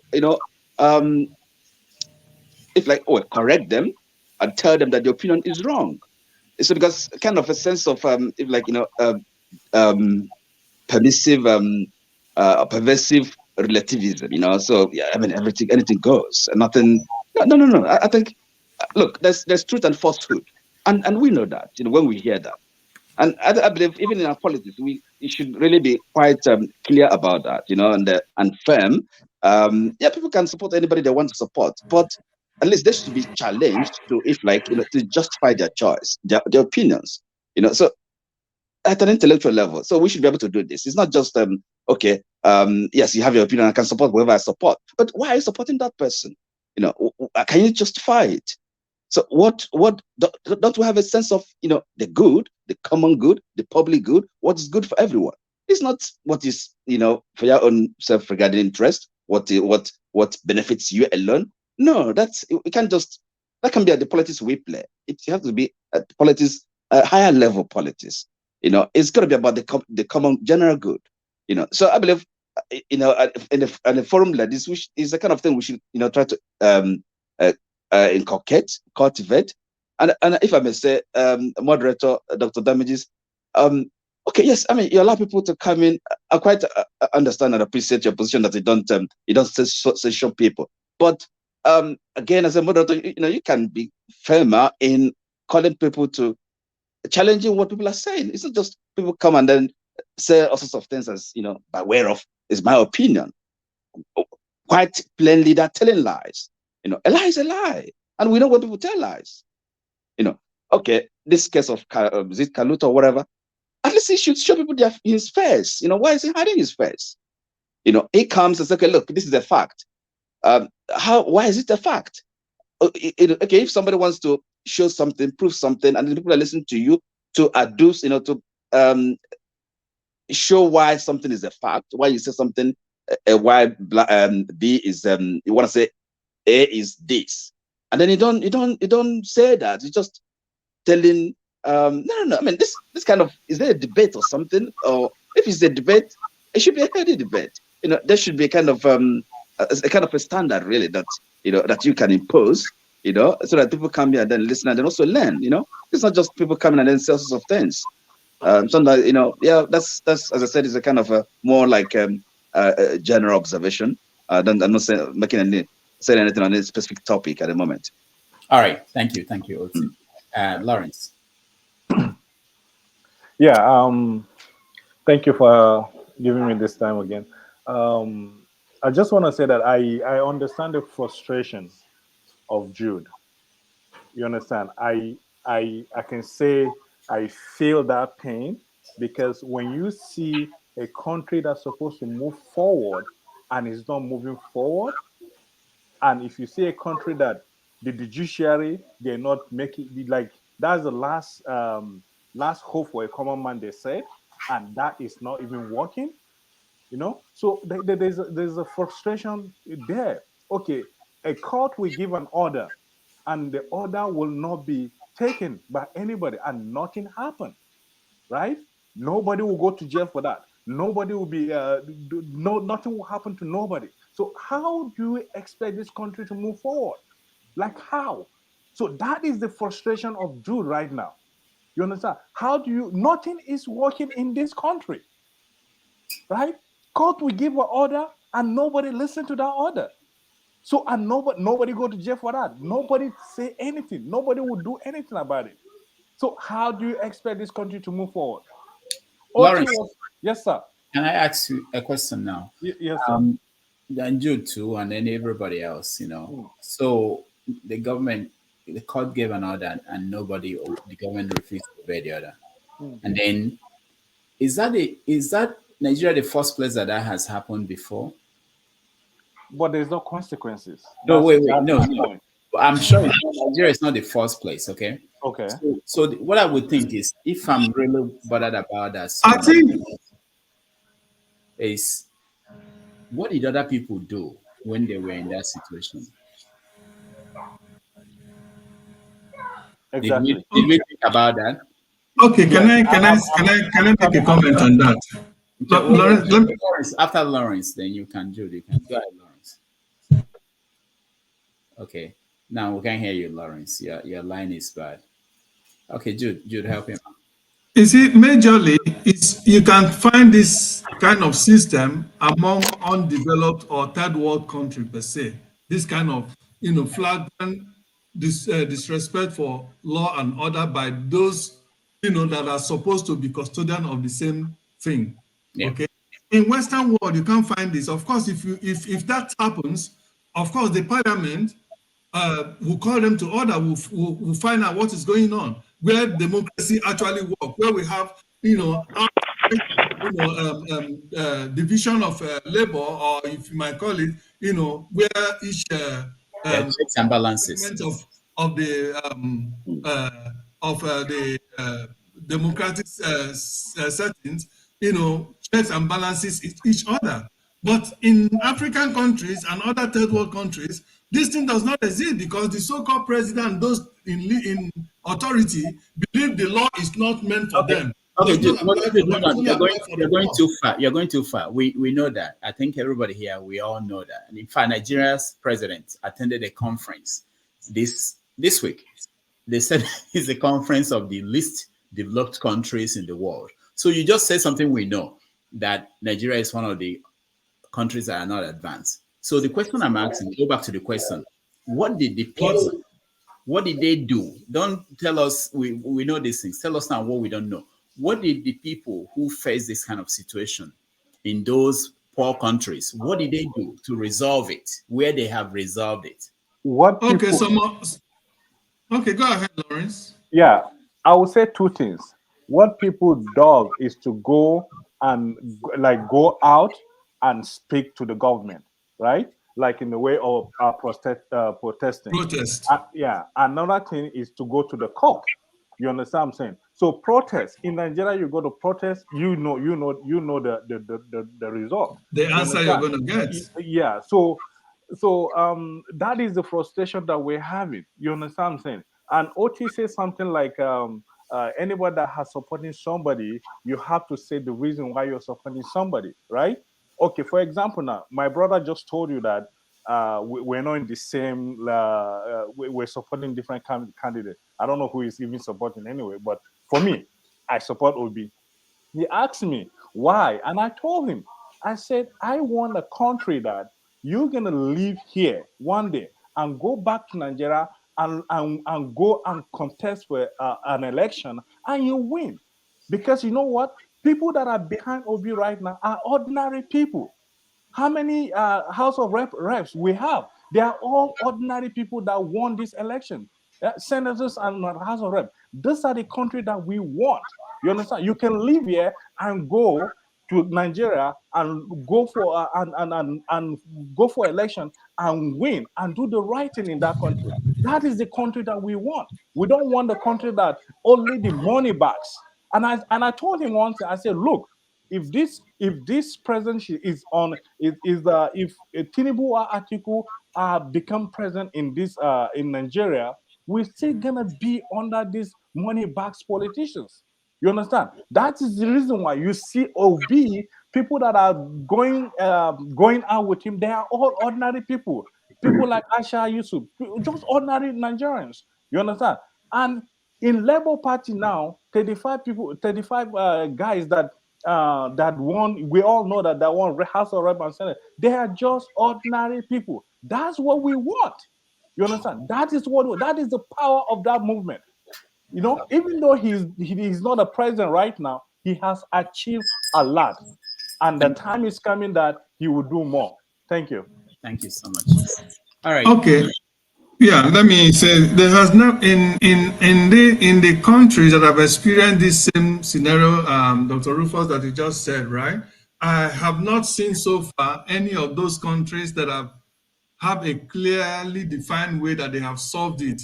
But in our own, we can solve it through this movement that is on now, okay? By massively voting out, in fact, retiring out APC and PDP, and then installing people that we know or whom can be held accountable when they go there to represent us, and then we tell them what we want by, first of all, making policies, okay, making policies that will, first of all, checkmate all these corrupt practices in our system, and also strengthening every institution and making them work independently. The judiciary is supposed to be independent. It's supposed not to be in the arm of every government that there is. But in Nigeria, that is not the case. In the judiciary in Nigeria is in the pocket of each current government that is in Nigeria, that is leading in Nigeria, and that is why they can do and undo, do whatever they like, and ask you to go to court, because they know when you get there, it is the person that is installed in that position, and there's no way they're going to rule against them. So this movement is what I'm encouraging, that it has to be strengthened. Instead of getting cold, people should continue to organize more and more. And for those of us in the diaspora that are actually sincere, because I notice most of us are not even sincere in seeing better Nigeria. because the status quo is favoring them.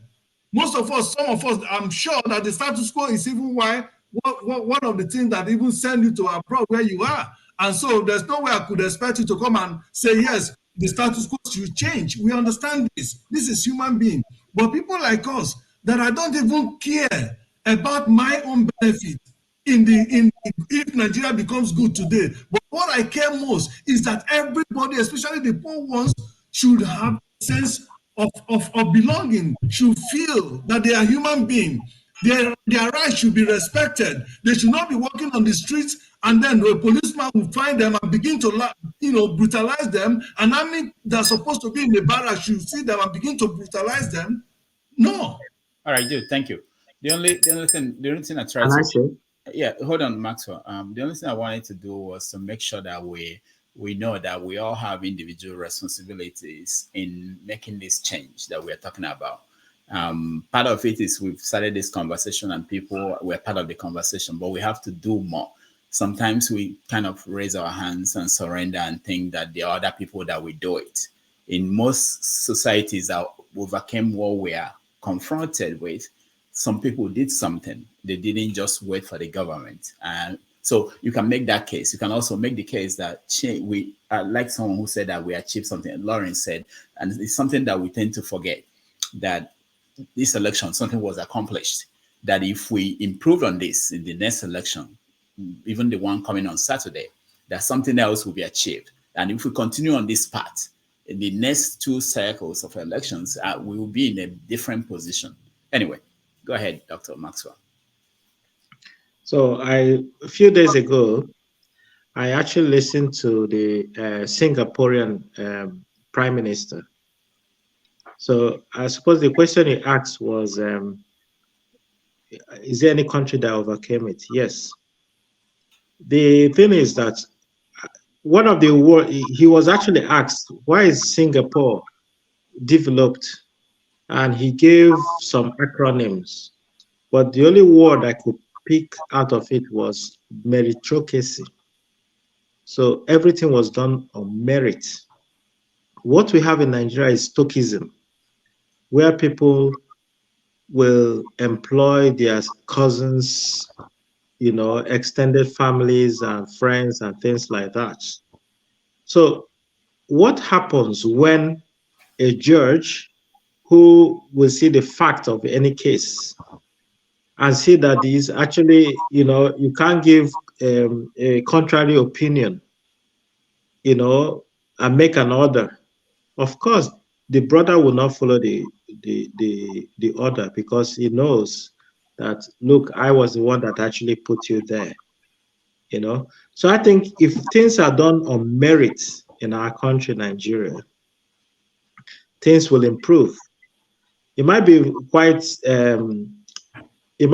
helpful for us to look at that interview with the Singapore Prime Minister, who actually mentioned how they went, how Singapore got quite developed, Then some of us who are familiar with the Middle East will equally know that there are people who are technically or even metaphorically above the law, if I put it in inverted commas, but that didn't make the country less developed. So I suppose the question is, why is that? Why do we have that parody? Why do we have that irony? Thank you, Dr. Damages. Thank you so much, Dr. Maxwell. Sorry, could I just briefly? Hold on. Let me welcome Justice. Justice, welcome to the show. Thank you, Dr. Damages. Can you guys hear me? Yeah, we can hear you. Yeah, thank you. Dr. Damages, sometimes when you say some things, I laugh because you say this election achieved anything. It achieved nothing. Let's stop deceiving ourselves. I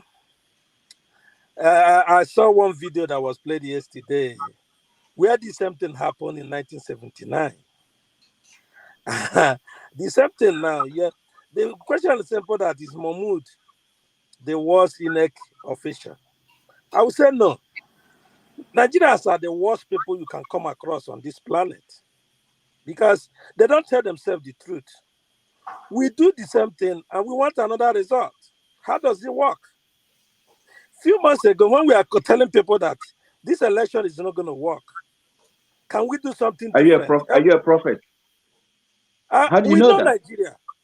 You Come don't need on. to be a prophet to be a Nigerian. You can predict Nigeria from your palms. So when we are saying, can we do something different? Some people call us names. People like Igbo Basic. He wanted someone to be killed because someone said, let's do something different. Obi got 6 million votes.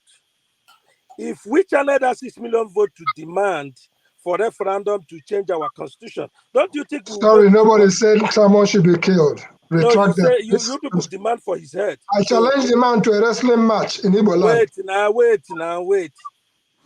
If Obi gets 6 million votes, they say it's a movement. Don't you think if that movement was channeled to the demand for, because that's what is called people's power in a democracy. If that 6 million was channeled to demand for the change of constitution or for referendum, don't you think it would make more impact than this election, this charade called election? As if it's today that is the first time election is rigged in Nigeria. It was happened in 1979. It happened during 1999. It happened in 2019. Even as we speak now, Atiku is still in court with Buhari for 2019 election rigging.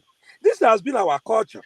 But anybody that rise up to say, no, we have been doing the same thing and we are getting the same result, let's do another thing different. You will see everybody will rise, kill him, bring him to death. And now everybody wants to go to court. And I'm laughing. You know why I'm laughing? We have been saying that Nigerian justice system is not working. Nnamdi Kanu was set free. Even this will be who everybody say is going to regain his mandate. Never told Nigerian justice system, what you are doing is wrong. Government, obey your own law. But today you want to go to the same court to get justice. Do you see why Nigeria will not work? Because when I saw when God's forefather was saying, oh, when you lie to people without proof, you apologize to them. But in this your platform, Dr. Damages, there's a lot of lies people have said about Simon. Who apologize? Nobody. You know, when we keep lying to ourselves, we can lie to people, we think it will work. But when we keep lying to ourselves, in the next 150 million years, I wish we can reincarnate and come back and see Nigeria. I see Igbo Basic reading that somebody have to pay 4,000 to get 10,000. Where have you seen happen? Even Dr. Jamedis, you're asking people, oh, you go to court, government didn't obey the law. Is it only Nigeria is happening? And I'm asking you now, is it only Nigeria is happening that somebody can use Naira to buy Naira? You know, we keep deceiving ourselves, going left, right, and center, thinking Nigeria is going to work. Nigeria is not going to work. We have to do one thing. We must make this decision, which is painful to all of us. We must rise up and demand the condition, terms and conditions we're going to live as a country. If it doesn't work, let everybody go to his coven and settle. In Nigeria, you are talking about going to justice. Supreme Court to tell the Buhari, allow people to spend their old money. Buhari come and override it. And the governor in the state come and said, whatever Buhari said doesn't work. I will override it. Whatever he said, I will not obey it. Which is called treasonable felony. Have anybody taken him to court? But here now we are telling Obi to go to court because we know he's not going to get justice. Nigeria, we can continue lying to ourselves over.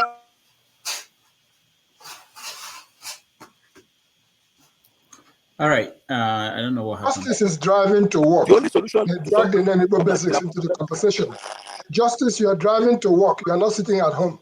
Igbo Basics' position is that go to work, go to farm, go to fish. Don't sit at home. Can you guys hear me? Hunger go kill you there. Don't interrupt me. Don't interrupt me. You drag Igbo Basics' name into it, and I'm just. All right, Justice. The Obi have not come. You done? Can you hear me? Yeah. I have not done. The only thing that will solve our problem, we must rise as a people now to demand for referendum. This 6 million vote will be got. If we use it, because what referendum that the UK used to leave the European Union, Okay, hold on. Less than 3%. Justice, hold on. Let's interrogate you a little bit. Examine what you're saying. Okay, Obi decided that he will not run under PDP, and he will join Labour Party, and he went to Labour Party, and he convinced 6 million people to vote for him. Is that accurate? What I just said, is that accurate? Yes. Okay. So you Justice, maybe Simon or whoever believes in referendum, you can as well go out there, convince 6 million people, 10 million people, and the people will follow you and make it happen. Why do you have to go to Obi's own people, the people he convinced, for whatever goal he sets for himself? Why do you want to demand that he will bring the 6 million for you? Why can't you go out there? No. Dr. Damages, you lie here. Okay, what's the lie?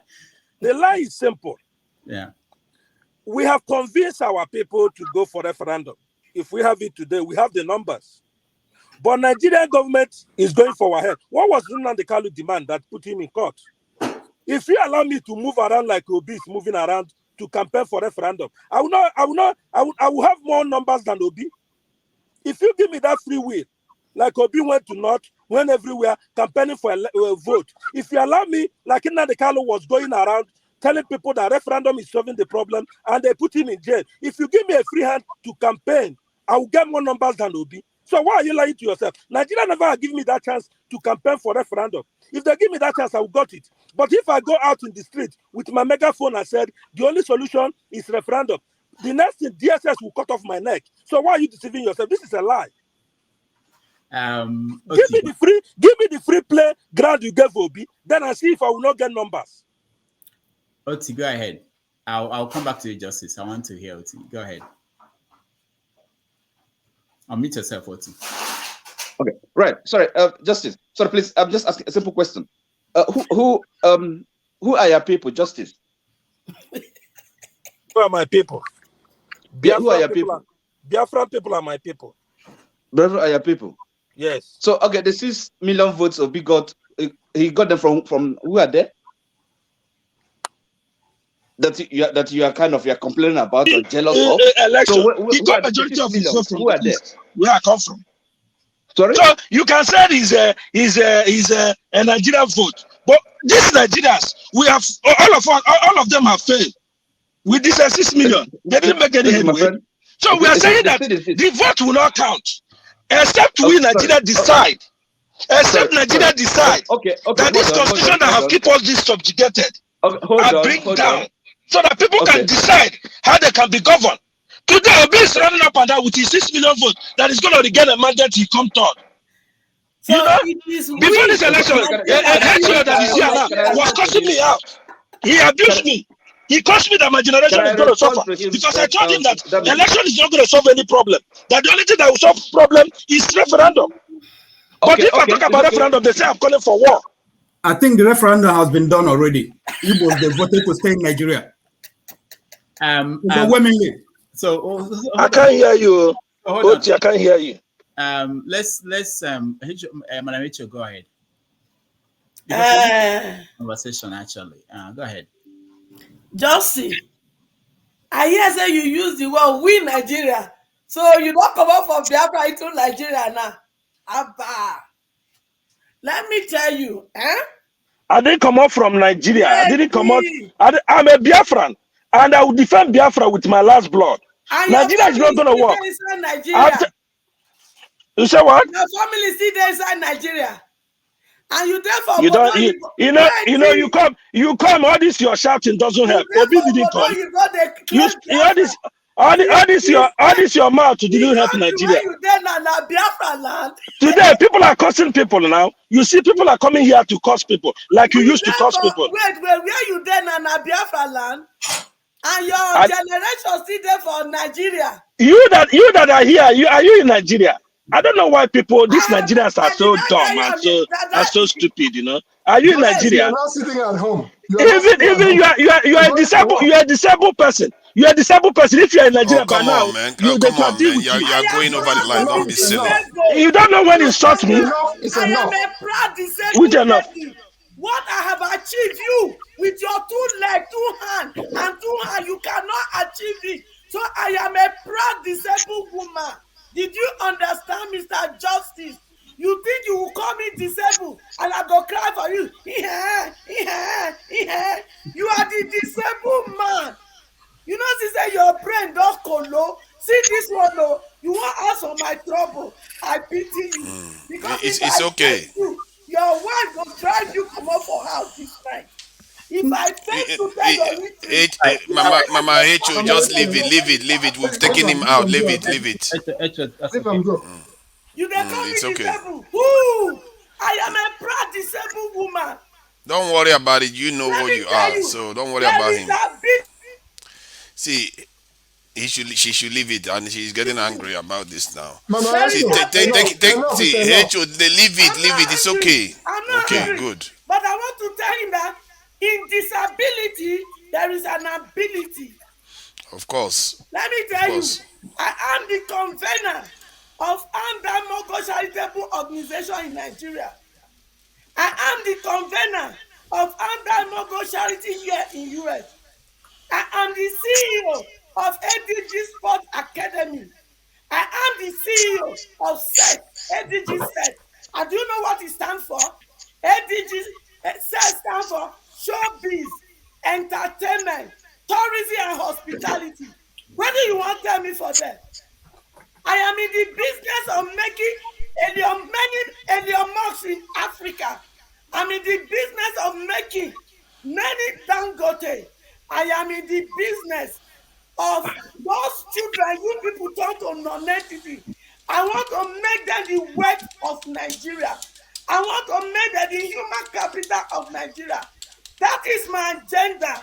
That is what I'm working on. And you there here, they drag kabu for America. Woman rapper like you there here, they talk. If you expect, they go call police, throw your load out. You there here, they talk. I'm a Biafra. I'm a Biafra for another man land. See, leave it now. Leave it Mama there, H.O., H.O. That's enough. Sorry, can I, The truth is Dr. this. David, can I finish what H.O., you know, leave it. I was He saying? has already said his Mama piece and H.O., enough it's now. out. Leave it now. Asking for Biafra. Justice is Leave it. driving to work. He's not sitting at home. Forget it. Those who are Okay, asking for sit at home. Mama If you H.O., must sit at home, all of you, all the Igbos in everywhere in the world, please sit at home. Don't be going about making money. And you make the Igbos in the east will be the one that will be your scapegoat. You know where it will happen again. And any of you that bear it, you will see what will happen to you people. Mama H.O., thank you so much. That's enough. So I think probably I think it was Pansa that was saying that it looks like we're doing therapy a few moments ago. I think we may actually need a therapist on the show standby, as we go along every day, because I think most Nigerians, I think there's an issue with how we argue, how we discuss things, and how we marshal out our points. I don't know how justice should go from talking about what he's discussing as we are going to have a fairly intellectual conversation about this is the goal you want to achieve. How did you not connect with it? And then he went all the way to Insults, just as insulting. It's like, yeah. why? Alexander just told me he's a therapist. Maybe we should hire him and get him to help us. But the point is that this is something that we've seen again and again. I will give justice an opportunity to come back, and maybe he will have something to say, and maybe that will help us in the healing process. But I don't think it wasn't what he just did wasn't necessary. And I hope that we will get to that point when people will think that there's power in if you have a superior argument, you don't have to go to these places that people go to. And the other thing that I see all the time is that if we are talking about one thing, you see people when they don't have any point to make on that, and they now go to other things to bring it in as if it will support the argument on the same Exactly. thing. You know, just I'll bring you back in, and if you have something to say, you can let us know. If not, And before Justice talks about Igbo basics, wait, Igbo basic, wait, let me say something, Go and check before you challenge anything that Igbo basics is saying or don't. Igbo basic, wait, I don't argue. One, Hecho, I'm not saying you are disabled in a negative form. Nigeria. So can you allow me to talk now? You think that shutting me down will help you? It will not help you. I'm not that kind of person you intimidate, Hold on. Say your piece. Let me say what I want to say. I am disabled. You came here. You see, you can't allow somebody to talk. You started. First of all, if you want to talk, you not see your chance for back. See, calm down. Hecho, let him just say his piece first. That is the problem. When I came here, even before, I saw when he was before the election, he came and insulted me. Nobody take note of that. Nobody. Even Rudolph. Rudolph is asking me a question and I answer him straight. Because Obi campaign, allow me to campaign for referendum and I will get my result. Then people will judge. But she came here, the first thing she now asked me, am I in Nigeria? And I'm asking her, even at her condition, if she's in Nigeria, she will not achieve what she achieved.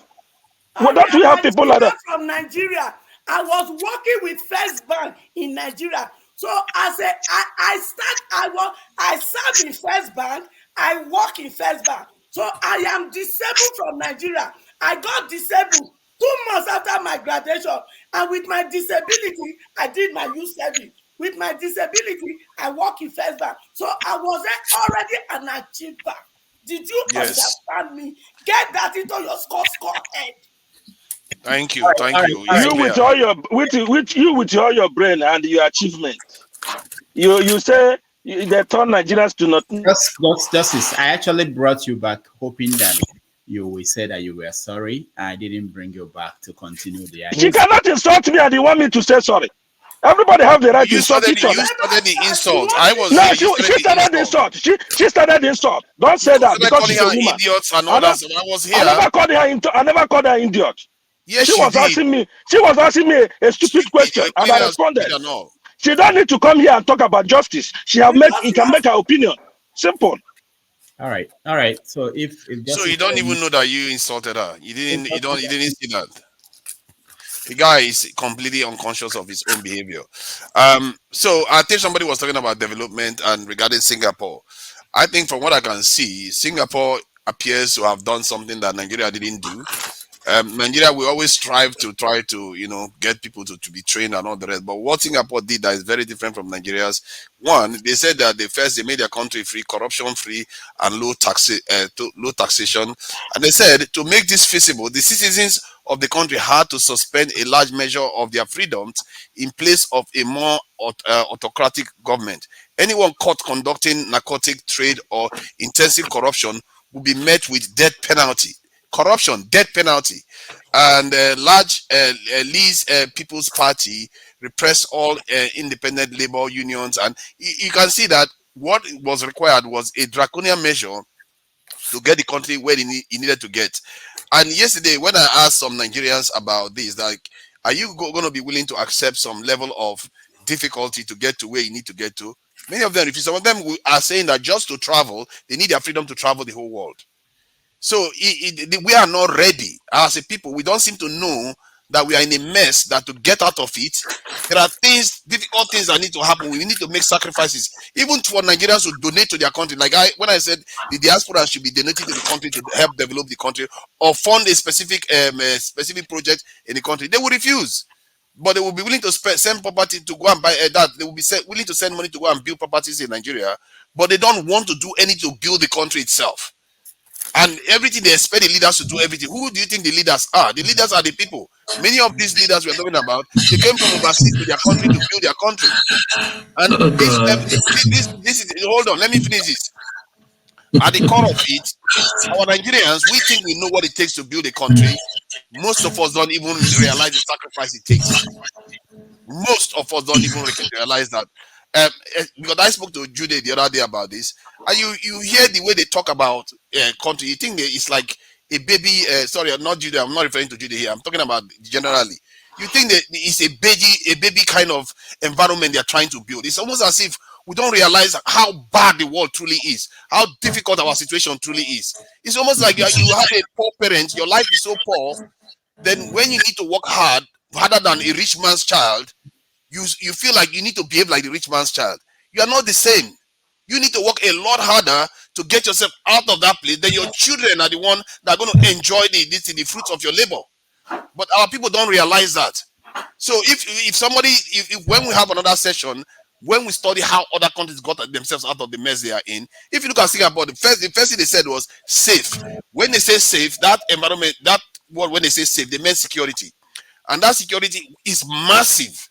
More than 11% of their population is involved in defending their country, while in Nigeria, less than 0.2% is involved in securing their country. How many of us want our military to get bigger? Many of them will argue against it 100%. And then how do you get out of the mess you are in? Father, sorry to interject. Let me ask you a question. That money, if we donate, those in diaspora, if we donate that money to develop Nigeria, who is going to handle it? The diaspora, so how get into nation building? the people that are building it. I don't know how hold on.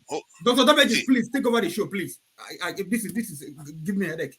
Let's what is this guy talking about? Can you just stop with your nonsense? I'm really getting the question with your attitude. First you say people hold on, Okija, you need to stop it, because first you say people should not be able to speak their minds. Secondly, when somebody is talking about something very important, excuse me, you have no right to tell me what I'm saying is not worth saying.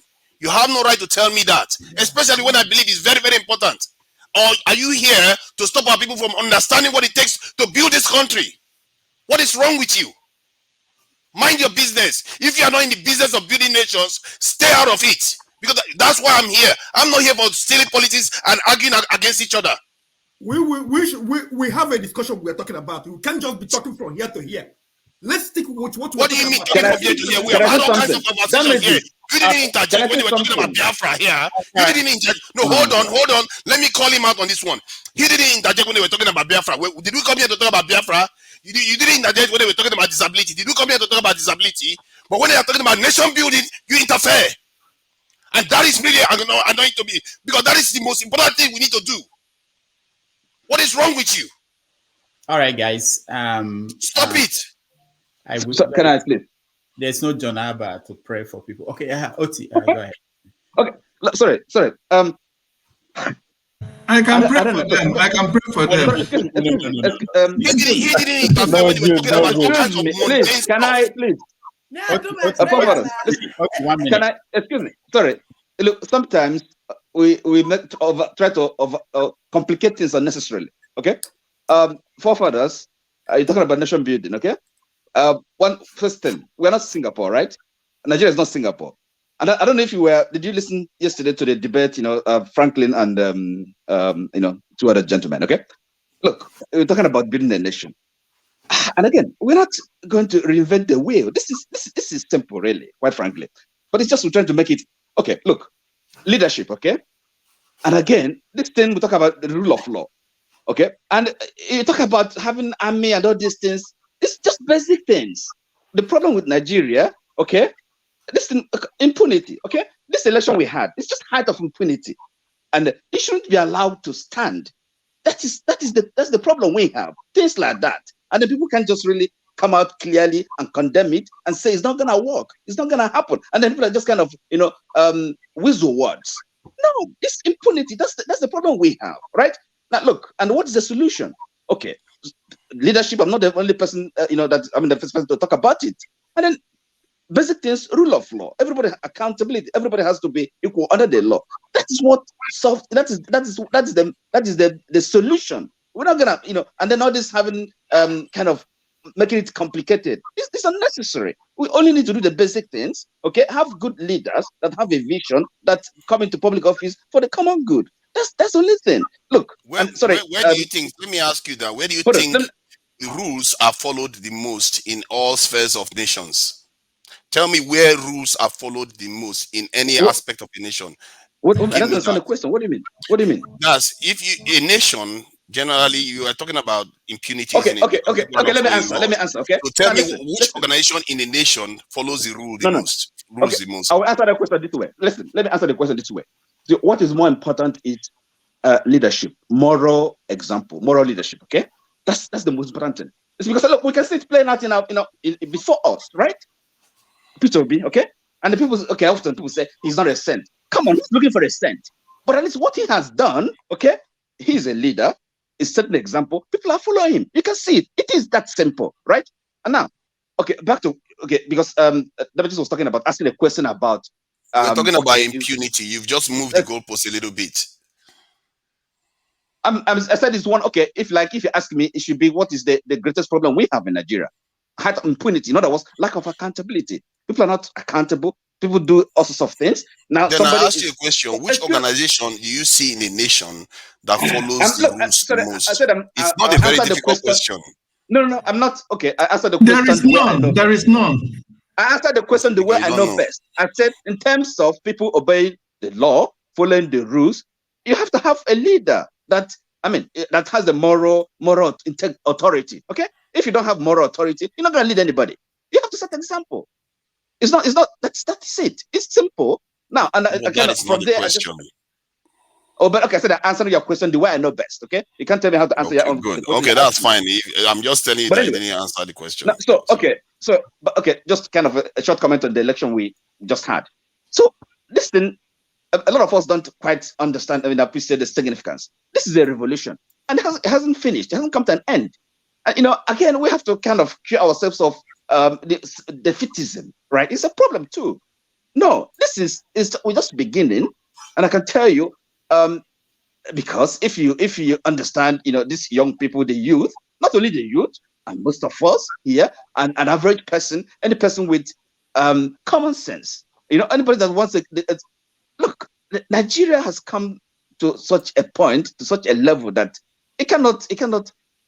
The Igbo people say, we cannot fall below where we are now. So it's either we go up, and then we forget Nigeria. It is that simple.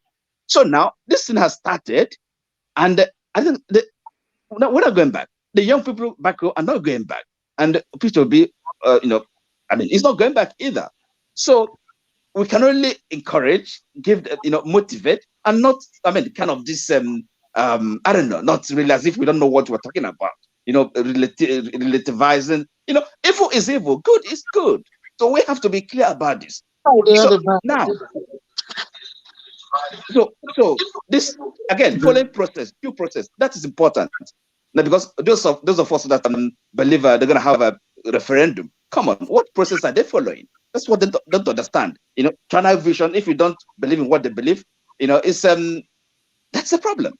So for me, it's not too difficult. It's not too complicated. But often we try to make it. People say follow the people who know road. There are people who know road actually, and we have to follow them. And as far as I can see, Mr. Peter Obi, he knows the road. That's why the country is quiet. People have belief in him, and we just have to. In any way we can support, have intelligent discussion here. At least that's the least we can do. All right. Okay. Thank you. Thank you so much. Let me welcome. What's going on? Why is people being? Let me welcome Nelly. Nelly, welcome to the show. Nelly, are you with us? Welcome to the show.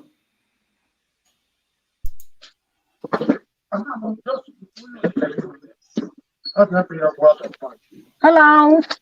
Hi. Yeah. Good evening. Can you hear me?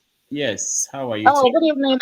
I was listening, from the background. I was listening from the background because I'm tidying up my house here, and I just had to come in. First, I want to apologize to Mommy. I'm so sorry. I want to apologize on behalf of our brother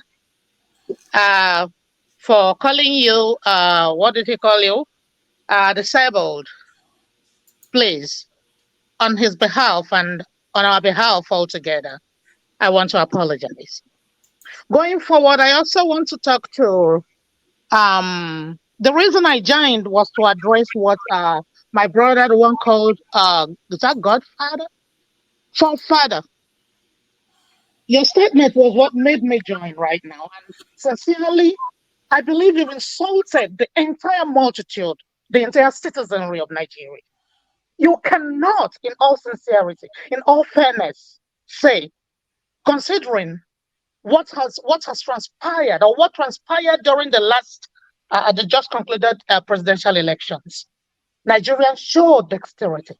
And for the first time in the history of me being a Nigerian, I saw Nigerians stand up to what they believe in. I saw Nigeria troop out in droves to show that they understand, at least for the first time, what nation building means.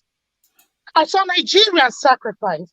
I saw Nigerians stand behind an ideology they believed could actually turn that nation around. Probably before now, Nigerians, maybe by virtue of the fact that hunger even has been weaponized, that the people have been so, kept so oppressed and dehumanized and bamboozled to the point that they are so dazed, even with ordinary hunger, that all they can think about from day to day is, what can I do to eat for today? That is the situation. That is the point where the ordinary Nigerian has been brought to. But then, all of a sudden, from somewhere arose a man who stood and for the first time was able to break down capacity building and nation building to the point that even the ordinary Aboki on the street could understand what capacity building means, could understand what nation building means. For the first time, even in the farthest north, even as far as Wawa in Enugu State, for the first time, people could understand that what this man is asking us, even to the point that they realize that, look, guys, when I come in, the first thing I'm going to do is that I'm going to flush out corruption. And that means there is nothing left to share. And that means if you're standing with me and you're working with me, you are saying you're willing to throw in everything. You're willing to build with me. You're willing to sacrifice. And Nigeria still said, yes, we understand that. And yes, we are all in with you. So you dare not diminish the sacrifices the populace of Nigerian made on the 25th, on the day of the just concluded elections.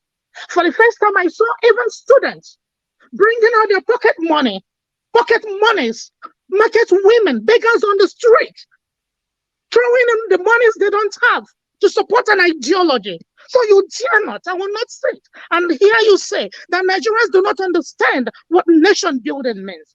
In the past, probably, but not today. Not today. So I will stand and insist that you take that back, sir.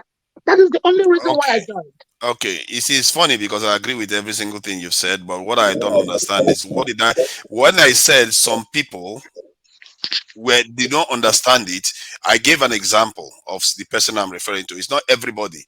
I saw those people counting the votes individually. I saw Nigerians make all the efforts to do all the right things for their nation. And I saw people talking about how they were threatened to manipulate the results. So Nigerians are doing, I call that, those people, I refer to them as angels on the ground that are keeping the roofs up. I never dismissed that Nigerians are doing the right thing. What I said was what it requires to do this to rebuild the nation. Some of us, especially us overseas, I was referring to the ones overseas actually, don't seem to realize what needs to be done. We seem to think that we're going to enjoy comfort to do that. You can only speak for yourself, sir. No, so I can't say some of them. Well, when I've encountered people that have told me that. A few. Yeah, I know them. I've spoken to many of them, and not just a few, many of them. And some of them, when I say these things, they say, no, you can't do that. We have to have good relationship with you. We have to be able to travel. I give them examples of countries that have had to do the hard work to restore their sovereignty and their freedom. And they disagree with it. And they have a right to do that. But what I'm saying is I'm highlighting it that we need to dig deep to start finding out why we are where we are. Because we can say all this we can moralize all we want. You find out that with all our professors and all our degrees and all our performance overseas, look at our nation. You don't know how that frustrates me. Look at the nation, 52 years for life expectancy. Yemen has been at war for 8 years. Their life expectancy is about 69 years. How does a nation like ours, how did we manage to run our nation to the ground this badly? More infant mortality is so high. How have we done it? Something is wrong with our analogy, the way we are perceiving the world. Something is wrong. That is why I said we really need to address this point. Thank you. Can I say? Iwo Basic, let me come to you. I know you've not said anything of recent, so go ahead. At this point in time, just coming out of that hula baloo by one justice, I kind of back up to the background to simply say, all of us on this platform, we have done work one way or the other. Last time, when anybody comes up talk about Biafra, I always say, please, you are not more Biafran than I am. And I mean it every day. So as just a point of caution, we're talking about nation building. I always say, he who wears the shoe, no wear pitches. When I say that I'm on my second missionary journey in America, I always refer back to my 9 years on the ground in Nigeria. After doing my youth service corps, thinking that I've come to build nation building. Yeah, we come from a country where there is some level of sanity and some believing in the rule of law. I went to Nigeria to contribute my quota. In fact, I even signed up for the police, Nigerian police, to join. Thanks to Colonel Obugo Kalu. I signed up to join. Buhari came in. There was a military coup. And I said, no, I didn't come here for that. But still, I did the corps. I spent 9 years on the ground, and I realized one thing. With all we are preaching about doing things the right way, was two options. That was the height of 419. Babangida institutionalized corruption in Nigeria. 419 was the order of the day. You either join them or you leave. You either do what they are doing on the ground. And I chose not to do what they're doing on the ground. I spent 9 years on the ground, living from even as far as Obibo to Port Harcourt to Lagos. I lived at Ijesha-Tedo. I did all that. I worked under the Nigerian Export Promotion Council, believing that I was contributing my quota to a nation building. But after all that said and done, we are here, not necessarily by choice, but for some unfinished business that some of us are doing. And I dare anybody who thinks that we will let Nigeria remain the way it is. At my age and time, I belong to the rank of generals. And if I was on the ground continuously, like some people have dug it out, I probably would be one of those who say, no, you can't do this. And if you keep saying you can't do this, they can either kill you, or if your God is so strong, you become a thorn in their flesh, or you remain in the corner of, what do I call it? So for heaven's sake, I am of the opinion that we who are outside here, considering the amount of work that we have done, in the line of the conversation that forefathers put on the ground, please, for heaven's sake, let us not deceive ourselves. And Okija, you are not going anywhere. We are here. We are being tested. We'll come back every time because we are going to make that difference on the ground. And we are making a difference on the ground, even though we are away as far as America is concerned. Don't mind me. We all have a very strong voice when we speak. It seems as if we are shouting. But it's because of everything that is going on, boiling through us. Please, on Saturday, let's encourage those whom we have enabled. I just talked about my classmate I have not seen since my schoolmate. I was 1975 class. He was 77. He said that they are buying Nigerian naira 10,000 to 4K, 4,000. Come on, are we kidding ourselves? I don't even know where to start to help. What do we do about that so that these people who have stolen us blind will stop? How many Americans have stolen American money and went to Nigeria to invest? How many British people have stolen British money and went to Nigeria to invest? Why must all our wealth be stolen from that place and they come here, we clap for them? Please, for heaven's sake, enough. Thank you so much, Igbo Basics. You know, I didn't know that he could have been, you could have been the IG of police by now.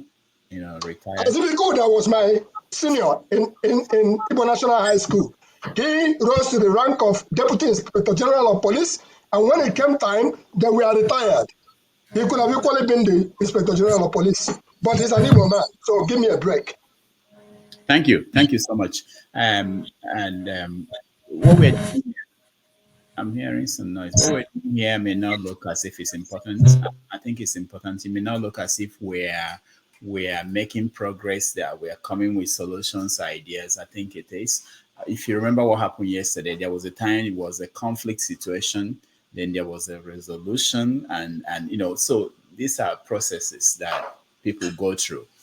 So for forefathers and all those who come up with ideas that people may think is not based in reality, I think having this conversation is really very important, and that's why we've been here for almost 9 hours now, and just talking. And Dr. Damages, I watched that program yesterday, all through. I saw it, and from my perspective, Franklin, from his wealth of knowledge, from his vantage position, he took it down to where everybody should understand. And anybody who comes out to bear out their character, that's okay. They're entitled to that. But let us be careful of what we say, because anything we say, the little ones will carry it and run and think it's the way to go. Thank you. All right, let me go to Jude. What do you want to say? 1 minute. Well, what I want to say is that, forefather, you know, we have always this your idea of those in diaspora contributing money for your so-called nation building. You see, the problem of Nigeria has never been the lack of money, but the problem has been corruption and lack of visionless leaders. Okay, if we have leaders that have vision with the immense resources we have in Nigeria, okay, even those that have been harnessed and those that are yet to be harnessed, we can build a country that will be comparable to any country in the world if we have vision, leaders with vision. But what we have has been leaders that are only very selfish, egocentric, people that lack vision, people that are very nepotistic and endemically corrupt, that doesn't know anything about leadership, that this leadership is just there to serve and amass and continue amass wealth, and then reach their families and cohorts. That has been our problem. How much has foreign countries donated to Nigeria during the pandemic? If you're talking about money, the billions of dollars they got. Okay, look at the food relief they got. What did they do with the food? They locked them up. And people were hungry, going to bed every day during the pandemic, hungry. And these are the same people you want us to donate money so that they have nation building? Are you kidding me? My brother, this I don't know. All right, thank you, Jude. Let's hear from CM. It's been a while he was here, but let me just say this, Jude. Just not to defend forefathers. I know he can handle himself, but this is something that we do all the time. When there's an idea, okay, it might not be a perfect idea. You may find out there's fault in the idea. The question is, how do you make it better? If the concept is good, but the implementation or whatever, how do you make it better? That's the question I ask people who believe in we have to go through referendum, we have to go through, what's the other one? New constitution or the Tony Nadi group. The question is, okay, this is your idea. How do you get more people to buy into it? If people don't buy into it, the fault is yours, not the fault of the people. You've not been able to sell it to them in a way that they can buy into that idea. And then if there are errors or things that wouldn't work, we find the solution to those things. It's not it's not really the idea that is the problem. It's about how much work are we willing to put in to get it to where we want it to be. CM, welcome back. Okay. Okay, Rudolph. I don't know, probably a lot of things must have been overtaken by events, but Voice really, I had a, if I can guess, I don't, in fact, I don't know. I just had to refresh myself and then get back. What actually is the at what stage are we now? Let me see. Oh, okay. What is the You don't issue? even know what's going on. All right, let's move to Ify. Ify Let's has move to somebody. been following us, I right? was, Dr. Rudolph, hey, just to I add to was what here you have now. said, excuse me, just 1 second. The See, we issue just is basic trust. Basic trust. That's the problem. No, At no, World Igbo is it? Congress, we agree. I'm not taking the Igbo alone. We agreed that we are going to make contributions of $10. It was a communique that was issued. The question became the same thing that Jude is asking. Basic trust. If you don't trust that the $10 you give, if you don't trust to even give somebody your telephone number, we have a problem there. Until we solve the issue of basic trust, I can trust Rudolph because I know his pedigree personally. You understand what I'm saying? That's basic trust we need to work on. When we get that basic trust issue, people will unload their wallet and then we'll be able to help our fellow. Sorry, let me just add this. I've told Jude before about because I talked about transparency in Nigeria, and one of the these slogans I tend to use is "Show me the money." If you have an account that is transparent, that every single penny that goes in there and leaves, everybody involved in the contribution is aware of it, you are going to take away corruption, and the only power the people that administer the account have is to approve decisions that has been made by the people that put the funds in the account, which means people always have to decide on anything they want to do with the money. If you have 100% transparency, you don't need trust. You can put systems in place that is devoid of need for trust. It just works on its own, and we have the technology to do those things now. And I've said this to Jude before. I don't know why, what can I say? I don't know how to communicate it anymore. wait, Thank you. transparency. Which Transparency International, or which one are we going to No, have? Wait. no, Rudolph, Yeah. don't pass me by. It's like, because I know I've been on the program before, but I do not want to take people backwards by quite a far place. No, it's okay. I'm not. I can, I Sam, can I'll come to grasp. you. I'll come to you. Let me say something that will work with what Father is saying. Apart from what Father said, people have come to me and say, these people, they are raising money. I don't want to give money because I don't trust them. And I'm a member of this group. You know what I say to them? You collect the money. Volunteer to collect the money since you are trustworthy, since you know that you are not going to, they will. That's the solution. So if you think that the issue is about who you are going to give the money, and you know that you are a credible person, honest person, volunteer that you collect the money. And people, if you are honest person, people will accept that, and the money will be saved. So sometimes it's just about, we have solutions. We can find solutions to the problem, but people present things as excuses, but they make it like that's why it's not going to work. You can be the solution, collect the money yourself and tell people how you are going to make sure that the money is safe, and it will work. So like Igbo Basics, the one you're talking about, the group trying to collect $10, and if somebody comes out and say, "I will do it, and this is how I'm going to account for it," then people will give it a try. All right, CM, you're next. Okay. And anyway, I remember yesterday, late yesterday, I had this part of this dialogue with forefathers regarding people in diaspora doing something to help.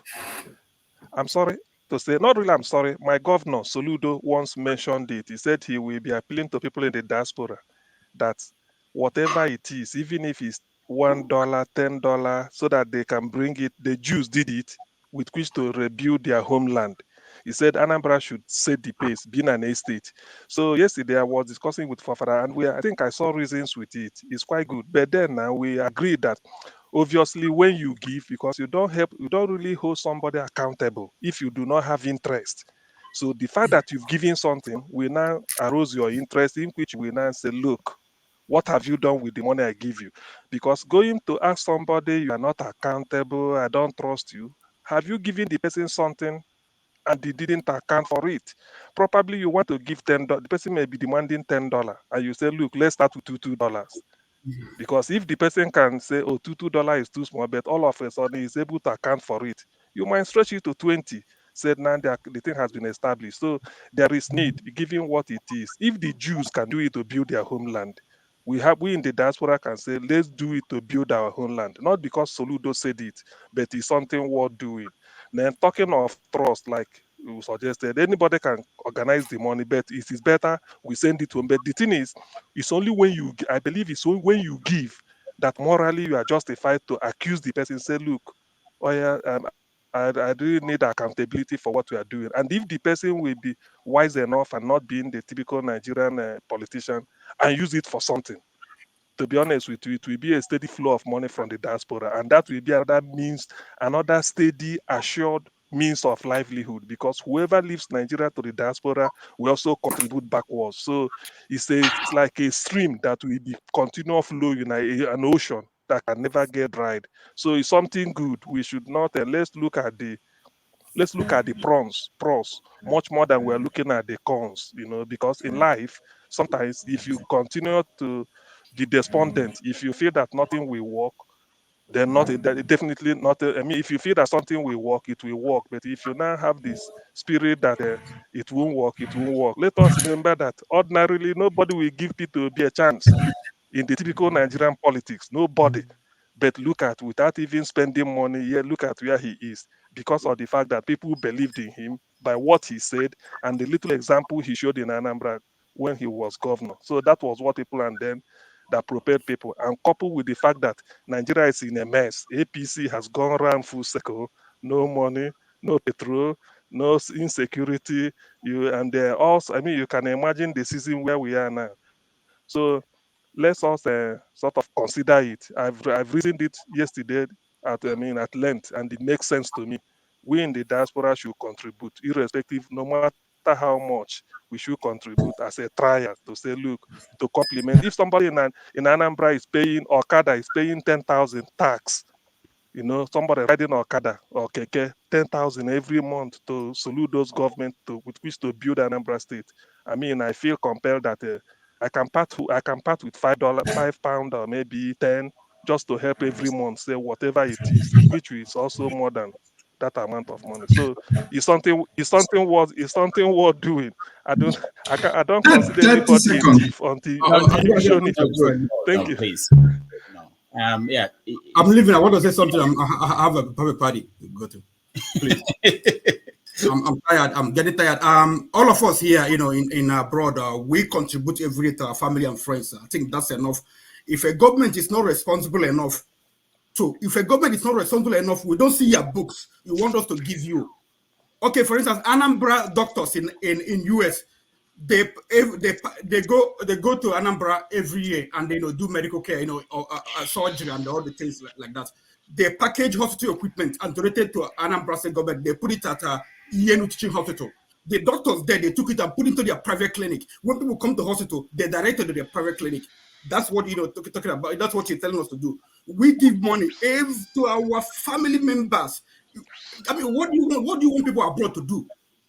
You don't tell us how much you earn. Even look at Lagos State government, you earn, and you give 10% or 15% to Alphabeta. You want us to contribute also towards that. Listen, if you want something you can do, okay, you go to your communities, even if it's high blood pressure, cough or whatever, meter. Buy it for people in your local community. Buy it for them. Pay one young person 30,000 a month. Let him or her check their blood pressure. Old people. But blood pressure medicine is like 100 naira for about one month supply in Nigeria. So you can do it. Don't until our government start being responsible, and we can see that they are responsible. That's what we can do something. Okay. Ethiopia, they did their dam. The people contributed because they say government that was responsible, government that was opening up, investors were coming in. So the government said, okay, we're building a dam. We don't want to borrow money from outside. What do? Contribute. They set up a fund. People contributed to the dam. So that's what they did. But in Nigeria, you're talking about brick dream, not the election. You did the election, 350 billion naira, nothing to show for it. You talking about, giving them more money. If they had, like somebody else, if they had shared the money to 200 million people, at least about 1,006, 1,005, people just go home and you anoint whoever you want to anoint. and the person will be president, and then we'll be, we'll be stay our own, be supporting people. Stop talking all these lofty dreams. You see what he just said. This is the problem. When he talks, I think people have been repeating this. There are many billions. Sorry, let me just say this about how many billion. Hold on now. You said how many billion? Do you know that INEC recruited over 1 million people? If you pay those people a couple of months, how much does it come to? Have you done the calculation yourself? No. See, this is the problem. This is the problem with Nigerians. When we say stuff, we just say stuff, and just because we don't like outcomes, we reject everything. Dr. Damage said it earlier on just now.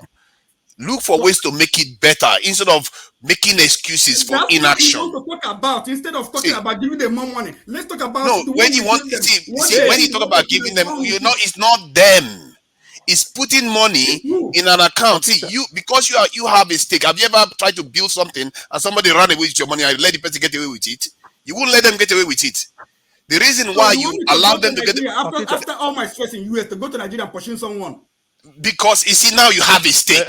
The fact that you just want to do it remotely, you don't care, and you expect it to work. You see, he doesn't want to do the work. Did you hear what he said? He doesn't want to do the work that it takes to get things right. Okay, hold on, guys. Just a second. Okija, the what you gave at INEC hospital and the thing died like that. You shouldn't keep quiet now. Why not raise a committee? Just one, you make a representation that there should be accountable. You did the right thing by donating medical equipment to INEC hospital. No, not me. If it's not used for what it is. I mean, okay. No, yes. Whoever it's okay. Whoever that did it, they shouldn't lie. They shouldn't allow it to lie low. When you've donated something, you should be. That is accountability. That's when you now ask. We donated so and so thing. What has it been used for? You can take it up. Anybody can take it up. It doesn't mean that. I mean, this thing you guys talking. Listen, guys. It's easy for you. People have their life to run here. So they have so much on their plate, just like Dr. Damages. I know he has a lot to do on his plate to deal with. You're telling him to create another responsibility in Nigeria. You don't want him to die before his time just because he wants Nigeria to be better. And why guys, our problem is not money. Our problem of Nigeria is not that we don't have money to develop Nigeria. Please, let's understand this. Okay, CM, if you want to go to Nigeria, that more than every other to Nigeria, okay, I will be giving you $50 every month. Go there and be being the responsible person for us. Start chasing all of them. If we give money to Soludo, he doesn't do anything. Go and chase him around. But if you are creating responsibility for people here. All right. So I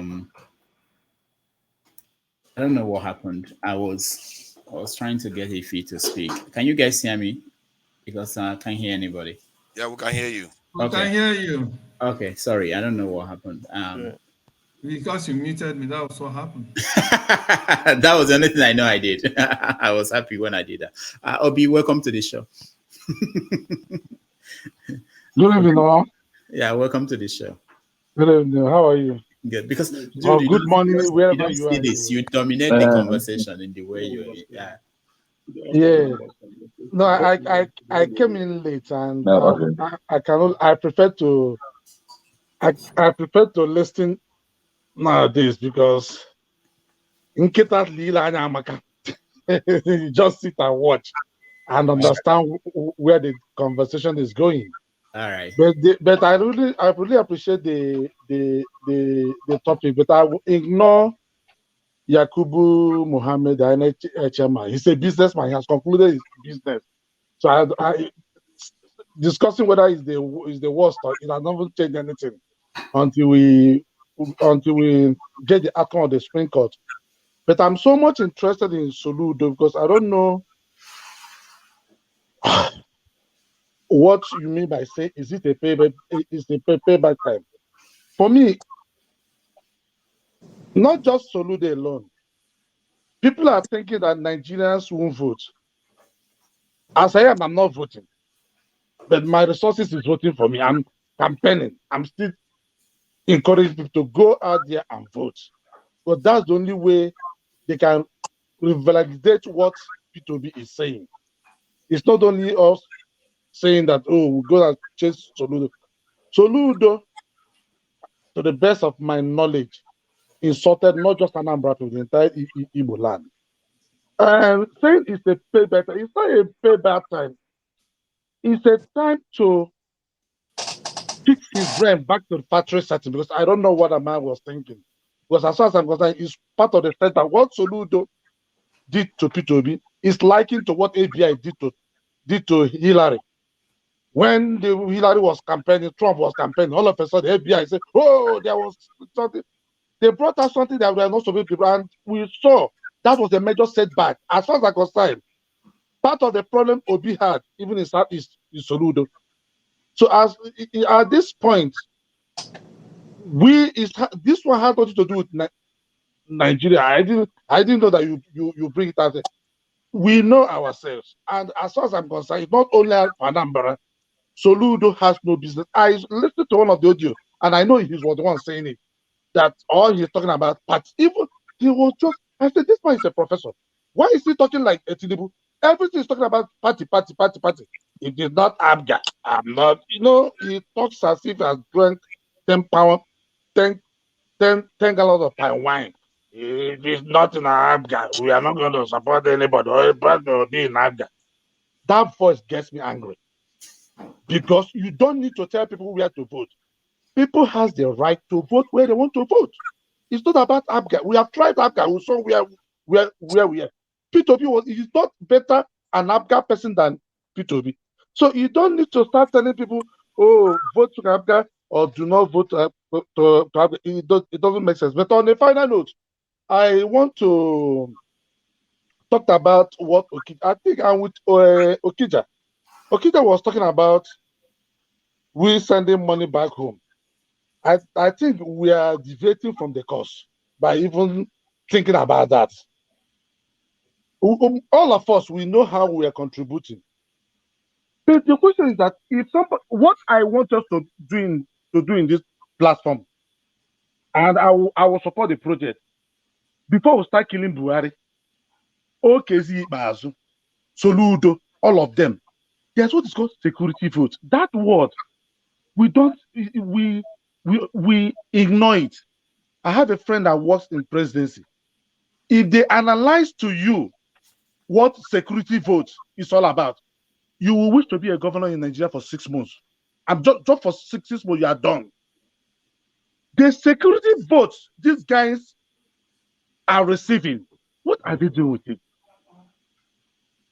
So I see, if our governors were giving us not half, 1/3 of what they are receiving from their security votes, if they can invest it in our people, they will make Buhari to look like a better president. But they don't. I look at from that. I don't work in the Nigerian government. But if you listen to his analysis, you will see that when you hear the word security vote, it's like a blanket. It's like an open check that these guys, they do a lot with the fund.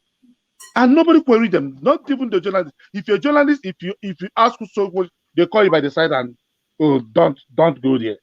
So it's a word that nobody talked about.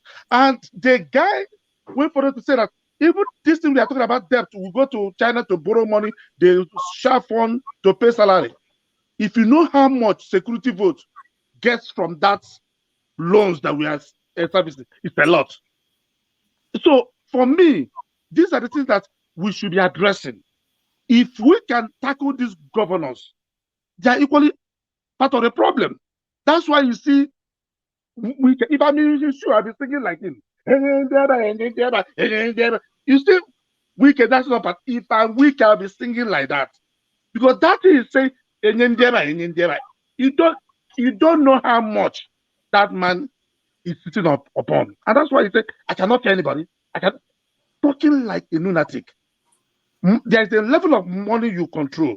If you're not mentally prepared, it will drive you crazy. And Nigerian governors has proved to me that is true. So right. I completely agree with Okija. I struggle to make my money. And I have so many people I'm already taking care of. I don't know sending money. I may be wrong, but if someone can explain to me what the fund is meant for, but I can guarantee you there are means that we can get that money, and the governors are sitting on that money. But everyone is pointing at Buhari. Buhari is not only the problem. Explain. No. Let me. Have you bothered doing the maths? No, we will have a special program, CM. Let me explain. I don't know what you're about to explain. I've never heard about it, but let's have a special program where you guys will talk about this in a proper way when we have time. People are more, it's about 9 hours into the show. So let's not just prepare very well how to present it, and then we can talk about it. I think it's worth giving it a try, whatever it is. I don't know the details, but let's not just put it out here without time for us to, unless you guys want to do that. If you welcome to the show again, I know you've been trying to say something. Go ahead. To be honest with you, good evening, guys. 9 hours. Oh, first of all, please like the program for Papudoka now. Like the program. It's like 400 and something people online. It's only 160 something, 180. Click the like button. I'm watching you guys because I have my phone here watching the likes. You don't need to like, just click one like, one click. Let's support him. I'm addicted to this channel now. I can't even remember I have television. I can't remember the last time the television was on. For the past 2 weeks, it's Papu Doka's channel that I've been watching. But anyway, listen, I don't have much to say, but I disagree with whoever that said that we have to contribute money in order to develop Anambra State. I disagree. Shishi, 1 penny, I will not. The type of money they generate in that state, penny, the one that has opening in the middle, I will not. I swear, I will not. The type of money, revenue they generate in that Anambra State is enough to fix Anambra. Who is going to be accountable if we contribute money? I don't even know whose idea is that, to contribute money from here and send it to Nigeria in order to build Anambra State.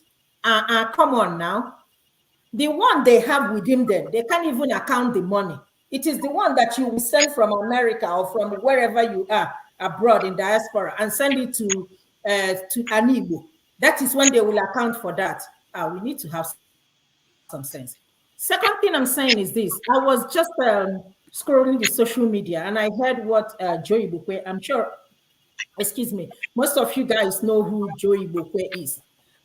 He's the Igbo guy in somewhere in the OPC, somewhere in Lagos. And he was proudly saying, or rather said, that's my brother. Yes, I'm not going to deny him. Thank you, CM. She wanted to avoid that part, Hold on. Yeah, it's Igbo. So don't say it's my brother. It's Igbo. It's an Igbo indigenous. But what I'm trying to say that really shocked me is this. He said that I think Wike has mentioned that before. It's after the Southerners, the power will go back to the North. And he repeatedly said it today. So whether you people like it or not, Tinubu will do his 8 years. And after the 8 years, the power go back to North. And come and see people's response. And I sat down for a minute. I put my hand on my head like, are you serious? And one thing that came to my mind is that don't be surprised that is what's going to happen. Because looking back, you can see that is the trend. That is what has been going on. It's either from the south to the north and from the north to the south. So I now begin to ask myself, what is the essence of this election? I mean, how are we going to break into this, oppressor cycle? How are we going to do that? And maybe 8 years from now, we'll be talking about Shetima running for president. And guess what? He will win. So we're still going to remain in the same problem. 8 years from now, 16 years from now, we're still where we are. Yesterday, I kept asking 63 years of our independence, and people are still saying, oh, we are young, we are young. Are you serious? We are young, 63 years. So we're going to wait until we get to 100 years or 200 years before we start developing our country. We are even asking, like I always say, just the basic things is what we are asking. One thing I love about my Nigerian people is that we are the most hardworking, industrious human being on earth. I mean, quote me anywhere. Give us a little, we're going to make something out of it. The Nigerians, please. Little things, water, electricity, basic things, healthcare. It's not even that hard to give. Let's even say that we have constant power in Nigeria. Do you know what that energy we do in that country alone? I know a lot of people will leave diaspora and move back to Nigeria if there is constant power. in Nigeria. Let's not to talk about security. Let's not even talk about water because everybody just digging borehole. Let's talk about transportation. A lot of people will leave. Most of us here just here because, I mean, we don't have no security. We don't have no electricity. We don't have no pipe-borne water and all that stuff. I mean, come on now. And somebody is talking about me sending 1 naira, 1 penny with the hole in the middle to Anambra State. You're making my point. We don't know what it takes. It's all right. Even when CM told you what the Jews did. But it's all right. Let me tell you something. No. In order for that to happen, forefathers, somebody got to be accountable. That is the problem we have in Nigeria. There is no accountability. I just told you that we can put systems in place. Listen, let me tell you something. I live in the state of Georgia, but I hate to compare America to, I hate to compare.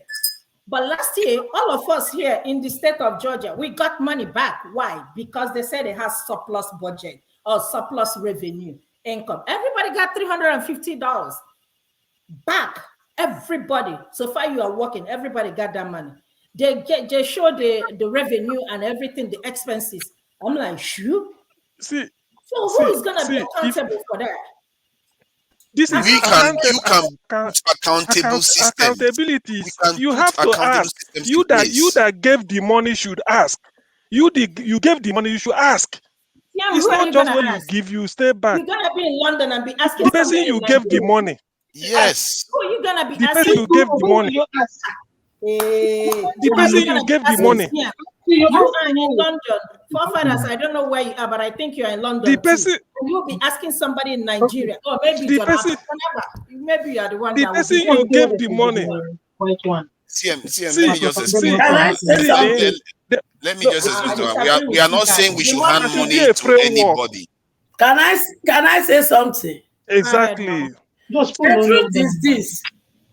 If we make up our mind to do this as a project, we will employ somebody that will take this as a job, both home and abroad. Thank you. And these people will be held accountable, and their money will not just be used anyhow. We will agree on what we are doing before we do it, and there will be accountability. When there is a will, there is always a way. I am where I am today, fighting all odds, home and abroad, to be where I am today. Because I believe in one thing. I'm the only one that would determine where I want to be in life. And the only men and women only come to you when you are up there. When you are down, nobody knows you. So for you to be up there, you must fight the order of society. When I became disabled, I knew one thing. I am going to fight in a society where people who are able are in. Then I have to define what ability is in my mind, in my spirit. Like Joseph that opened his mouth to talk. I was the one that came here to tell you I'm disabled. If I didn't say it, you won't know from my face. Will you know? You won't. Yeah, sorry, Mama, I hate you. Could I sorry, if I may add. We have in Nigeria, all of us, including me, like Kosa. And the solution, not all of us, including me, like go suffer. But some of the ways I be they pray.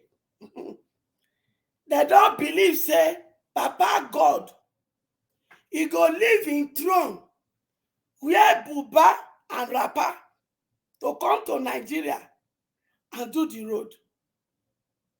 As far as he not done for Egypt, and he not done for America, and he not done for Singapore, make una like sleep for church like your pastor they tell una. Use your small time cover when your brother and sister for Bodo you both send to you. Go do special seed. It will happen. Because the truth is this. God in his infinite mercy and grace, before he put you and me for our mama belle, they come born us, he equipped us very well to do what? To use the raw material when he put for Africa to become waiting with the axe. But our case in Nigeria, apart from corruption, our case in Nigeria, it be like a woman when he cry to her husband, say, hey, food not there also. The man can't put her hand for his pocket, count money, he give the woman. The woman waka go market, buy every ingredient when they go to cook. When he reach house, he put her for kitchen. He stretch his leg. They begin to do makeup. How food go to the table now? Papa God has given us everything. I mean everything to build Nigeria. But we are not ready to do the work. That is our problem. We prefer to come to Obodo Yibo to enter inside snow, do 16 hours, fall down and wake up. But yet, we are not ready to be committed to build Nigeria. If we agree today, we will take it as a job and employ some people to do this one we are complaining, and we'll get results. That's what I'm doing in my organization. All right. Thank you so much.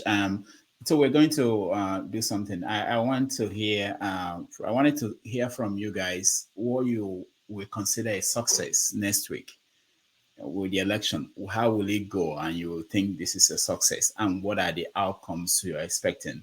So, for instance, we want to see what will happen in River State, for example, whether more people will come out to vote, and we can use it to compare to what happened 2 weeks ago with the presidential election. So I think there are interesting things, outcomes that we could see with this election coming up. But we don't have time for that. Maybe I just want to see, go from one person to the other, what keeps you up at night. And after that, I will take a break. If you guys want to continue, you guys can continue with the show. So, but I want to hear what keeps you up at night. John Abba, let me start with you. I've been asleep lately since CM didn't send me to the camp he wanted me to go in a refugee camp. I'm awake because Nigerian thing we started, we never finish it. But hopefully, since I get off my BP medication now, I think CM will be awake, and Lawrence. I don't know what Lawrence still keep me awake. Did I tell Lawrence who I was voting for or who I'm supporting? He's saying that he don't even know who I'm supporting, and the reason when you are supporting somebody, the reason why you're supporting the person is based on your own interest. And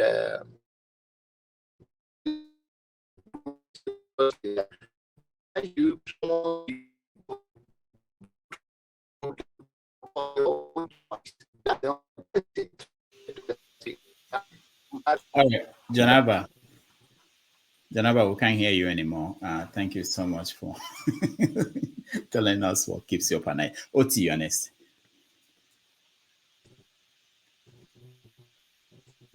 Sorry, Dr. Dominis. I think I don't think there's anything that keeps me up at night. Okay, no, but let me kind of a brief comment on the last question about contributions or no contributions. To me, that's really a distraction. It's putting the cart before the horse. We have an ongoing unfinished revolution. That should be our focus, quite frankly. And again, money, resources is not the problem of Nigeria. The resources are plenty. So we have to fix the politics. That's the problem. All this contributing money here or there, when the federal government cannot even account for its immense source of revenue, which is petroleum. People are, government officials are stealing it, and then we're talking about money, resources. That's not a problem. So the revolution has to, be brought to a successful conclusion, and then we see money will be a problem to develop our country. So nothing keeps me up at night, I must say. Thank you so much, Oti. If you're honest.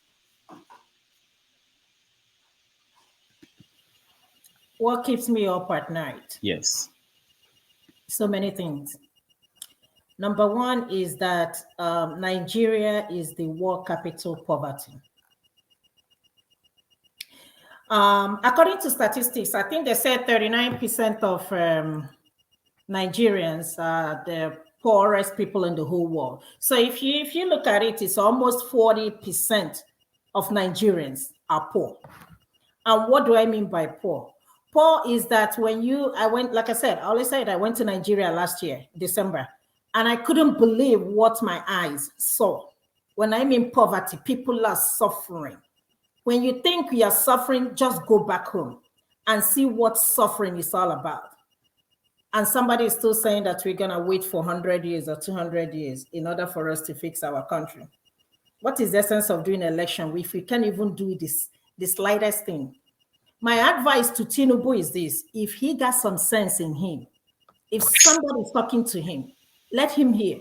The first thing, if I were him, is to bring everybody together, especially the Igbos, because I know they are hurting and I know that they are being marginalized.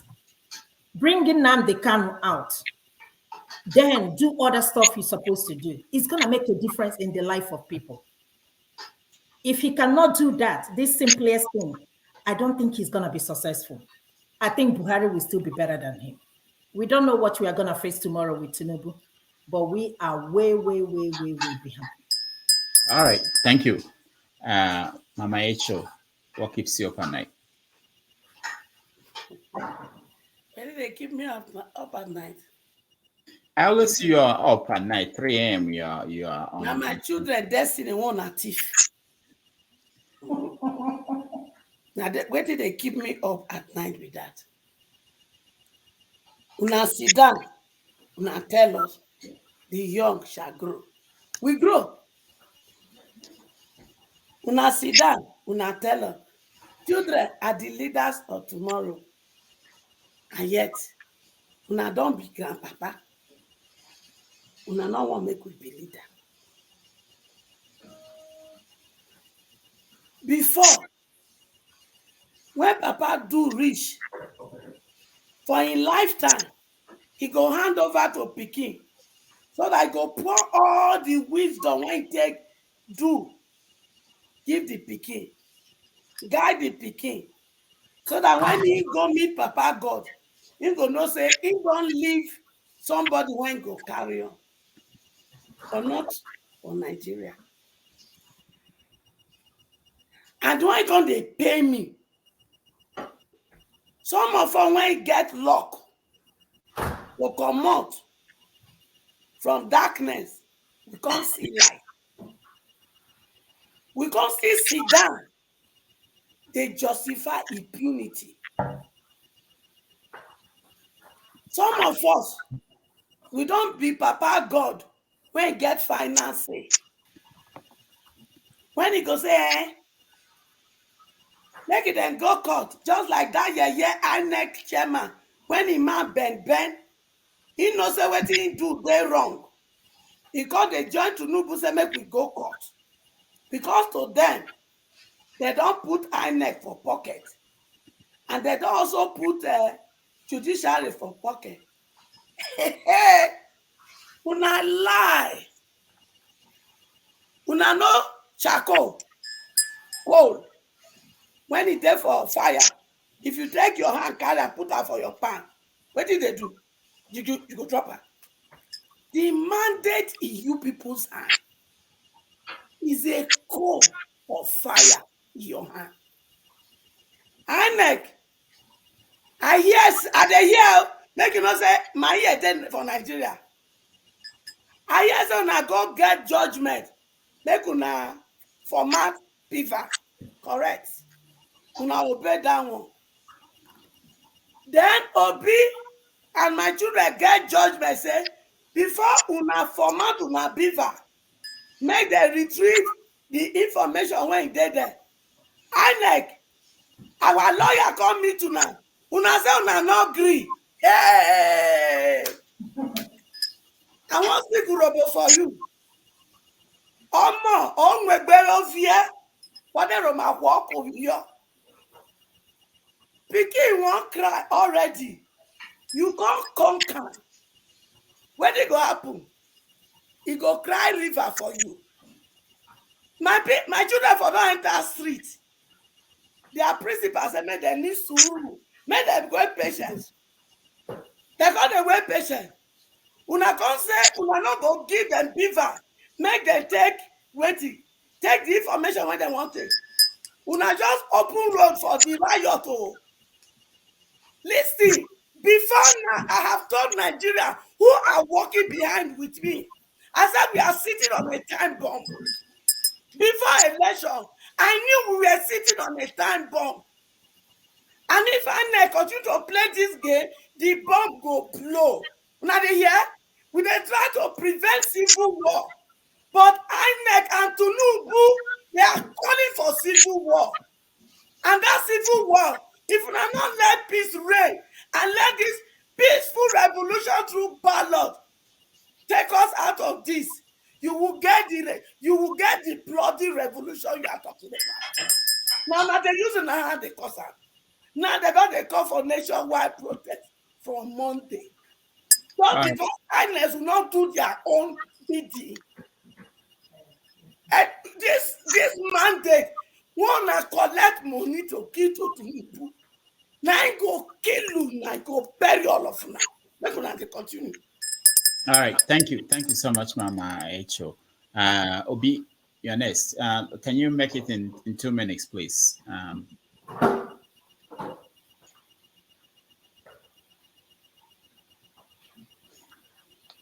Unmute yourself.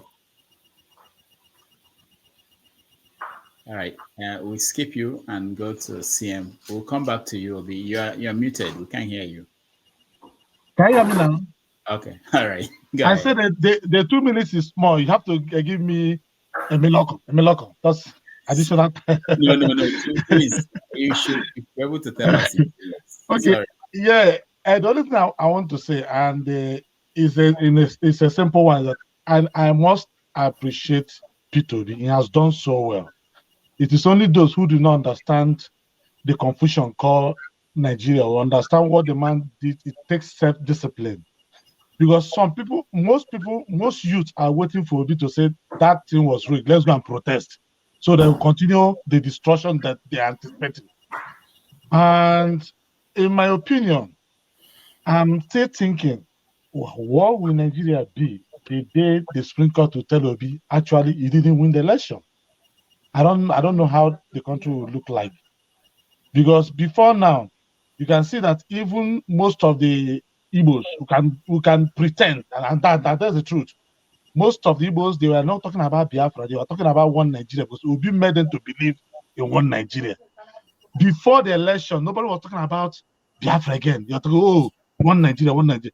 Now, with what will happen in Supreme Court, will determine, because a lot of these Biafra people, they are waiting, they are still doing they call it evangelism. They are still preaching to most of Nigerians who still, they're still preaching to most of people that believed in Obi. So if the Supreme Court will give judgment, I believe it will go a lot to heal the land. And again, the issue of insecurity is so shameful, and I'm saying it on the national television. I don't know about you. It's been a long time I went to the village. I travel to Nigeria. When I go to Nigeria, I can't go to my village.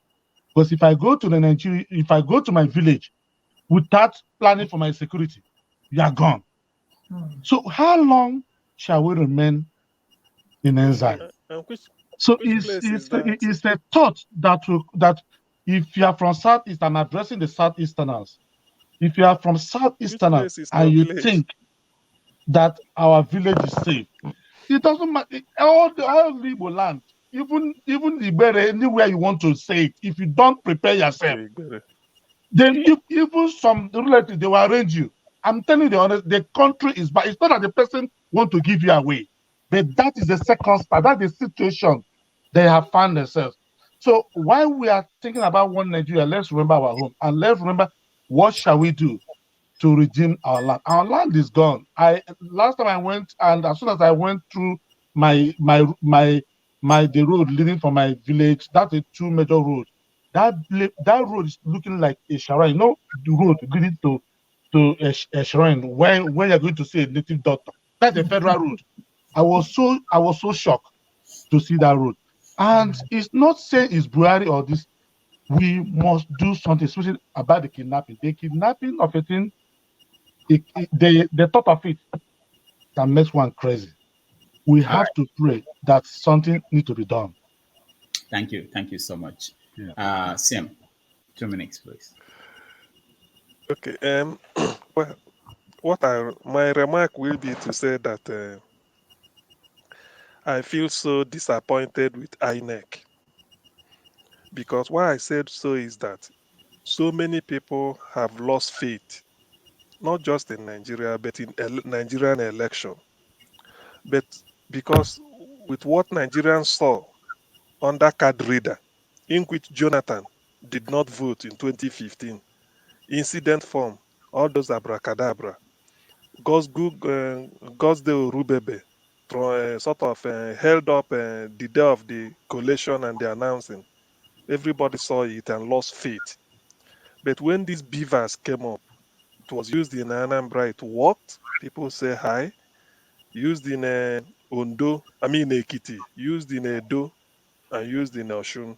So people felt, yes, we can now go out and vote. And then I've never had this type of campaign wanted to get your PVC. Despite all the obstacles, people even paid money. 1,000 naira, you get your PVC. To be given PVC, they did all sorts in the hope that let our vote count. Only for INEC, what you budgeted money for, on the day it mattered, you set it aside and start to talk nonsense. That is a slap on the integrity of Nigerians and the world. It has taken the entire world for a ride. It made me feel so bad. Why I'm saying this is that the Igbos have a proverb that if you get a woman pregnant while standing up, the woman will give birth to a madman, a mad woman. All these things INEC is doing, they may not know where it will lead to until Peter Obi, who is the clear winner by every mile, is denied this mandate. They may think that they are punishing Igbo, but this time you are punishing the whole Nigerian youth. I can never bet whether Nigeria will continue to exist. It's not for me to say. But what I know is that I have a sense of foreboding. That Nigeria, P2B is Nigeria's last chance. I'm not saying it because I'm wishing Nigeria bad.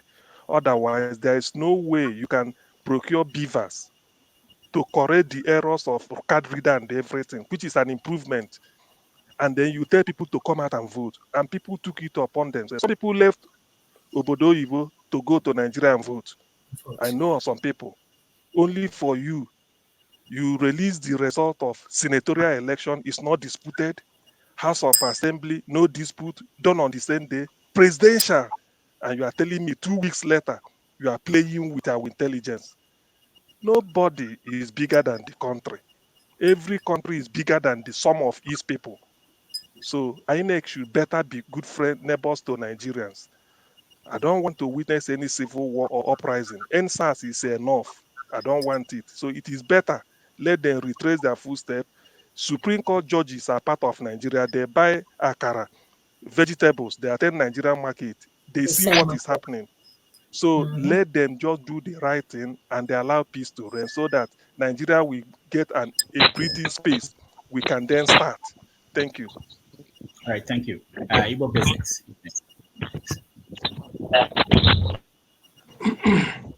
Well, thank you once again, Dr. Damages. Sometimes I wonder how you manage to keep your sanity after all these things that we go through. I sent some coke from Colorado to her. It's well. It's well. I had my brother Obi mention Ibere. I'm from Ibere. And each time I go home is to go and bury one relative or the other. The last time I went and buried my brother, the king of Amankali Ibere. And I said to myself, God help me. Next time I go, let it not be to go and bury somebody. And then the last time I went, it was not to go and bury somebody. It was to go and attend the retirement ceremony of my elder sister. And then the Commodore Amadi Ikweche's wife, who is Barrister Amaka Ikweche. When I did that, what I did, as I'm being invited here and there for parties and stuff like that, I said, no, I didn't come here for a party. I went back into the bush. I'm a bushman, if you like, call me that. I grew up in the bush, and I'm proud of that. What pains me is that the things that I see that we have in the bush, and when I went to some of our most sacred waters, and I'm seeing Namashit for a place where we call Osuwowo, I scratched my head. I said, oh my God. Okay, so it's gotten to that. So make a long story short, what keeps me up at night? Tomorrow I'll go to church and I'll drop my token to the Catholic Church. And Red Cross would ask for money. We'll drop money here and there for the Red Cross. As a matter of fact, if Ann Diamond has any way we can contribute, I'll be more than glad to chip something in there. What am I saying is that we came to a point where we're talking about basic costs. Are we contributing? The way we are contributing, we have an organization called Foundation Democracy Initiative. As a matter of fact, you can access it at foundationdemocracyinitiative.com or foundationdemocracyinitiative.org, of which I head. Why were we doing that? We were doing it to try to help those on the ground, and that's how we are able to help even some candidates as far away as Benue State and as far away as Delta State. We asked for $10 donation. It brings me back to what we are talking about. Thank God, I have a couple of very strong women. Dr. Juna Waka out of Maryland, Dr. Antonia Ogbanufe out of Florida. These women accounted to the last drop of every penny that everybody gets to us. And if we ask again, some people will give. But to wrap up on what keeps me up at night, publishing Igbo Basics for 15 years. I'm wearing that on my neck, on my face, Igbo Basics. It's cited in academic works and stuff like that. And I keep saying, Nigeria, Nigeria, Nigeria. I stayed out of politics as long as I could. This time around, if every one of us saw what was happening on the ground, where even the dead rose to go and vote, our people went out there and participated. And results were being called. And midway, and I repeat again, midway, the man, Mahmood Yakubu, with all his accomplices, they decided to call that result at midnight hour. Like my brother said, wait until the day that they render their final judgment. If their final judgment is what the masses came out for, there will be so much peace in that country, the world will rejoice. If they do otherwise, it's going to be to your tent, oh, Nigerians. It's going to be to your tents. Some of us who have been on the edge, man only die once, so I beg you. You only die once. Some people who have been on the edge preaching, let's keep it together, let's keep it together. If they rob the Nigerian citizens of this particular election, and if they think they can steal it the way they stole before, no, no, no. So on Saturday, coming Saturday, we employ all our youth on the ground. I share with Mama Echo because I know what we have on the ground. We share with them, first fool not be fool, second fool not be proper foolish. On Saturday, let our people go all out and vote, cast their vote, Mama, Papa, Pikin. And as Okbara will say, meaning that if the heaven will fall, let it fall. If the earth will cave in, let it cave in. That's where we stand. Thank you, Dr. Damages, and please continue with the good work. We are here, and we will see the end somewhere along the line. All right, thank you. Ndubisi. Yes, thank you, Doctor. I greet everybody once more. Well, nothing really keeps me up at night. I usually worry about our country and how it will get better. I am imagining now how Nigeria will be under a Tinubu administration. I'm just imagining the kind of pain people will go through. They are not, they are straight. Their ways are not straight. Their ways are never straight. All they have come through, all the times they have come through in all they have been doing, there's never been a straight way.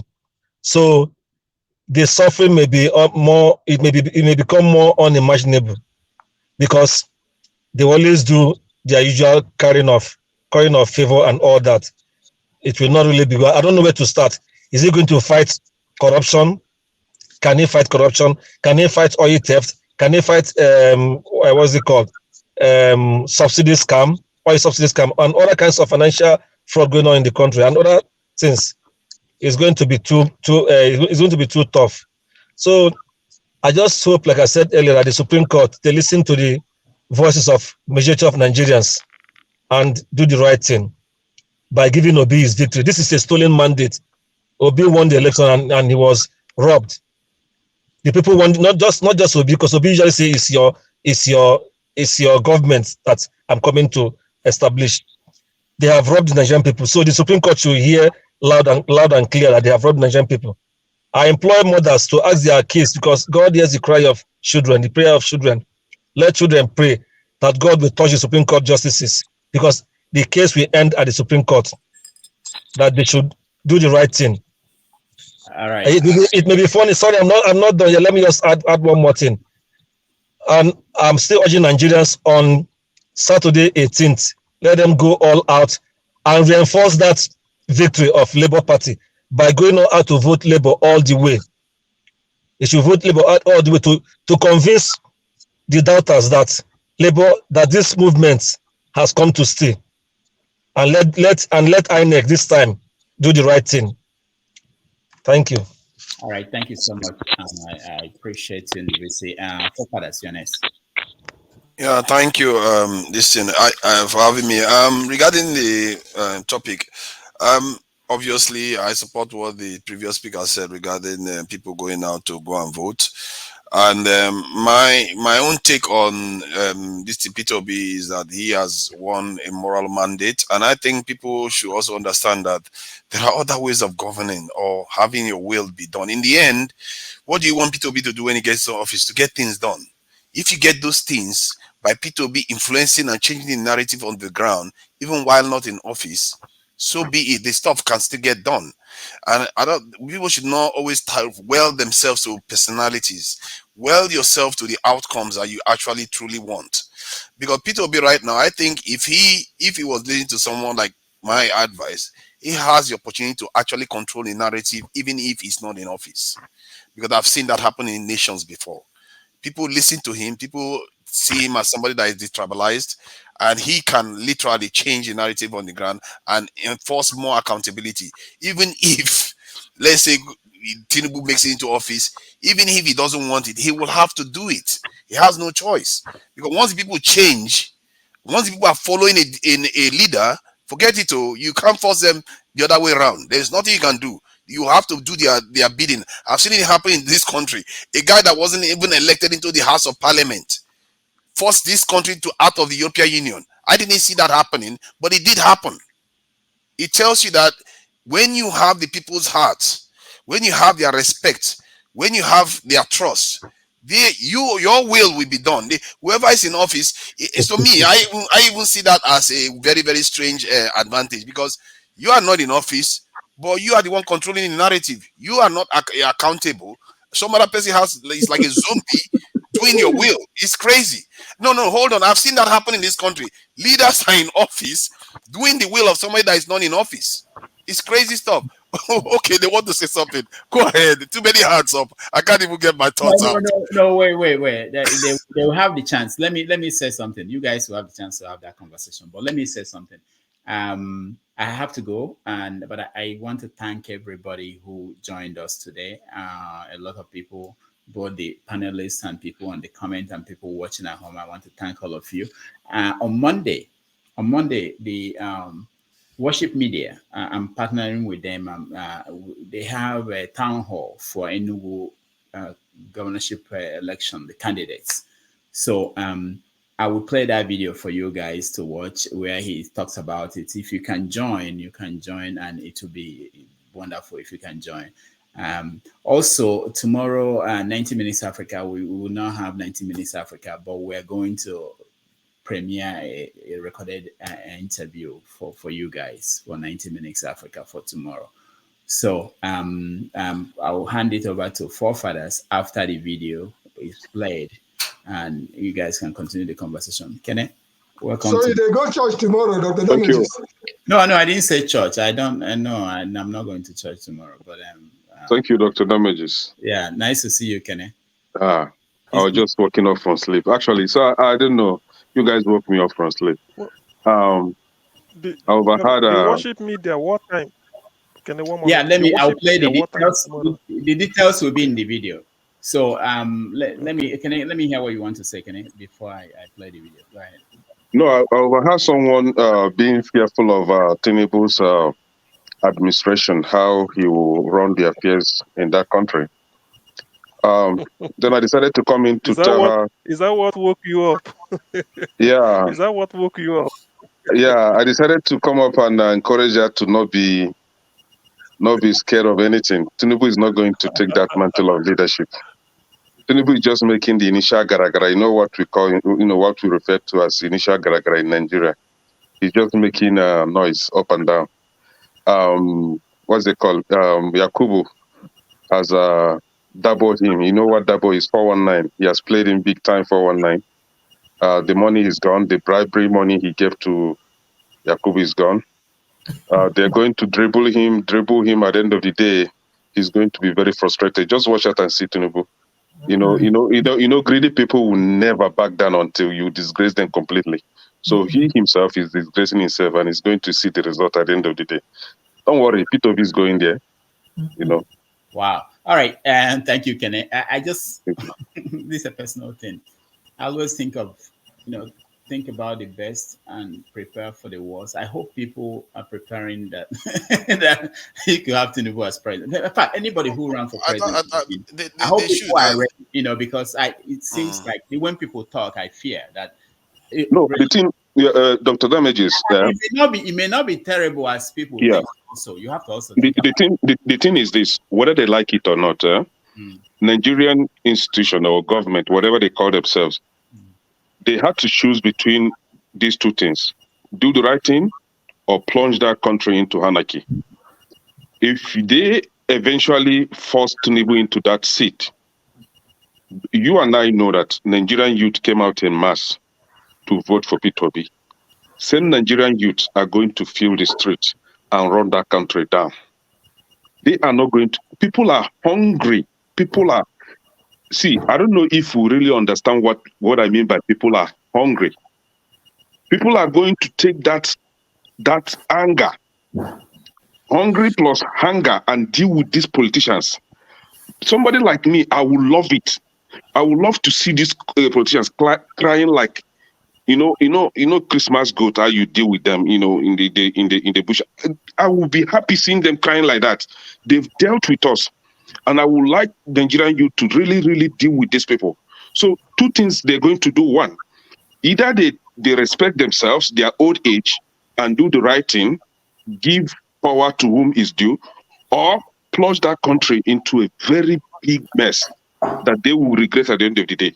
And I believe somebody like, what they call him, Obasanjo, he has already given himself out, trying everything to make this country work.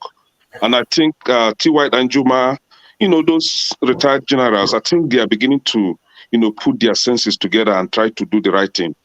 And Tinubu, what they call it, Buhari, is one person that I'm trying to see if he too will change his mind and do the right thing, because they know the truth. They know that this guy won the election, Peter Obi. They know. Okay. Unless they want to lie to themselves. Kenny, thank you. But the last thing I have to say is that if today announces that Peter Obi did not, that the election is not going to Peter Obi, that he didn't win the election. I can tell you that Peter Obi will come out and say people should calm down. That there's another. Peter Obi is not going to say let's go and No, so obviously Peter Obi wouldn't say that. And there will be a point. There will be a point, right? Even if Peter Obi see, Dr. Damages. Try that language. Dr. Damages. Peter Obi tried that language. Nigeria, you go up and up. Thank you. Thank you, Mama Esho. Thank you, Mama Esho. See, Peter Obi can only, Peter Obi can only do, he can only do his bit as a gentleman trying to calm the situation. But believe you me, the Nigerian youth are not going to even listen to him. At the point they will listen to him. Hold on. I think what Ekene is saying is completely right. Peter Obi, I was discussing this thing with some of my friends. At the rate the whole thing was going, Peter Obi, as I'm talking to you now, Peter Obi, I know, would have want to go home and sleep and remain peaceful. But the way, it's not about Peter Obi. Show your face now. Are you Kulata? Show your face. No, sorry. Are you Kulata? No. Peter Obi has entered what I call one chance. Nigerian one chance. So it's not about him. Exactly. Did you listen to Charles Oputa? Charles Oputa said it has nothing to do with Peter Obi. Peter Obi, what happened to Peter Obi was likely to what happened to Trump, to illiterate Americans. They were looking for a mouthpiece, and Trump was saying what they want to hear. I just say, hey, it's like they really like this thing. And Trump was saying what they want to hear, and that was why they voted for Trump. Ordinary, nobody will vote for Peter Obi. Peter Obi talks like a woman. No, Mr. Obi, I will differ with you on this. I voted for Trump with my full chest, and I'm not an illiterate. I know what I did. And you are seeing the result today. Listen.